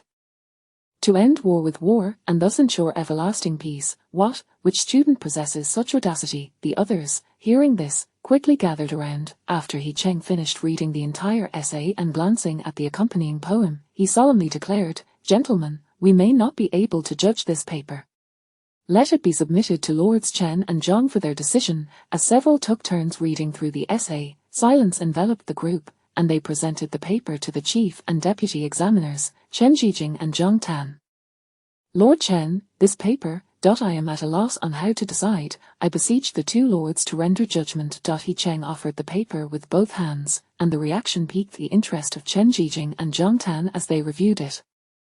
After Zhang Tan completed his reading, he expressed some disagreement with the perspectives presented, producing another paper for comparison. The rhetoric is fervent, yet entirely disregards the consequences of war. This individual seems rather radical. My paper advocates for a gradual approach, seeking peace first before encroaching slowly. Chen Zhijing, however, appeared pleased. Indeed, our DHN is abundant with talent. Who would have thought such a challenging topic would yield several substantive responses? This young scholar possesses a commendable zeal. Zhang Tan frowned. To enter the civil service, one must have a heart for the people. How can one govern well without considering the suffering of the populace in times of war? This student shows no awareness that it is the common folk who bear the brunt of conflict. This paper should be dismissed, and he ought to reflect upon himself before attempting again. Lord Zhang, you are missing the point. We are deliberating whether to go to war or not. Regardless of the choice, the people will suffer. The border incursions by the Tartars are a constant threat, leading to annual devastation. Are the common folk not suffering? Relentless appeasement will only breed perceptions of weakness, emboldening their audacity. Should we refrain from conflict, only the border inhabitants will endure hardship. Yet, should war commence, the entire DHN populace will suffer. Sacrifices may indeed be necessary, yet this viewpoint aligns with what is being contemplated. Chen Zhijing gestured upwards. With a single utterance, he silenced Zhang Tan. What do you all think of this paper? Having overheard the exchange, the assembled group hesitated to voice any dissent, offering their praise instead. Chen Zhijing stroked his beard, smiling. This individual possesses a fortuitous insight. His views resonate with our intentions. Let us proceed accordingly. He marked a red circle upon the paper, quickly finish the review and prepare for ranking. Once the names were ranked and the anonymity of the papers unveiled, both Chen Zhijing and Zhang Tan fell silent as they gazed at the leading name. The day of the results arrived swiftly, and the axe-wielding individual dashed into the hall to inspect the list. Moments later, he emerged with uncontainable joy, exclaiming, "Top scholar, you are the top scholar." The surrounding crowd turned in curiosity. Top scholar, who is the top scholar? Where is the top scholar? Wang Qingji was beside himself with joy, shouting exuberantly, "Top scholar, my son is the top scholar." Overcome with excitement, he spun around, seizing a nearby stranger and asking, "Do you understand? My son is the top scholar. Do you comprehend what that means? My son, the top scholar, the top scholar." Wang Shuizhou's joy was abruptly overshadowed by his father's exuberant antics. After the list was published, the officials from Huaiqing Prefecture hastened to Baishan County, bearing the joyful news. Upon arriving at the county office to disseminate the announcement, a contingent of officials soon proceeded to Shilang village, beating drums and gongs along the way, drawing considerable attention. Amidst the crowd, someone inquired, "What is happening here?" "Do you not know? Our Baishan County, from Shishu Town, Shilang village, has produced a new scholar this year, and he is the top scholar, at just 9 years old." "What, 9 years old? You must be jesting," the official stated it. "Can that be a lie?" Among the crowd, a pockmarked man, upon hearing this revelation, furrowed his brow in deep thought. Suddenly, a realization struck him, and he grasped the speaker's arm, demanding, "Do you know the name of this newly minted scholar?" Did the official not just say his name is, what was it, Wang something Ju, Wang Shuizhou? Yes, that's the name. The moment he heard this name, the man dashed away. He sprinted to the Yongshan gambling house, slipping through the back door and weaving through the courtyard until he reached the second floor of the gambling house. "Brother Hu, this is dire. The Wang family has produced a scholar. We're in trouble." Chapter 67. Not yet fully grown at first, Wu Laohu did not comprehend the gravity of the situation. Observing his subordinates rushing in frantically, he furrowed his brow in displeasure and admonished, "Marzi, your loud outcry has alarmed our benefactors below. Do not blame me for my lack of courtesy. Tiger brother, I speak the truth." The officials outside are beating drums and heading towards Shilang village. Marzi anxiously pointed towards the exterior. "So what if they go? What is the big deal? Wu Laohu waved his hand dismissively, noticing that Wu Laohu still hadn't grasped the situation. Marzi stomped his foot in frustration, exclaiming, "Oh, Shilang Village, I am referring to Shilang Village. The very same Shilang Village where we incapacitated Wang Tongxing. This time, it is his family that has produced the scholar."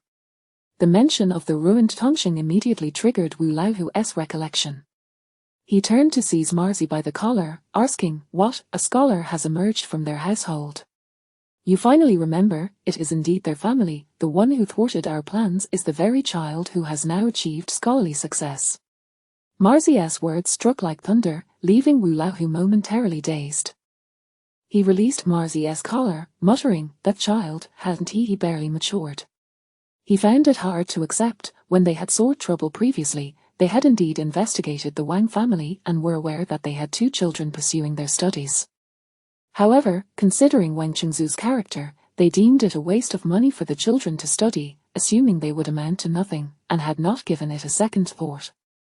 The revelation that a child so young had passed the examination was astonishing. If he advanced further, he might even become a jincher. "Marzi, stealthily make your way to Shilang Village and ascertain whether it is indeed the same family and if the information holds true," Wu Laohu commanded, his expression grave. "Tiger brother, I believe it is highly likely. If it is true, should we?" Marzi's fierce demeanor accompanied a decisive downward chop of his hand, indicating his intent. Wu Laohu felt a twinge of regret in his heart. Had he been more resolute from the beginning, they might not be in this predicament now. With a stern expression, he replied, "Go and investigate the situation in Shilang Village." "Understood." Marzi, sensing the seriousness of Wu Laohu's demeanor, refrained from further comments and promptly set off to complete the task. Wu Laohu descended to find the 2 men who had been guarding the premises. "Liuzi, you 2 should refrain from your watch for the next few days. Take a swift horse to the main road and keep an eye on those returning from the provincial city." On the day of the results announcement, thanks to Wang Qingji's vigorous promotion, many had glimpsed the identity of the top scholar. When Wang Shuizhou was surrounded by a throng of eager onlookers, Wang Qingji suddenly realized the implications of his actions. Breaking into a cold sweat, together with axe, they shielded Wang Shuizhou and hastily abandoned the crowd. After running 2 streets, they finally shook off their pursuers and returned to their small courtyard. Wiping the sweat from his brow, Wang Qingji exclaimed, "How careless I was. I never anticipated that scholars could be so exuberant. Uncle, let us keep our voices down next time, shall we?" Axe's suggestion sent Wang. "Uncle, I thank you for your kind words. If my family's ugly duckling truly becomes a jincher, I shall reward you with a gold ingot." Clearly, he was not in the mood to listen. Wang Qingji's inner exhilaration had yet to subside as they awaited the arrival of Bai Yuanwei and the others. "I knew this humble courtyard would shine with brilliance. It turns out it has housed the top scholar. Truly a joyous occasion." Bai Yuanwei entered, radiating joy as if he had consumed a restorative tonic. Wang Qingji replied with equal enthusiasm, "Congratulations, how did your family fare?" Bai Yuanwei's smile deepened, "Har har har. My Yanger has succeeded as well." Just as Wang Shuizhou was about to inquire about the others' results, a cacophony of drums and gongs approached. The group fell silent, and Bai Yuanwei quickly instructed his servants to open the door. Moments later, a jubilant procession of well-wishers arrived at the courtyard, proclaiming, "Wang Shuizhou of Baishan County has achieved the top rank in the examination. We come to convey our congratulations. May I ask if Wang Shuizhou is present?" Upon hearing the call, Wang Qingji shouted, "Here! Here!" Neighbors gathered at the entrance, and upon hearing the accolades for the top scholar, they voiced their congratulations in unison. Having received Bai Yuanwei's prior hint, Wang Qingji had prepared a red envelope and hurriedly stepped forward to present it.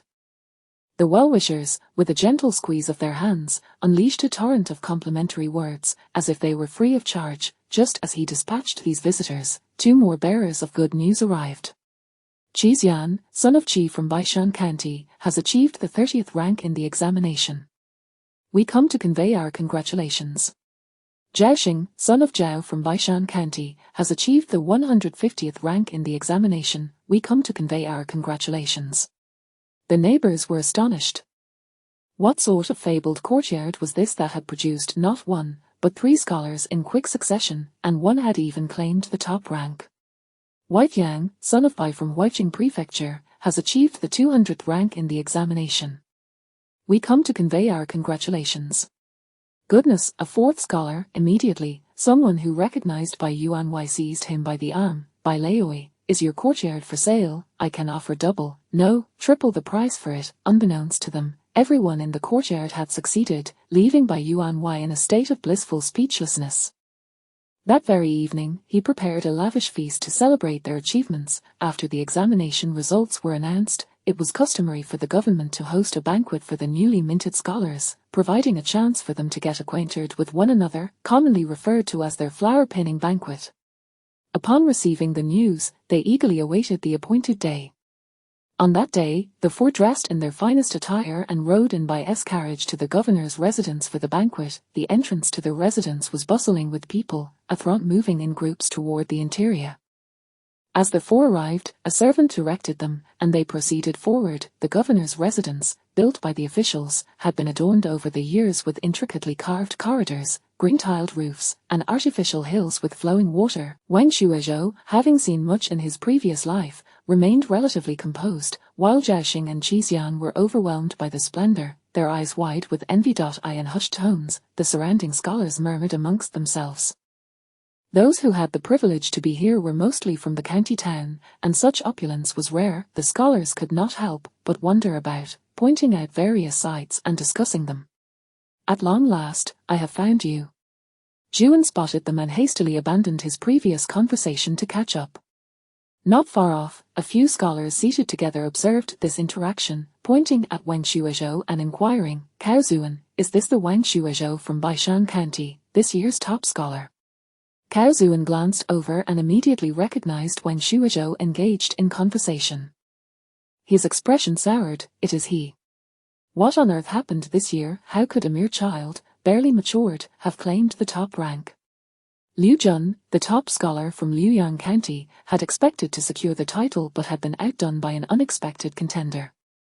Chapter 68, Spitting Blood in Anguish. Previously, there had been vague whispers regarding the youthfulness of the case leader, yet none could have anticipated him to be so young. This revelation struck him with an overwhelming shock that was difficult to digest. In no time, the banquet in the flower hall was prepared. A throng of individuals began to take their seats, with a few positions distinctly separated. Wang Shuizhou's seat was relatively forward. Once they were settled, a multitude of maidens gracefully navigated between the tables, bearing meticulously garnished dishes, their movements steady and polite. Before long, the esteemed provincial governor, Ji Yugengdao, entered alongside Chen Jijing. Upon seeing the young faces at the lower end of the table, they couldn't help but reminisce about their own youthful days. After exchanging pleasantries, they took turns offering words of encouragement to the assembly before gesturing for everyone to sit. As the case leader, it was naturally Wang Shuizhou who commenced the toasting. Ji Yugengdao glanced at him, a flicker of intrigue sparking in his eyes. Master Chen, is this indeed the case leader you spoke of? Chen Jijing nodded with a smile. Indeed, he is.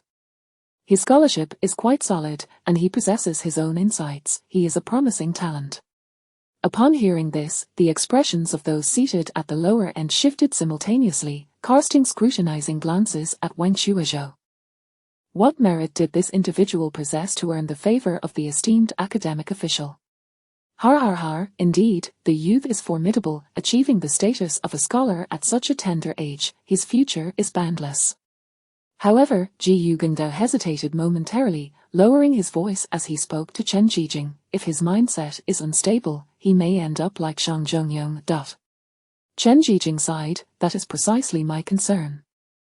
Yet, the list has been published and cannot be altered. However, should he receive guidance from a renowned mentor, I trust he will not stray. Ji Yugengdao raised an eyebrow. Are you implying? Chen Jijing smiled enigmatically and remained silent. While the two engaged in their hushed conversation, the other students finally seized the opportunity to toast. Seizing the moment while the two distinguished officials were occupied with others, Wang Shuizhou swiftly dove into the dishes. Having spent the better part of the day since his arrival, he was ravenous. I have heard that our case leader excels in mathematics. Today, I have encountered a problem that has eluded my understanding. Might I have the chance to seek your guidance, esteemed case leader? As Wang Shuizhou savored his meal, he suddenly heard someone call out to him. Looking up, he saw a young man with a strong jawline and a square face, an unfamiliar figure regarding him with a challenging gaze. Upon hearing the inquiry, the lively banquet fell silent, all eyes turning to Wang Shuizhou with a hint of excitement. They had long harbored disdain for this young man. Why should he, the youngest among them, overshadow them? Ji Yugongdao and Chen Zhijing also paused, watching with amused interest. They were quite curious whether this young case leader could indeed command respect among his peers. Setting down his chopsticks, Wang Shuizhou smiled gently. I am unworthy of your request. Please speak plainly. Today, there exists an object whose count is unknown. When divided by 3, the remainder is 2. When divided by 5, the remainder is 3. When divided by 7, the remainder is 2. What is the count of this object? Liu Jun confidently posed the question, hands behind his back, certain that Wang Shuizhou would be stumped. This problem was one he had recently acquired, and many had failed to solve it. He was skeptical that this young lad could fathom it. 23. Wang Shuizhou responded without much contemplation. Impossible. How did you arrive at that? Liu Jun. Using 7, the remainder is also 2, hence, the least common multiple of 3 and 7 gives 21, which also leaves a remainder of 2. Wang Shuizhou explained his reasoning, transforming the terminology into comprehensible language for those present. Nevertheless, many still struggled to grasp it. However, they could infer the process from the result. Understanding that his answer was correct, the gazes directed at Wang Shuizhou began to shift significantly. Yet, a faction remained unconvinced, believing that mathematics was but a trivial pursuit. Ultimately, one must triumph through literature. Liu Jun, crestfallen, retreated, while from the crowd, Cao Zuan stood and declared, the case leader's mathematical prowess commands our admiration. However, given the current circumstances, it is truly unforgettable. Why not compose a poem to showcase the talents of our esteemed case leader? What say you, everyone? Excellent. The others echoed in agreement. Wang Shuizhou quickly discerned their intentions. This group was unwilling to accept him due to his youth. Cao Zuan, fully aware of Wang Shuizhou's poetic inadequacy, was deliberately setting him up. Should he fail to impress this evening, not only would he face unrest tonight, but also his title as case leader would be called into question. Thus, he resolved not to hold back. He had a poem prepared in advance. Rising, Wang Shuizhou scanned the crowd, noting the spectators, the curious, and those with malice in their eyes. With a smile, he proclaimed, I shall now present my humble offering. Gathered in splendid banquet, flowers aglow, talented scholars, their spirits in tow, with the golden list, my heart is intoxicated. Tomorrow, I aspire to soar like a mighty bird. As his voice fell, the hall was enveloped in silence. He smiled, if there are any doubts, feel free to inquire today. The golden list, my heart is intoxicated, tomorrow, I aspire to soar like a mighty bird. Yugongdao pondered thoughtfully, unable to suppress his praise. A splendid poem. A commendable ambition. Liu Jun's teeth ground in frustration at this sight. His intent had been to challenge Wang Shuizhou, yet instead, he had inadvertently bestowed fame upon the youth. The mere thought of it made him want to spit blood. Cao Zuan, too, lamented, wishing he could slap himself for unwittingly aiding another's rise. Among those who came from Baishan to take the examination, only the 5 of them succeeded, while the rest fell short. When Master Lin learned of this outcome, he was utterly astonished. It was not surprising that his 2 students had passed. He had specifically chosen them as promising scholars, believing they would succeed. Yet, the newly arrived Master Zhu had seen 3 of his students pass on their first attempt. This elicited both jealousy and a sense of crisis within him. He could only imagine the considerable impact this news would have on his academy once it returned to Baishan. Thus, after reviewing the results, Master Lin hurried back to Baishan. With Cao Zuan present, Xu Shan found it inappropriate to inquire when Wang Shuizhou and the others would return, and so they each made their own arrangements. After the banquet, invitations arrived like falling snowflakes, extending to Wang Shuizhou, Zhaoxing, and Qixian in abundance. Wang Chengji, eager to return home, persistently urged Wang Shuizhou to depart. Consequently, he disregarded the invitations and set off on the journey home the following day. Bidding farewell to his companions, Zhaoxing and Qixian opted to attend a literary gathering, deciding to stay an additional 2 days, and thus did not travel together. 30 miles from Baishan, the group awaiting the arrival of Wang Qingji at long last spotted him. "Quickly, take a look, is that not the Wang family member who once trailed behind Wang Qingzu?" one of the men exclaimed, gripping his companion's arm. Squinting to discern the figure, the companion nodded resolutely. "Indeed, it is him." Instantly energized, the first man declared, "I shall inform Brother Hu, you remain here to keep watch." Chapter 69, The bold thrive while the timid perish. After several days of anxious waiting, the news finally arrived, with Liuzi galloping back on horseback to deliver it. "Brother Hu, the person has returned." When Liuzi found Wu Laohu, he was amidst a throng of his subordinates, having just quelled a disturbance. Upon hearing Liuzi's words, Wu Laohu waved his hand, signaling the others to withdraw, keeping only his closest brothers to ascend to the second floor. "Are you certain? You didn't mistake him?" Wu Laohu, agitated, paced back and forth. "Absolutely not. When we were watching Wang Chengzu, his brother was right by his side. It is indeed the very person we encountered today. I even had her go confirm it, it's him. Moreover, according to the information gathered by Marzi, this time, that lad went to take the exam with Wang Qingzu's brother, Wang Qingji. He was accompanied by a bullock cart, on which were 2 children, one of whom appeared quite refined. Everything matches perfectly." Marzi, upon hearing Liuzi's words, immediately interjected, "Brother Hu, should we strike now? If he hadn't passed the examination, that would have been one thing, but now that he has succeeded, if we act rashly and it comes to light, 10 heads wouldn't suffice as recompense." Some expressed dissent. "But we have already offended them. Wang Qingzu is now a cripple. This young man has achieved success at such a tender age, he may very well become a jincher in the future. As he ascends, every time he sees Wang Qingzu, he will be reminded of his crippled state. He need not utter a word, merely mentioning this incident will incite many to seek vengeance on our behalf. Rather than live in constant fear, we might as well take the initiative. This situation has not reached that level. Perhaps we should return the 50 taels and apologize to smooth things over. Acting directly carries too much risk. Even if Xue Jinshe learns of it, we would not be spared. Nonsense about reconciliation. If someone breaks your leg, do you think a handful of silver can suffice? It's not as simple as thinking with one's toes. If we act now, they won't suspect us. But if you go to test the waters and they refuse, and then we strike, you will be unaware of our involvement. Don't we have documents? They might have forgotten about us long ago. Documents are worthless. If your family member had their leg broken, could you forget once they recover? If they claim the documents are valid, they are. If they say they are not, who can stop them?" The argument continued, and Wu Laohu, having wrestled with his thoughts for days, found himself equally torn.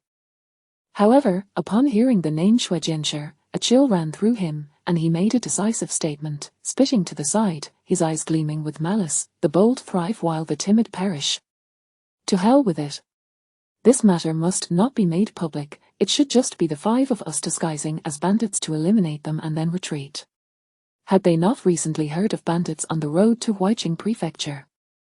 They were more than capable of dealing with 1 adult and 2 children, and once finished, they would withdraw. "Brother Hu, are we truly going to do this, to incapacitate that lad?" one of the subordinates could not help but inquire. Wu Laohu's countenance darkened. "Compassion breeds weakness. If we had dealt with that lad decisively from the start, we wouldn't be facing this calamity today. We cannot leave any future troubles." Seeing the hesitation and fear on their faces, Wu Laohu's voice turned grave. "Moreover, we acted under the auspices of Xue Jinshe, who remains oblivious to our actions. If that lad had failed his examination, Xue Jinshe would have merely scolded us, but now that he has succeeded, if this reaches Xue Jinshe's ears, he will be the first to break our legs in compensation for that lad. Our livelihoods would be irrevocably lost." Do you think we still hold any power over our fates? All of them had endured hunger during their impoverished upbringing, knowing only how to brawl, and it was only after aligning with Wu Laohu at the gambling den that their lives improved. The prospect of losing their lives was secondary. The thought of broken legs leading to lost livelihoods compelled them to change their tune, grabbing their weapons and hastening toward the city outskirts. On the official road, as the sun dipped below the horizon, casting a warm glow across the sky, the evening haze enveloped the surroundings. "Father, it's getting dark, let us find a place to rest and continue our journey tomorrow," Wang Shuizhou suggested, observing the sun's descent on the horizon. Wang Qingji, reluctantly glancing at the dimming light, replied, "Resting for the night is prudent. We should tidy ourselves up. Upon our arrival home, many will likely come to see you, and we cannot appear too disheveled." Beside the official road lay a relatively flat piece of land. Even the weeds had been cleared, indicating it was a common resting spot for travelers. Wang Qingji guided the bullock cart over, allowing the oxen to rest, while he took an axe to gather branches for a fire. Wang Shuizhou sat by the roadside, deep in thought. With his newfound status, he felt it was time to fulfill his promise to Axe, not only naming him but also reclaiming his father's inheritance. Upon returning to the county town, he must first visit his mentor to arrange for his continued studies. Before departing, he also needed to ensure matters at home were settled. Watching Axe return with a bundle of firewood, he spoke. "Axe, I've thought of a name for you, but what is your surname?" Caught off guard by the question, Axe paused, then replied, "My surname is Shi." "Then how about Shiming? This character signifies brightness and brilliance. I hope your future path is filled with light and hope." This was Wang Shuizhou's blessing for him. Initially, he had considered the character Yi, but ultimately decided against it, mindful that Axe would need to write his own name. Axe's eyes sparkled with delight upon hearing this. "I really like it. From now on, I shall be called Shiming. Will you teach me how to write it?" Of course. As the fire was kindled, the two took a stick and began to draw in the dirt. Wang Qingji busied himself preparing the provisions to heat for dinner. Nearby, in the woods, Wu Laohu lay in ambush with 5 of his subordinates, watching the flickering flames of the campfire with eyes that gleamed with anticipation. "Brother Hu, shall we proceed?" The group was tense, awaiting Wu Laohu's command. Ergo, during your watch, have you seen anyone else pass by? Ergo, who had been vigilantly watching, shook his head. "No, at this hour, travelers are likely seeking rest. There has been no one." Wu Laohu let out a slow breath, drawing the knife from his waist. "Cover our faces completely, just 2 children and 1 adult.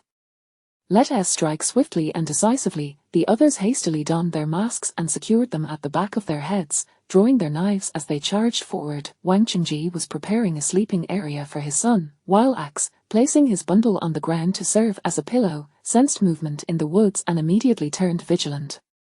The 3 of them quickly glanced toward the rustling sounds. Not far off, shadowy figures appeared to be advancing toward them. "Someone is coming." Wang Qingji's heart raced. "Quick, to the cart."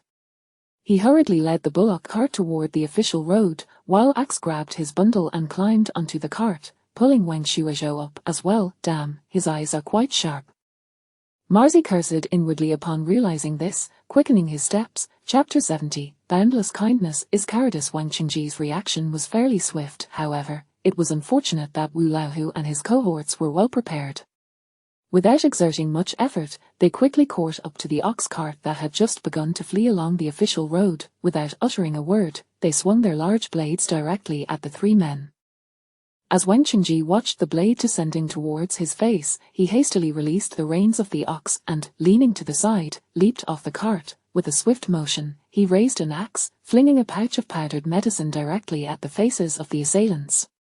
This had been meticulously prepared prior to his departure, specifically to avert such situations. He handed a handful to Wang Shuizhou, saying, "Quickly throw the soporific." With that, he seized a kitchen knife from the cart and charged forth to assist Wang Qingji in fending off their attackers.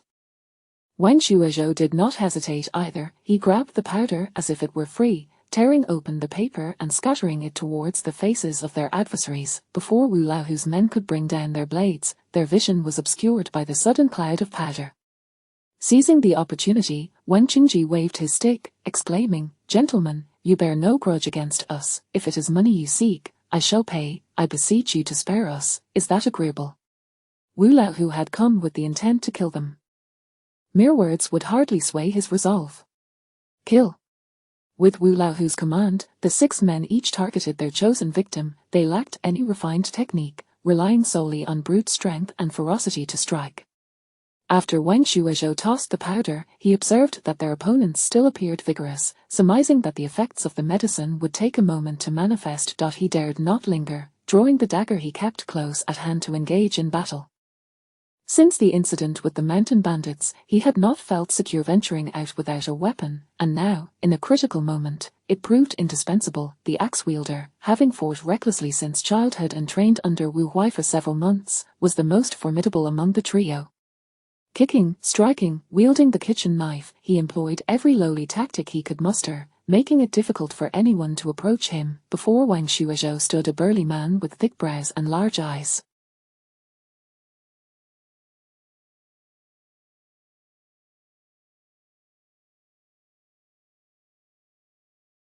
Though he could not discern the man's features clearly, he could feel the piercing gaze fixed upon him, as if the man would not rest until he had slain him.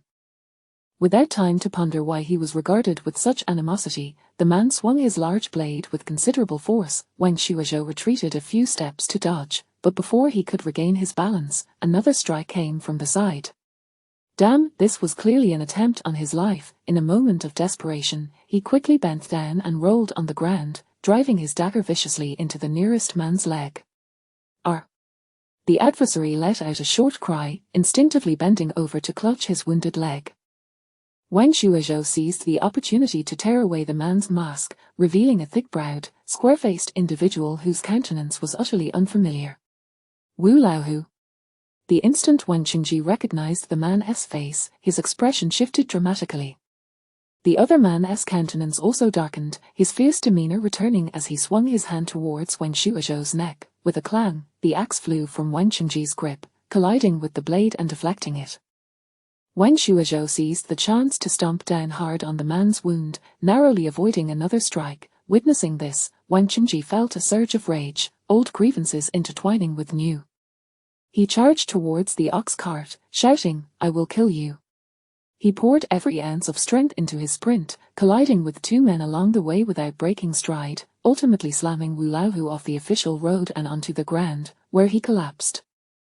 As Wang Xuezhou prepared to speak, he felt dizzy and disoriented. Seeing this, the axe-wielder quickly placed a pill in each of their mouths, stating, "The medicine is taking effect."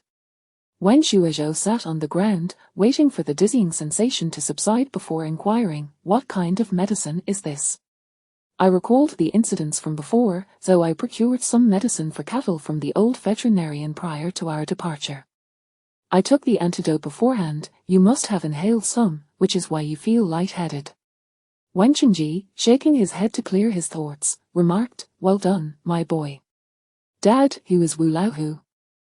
"Why do I feel utterly?" Wang Xuezhou paused at this point, suddenly remembering. "He is the one who broke your uncle's leg." Wang Qingji spat with venomous hatred. "Years have passed, and they dare to target us again. I will confront them head-on." Clutching his stick, he rose and approached Wu Laohu, raising his weapon to strike at the man's legs with all his might. "You heartless beast, you dared to harm my elder brother. You would kill my son, you vile creature, cursed to extinction, you are deserving of death." He unleashed his fury upon Wu Laohu, striking him relentlessly, particularly focusing on his legs. Wang Xuezhou furrowed his brows in contemplation for a moment before relaxing them. It dawned on him why the man had suddenly targeted him. They were afraid. In a short span, Wu Laohu was beaten back to consciousness, groaning in agony as the pain coursed through his body. Seeing him regain awareness, Wang Qingji halted his assault. Wang Xuezhou picked up a knife and pointed it at Wu Laohu. "You've got some nerve, coming to ambush me right after I got promoted to scholar. Do you not fear getting caught?" Sweat dripped from Wu Laohu's forehead, but he refused to concede. "I dared to come because I was thoroughly prepared." "Thoroughly prepared? So, you are certain no one will discover this?"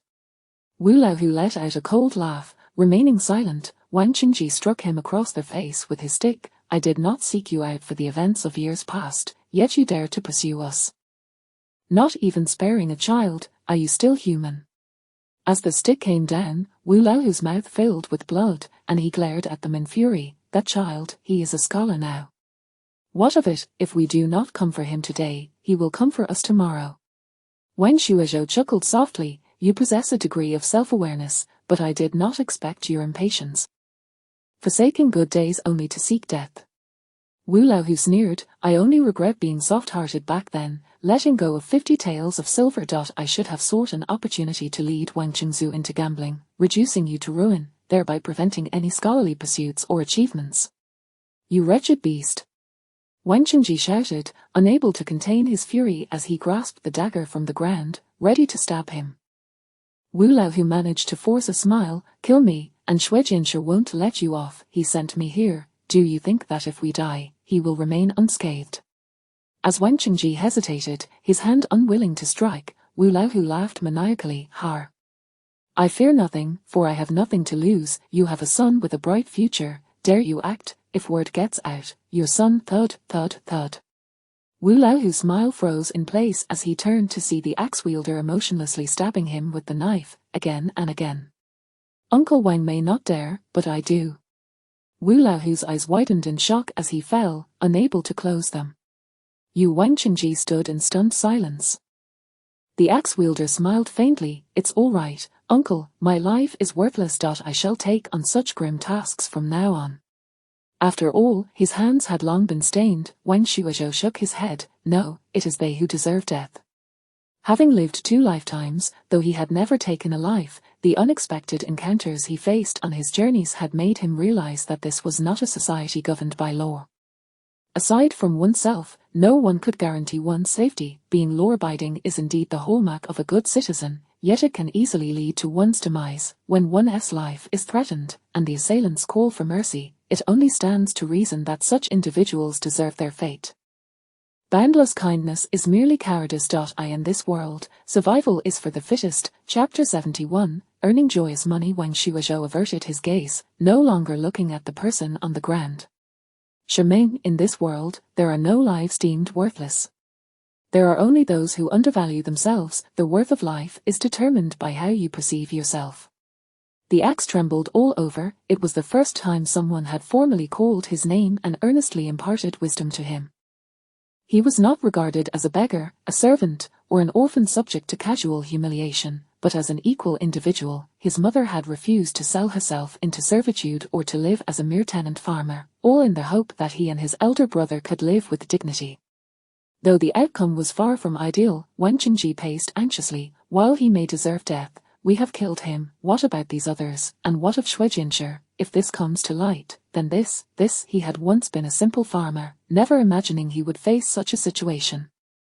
Now he was in a state of utter panic. The axe brandished his knife and strode toward the others, declaring, let us just kill them all. Wait. Wang Qingji hurriedly intervened. Why do you resort to murder at the slightest disagreement? This is an abomination. Wang Shuozhou, holding a dagger, also supported the idea of eliminating them all. As long as one person survived, the act of murder could be exposed, leading to endless troubles. According to Wu Laohu, their killings would go unnoticed, making their counterattack advantageous in both time and place. Even if that Xue Jianshi learned of it, what evidence could he present? Without evidence, he could not be convicted. As long as he found leverage against Xue Jianshi beforehand, let us disable their limbs and abandon them in the nearby wilderness, where wild beasts roam. Once they are devoured beyond recognition, even if discovered, it would not implicate us. Wang Qingji found it hard to take such measures, yet he realized that releasing these individuals would lead to complications. For the sake of his son's future, he had no choice. Ultimately, Wang Shuozhou and Shimeng heeded Wang Qingji's counsel. The 3 of them transported the still unconscious individuals and Wu Laohu's corpse to the nearby wilderness, severing their limbs and stripping them of all clothing and identifying items before fleeing. Soon, the scent of blood attracted growls, accompanied by the crunching of bones and agonized cries. The trio hastened their escape. After cleaning up the previous roadway, they changed their clothes and harnessed the ox cart. Dawn had arrived. Wang Qingji dared not linger, driving the cart toward Baishan County. Apart from his somewhat grave expression, everything appeared as though nothing had occurred. Several constables stood at the city gate, scanning the surroundings. The lead constable, Wang Banter, spotted the approaching ox cart driven by Wang Qingji, and his eyes brightened. They've arrived. Our scholar is back. Let the festivities begin. At his command, the accompanying musicians began to play, following Wang Banter toward the trio's cart. In no time, all attention was drawn to the city gate. Wang Banter quickly fixed his gaze upon Wang Shuozhou, having inquired about the appearance of the individuals prior to their departure. May I inquire if this is the renowned Wang Shuozhou? Wang Shuozhou nodded, indeed. Wang Banter's face instantly beamed with delight as he approached Wang Shuozhou. Then it is indeed correct. We have received orders from the county magistrate to escort you with great fanfare back to Shilang village. Allow me to lead your cart. Wang Shuozhou understood immediately. Days had passed since the announcement of the results. The congratulatory party had likely already visited Shilang village. This man was evidently stationed here awaiting his return to earn a share of the joyous money. However, as the saying goes, the king of hell is easy to meet, but the little ghosts are troublesome. Wang Shuozhou did not wish to embarrass the other party and responded with a smile, I thank you, good sir. May I know your name? Wang Banter, pleased by his amiable demeanor, replied, I cannot accept such a title from you, esteemed scholar, simply refer to me as Wang Banter. With an air of jubilation, he commanded the musicians to clear the way as they proceeded toward Shilang village. Throughout the journey, he did not draw closer to Wang Shuozhou but instead engaged Wang Chengji in conversation, and surprisingly, they found themselves enjoying a pleasant exchange. Before reaching the village entrance, Dogdan spotted them from afar and rushed back to relay the news. By the time they arrived, the village chief had gathered many to await them. They were greeted with music and cheers as they approached the Wang family home, where all members had been eagerly waiting at the door. At the forefront stood old Wang, his hair meticulously combed, his beard neatly trimmed, dressed in a straight-cut green robe, standing tall with a beaming smile alongside the grinning Wang Chenyao. Old Liu, adorned with a headband and vibrant red attire, appeared quite festive, supported by the impeccably dressed Jiao, whose eyes sparkled with anticipation as she gazed into the crowd. Behind them, a group of younger relatives watched Wang Shuozhou with varied expressions. His brother, or elder brother, was truly magnificent. Wang Shuozhou leaped from the cart, and the crowd parted to make way for him. Grandfather, grandmother, I am Wang Shuozhou, and I have fulfilled expectations by passing the scholar's examination. Upon hearing Wang Shuozhou's proclamation, old Wang, having locked eyes with him for a long while, laughed heartily. Excellent. Excellent, excellent. Wang Banter recognized this as his moment to shine. He waved his hand to signal the musicians to cease and announced loudly, Wang Shuozhou, our esteemed scholar, has triumphed among over 1,000 candidates in the provincial examination, securing the top position and earning the title of our Baishan County's Lingxing. We have come to convey our congratulations at the behest of the county magistrate. A voice in the crowd expressed confusion. Isn't he a scholar? What is a Lingxing? Wang Banter raised his thumb and proclaimed, a Lingxing is not your ordinary scholar. It is the pinnacle among scholars, the one with the utmost knowledge. That means he is supported by the court, receiving government provisions and payments. Wow! The villagers of Shilang were taken aback. Receiving government provisions and payments was akin to holding an official position. This revelation made old Wang feel immensely proud. He straightened his back and presented several large red envelopes. Thank you, esteemed official, for your escort. Please, have some tea. Wang Banter, with a genuine smile, replied, it was no trouble at all. If you ever need assistance, simply come to the county office and mention my name, Wang Wujin. Old Wang nodded vigorously, certainly, certainly. Wang Banter turned to leave. Since the scholar has just returned home, I shall not intrude upon your rest. I will return to the county office to report, and in due time, you must visit the county office to register as a Lingxing and complete the necessary formalities. Wang Shuozhou pulled out a pouch he had prepared for the journey and handed it over. Thank you for the reminder. I will make my way there shortly. Wang Banter's eyes lit up as he swiftly tucked the pouch away. When you arrive, just seek me out. It won't take much of your time. You go on ahead. With that, he waved goodbye, leading the constables and musicians back with their jubilant sounds. Wang Shuozhou watched his retreating figure, finding him rather intriguing. Chapter 72, a remarkable turn. He conveyed this information to the onlookers, persuading them to disperse. Wang Shuozhou and his companions had toiled throughout the night and travelled a considerable distance the following day, their countenances far from amiable.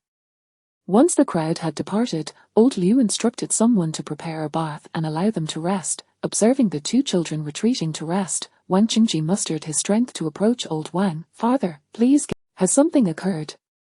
Wang Qingji shook his head. Nothing has happened, I merely believe it to be a potential liability. The fool has already passed the examination and become a scholar, it serves no purpose to keep it.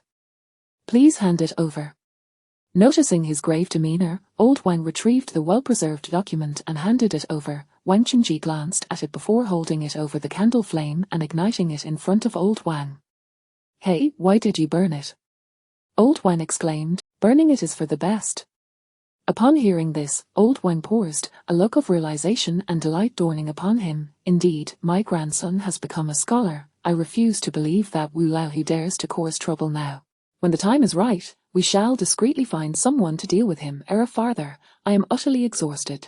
I must return to sleep, Wang Qingji declared before turning to leave, leaving old Wang fuming with indignation. The trio slept soundly until the following day, when Shuishua was roused by an enticing aroma. Awake, sample my culinary skills. Upon learning that his younger brother had become a scholar, Wen Shuixin had sought leave from Manager Chiu and returned home. Without hesitation, Manager Chiu granted him a half-month leave. Since Wen Shuish was returned the previous day, he had rolled up his sleeves, determined to prepare a meal for his brother and showcase his talent in the kitchen. Gazing at the bowl of vibrant vegetable and minced meat porridge before him, Wen Shuish's appetite surged. He scooped a spoonful and brought it to his lips. The moment it touched his tongue, the soft and fragrant concoction, with its lingering sweetness, compelled him to swallow eagerly. He couldn't help but close his eyes in enjoyment, exclaiming, "Delicious." Wen Shuixin beamed. "I knew you would love it. I heard from father that you endured hardships on your journey home, and greasy food would not be suitable, so I rose early to prepare this porridge, simmering it gently for just the right amount of time." Wen Shuishua chuckled. "Then shall I consider this a token of gratitude? Once you have a sister-in-law, I fear you might be reprimanded for preparing porridge for me." Wen Shuixin shot him a stern look. She wouldn't dare. Upon noticing the teasing glimmer in Wen Shuishua's eyes, his cheeks flushed as he weakly defended, "She is not that kind of person." Wen Shuishua, observing his brother's bashful demeanor, quipped, "Children grow up so quickly. I ought to tell mother to encourage you to propose sooner rather than later." Wen Shuixin playfully tapped his brother's forehead. "Don't think that just because you've become a scholar, you can gloat. I am your elder brother, do you dare to jest with me? I shall go tell mother." "Don't, dear brother, I will prepare you the signature braised pork from Shanheiju for dinner." "All right. Now that's more like it." With the date for the banquet established, Wen Shuishua set out to invite Master Ju and his classmates to join the celebration. Upon meeting Master Ju once more, a look of uncontainable joy graced his features. "I never expected you to excel in such a challenging examination and emerge at the top. This truly is a delightful surprise. A scholar of your age would be renowned even in Yuhang." Master Ju was pleasantly astonished that he had encountered such a talent in this relatively remote area. "There is still much for me to learn. I do not dare to become complacent," Wen Shuishua humbly replied. "Excellent, one should always maintain such an attitude." Master Ju's smile broadened. "Student, how should I proceed in choosing between the County Academy, State Academy, and Prefectural Academy?" Based on the examination results, Wen Shuishua believed that although Master Ju was not a scholar from this region, he was well informed. Master Ju surely had connections and might offer him valuable advice. He was particularly inclined towards the Prefectural Academy. "Attend the Prefectural Academy," Master Ju replied without hesitation. "Their headmaster there is a man of integrity. Although he possesses a somewhat peculiar temperament, he is upright, and the quality of instruction provided by his subordinates is commendable. The affluent families in Yangzhou vie to send their children there. The Prefectural Academy is strictly managed, and its atmosphere is positive. By studying there, you will not only acquire knowledge but also forge friendships that will greatly benefit you in the future." Wang Shuishua understood the implications of Master Ju's words. In essence, it meant that he would gain knowledge while also meeting individuals who could prove useful later on. Recognizing that Master Ju seemed lost in thought, Wen Shuishua couldn't resist asking, "Do you know the headmaster of the Prefectural Academy?" How else would he be aware of the man's character? Master Ju sighed with a wry smile. "I suppose I do. Had it not been for an unfortunate incident, he would likely have been a disciple of Headmaster Pei by now. Noticing Master Chu's reluctance to elaborate, Wen Shuozhuo refrained. Lu Dashing clutched the invitation, nearly wagging his tail in delight. Since the top scholar himself has come to deliver this, I suppose we can reluctantly make an appearance. Don't, I am not one to impose on others. Kindly return it to me, Wen Shuozhuo insisted, reaching out to reclaim it. Lu Dashing swiftly stuffed the invitation into his chest pocket, warning, I advise you not to seek an excuse to take it from me. Within an official residence in Heqing Prefecture, Chen Zhijing was diligently practicing his calligraphy in the study when a butler-like figure hurried in. Master, Scholar Wang has returned home. I did not see him. Chen Zhijing's hand trembled, causing him to mar his writing. Returned home so soon? He inquired, surprised. Indeed, I heard from Mr. Bai that he departed Heqing Prefecture the day after the Zhanhua banquet, the butler replied, a hint of regret on his face. Scholar Wang's fortune was indeed lamentable. Having completed his examinations, he could not even spare a few more days. Such a tremendous opportunity had slipped through his fingers. This rascal. Chen Zhijing fumed, his beard quivering as he cast aside his brush. The butler promptly brought water for him to clean his hands. Everyone else is well aware of the proper etiquette for visits. I waited for 3 days without a sight of him. Yet, he has the audacity to return home. Indeed, I find Scholar Wang to be somewhat foolish. Perhaps you should consider taking on another student. I see quite a few promising candidates this year. Chen Zhijing shot him a glance. What do you know? Scholars are common, but those with exceptional talent are rarity. The butler, taken aback, presented a handkerchief for him to dry his hands. Why does this Scholar Wang garner such favor from you, master? The path of the imperial examination demands both understanding and age. He possesses both attributes. From his writings, I can discern that he is a resilient individual. With a bit of refinement, he shall become a precious gem. The butler was left speechless, astonished by this revelation. Chen Zhijing did not require a response, continuing to ponder as he dried his hands. According to the information he had gathered, this student had been studying under a certain master and had not yet taken on a mentor. He held high hopes for the student's talent and wished to take him under his wing. Perhaps he should act swiftly before the prefectural academy caught wind of this. After all, he had little to occupy him at present. A brief absence of 2 or 3 days would pose no problem. With this thought in mind, he tossed the handkerchief aside. Prepare the carriage, I am going out. Where to, master? To Baishan County. Chapter 73. Designated inevitability. Chen Zhijing, accompanied by his servant and guards, hastily made his way out of the city along the official road. After traversing only a few miles, he unexpectedly spotted a familiar carriage, and it was evident that its occupants had also recognized him, coming to a halt. Lord Zhang, Lord Chen, the two exchanged glances, instinctively greeting each other in unison. Chen Zhijing gently stroked his beard, inquiring, "May I ask where you are headed?" Lord Zhang, Zhang Tan replied with a slight smile, "I have official business that necessitates a face-to-face discussion with the magistrate of Baishan County, hence my journey." "And you, what brings you here?" "Quite the coincidence, for I too have matters to attend to in Baishan County." Their expressions simultaneously froze, and the spark of competition seemed to ignite in their exchanged glances. "Allow me to take my leave first, so as not to impose upon you, my lord. Farewell." Zhang Tan performed a courteous bow and, lowering the carriage curtain, quietly instructed the driver outside, "Make haste to reach Baishan County before the carriage behind us. A reward of 10 taels awaits." Chen Zhijing also lowered his curtain, solemnly commanding, "We must arrive at Baishan County before that carriage tomorrow. I shall arrange a suitable bride for you upon my return." He furiously stroked his beard, regretting his earlier restraint. Had he known, he would have directly approached the matter without hesitation. Now, he was left pondering the intentions of the scholars at the academy. After all, he was a superior officer, and Zhang Tan, that old rascal, should not dare to compete with him. Meanwhile, the drivers of both carriages exerted themselves to secure the promised rewards.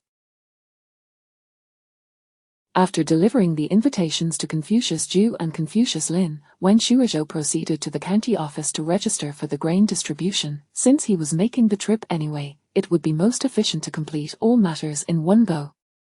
Typically, the main entrance of the county office remained closed, so he approached the side gate and announced his name, Wang Wujin. Before long, he spotted the figure of Wang Banqiu hastening towards him. Upon seeing Wang Shuozhou, Wang Banqiu's expression brightened with surprise, not expecting the scholar to seek him out. It was advantageous for someone like him to maintain good relations with scholars. There were only benefits to be had. At such a young age to have achieved the status of a Shuozai, the lowest degree holder, who could deny the bright future awaiting him. He kicked the doorkeeper playfully. Open your eyes and recognize who stands before you. This is our esteemed Shuozai. Henceforth, you must usher him in first before notifying anyone else. Understood, the doorkeeper, smiling apologetically, replied, yes, of course.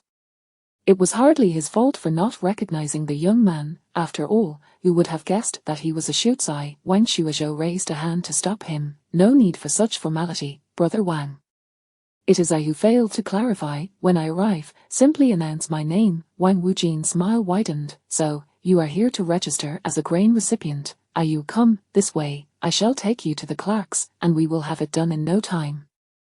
They navigated past the screen wall and traversed the lengthy corridor. Wang Shuozhou was soon seated in the office, and within moments, Wang Wujin returned, presenting him with a piece of paper, both hands extended.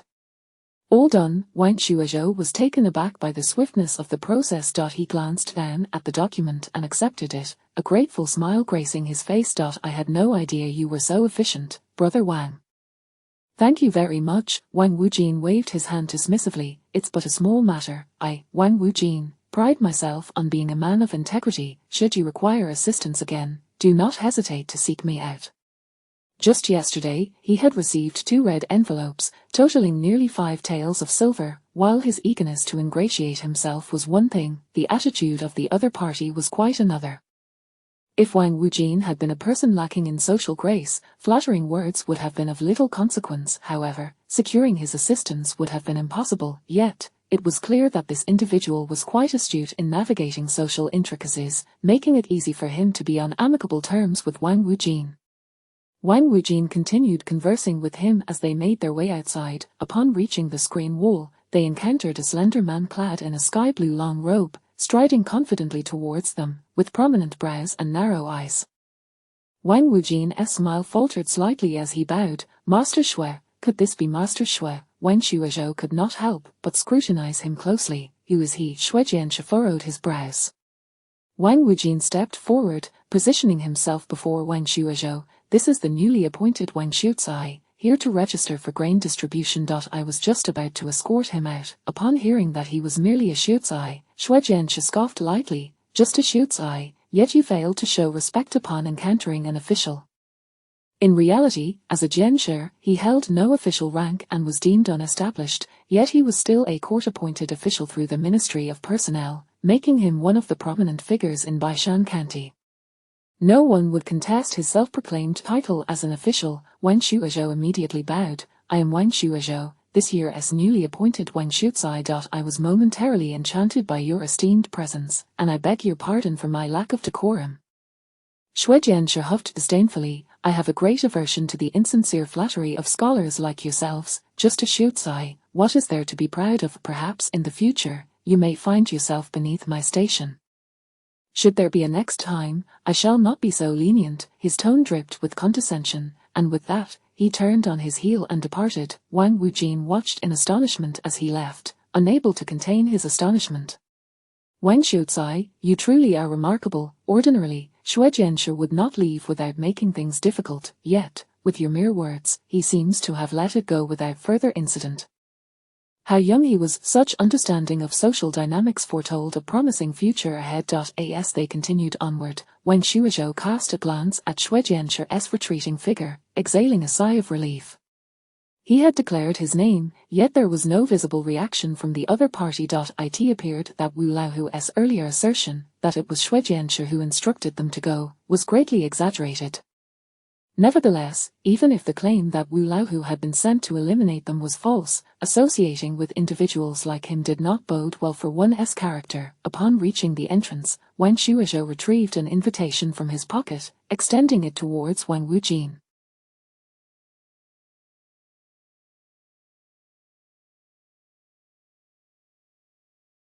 In 2 days, we shall host a banquet at my home. If Brother Wang is free, you are most welcome to partake. Wang Wujin was taken aback, as this was his first time receiving such a formal invitation.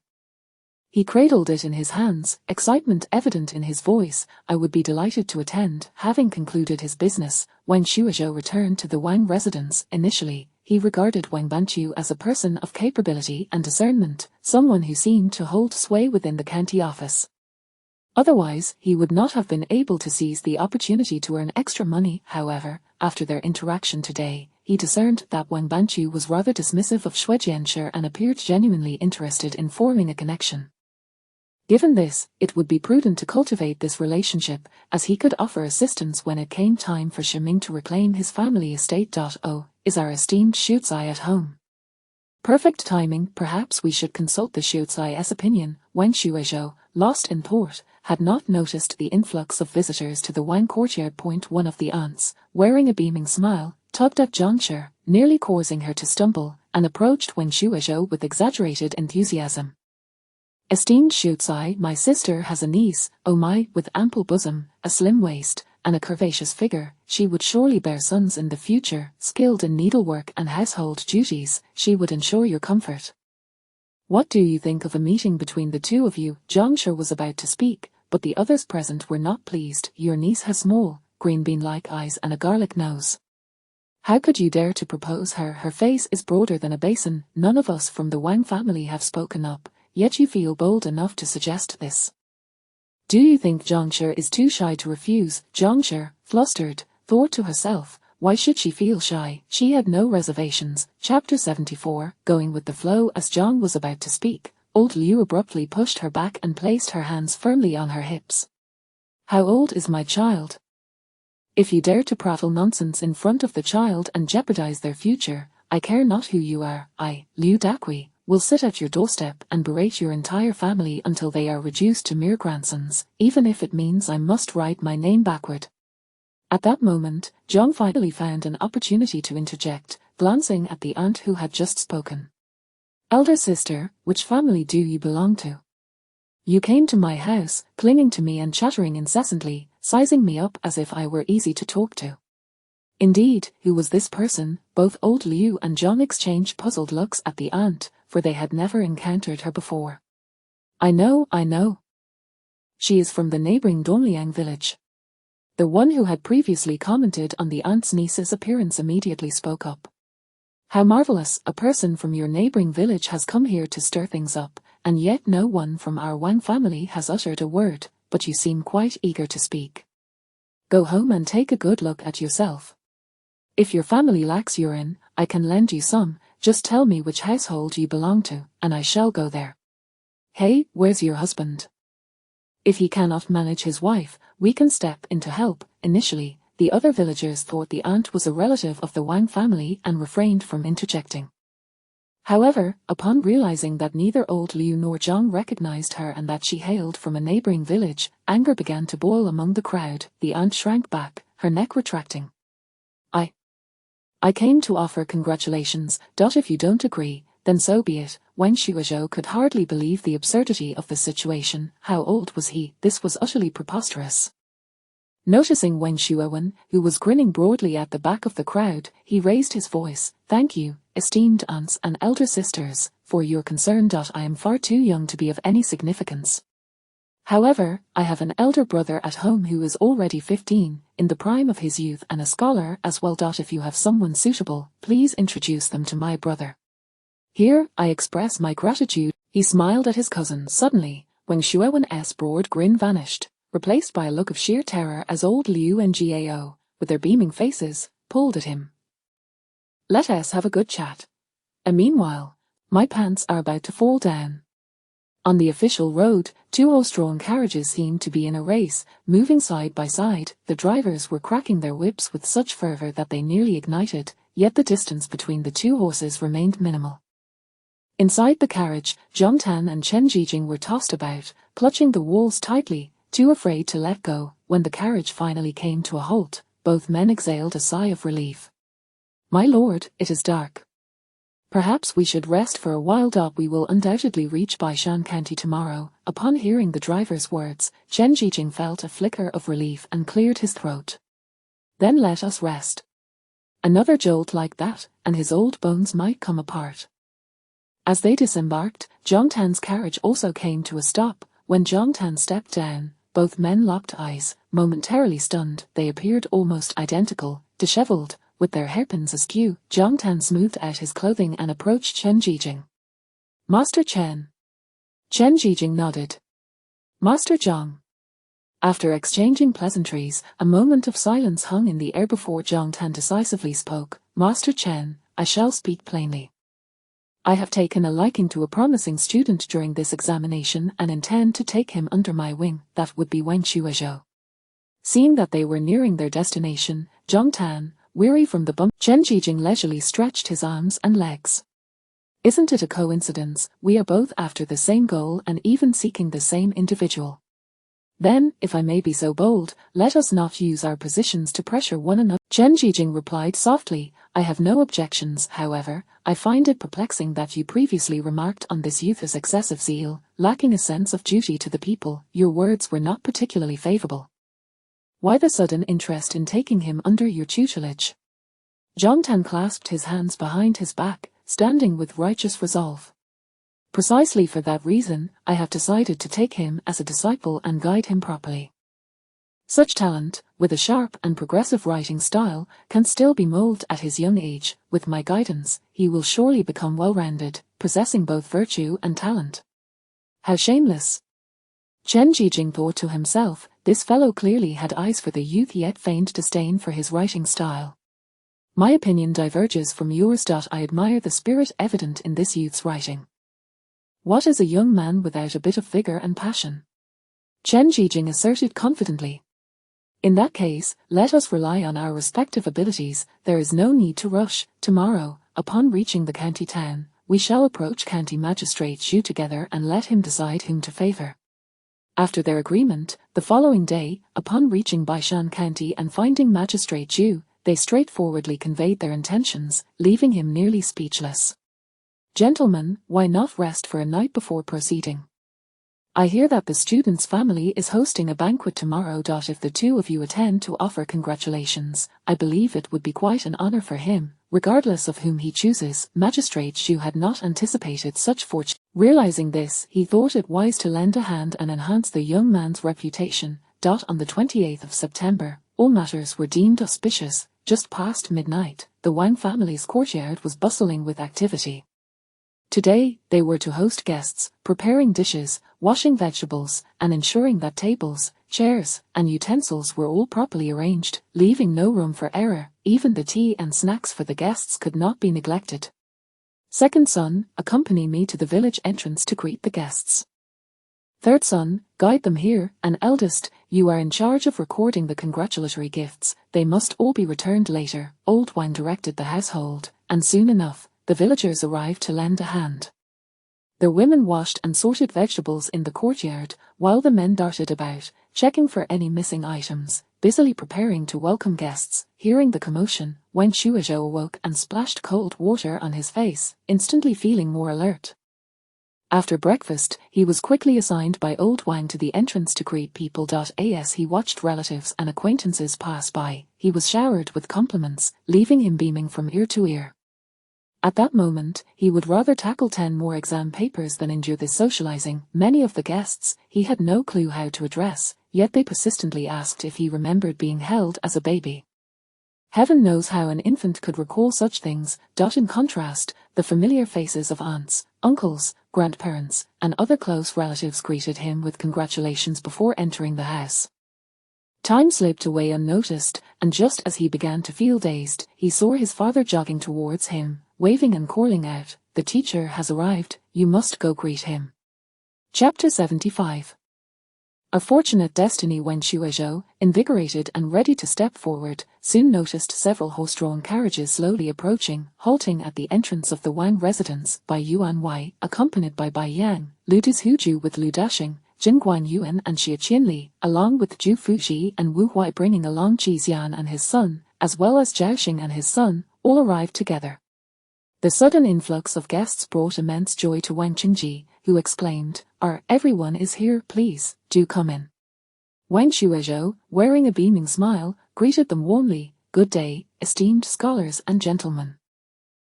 Shall we proceed inside first? The others, bearing gifts, nodded in agreement and moved forward. Once the adults departed, the atmosphere at the entrance became much more relaxed. Zhaoxing spoke up, Qixian and I returned home a day later than you, and upon visiting the academy yesterday, we found the invitations you left for us. We figured our celebratory feasts should be staggered. I shall host mine the day after tomorrow, and you must come. I shall host mine the day after yours, so do remember to attend, Wang Shuizhou teased them. The three exchanged glances and burst into laughter. Liu Dashing, Jin Guangyuan, and Xie Qinli stood with their arms crossed, saying, What do you mean by that? Are we to be ignored?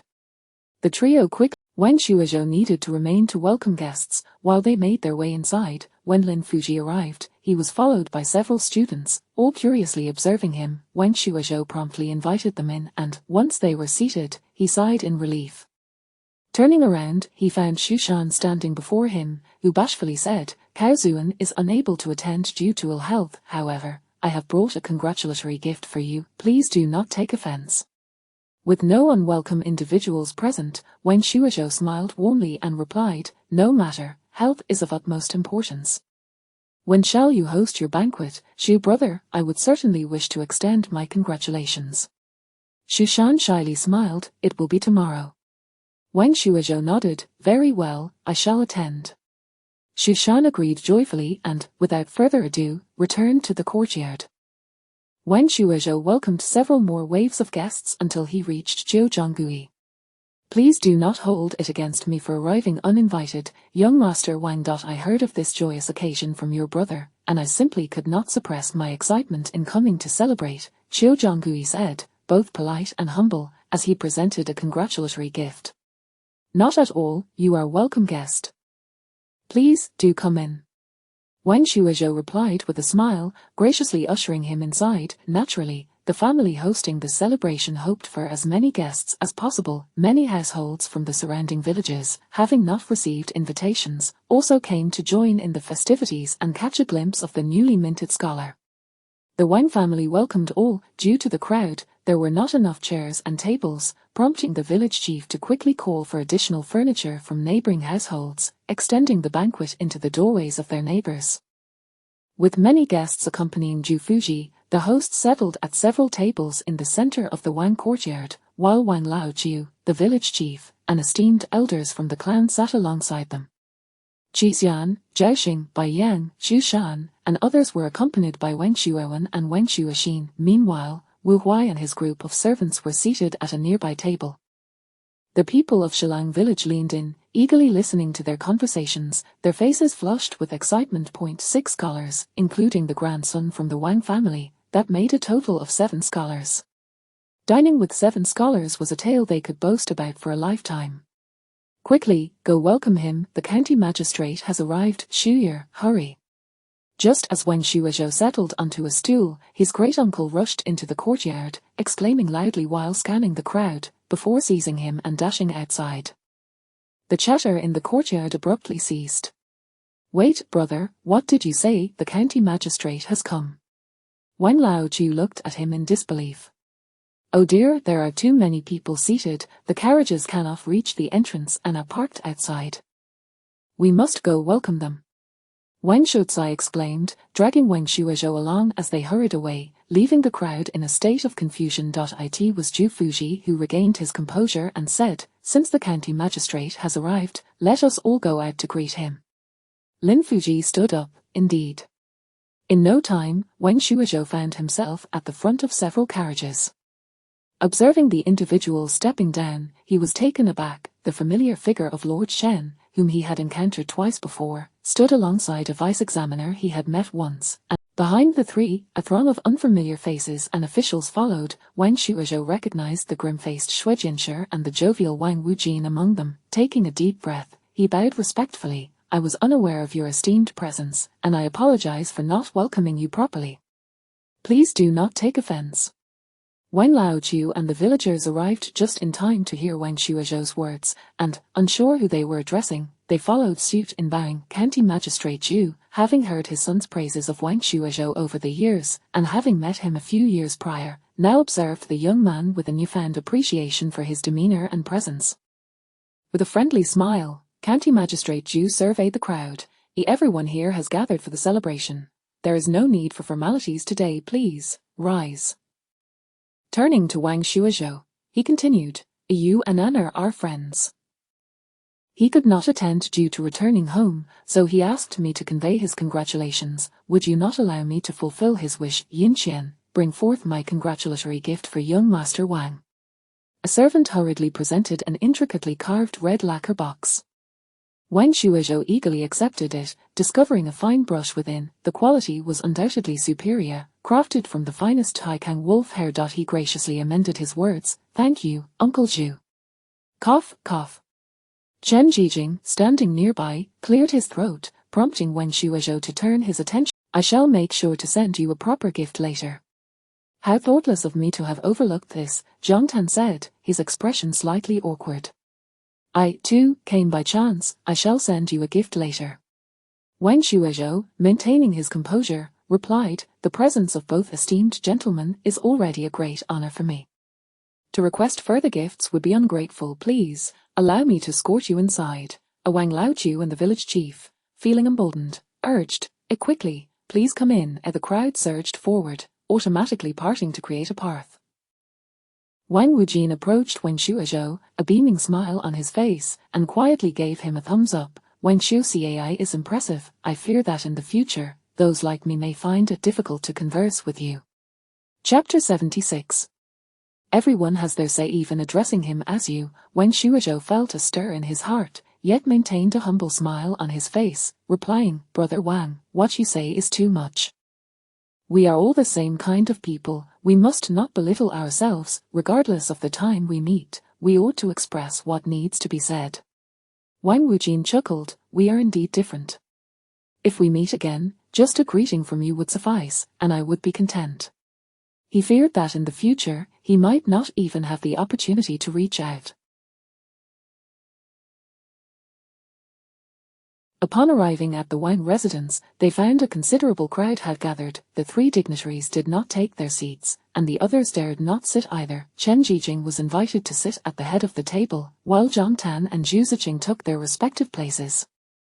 Behind them, the county magistrate, the head clerk, and the record keeper swiftly filled the table. Those in the courtyard had to shuffle around to find seats. Upon catching sight of Master Zhu and Master Lin, Zhu Ziqing nodded in acknowledgement. Lu Dashing, with a sly look, inquired with his eyes about Wang Shuozhou's situation, while the other four who had passed the county examination stared at him in astonishment. Could it be that they were not imagining things? The Minister of Education had actually come here. Wang Shuozhou shrugged helplessly. He too was at a loss. Third brother, who are those two old gentlemen? Why are they seated above the county magistrate? Wang Shuozhou quietly covered his mouth and whispered, their rank is higher than the county magistrate. Wang Shuowen was taken aback. We have such connections, impressive. As soon as everyone settled, Wang Chengji promptly ordered the food and drinks to be served. Observing the somewhat tense atmosphere, Chen Jijing spoke gently, we are here to celebrate today, do not mind our presence, please carry on as you wish. Seeing his gentle demeanor, the others finally relaxed a bit. Old man Wang, his face aglow, stood up holding a cup of wine. Today, I am immensely grateful for everyone's presence.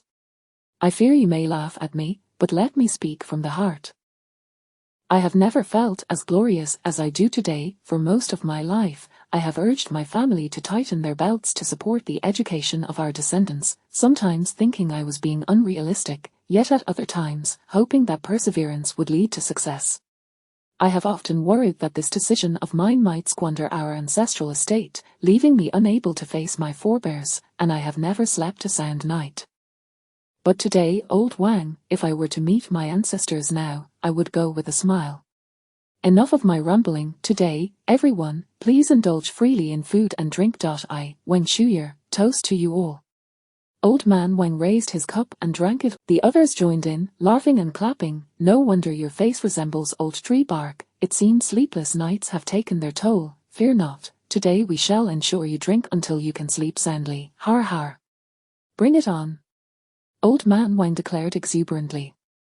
The table was laden with an array of chicken, duck, fish, and meat, a feast rarely seen in a farmer's home. Many disregarded the conversations around them, focusing instead on satisfying their appetites with gusto.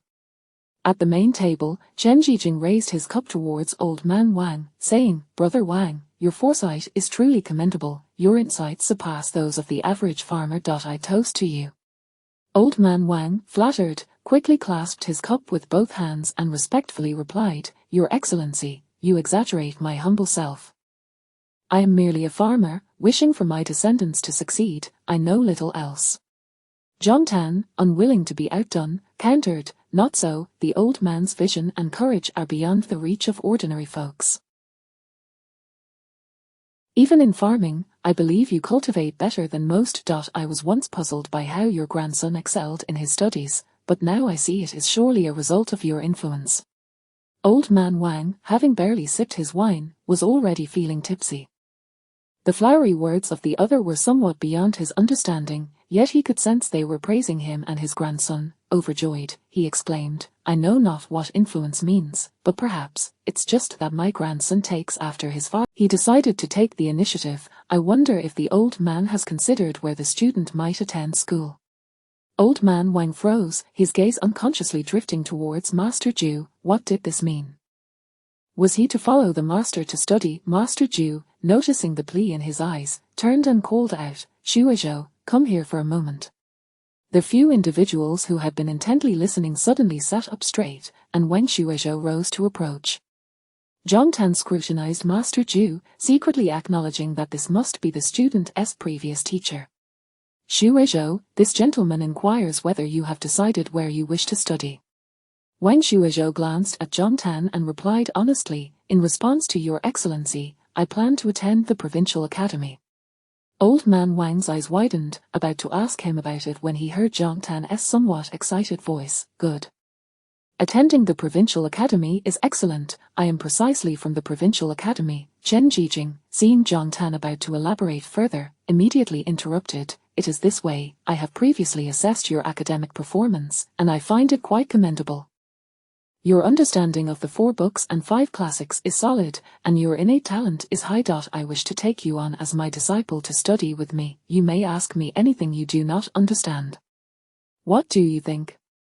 What a high official wishes to take the boy as a disciple." Those in the courtyard halted their chewing, glancing over in disbelief. Wang Shuizhou was taken aback. "Your Excellency Chen, your term is next year. You will complete your term and leave here. It may not be appropriate for me to follow you." Zhang Tan, fearing Wang Shuizhou might agree, pressed on, "I am different. I am the deputy director of the provincial academy. If you join my tutelage, all your studies there will be guided by me, saving you from many detours." Chen Jijing remained unperturbed, smiling gently. As the saying goes, knowledge acquired from books is ultimately shallow. By accompanying me on outings, your learning will not be hindered and will deepen significantly. What could be better? I find it hard to agree with your Excellence's words. The 6 arts of a gentleman and the bonds of camaraderie among classmates are of paramount importance to them. Your proposal seems. Zhang Tan and Chen Jijing sat there, one flushed with excitement while the other remained calm and composed, countering each other. The Wang family members exchanged glances, listening intently, and found merit in both arguments. In that moment, a rebellious notion emerged among them. Why can't one have 2 masters? Zhu Ziqing, observing from the side, couldn't he help but elevate Wang Shuizhou's status further in his mind. The fact that 2 esteemed gentlemen were vying for his attention spoke volumes about the potential of this young man. He recalled how, back at the Immortal Crane Pavilion, this lad was no mere flash in the pan. Alas, it was a pity he had no time to teach even his own son, let alone take on a disciple. At this thought, he suddenly looked towards Zhu Mingli. Zhu Mingli had taught this young man for several years. Why? Chapter 77. The choice Master Zhu's expression was placid, revealing no trace of emotion. Wu Huai stood. While both of us wish to take him as our disciple, our intentions diverge significantly. After a brief exchange of words, Chen Zhijing offered a faint smile, preparing to deliver a decisive blow. He turned to Wen Shuizhao. Lord Zhang and I hold differing opinions regarding your essay. You advocate for ending war to secure peace and perpetual tranquility, and while my perspective aligns, together, we could become mutually beneficial mentors and friends. In contrast, Lord Zhang seeks to mold you into his desired image. One's temperament is often discernible through their speech and writing. Chen Zhijing was confident that his words would sway the other party away from Zhang Tan. The young prodigy, brimming with ambition, would surely bristle at the notion of being sculpted against his will. Initially indifferent, Wen Shuizhao immediately dismissed Zhang Tan upon hearing Chen Zhijing's remarks. The connection between individuals is influenced by fate. Those with conflicting views cannot easily communicate. He possessed his own thoughts and judgments, which he would not easily surrender, especially since he had no desire to change. Zhang Tan gazed at Chen Zhijing in shock. How shameless, in the pursuit of a disciple, he had brought their private discourse into the open, and now it felt rather peculiar. His face flushed crimson. He intended to offer an explanation, but the words escaped him uncontrollably. One ought to be both flexible and principled, maintaining one's own convictions and boundaries. As an official, one must prioritize the populace.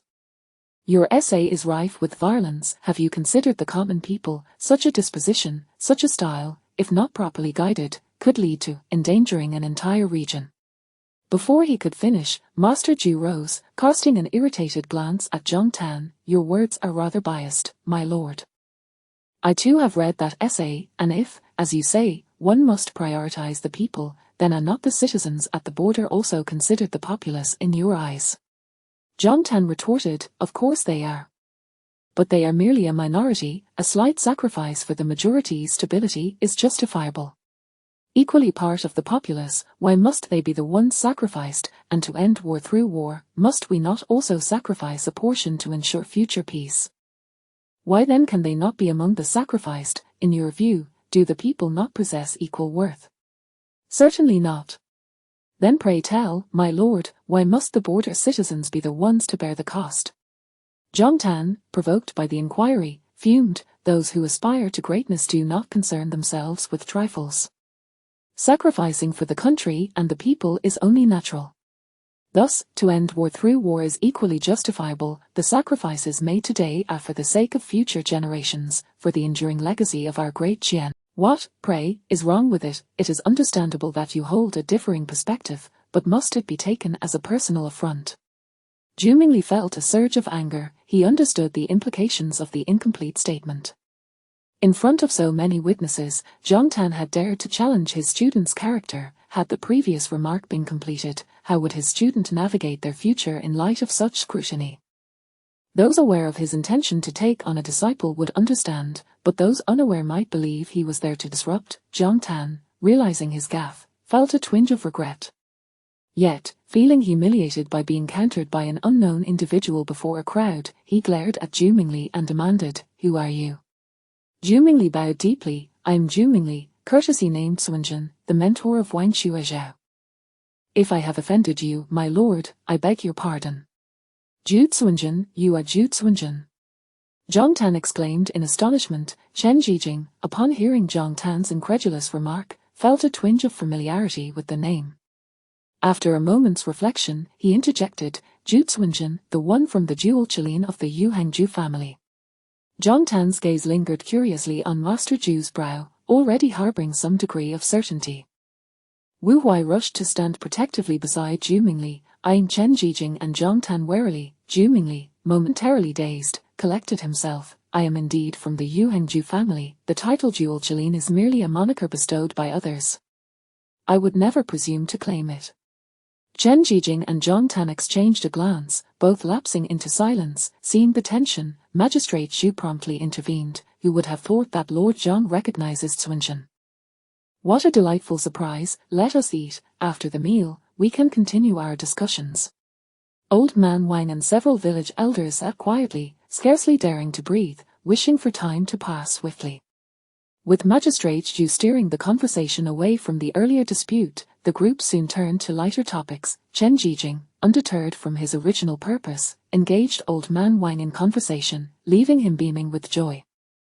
Had it not been for the earlier incident, he might have suggested that the awkward lad take this esteemed individual as his mentor, setting aside other considerations. The fact that such a high-ranking official spoke so amiably was a skill worth a lifetime of learning for the awkward lad.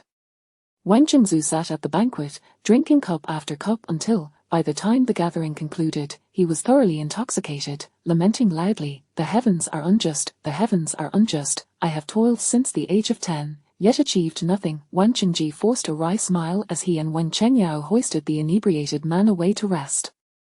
The banquet concluded with laughter and camaraderie, yet Zhang Tan remained particularly silent during the latter half. While Chen Jijing wore a broad smile, before departing, he patted Wen Shuizhao on the shoulder. "What I have said, you may discuss seriously with your family.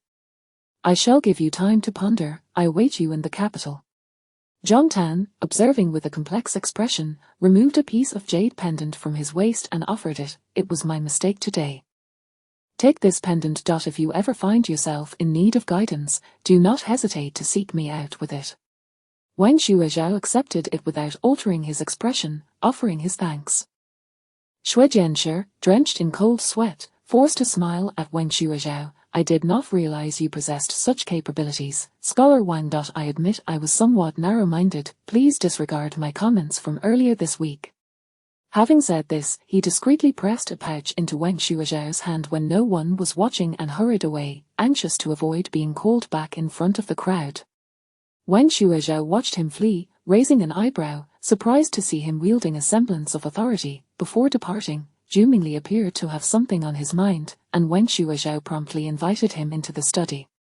"I shall not waste words on our relationship.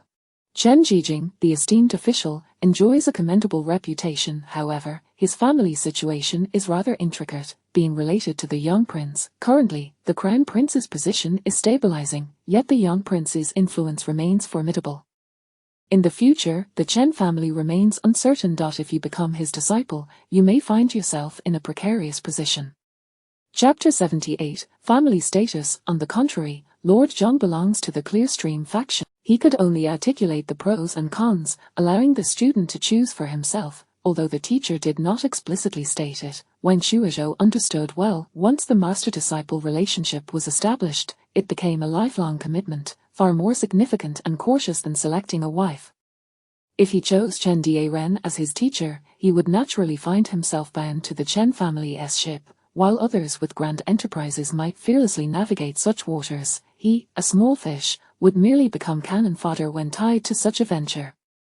Wasn't that akin to seeking a living father? Wen Shuizhao immediately shook his head. "Lord Chen is unsuitable, and my temperament does not align well with Lord Zhang's either.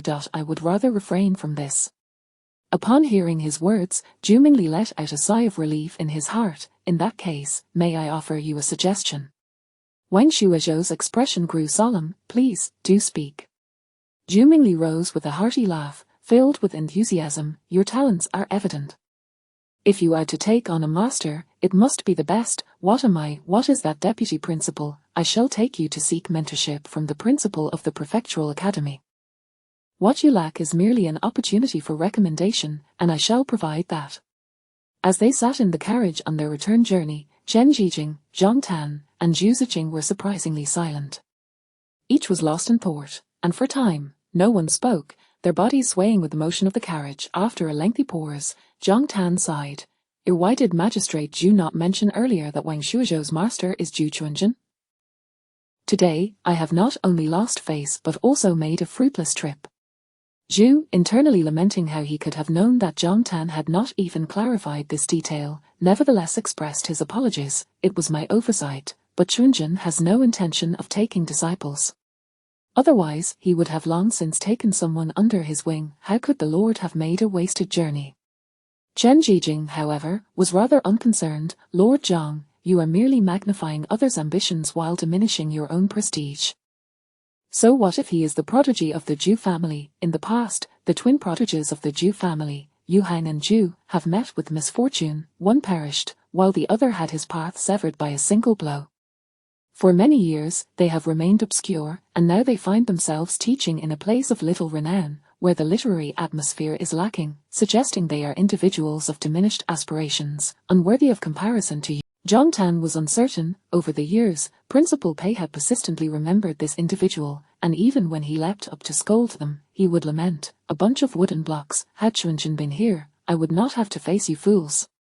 His gaze towards them was akin to that of disdainful contempt. After speaking, he stomped away, sighing heavily. This name had become a nightmare for all the tutors in the prefectural academy. After seeing the guests off, returning the tables and stools to the villagers, and distributing the leftover food to each household, by the time they finished, it was already late into the night. The family was calculating their finances. As long as we do not incur losses, how is it possible that we made a profit? The assorted items added up to a generous 500 taels of silver. This did not even account for the various trinkets and writing supplies gifted. Old Liu was both elated and melancholic. Make sure to remember, all of this must be repaid. Do not enjoy it now, but see if you can still smile when it comes time to repay. Seizing this opportunity, Wen Shuozhou also shared his intention to study at the prefectural academy. Upon hearing that only the top few students had the chance to attend, old Wang's initial reluctance transformed into joy. Wen Shuozhou took out 500 taels from his savings and presented it to old Liu. "Grandfather, grandmother, this is the final sum from my writing endeavors. Please take it and purchase the nameless mountain in our village." Old Liu rubbed his ears. "What, did I hear you correctly? Why buy that dilapidated mountain? I have observed that the mountain is not high, and its soil is suitable for growing hawthorn. If we purchase it and designate part of it for cultivation, once the fruit is ripe, we can sell a variety of products, thereby establishing a stable livelihood without becoming merchants." Although there were no explicit restrictions against merchants taking the imperial examination, the children of merchants faced discrimination at every turn.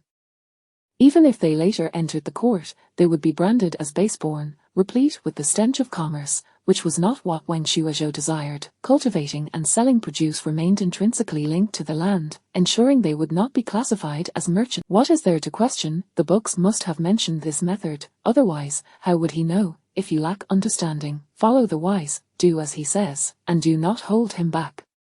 Old Liu hesitated. Isn't it permissible to ask a few questions?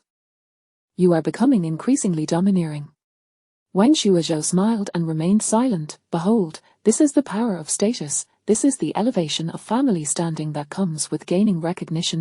In the following days, he found himself either attending banquets. After the joyous feasts hosted by Xu Shan, Zhao Xing, and Qi Xian, old Wen had successfully purchased the nameless mountain in the village, and all the paperwork was complete. Seeing his name inscribed on the documents, Wen Shuozhou did not inquire further, but merely shared his thoughts with his family. By the time all matters were settled, it was already October. Before departing for the prefectural academy, Wen Shuozhou called for Shiming. "Once we arrive at the academy, we may not return frequently. Where is your hometown? Let us settle this matter now." Shiming replied gravely, "Dechir town, Shijie village." Having learned the name, Wen Shuozhou took him to find Wang Wujin. Wang Wujin had been troubled about how to establish connections in the future, but upon hearing Wang Shuozhou's request, he clapped his chest and summoned a dozen officials, informing them, and promptly led them towards Shijie village. Shijie village was even more remote than Shilang village, surrounded by mountains on three sides with only a single road for access. As they entered the village, the villagers immediately stopped them, inquiring about their business. After Wang Shuozhou explained Shiming's situation, someone recognized the axe. "You are the axe, aren't you? How did you return alone? Where are your mother and brother?" An aunt from the village excitedly grasped the axe. Shiming looked at her, his memory hazy, only vaguely recalling that this aunt often visited his mother. He softly replied, "My mother and brother are gone." "Oh dear, what a tragedy. Your mother was such a good person, those two families are so cruel, they forced you three to the brink of despair, not fearing the wrath of heaven." Upon hearing this, the aunt wept, scolding with fervor, and turned to Wen Shuozhou and the others. "Gentlemen, you have come to help the axe capture those responsible, haven't you? Come, I will lead you." Chapter 79, Display of Power. That aunt was filled with fervor, calling out to her husband and son from the crowd to follow Wang Shuozhou. With tears streaming down her face, she scolded and led her group towards the village.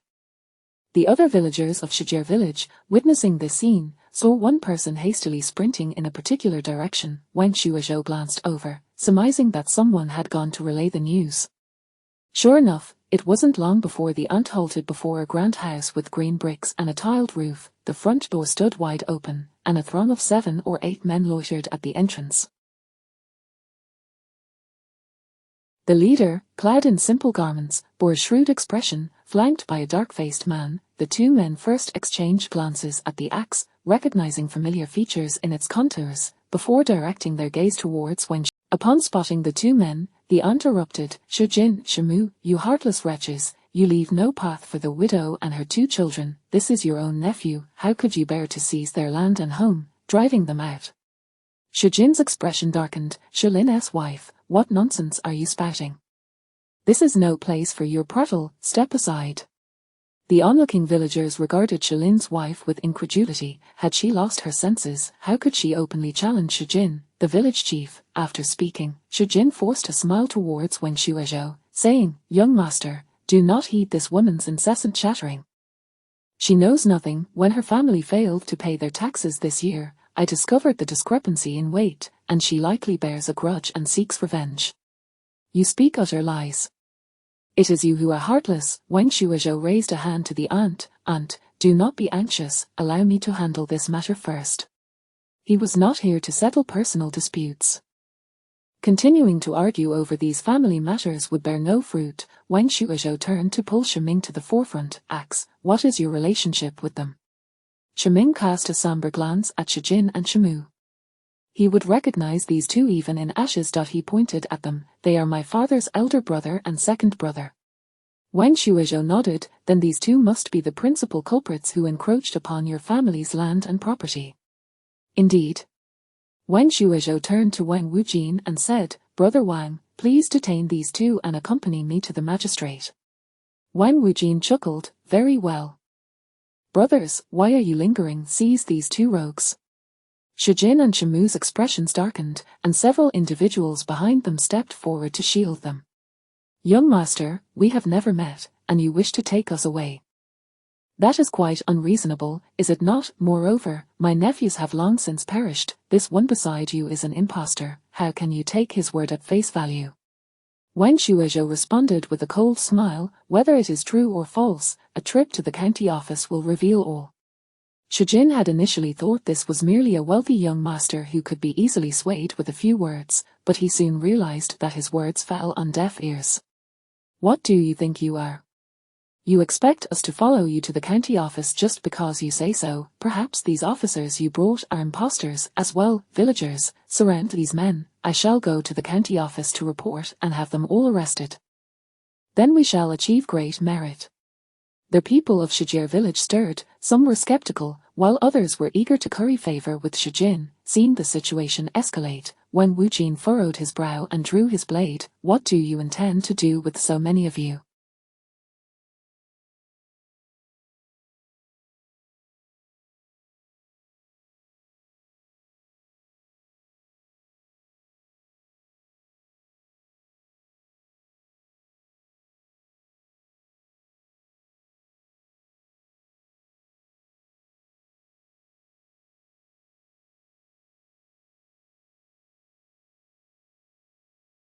"Are you plotting rebellion? Behold the knives in our hands, all marked with official insignia. Anyone who dares to obstruct us will be treated as a rebel and executed on the spot. Your families shall not escape either."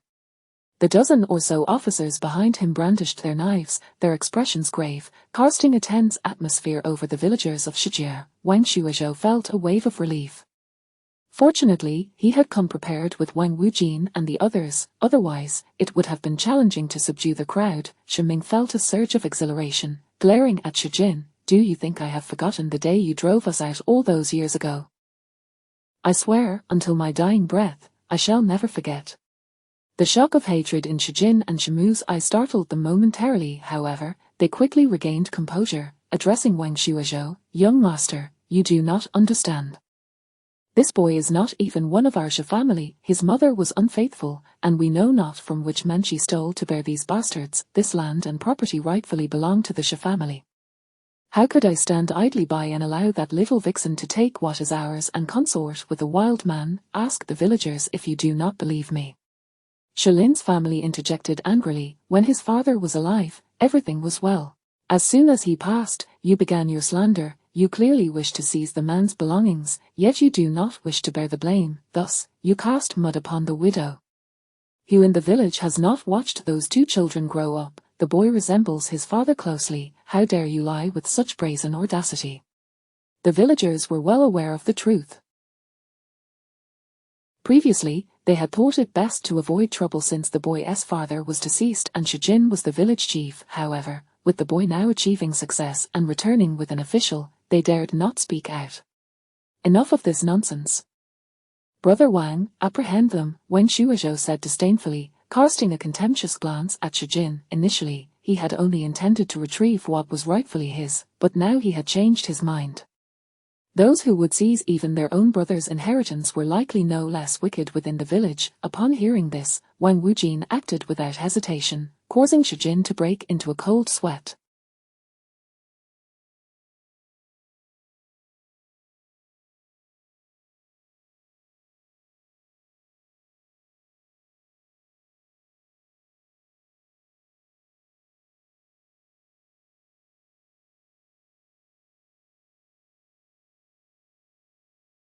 Seizing the moment, he discreetly pulled out a piece of silver and pressed it into Wang Wujin's hand, saying, "Sir, let us speak amicably." Within this, Wang Wujin swiftly tucked the money into his own pocket, waving a hand coldly, "Take them away."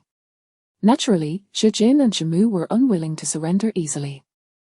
They understood well that the boy had somehow leveraged connections, bringing officers with him. Following him could only spell disaster. The Shi family was equally reluctant to see their two pillars of support taken away, and thus they surged forward to obstruct the officers. Wang Wujin and his men numbered over a dozen, but the Shi family was no small contingent either. Men and women alike stood together, forming a group of 20. The villagers merely watched, hesitant to intervene. While others were cautious, a few from Shilin's family showed no such restraint, directly assisting the officers in their efforts to apprehend the culprits. Wang Shuozhou had not anticipated that he would refrain from taking action. Shijin, glancing at the calm and confident Wang Shuozhou beyond the chaos, felt a surge of resentment. It was all the fault of this insufferable brat who had appeared out of nowhere, flaunting his power in their village. Did these people not heed his words? If he captured that boy directly, who would dare to act, he would deal with the aftermath once this hurdle was cleared. With this thought, he extricated himself from the tumultuous crowd and charged directly towards Wang Shuozhou. Chapter 80. In a frenzy of ignorance before Wang Shuozhou could even encounter Wang Shuozhou, he was unexpectedly sent flying 2 meters away by a kick from the side, landing heavily on the ground and unable to rise.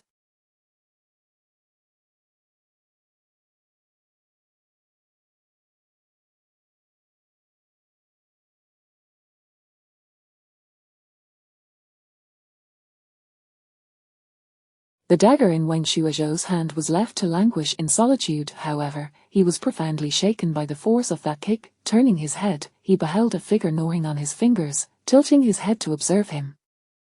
Upon noticing Wang's gaze, the boy grinned and shouted, "Bad person, bad person." His disheveled hair was a wild tangle atop his head, obscuring the upper half of his face, while his tattered clothing and grimy skin were bare. He stood there barefoot, savoring his fingers as if they were a delicacy. Wang Shuozhou could barely discern the boy's gender at first, but upon hearing his voice, it became apparent that he was indeed male, likely quite young. Yet his demeanor was distinctly unorthodox. Hearing the commotion, Axe, wielding his weapon with ferocity, seized Wang Wujin's knife and made a swift slash towards Shimu's leg, declaring fiercely, "Anyone who dares to make a move will face death." The sight of blood rendered the scene abruptly silent. Wang Wujin spat onto the ground, feeling utterly humiliated. Damn it, if it weren't for the presence of innocent bystanders complicating matters, he would have already dealt with them ruthlessly. "Brothers, bind them all. If anyone resists, give them a blade to keep them in line." With his inhibitions cast aside, Wang Wujin's comrade sprang into action. Wang Shuozhou calmly sheathed his dagger, turning to the boy and saying, "Thank you." He. The boy appeared somewhat bashful, using his wild hair to shield his face. "Oh dear. What a misfortune, why did you come over here? Go away, don't hinder the young master's business. A nearby villager rushed over, waving his hands to shoo the boy away, while explaining to Wang Shuizhou, young master, no need to pay him any mind. This fool is from our village, his parents are gone, and no one looks after him, so he has become a bit of a mess, please don't hold it against him. Wang Shuizhou watched as the boy, with a hunched neck, was driven away like livestock, and he couldn't help but furrow his brow. Have they been banned? Shall we head back to the county office now? Wang Wujin stepped forward, pointing at the Shi family members behind him. Wang Shuizhou came back to his senses. Thank you, Brother Wang, let us proceed. Very well. Wang Shuizhou turned to a throng of people marched onward, and as Wang Shuizhou approached the rented carriage, he retrieved the uneaten buns and pastries wrapped in oil paper, making his way towards the timid figure lingering at the rear of the crowd. He opened the oil paper and extended it, saying, "This is a token of gratitude." Upon seeing the food, the boy's mouth watered profusely, yet he hesitated to take it. Wang Shuizhou urged him forward, "Go on, eat. If we leave, someone might snatch it away." Being a fool, he was likely a frequent target of mockery and bullying in the village. Upon hearing this, the boy's movements became lightning quick as he grabbed the food and began to devour it ravenously.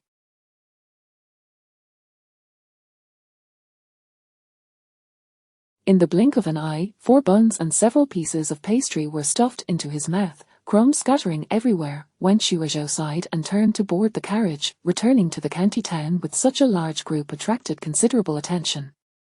Upon learning there was a case, the idle townsfolk naturally flocked to witness the spectacle. As soon as Wang Wujin entered the town, he hurried back to the county office to report the situation.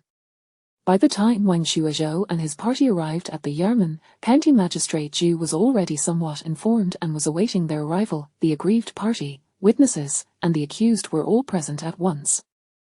County Magistrate Zhu promptly opened the doors, allowing the public to observe. This action garnered a wave of applause from the onlookers. Once the crowd settled, Wang Shuizhou immediately presented the lawsuit he had prepared along the way.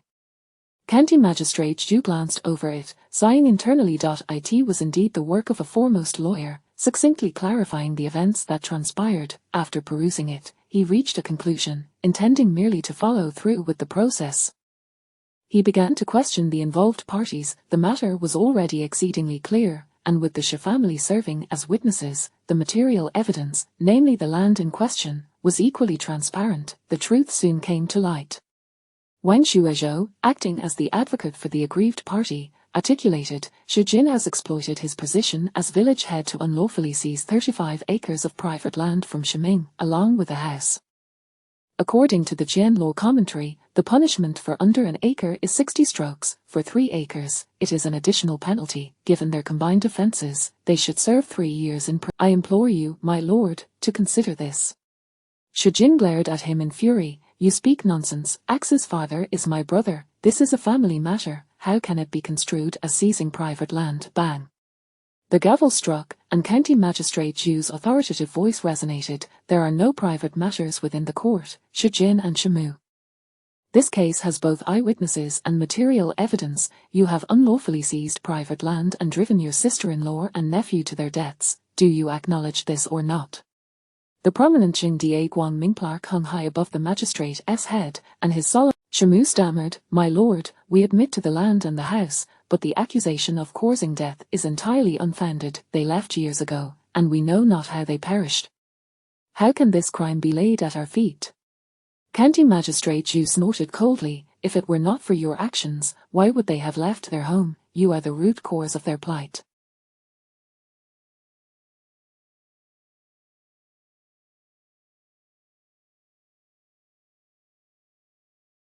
Guards?